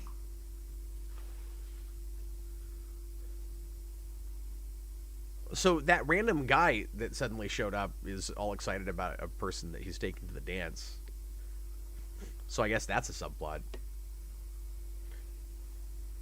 I must have missed it because right now Clark and Lana are talking. Well, before that, there's this guy that we've never seen before that's in the intro for some reason, Oh, and he's all excited because he's bringing somebody to the dance. that's a last-minute addition.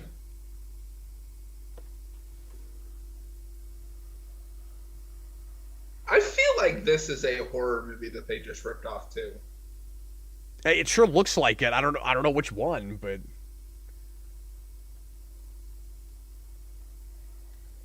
Yeah, that's fair, anime fan.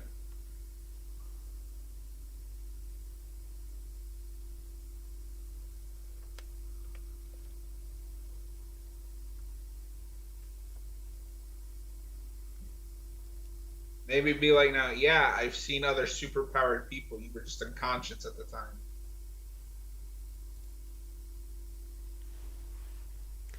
yes, I did up the Kryptofreak number to 20 because she's definitely a Kryptofreak. And she has the lamest possible Kryptofreak power, which is she can see through the eyes of one serial killer. Yeah. And I don't know if he himself is a Kryptofreak. Dark Corners, we're on episode 20 of season 1. Yes. We are one away from the end. Oh, no. And now she's been stabbed. What? Look, it's not Deadshot. I was gonna say it's not Vigilante from. See, as soon as I saw both eyes, I went, I should have said Vigilante. God bless America.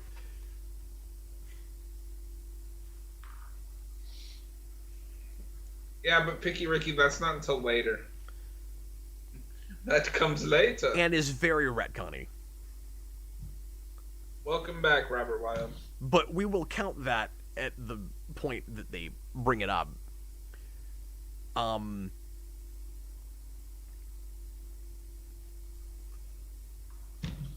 Is this only the second time we've seen Chloe's dad? Yes, because the first time we meet him is at the plant. It's in Jitters. Yeah. He gets another appearance or two in season 2, and then at some point, he and I Chloe. forget what happens to him. Well, he gets fired because Lionel gets angry with Chloe during 3.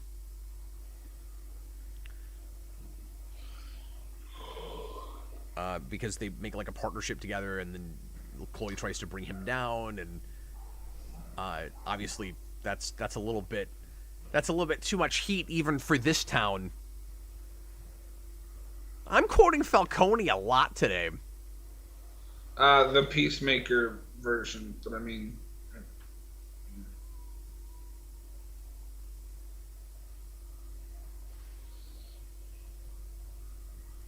How is your guys' day in the chat going?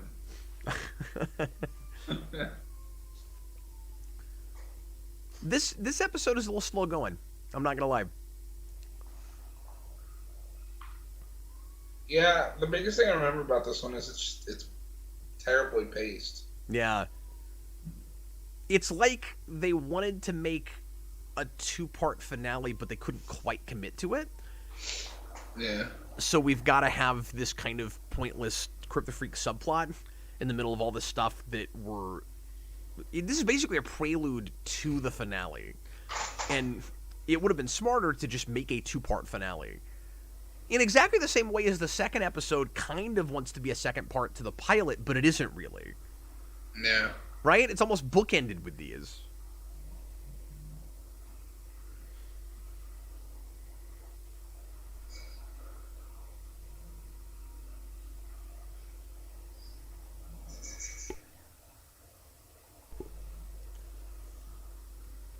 How many times, like, you can make a drinking game out of people telling the story about the tragic thing that happened to them during the meteor shower. Like, how many times do we get stories like this? Yeah, I mean, that makes more sense than just like everybody has a tragic backstory because it's Smallville. Oh yeah, and so this is what gets them on the trail of the spaceship. I don't know this episode all that well, but I've seen the last episode a lot, so I wonder if I like kept skipping it because I knew it was kind of slow and not all that important. I don't know. Certainly better than the last two we've watched. Yeah. I mean, the writing is more or less on par with the end of this. It's just with Tempest. It's just, I don't care about Lana being a Kryptofreak seeing through the eyes of a killer. Well, and this episode doesn't require a strong villain. It just requires a masked guy.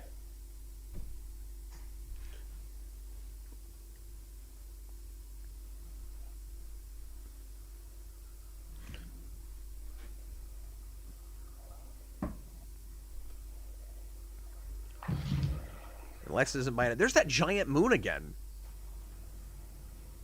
I'm pretty sure that's just reversed footage from the last time we saw that moon. There's Clark and Lana in the loft. With his super speed and X-ray vision, couldn't he have searched all of Smallville in like 10 minutes?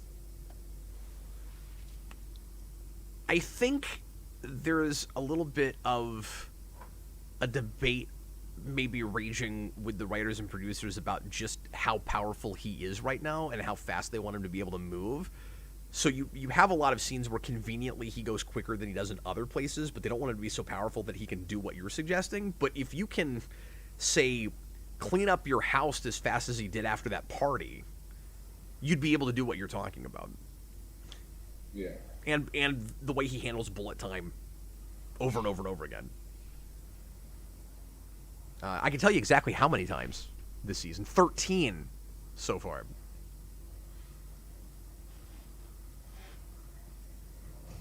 Like, even here, they're kind of building to him realizing that maybe Chloe is better for him. Yeah. No, I totally agree with you.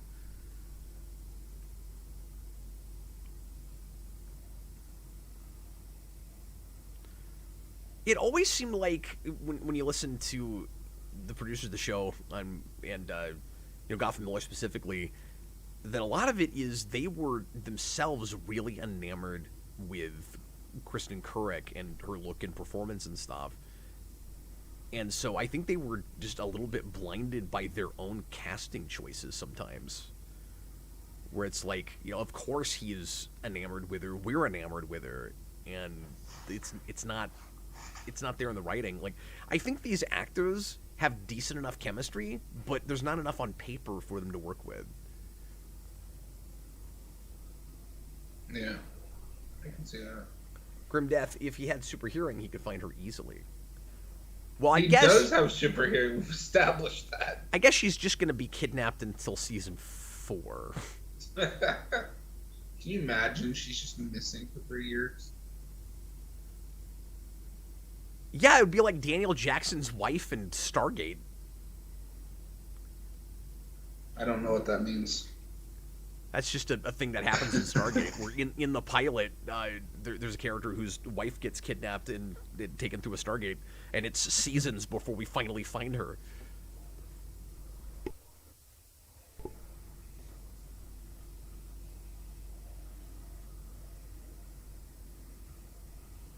I like that, though. Like, he knows this area well enough that all he needs is a windmill description.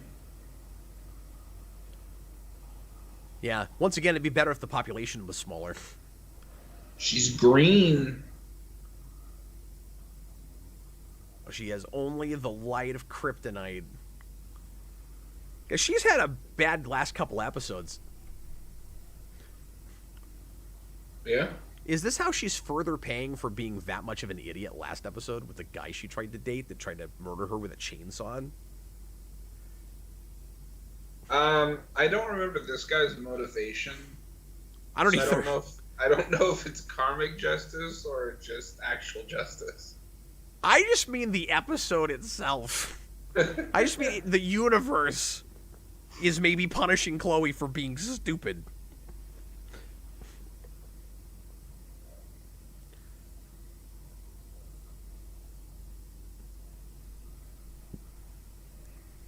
It kind of feels like it's contrived so that they'll have even more of a bond together before they, think about dating. Yeah.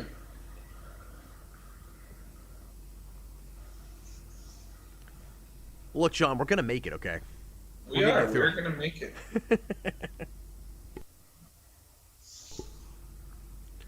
I do like that she's rescued already, and the episode's only like half over. Well, yeah, because we have to swap them. Now it's Lana's turn to get Oh, kidnapped. that's right.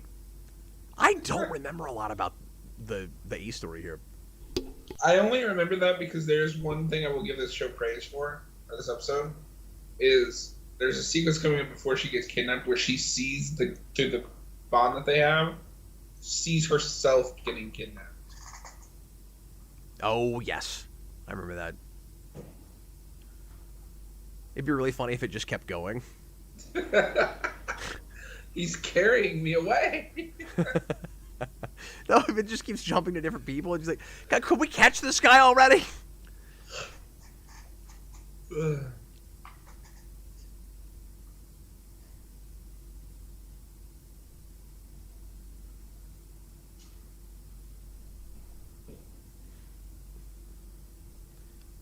It's going to be kind of one of the last times that the three of them don't have a ton of baggage behind them, and it's no fun to have them all in a room together.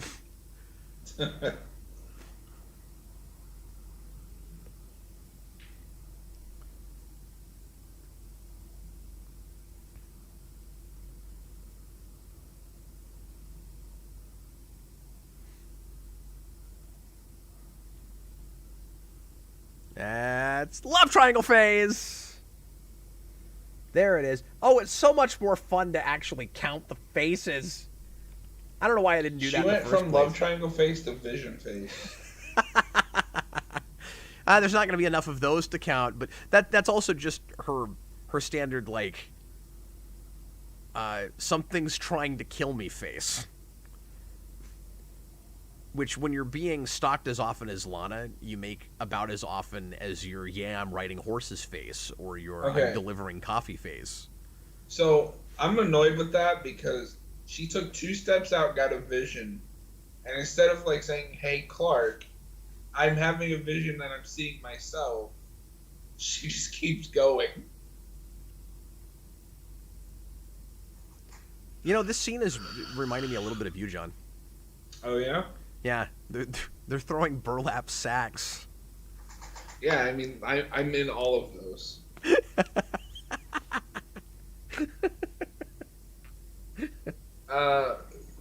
I mean, I can't stop bringing it up because it's funny, but I felt really bad for accidentally calling you a burlap sack full of bugs. Yeah. Nah, your reaction to that was my favorite thing to stream.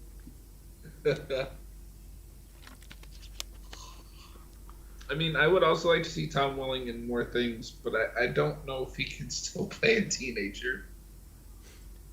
Well, of course not. That's why you'd have to do it as an animated series, and even then, they want to go forward past 10. Yeah, I was just responding to something in chat. Oh, sure.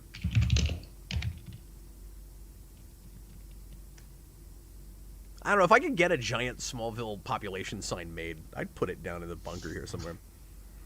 What you should do is instead, you should get one and replace whatever your, like, town sign is with that.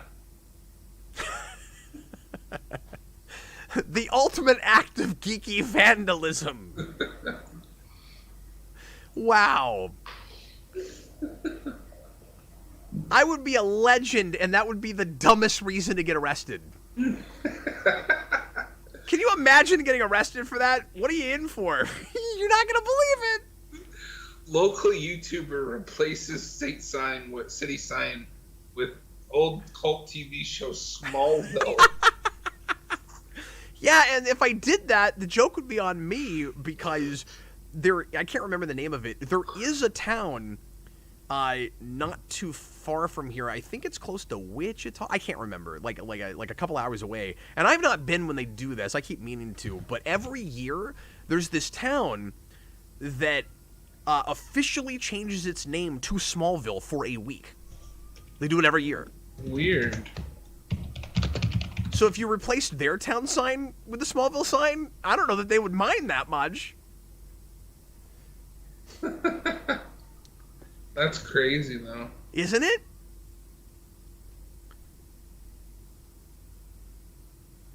Yeah, once again, he's rejecting Lex's money. And this is really sad, because they were starting to put things together. It's funny, though, they have as much of a, like back and forth, tumultuous relationship, Lionel, or Jonathan and Lex, as the romances in this show. And watching all this in close succession like this, binging it in one day, I'm picking up so much more on that dynamic and just how much screen time it gets than I'd ever really noticed before, John. Yeah. Like, there's a lot more of it than I thought. Oh, there's Hamilton. He's back. Well, and rewatching this again, the other thing that I come to appreciate with this season is, even in his more subtle moments, is Tom Welling. Because he knows, with the material, he knows when to be kind of stone-faced and when to express emotion, and he can do both. Yes. So, I believe they've just found the key. Is it Lois? No. It's the kryptonite key. It looks like this, but not the kryptonite key. It looks like this, but it's not made of kryptonite. And I actually have one of this version's coming in the mail, but I couldn't get it here before today, so I'll have that prop for next stream. But I'm thinking about trying to collect as many replicas of props from the show as possible and have them for the various seasons, but may get a little pricey. I'm going to buy at least a few things here and there. So, this storyline may not have done it for me, but yeah, this is probably one of the most organic ways they've written somebody off. I think so too.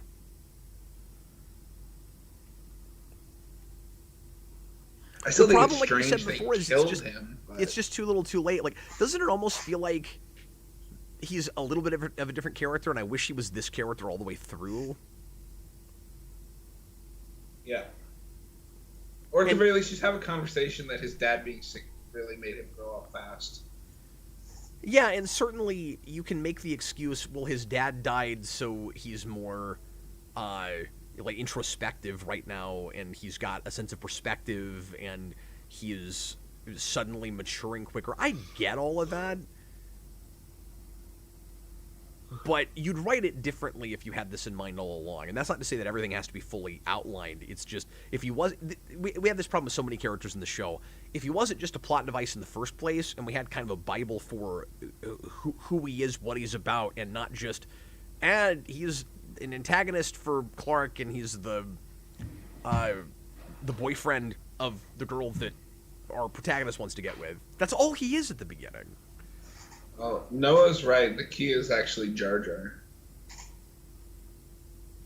Well, look, there's many keys that open many different locks.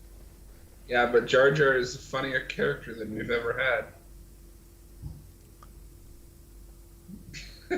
There are many creators that are flat dead wrong about many of their works. What if Tom Welling delivered all of his dialogue as the Gungan? I mean, I'd pay good money to see that, but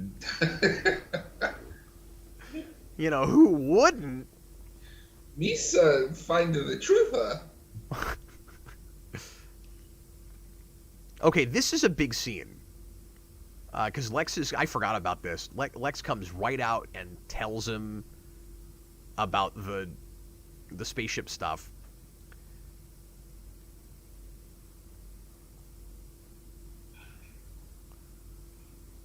And this is the closest to decent lying Clark has done so far, I think. It's still not great.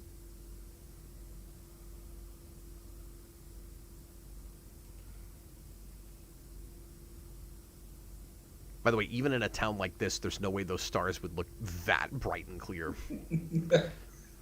And they're all, did you notice they're all in rectangles? Yep. Look, you're just not paying enough attention. At certain times of the night, that's what stars look like, John. I mean, that is possible. Just after magic hour, okay? That's what they look like.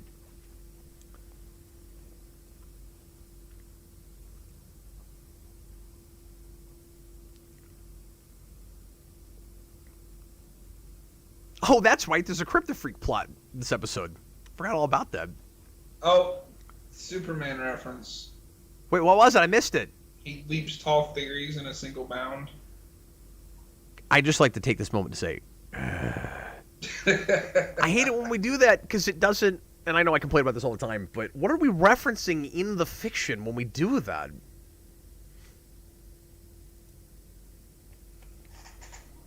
I don't think you understand. It's a brilliant reference because Superman. Is that code for turn my brain off and stop thinking? Is that what you're saying? Yeah. And do you have thoughts? I'm going to ask questions, gosh darn it.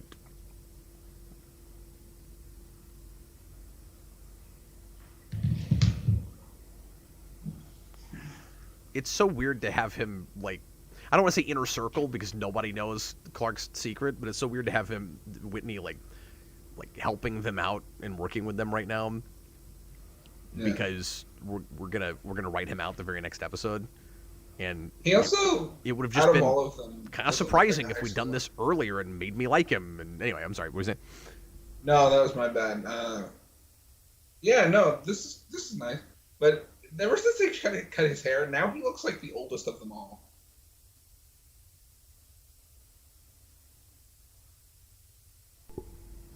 You mean strange. Like 30? Yeah, he looks like 30, and the rest look mid-20s. Oh, no. Oh, that's right. It's this guy. No, it's not. Oh, wait, no, it's not. No, it's not. Somebody attacks him. I really don't remember this. Maybe cry out, say, look behind you. Look, it's Vigilante. Yeah, and Lana's a butterfly. Is this closest to a villain in a costume we've had? Yes. Because it does look like sort of a supervillain costume. The rest of them are just people. Like me. I mean, the cop is in his suit. Oh, we gotta go to the fun house. Yeah, we gotta be creepy. It's kind of crazy that after this many episodes, we haven't had a fun house yet.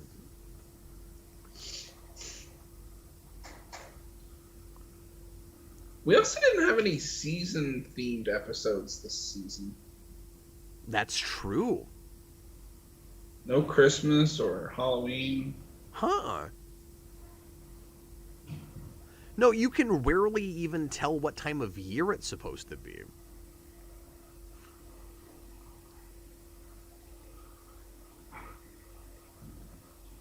Oh, that's right. He is a cop, but he's the other cop.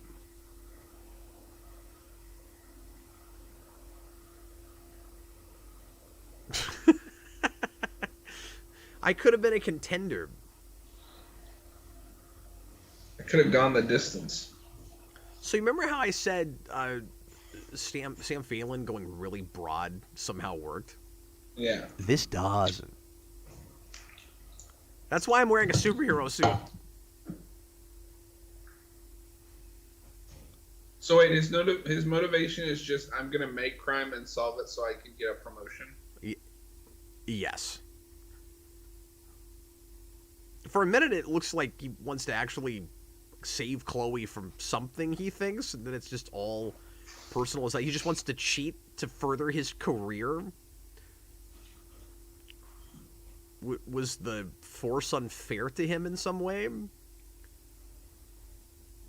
I mean, maybe they talked about whatever's happening with him earlier and we were talking over it, but there's some bullet time.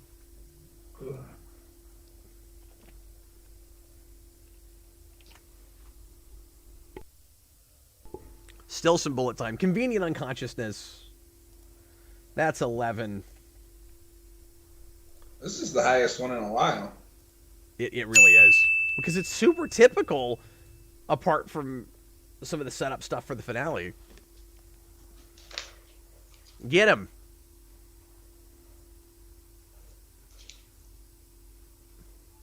Go get the man in the Tron outfit.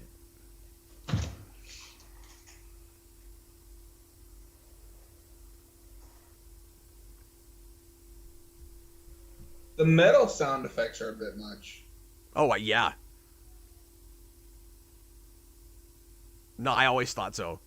Because it's almost like he should be wearing a bulletproof vest. They should have called this Man of Steel instead of the Henry Cavill movie.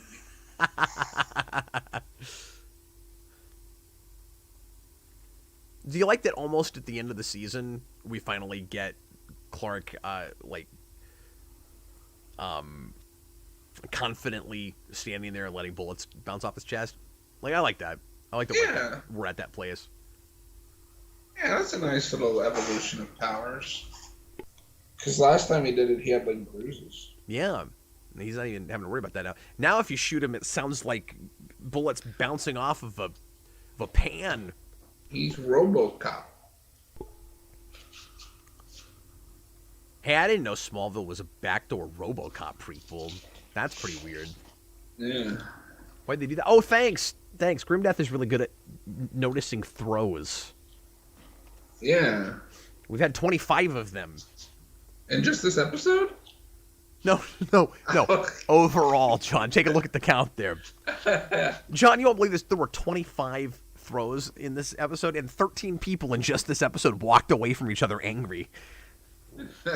It was shocking. It went full Smallville. Hey, Clark, I almost died twice in the last 2 weeks. I was wondering, would you date me?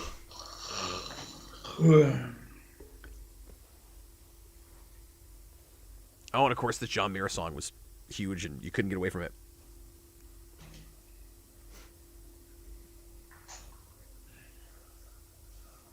Yes? No, I thought I'd either go there or get kidnapped. I was having a really hard time choosing, though.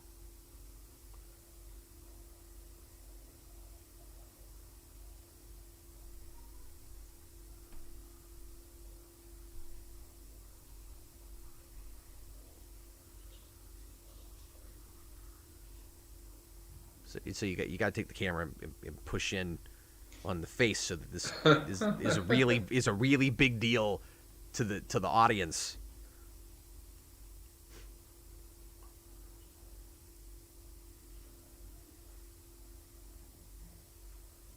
I mean, it's a nice tender scene. I just wish we'd back the camera off. You know? No. How are you supposed to? Okay, fine then. How are you supposed to ask a girl to a dance? I ask you, with a giant camera in your face, like he just did. He's like, "Hey, you want to go to the spring formal?" Yeah. Would you like to go?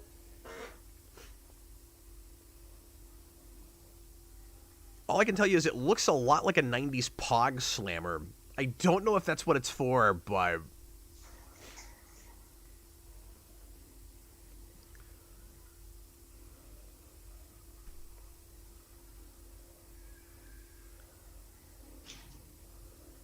And this is going to be a MacGuffin forever. At least till season 5, yeah. It just pops in and out all the time. Yep. Goes in and out of the cave wall. I love the soft focus there, where you can see the Kryptonian language. And, of course, now the props are all solidified. We're not going to move away from any of that. That was a big reveal. With some of the character stuff and the mythology things, I have to go with a light green with that. It's not a bad episode, it's just slow, and the Kryptofreak stuff is... I will go a very light green. It's watchable. It's more watchable than the last, 3 episodes. Maybe if we hadn't watched it in sequence with the 3 reds we just did, we wouldn't be flipping green. It's hard to say. Guys, can you believe we are at the home stretch here? I know, right? We're at the homecoming stretch. I said it. We're at the Spider-Man homecoming It's stretch. not even accurate, because it's spring formal. I don't know what I'm talking about. Oh my goodness. Okay, we'll talk about this. I forgot about Stabbing Westward. I like this song a lot. I don't care what anybody says. And the scene with the helicopter is one of my favorite Lex moments. I can't even tell you why. It's just an atmosphere thing. I love it. I'm very excited to get through this because I like a lot of things about this episode. Okay, we are going to take one more real quick break. Grab water, whatever you need to do, and just a couple minutes, and then we'll come back and we will finally finish this thing off. Thank you guys for joining us. We sure appreciate it. And we'll see you in just a minute.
Well, I completely forgot to mute my mic, so hopefully there wasn't a lot of echoing or just weird noises and things you guys had to deal with.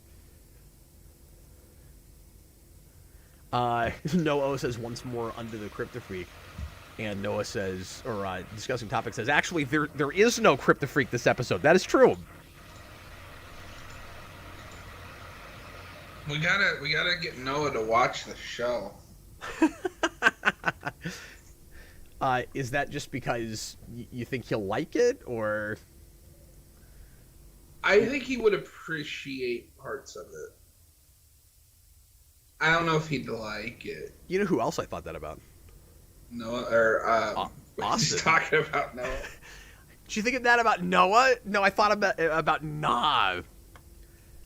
This is a friend of ours. I have a nickname for him. My apologies. Nobody knows what we're talking about. Nobody cares. But in my experience, and I'm just using Buffy as a template for this, Noah liked Buffy quite a bit. Yeah. Whereas Austin did not. So I wonder if he would at least appreciate Smallville more than Austin does. Yeah, it is impossible for me to have a sense of what this is like, having never seen it 21 years later. I want to say I can't be objective about this show, but then I have obviously tons and tons of criticisms of this show. But, it's almost like Power Rangers in the sense that if I came to it now, I don't know if I would find it watchable. I just don't know. Noah, your assignment is to watch the pilot and report back. And don't say anything to Austin. Yeah. Don't talk to Austin. Just talk to us. Okay. Before we watch the final episode for today, I can't believe we're already there. Thank you guys very much, everybody that's been here for any amount of time, and especially folks that have been troopers that have tried to stay for most or the whole thing. You guys are amazing. We're going to go ahead and nominate one more honorary Kryptofreak that is going to get powers bestowed on you by us in text on a screen. It's a wonderful prize, and I'm going to physically send you a Spawnville print, a print of the cover of the Smallville and Spawn parody that I'm doing with Tyler Overall. I don't know when the actual book is going to come out. I have written it. He's been working on art. He's busy with a lot of other things, so eventually that will come out, but we're going to go ahead and send some prints because it's a super cool looking cover, and I want to share that with you guys. So, John, who do you nominate for our final honorary Kryptofreak of the day? I'm going to nominate AMC. I think I absolutely agree with that. Yeah, he was particularly active in helping us a lot, chatting back and forth a little bit earlier in the stream, but he has popped back in some too. I think he said he fell asleep for a while. Yeah, he mentioned he fell asleep for a few hours. Okay, so AMC, congratulations. You are tonight's third honorary Kryptofreak. And what kind of powers should we give to AMC? Because his power is sleeping. He's got sleeping powers? That sounds like half lame. Let's see. He's got art. Well, let's give him the art powers because his comics.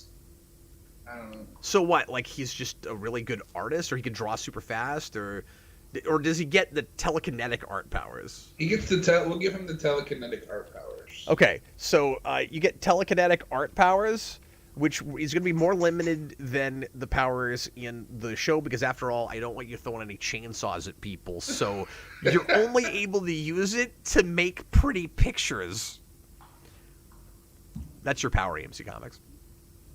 It sounds very limiting, but you could go very far in the industry with that. Okay, now we're going to... So all three of you guys, Robert Wild, Grim Death, and AMC Comics, please send me an email. The email is in the About page on YouTube, and just send me an address, that's the word, so that I can send you guys your prints of the Spawnville cover.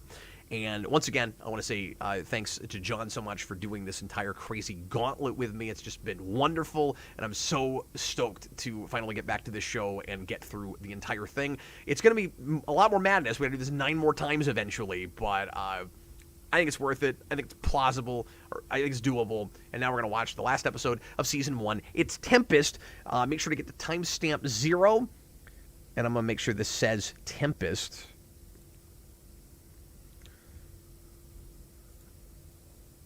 John, I don't think it's going to be quite up to snuff to, like, the Shakespeare play Tempest. But, I didn't realize that was a Shakespeare play. I thought it was just named that because there's a tornado. Well, yes. I mean, there's that too. But, the Tempest is also about a storm. Oh. All right, folks. I'm uncultured and have not read any Shakespeare. That's okay.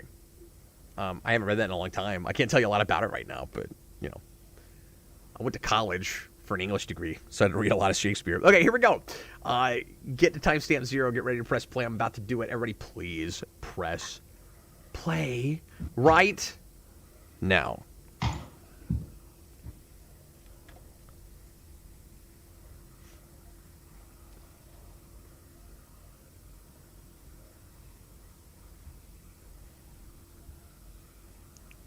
We really set the tone for this episode here with the wind. And, of course, it's because there's a helicopter, but it feels like we're already starting to kind of set the stage for a storm. Like, it already feels like there's a storm a-brewing. See, because he just said that there's storms coming later. It's There's funny, a too, storm because coming, Mr. Wayne. Lionel comes out, he's like, isn't it a beautiful day? And I'm like, I don't know, the clouds already look sort of cloudy to me. I don't know. I mean, I'm with him on this one. I actually think overcast looks better than just pure sunshine. I like overcast days as well.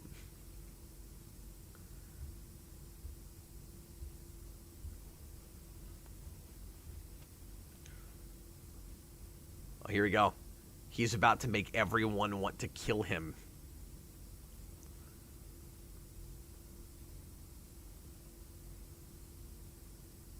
This is a really well-directed episode. Is this another Beeman episode? I'm going to check.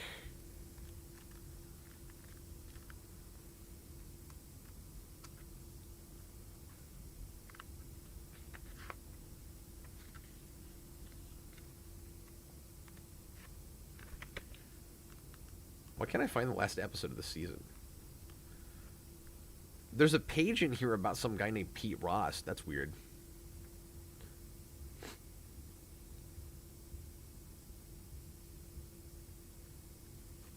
So why is he closing the plan? I don't... Because he's trying to force Lex to go back to Metropolis. Because he's starting to realize that Lex is a real threat to him and that he might be competition. And so he's trying to force Lex to come back and work for him so that he doesn't get too independent. Which is why he's going to start his own company at the beginning of Season 2. That's LexCorp. We gotta yell a lot because there's a helicopter.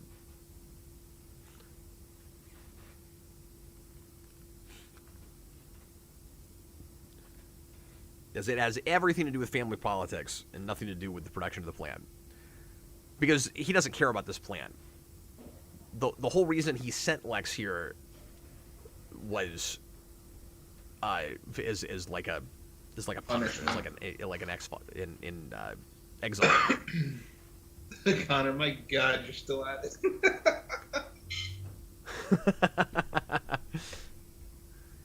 Hey, we're doing what we said we'd do, man. It's exciting because it's not taking us a full 24 hours.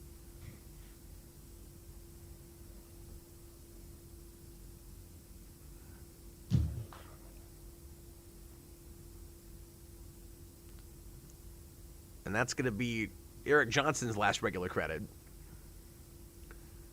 AMC is excited that we gave him telekinesis art powers. Oh, that's good. Because we can just give these things out to people. We have the power.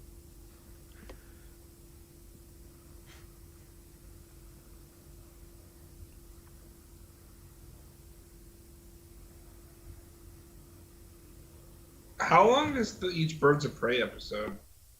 It's the same as this. I mean, it's a standard WB show. Okay. Is it a full season or a partial season? No, it got 13. Okay. 12, 13. I was just curious because people are talking about us doing Birds of Prey. You doing a Birds of Prey thing. Absolutely. Yeah, I'd be all for it. And that'd be easy because it wouldn't take a whole day.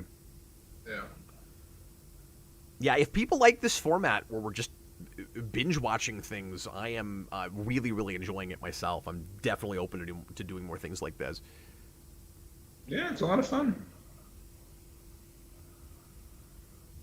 It's a crazy time commitment. It also lets us cover more ground if people are cool with things being a little bit more haphazard and less prepared.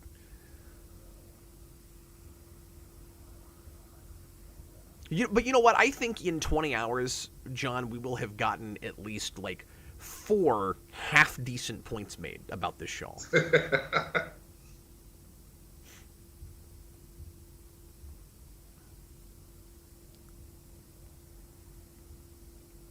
Everything's coming crashing down. The plant's being closed, and there's about to be 3 tornadoes. But at least they have the great school dance to look forward to.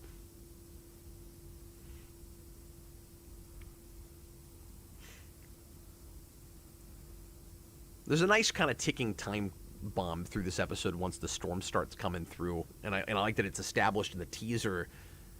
I also like that I don't like this regression. Sorry. Oh no, sorry. What regression are you talking about? So just a couple episodes ago, we started him on a path that he would be okay with Lex, or at least like tolerate Lex, and now he's right back to I want Lex Luthor out of our lives. That's because of some deception as he saw it last episode. So they're trying to treat it like 2 steps, like 1 step forward and 2 steps back. Like every time Lex gets him to a place where he starts to trust him, another shoe drops and he is proving himself untrustworthy again. I already forget what happened last episode. Well, I'm very tired, so I'm forgetting all of the details, but it had something to do with... Oh, you know what it was? It was because they were... No, I don't... It's not character regression at all. So the idea was he did a good thing in paying for the cows and everything like he said he would, but then they're looking all around, close to the farm for the key, and they're sniffing around and getting real close, and I think Jonathan is getting a sense that they're being investigated. Oh, okay. And so that's why. Okay, I take back my...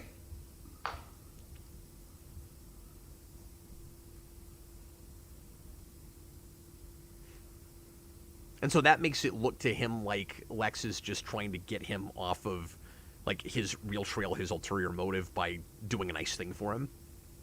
Yeah. Okay, that makes sense. Yeah, no, it works. It's easier to appreciate when you're not trying to create content.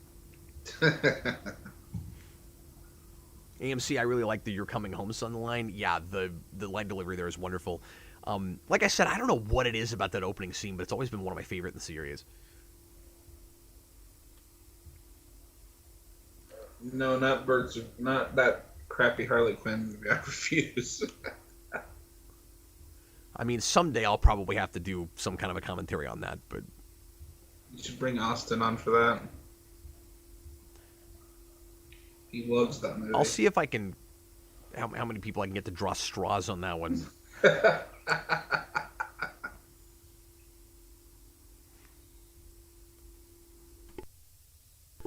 So if you're Lax, would you really leave that out on your desk? It's of no alloy found on Earth. I'm going to leave it there and walk away for a minute. And before you say, well, there's nobody there, he keeps lots of things locked up, so... Yeah, no, I wouldn't just leave that on there. Especially when it's the main person you're investigating. Yeah. And Clark could just pocket it and say, I don't know what you're talking about.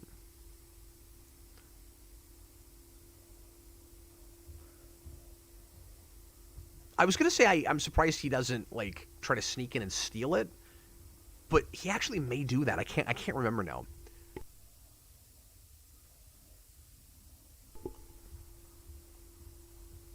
Why didn't you have that in that box in the first? Okay. I would also like to get a replica of that. No, I don't think he does ultimately sneak in. I can't remember what happens with the key. I know Roger Nixon ends up with it and he tries to put it in the spaceship. That's all I remember. I don't remember much until the spaceship blows up. Well, the spaceship doesn't blow up in this episode. That's like the finale of season 2. Yeah. No, here it's gonna... We don't know what the spaceship is trying to do with itself. It gets up and it flies off, and then it's in the tornado. That's what it does. Where's it going, John? It's going just somewhere that's not in Kansas anymore. I mean, you know, I guess if I ask questions like that, I have to expect that sort of response.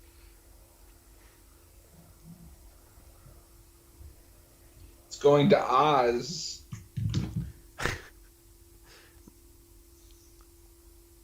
My father didn't expect me to get all the local mob bosses together, but One of those guys is not dressed like the other.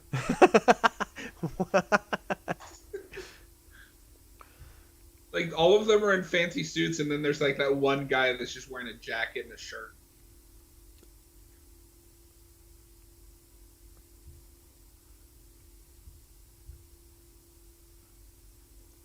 He just runs a local pizza chain. I don't really know why he's here.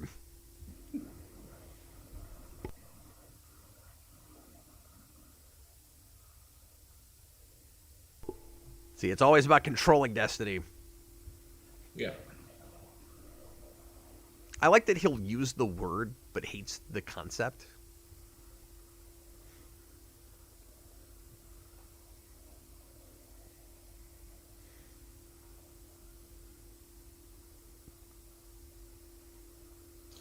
It's really weird to see Clark with the beige coat, because I'm just so used to the blue shirt and the red jacket that kind of becomes his default attire after a point.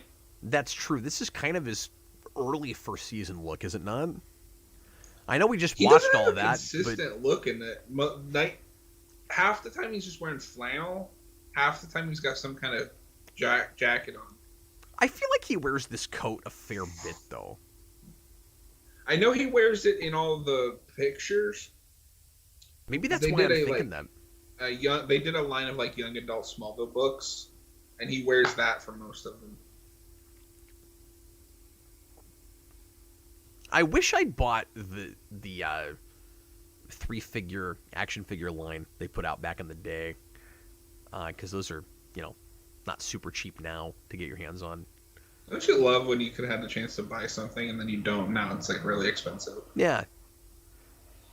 I was looking on eBay the other day because they put out a series of Friday the 13th novels back in the early 2000s. And I had a couple of them, but I never finished my collection. And now they go for upwards of $100 a piece. Yeah.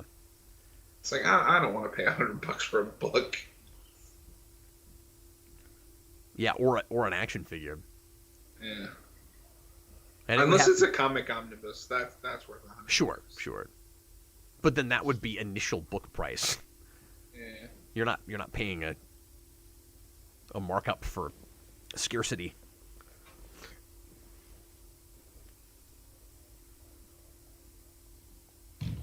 This is another song I listen to all the time. I haven't heard this in a long time, actually. I've always liked this gag a lot. That he can just slam these into the ground. Is this the only Clark Kent that is actually a farmer for any period of time? Like on screen, anyway. You mean on screen? Yeah. Besides Superman and Lois, yes. Okay. I keep forgetting about Superman and Lois. Because Superman and Lois is set in Smallville, and he's got the opposite of what he'll wear later. Get it? Oh my God! Whoa! How was I fooled by that again? I totally forgot that was coming. Kaboom! Clark, go boom. Clark, boom! Oh, I need an excuse for him to be shirtless. Yeah, did anybody else expect the soot to make an S?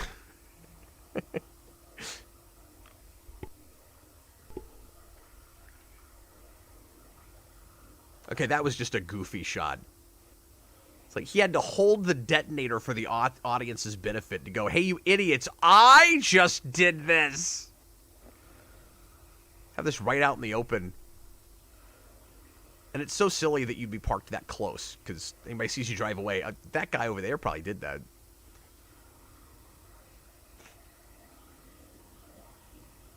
Yeah, and there's no talk about the fact that he stood there and took bullets and didn't even think about it last episode. So, I mean, at least they're consistent, but it's kind of weird that doesn't come up. So, yeah, and by the way, I can just stand here now, and they just ping off my chest. So I know it's a conceit with Superman, but if, like, he doesn't feel cold, doesn't bullets just bounce off him, like, how can he feel anything? Yeah.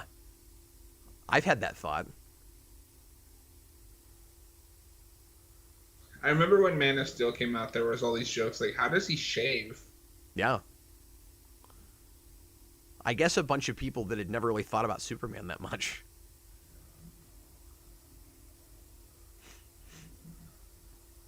Well, and, like, that stuff with Superman's always inconsistent. Like, I think the DCAU one changes every episode with that stuff. So we've been talking over all this, but in case you missed it, he pulled all of the board together to try to get them to help him buy out the plant from Lionel. And so he's trying to get out from under his thumb and leave the company completely. And now Lionel owns the bank.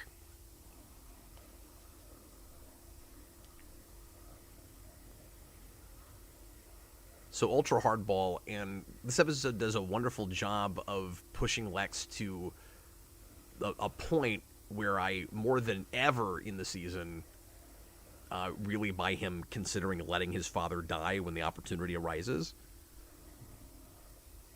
And that's easily, of course, the best of the two cliffhangers to me.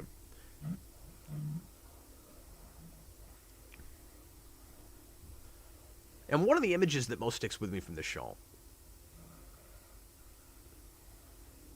I kind of like that they're, I mean, it's not going to go well, but, like, they're swapping, like, she's going to pick him up and...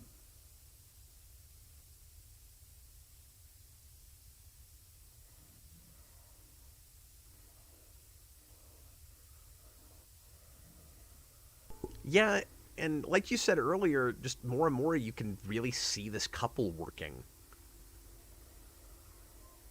I would have loved the seasons 2 and 3 and 4 if it had just been, like, these two investigating stuff.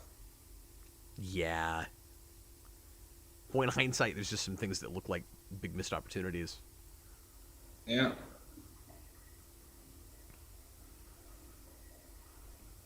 What if they'd been... Love triangle phase. They obviously would never have done this. What if they'd been crazy enough to do the unthinkable and kill Lana off in the tornado? After all, she would deserve it. She got in the truck.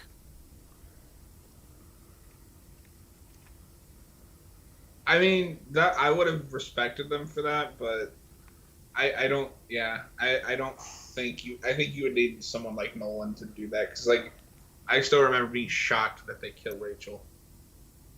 That they do what? They kill Rachel in The Dark Knight. Yeah. Yeah, I don't think you can get away with it unless the show is not that popular. Because the problem is the show got really huge, and all of the merchandise and publicity and everything is Clark, Lex, Lana. It's those three characters. Yeah, I also don't think you can get away with that unless you built Chloe up more this season. Oh, absolutely.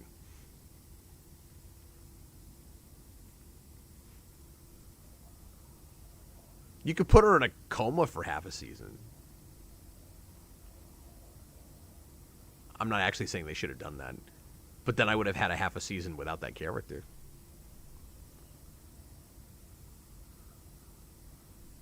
But, I mean, she's not god-awful yet. It's into 2 where I start thinking, oh, I don't know if I want this character in the show anymore.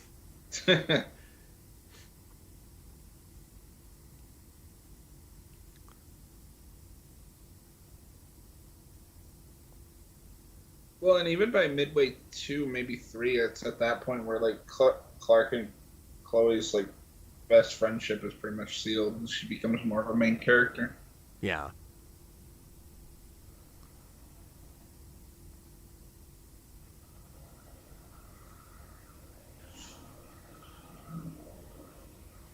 I like that he brings up Phelan here because this really is kind of a follow-up to that. And I also like that Nixon has been kind of around and looming in the background. It's a little easy that they find the key last episode and they're just now doing all this right as the school year is ending, because every really huge major event in Smallville has to happen like mid-May. The second meteor shower is going to happen in mid-May. AMC points out that year. in the animated series, Clark shaves with his heat vision being reflected off a mirror. Yep.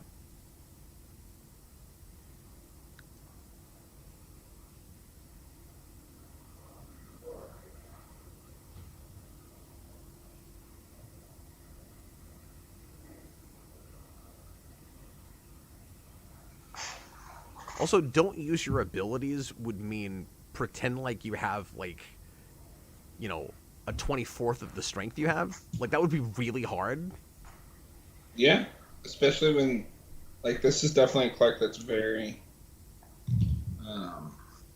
reliant on his abilities.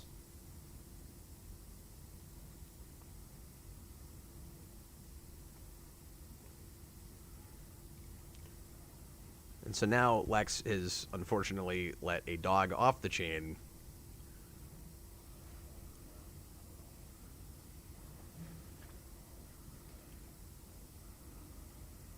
And we'll see a similar arc to this in season 2 with Professor Walden.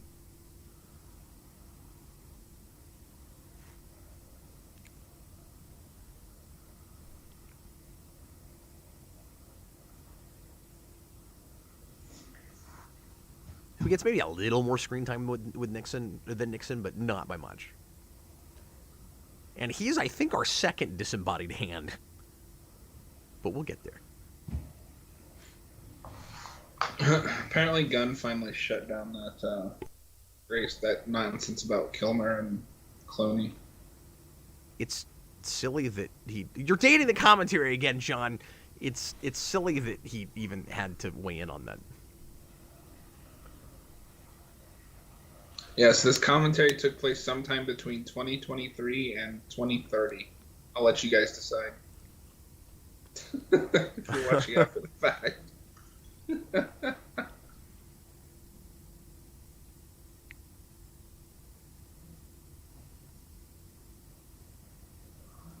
Lex's jacket here looks like something you would have seen in Angel.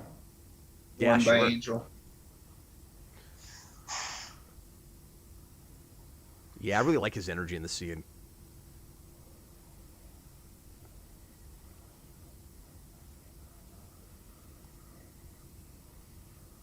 Yeah, this is very much big brother, little brother. Yeah. And he seems, genuinely happy for Clark here.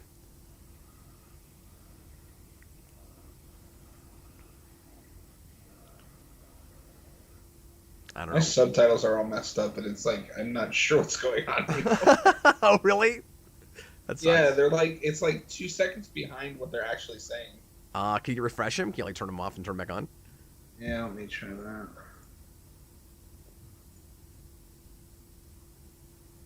That's not true. Give it 3 seasons. Is it that soon? Season 4? So it's kind of end of 4 into 5. Okay. So they're on the outs real hard from 3 into 4, and then they're kind of trying to put it back together. Like early 4, Clark doesn't want anything to do with Lex, and by I think like into 5, the animosity is the same on both sides. Okay. It's mutual. Yeah, because I remember as a kid, and obviously, when you're younger, you don't pick up on all the nuances. That's the one thing I always missed when watching through the show is it always felt like they just jumped from friends to enemies. So it'll be interesting to revisit that and try to pick up on some of those nuances. Do you mean like it always seemed like too much of a light switch, or? Yeah. Yeah, I agree with that. But it's going to be interesting watching it in succession like this because we haven't talked very much about this yet. This experience does color this season for me some. Like, obviously, we're talking over it and stuff, but, like, binging it is very different from watching it, 2-3 episodes at a time or week to week. There's certain threads that are much stronger with it and other bits that are a little bit weaker. Like I said, overall, I think the Lex Jonathan stuff, it pops out a lot more, and there's a couple places where it feels a little regressed, but overall, and not at the end here, it's quite good. The Lionel Lex stuff still feels it's few and far between as it always did. Yeah, I find myself enjoying some of the episodes more than I did previously, and some of the others I'm like, this is worse than I remember. Yeah. And as you said, there's not exactly an arc through the season, so this is not necessarily the best way to watch this. But the bits where it is arcier, some of it I'm appreciating more. 2 will be frustrating because there's some bits that just feel straight up retcon almost between episodes. Interesting.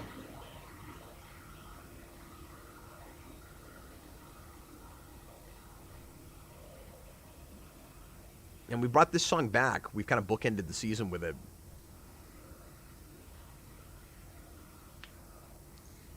Which is really funny because she spent like half the season trying to break up with him. And every time she goes to break up with him, something bad happens to him. Yeah, and so just out of guilt, she doesn't feel like she can break up with him. And then she's finally going to try to full-on break up with him in a letter, and then it's going to turn out that he's dead. It's amazing. That's the absurd stuff that I love in this show. It's just, I can't take it seriously. Yeah, and two is full of it, and 3 even more so, and it's going to be really, really funny to go through that. Because this first season doesn't have anything like as crazy stuff as like the ship makes it possible for his mom to get pregnant and stuff like that.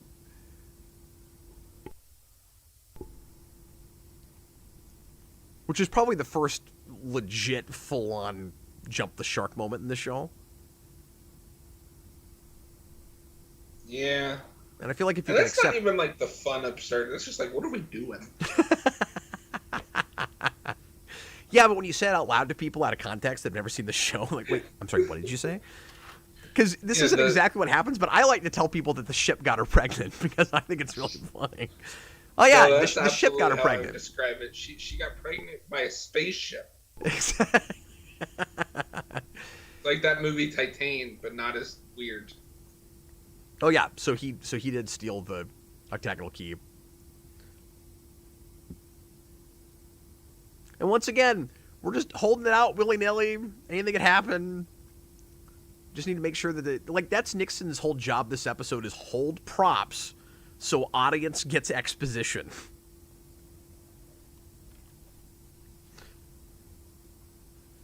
Who are these people? What was that like body movement? She was like freaking out for a second.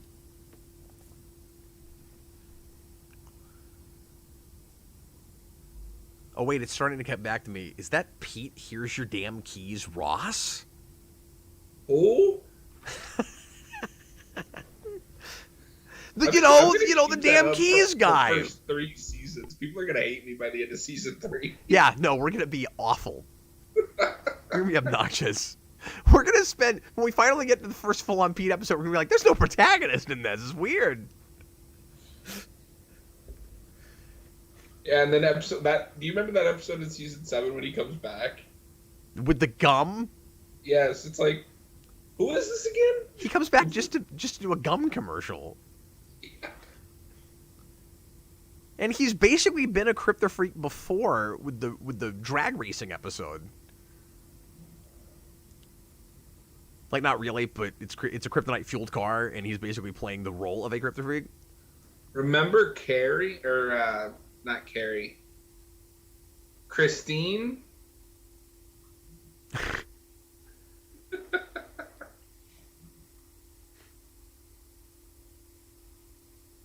Leo says Season 2 is his least favorite of the early seasons. Oh, interesting. I would love to say that, but I'm still realizing all I remember is the premiere and finale of Season 2. I don't remember, like, anything in the middle. Well, you remember Rosetta. I mean, everybody knows Rosetta. Oh, yeah, because that's the start of the cave stuff, isn't it? No, it's the Christopher Reeve episode. Oh, is that Season 2? Yeah. I thought that was, like, Season 4 for some reason. No. Because remember, we were talking earlier about how he learns he's from Krypton in Season 2. That comes from Swan. Oh, That's why he knows that. And then there's one more Reeve episode in 3, and then he passes away shortly thereafter. So like, he's not even alive by Season 4.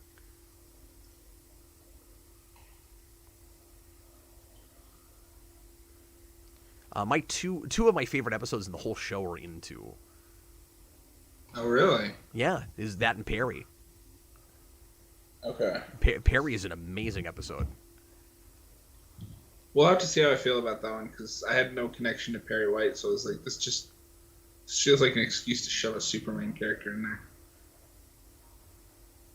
So it's just a good story, and I love Michael McKean, and it was kind of genius casting. It's funny they never bring him back in the later seasons, though. It's so weird. They brought him back to do an off-screen voiceover in 10. Oh. Isn't that weird? That is weird. And I think maybe in the finale he actually shows up on camera. I can't remember. Yeah, I don't know. Somebody will tell me because it's been too long, but I think I may have to go back and watch those things before we do this, because otherwise there's going to be a lot of me just going, oh, really? They did that? Okay. But I can't remember. That's you losing your mind on camera. I can't remember if they decided to have him and Martha Kent get married because the actors are married in real life. They won't. They may have done that. I can't remember. Yeah. And also, we didn't comment on this. I just watched a movie with Michael McKean in it earlier today. Oh, cool. What did you watch, Connor? Discussing Topics wants to know if we have a favorite episode of the whole show. It could change doing this watch. I've always said mine is Perry. I really, really like that episode. I don't know if it actually is, but that's always the first thing that comes to mind. Yeah, we mentioned this last night when we started, or around the time when we started. As of my last viewing, mine is probably the zombie episode.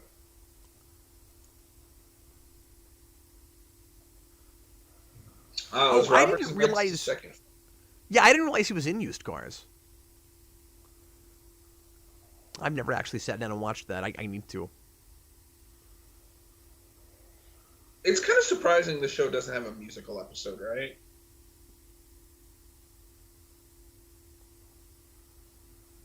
No, Tom, that's not what I'm talking about. I'm sorry, what was that? It's kind of surprising that this show doesn't have a musical episode, right? I mean, it's a mercy, ultimately. There it is. And playing it like it's the only song they know. No, they're gonna sing. They're gonna do one more song, I think. I'm thinking of the episode with Lois from the Reeves movies playing his wife, Witches, in season 4. And I should say that it's really sad that the lead singer of Remy Zero passes away just a few years after this. Oh, really? I did not know that. I knew they broke up. I don't know if they broke up before he died, but maybe. That is not a thing I know. Yeah, I don't care what anyone says. The song is awesome. This is directed by Beeman, by the way. Okay. He directed so many episodes of this show.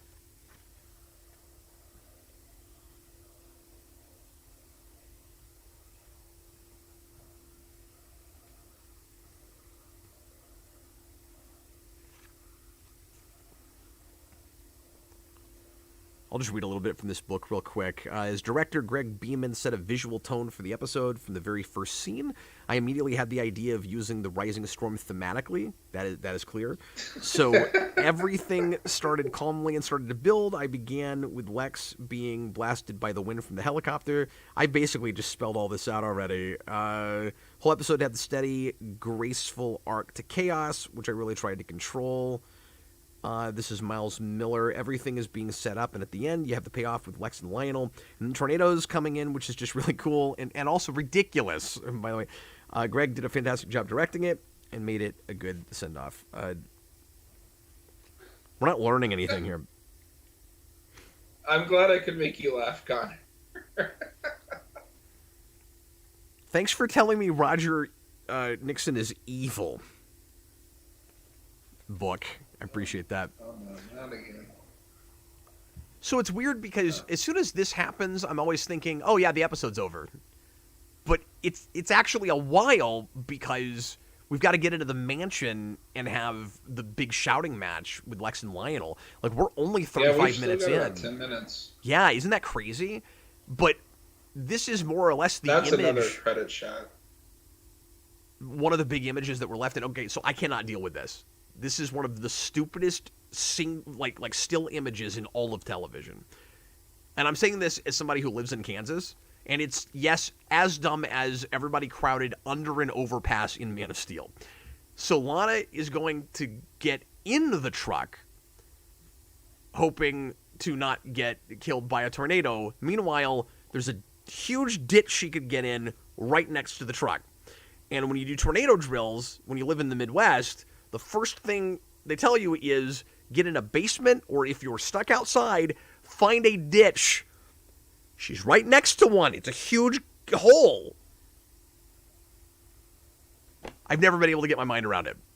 It's one of the stupidest shots I've ever seen in a TV show. Oh, no. He's putting the key in. Well, I mean, the key's putting itself in. It's some pretty weird technology. Like, it must be magnets. Did this predict smart technology? How do those work? No, that doesn't happen for another 7 years. 6.5. Whatever. Well, Connor, the musical question he asked is real legit because at this time, it's a real novelty that a lot of these genre shows are doing. Xena has one. Buffy has one. It's a little bit later, but How I Met Your Mother has one. And I mean, that's a sitcom, but like a lot of TV shows are doing it, whatever the genre is. So again, you can't explain to me what the ship thinks it's doing right now. Why is putting in the ship, putting the key in the ship, does it make it activate and then just fly off? Because later on, when you put the key in the ship, it'll just hover there. It saw the tornado and was like, I'm out. Well, see, this is where it's gotta give Martha Kent a baby. And then leave. But actually, that's not where that happens.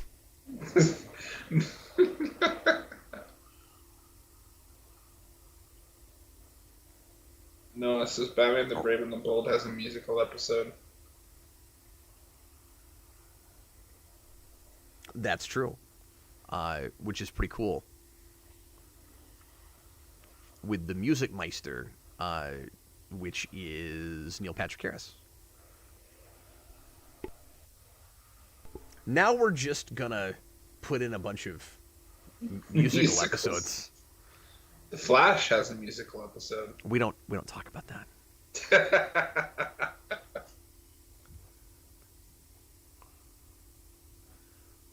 Vicky Ricky says, I think the ship is looking for Clark. Okay. But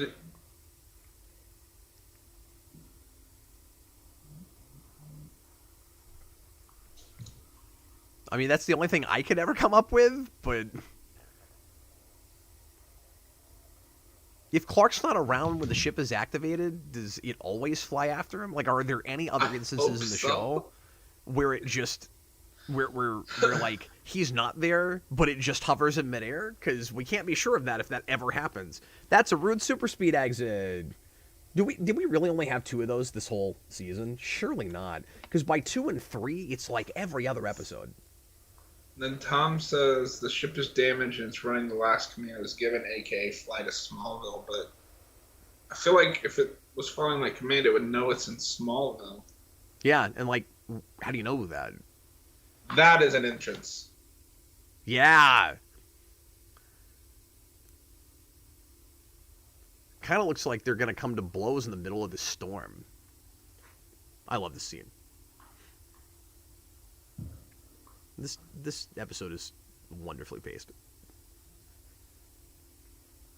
I mean, for the most part, like the train stop takes too long, but that's just because I don't care.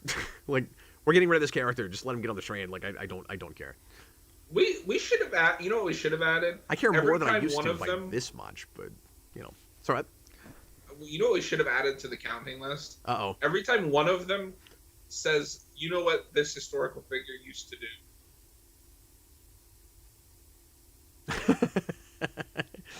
because it's in every conversation that they have with each other. That looked like it hurt. Yeah. This is one of my favorite images from the show, and I love Lex with the half-bloody face. Grimdeath has a good point. Funny Clark's first thought was Lana, not his parents. But to be fair, he knew that Lana was taking Whitney to the bus station. And so he knows that she's out there. Yeah. And the parents Whereas he are knows his parents are at home where they have access to a basement. probably safe, yeah. But he doesn't know that they also have Roger Nixon on the property. Or that Frickin' his Roger spaceship is Nixon. gone. I remember the first time I watched this, I thought he was going to leave him here. You thought what? I thought he was going to leave him here. Yeah. Well, that's what I'm saying. If I was writing this, I would let that happen. And a lot of people feel like he would just go too dark too fast if you did that. But if the idea is he's not actually killing him, he's just letting him die, and like, look how evil he's been, and then he attempts to, like he just said, quote unquote, forge his own destiny. But because he did that, it's ultimately impossible for him not to become his father. There's still a potentially good arc there.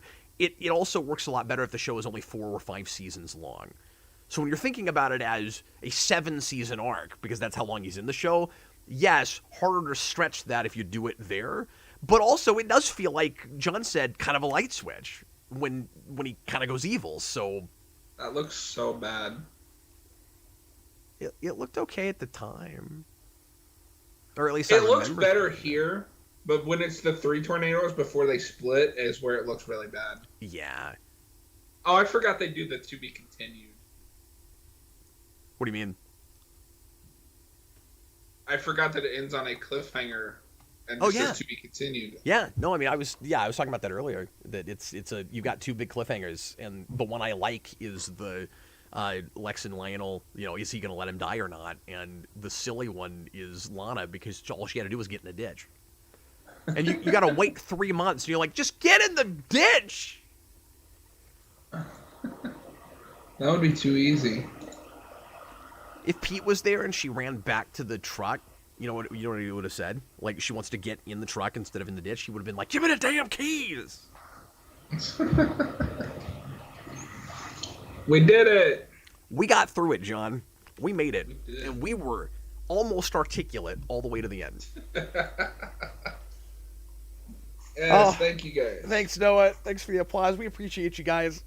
This was a lot of fun and quite the experiment. Yeah. Ricky, you have overcome everything. Well, you were here a lot of it. I want to thank everybody who stuck out with us for most or all of this. Sound off in the comments. We're going to go ahead and leave out here, but feel free to, of course, leave comments after the video is posted. Letting us know if you managed to stay awake through the whole thing, or if you fell asleep, or just how many hours you were actually with us. Oh, yes, we do have to do that, because we are going to continue to keep track of all this for future seasons. We will be back with Season 2 in the not-too-distant future. I am shooting for as close to monthly on this as possible. This is a crazy thing to do every month, so if we can't manage, I'm not going to promise it. If we can't manage it, we can't manage it. But that's the goal, because I am determined to finally get this thing done. And the closer succession we can do, having everything fresh in our minds, I think the better these shows will be. John, I want to thank you from the bottom of my heart, man, because this was going to be it was fun. Very difficult to do all by myself, and you were just a joy to watch this with. Thank you so much. Yeah, thanks for having me. I hope you get some rest, and I'm glad you had fun, man. Yeah, I'm looking forward to eventually getting to the stuff that I like in this show.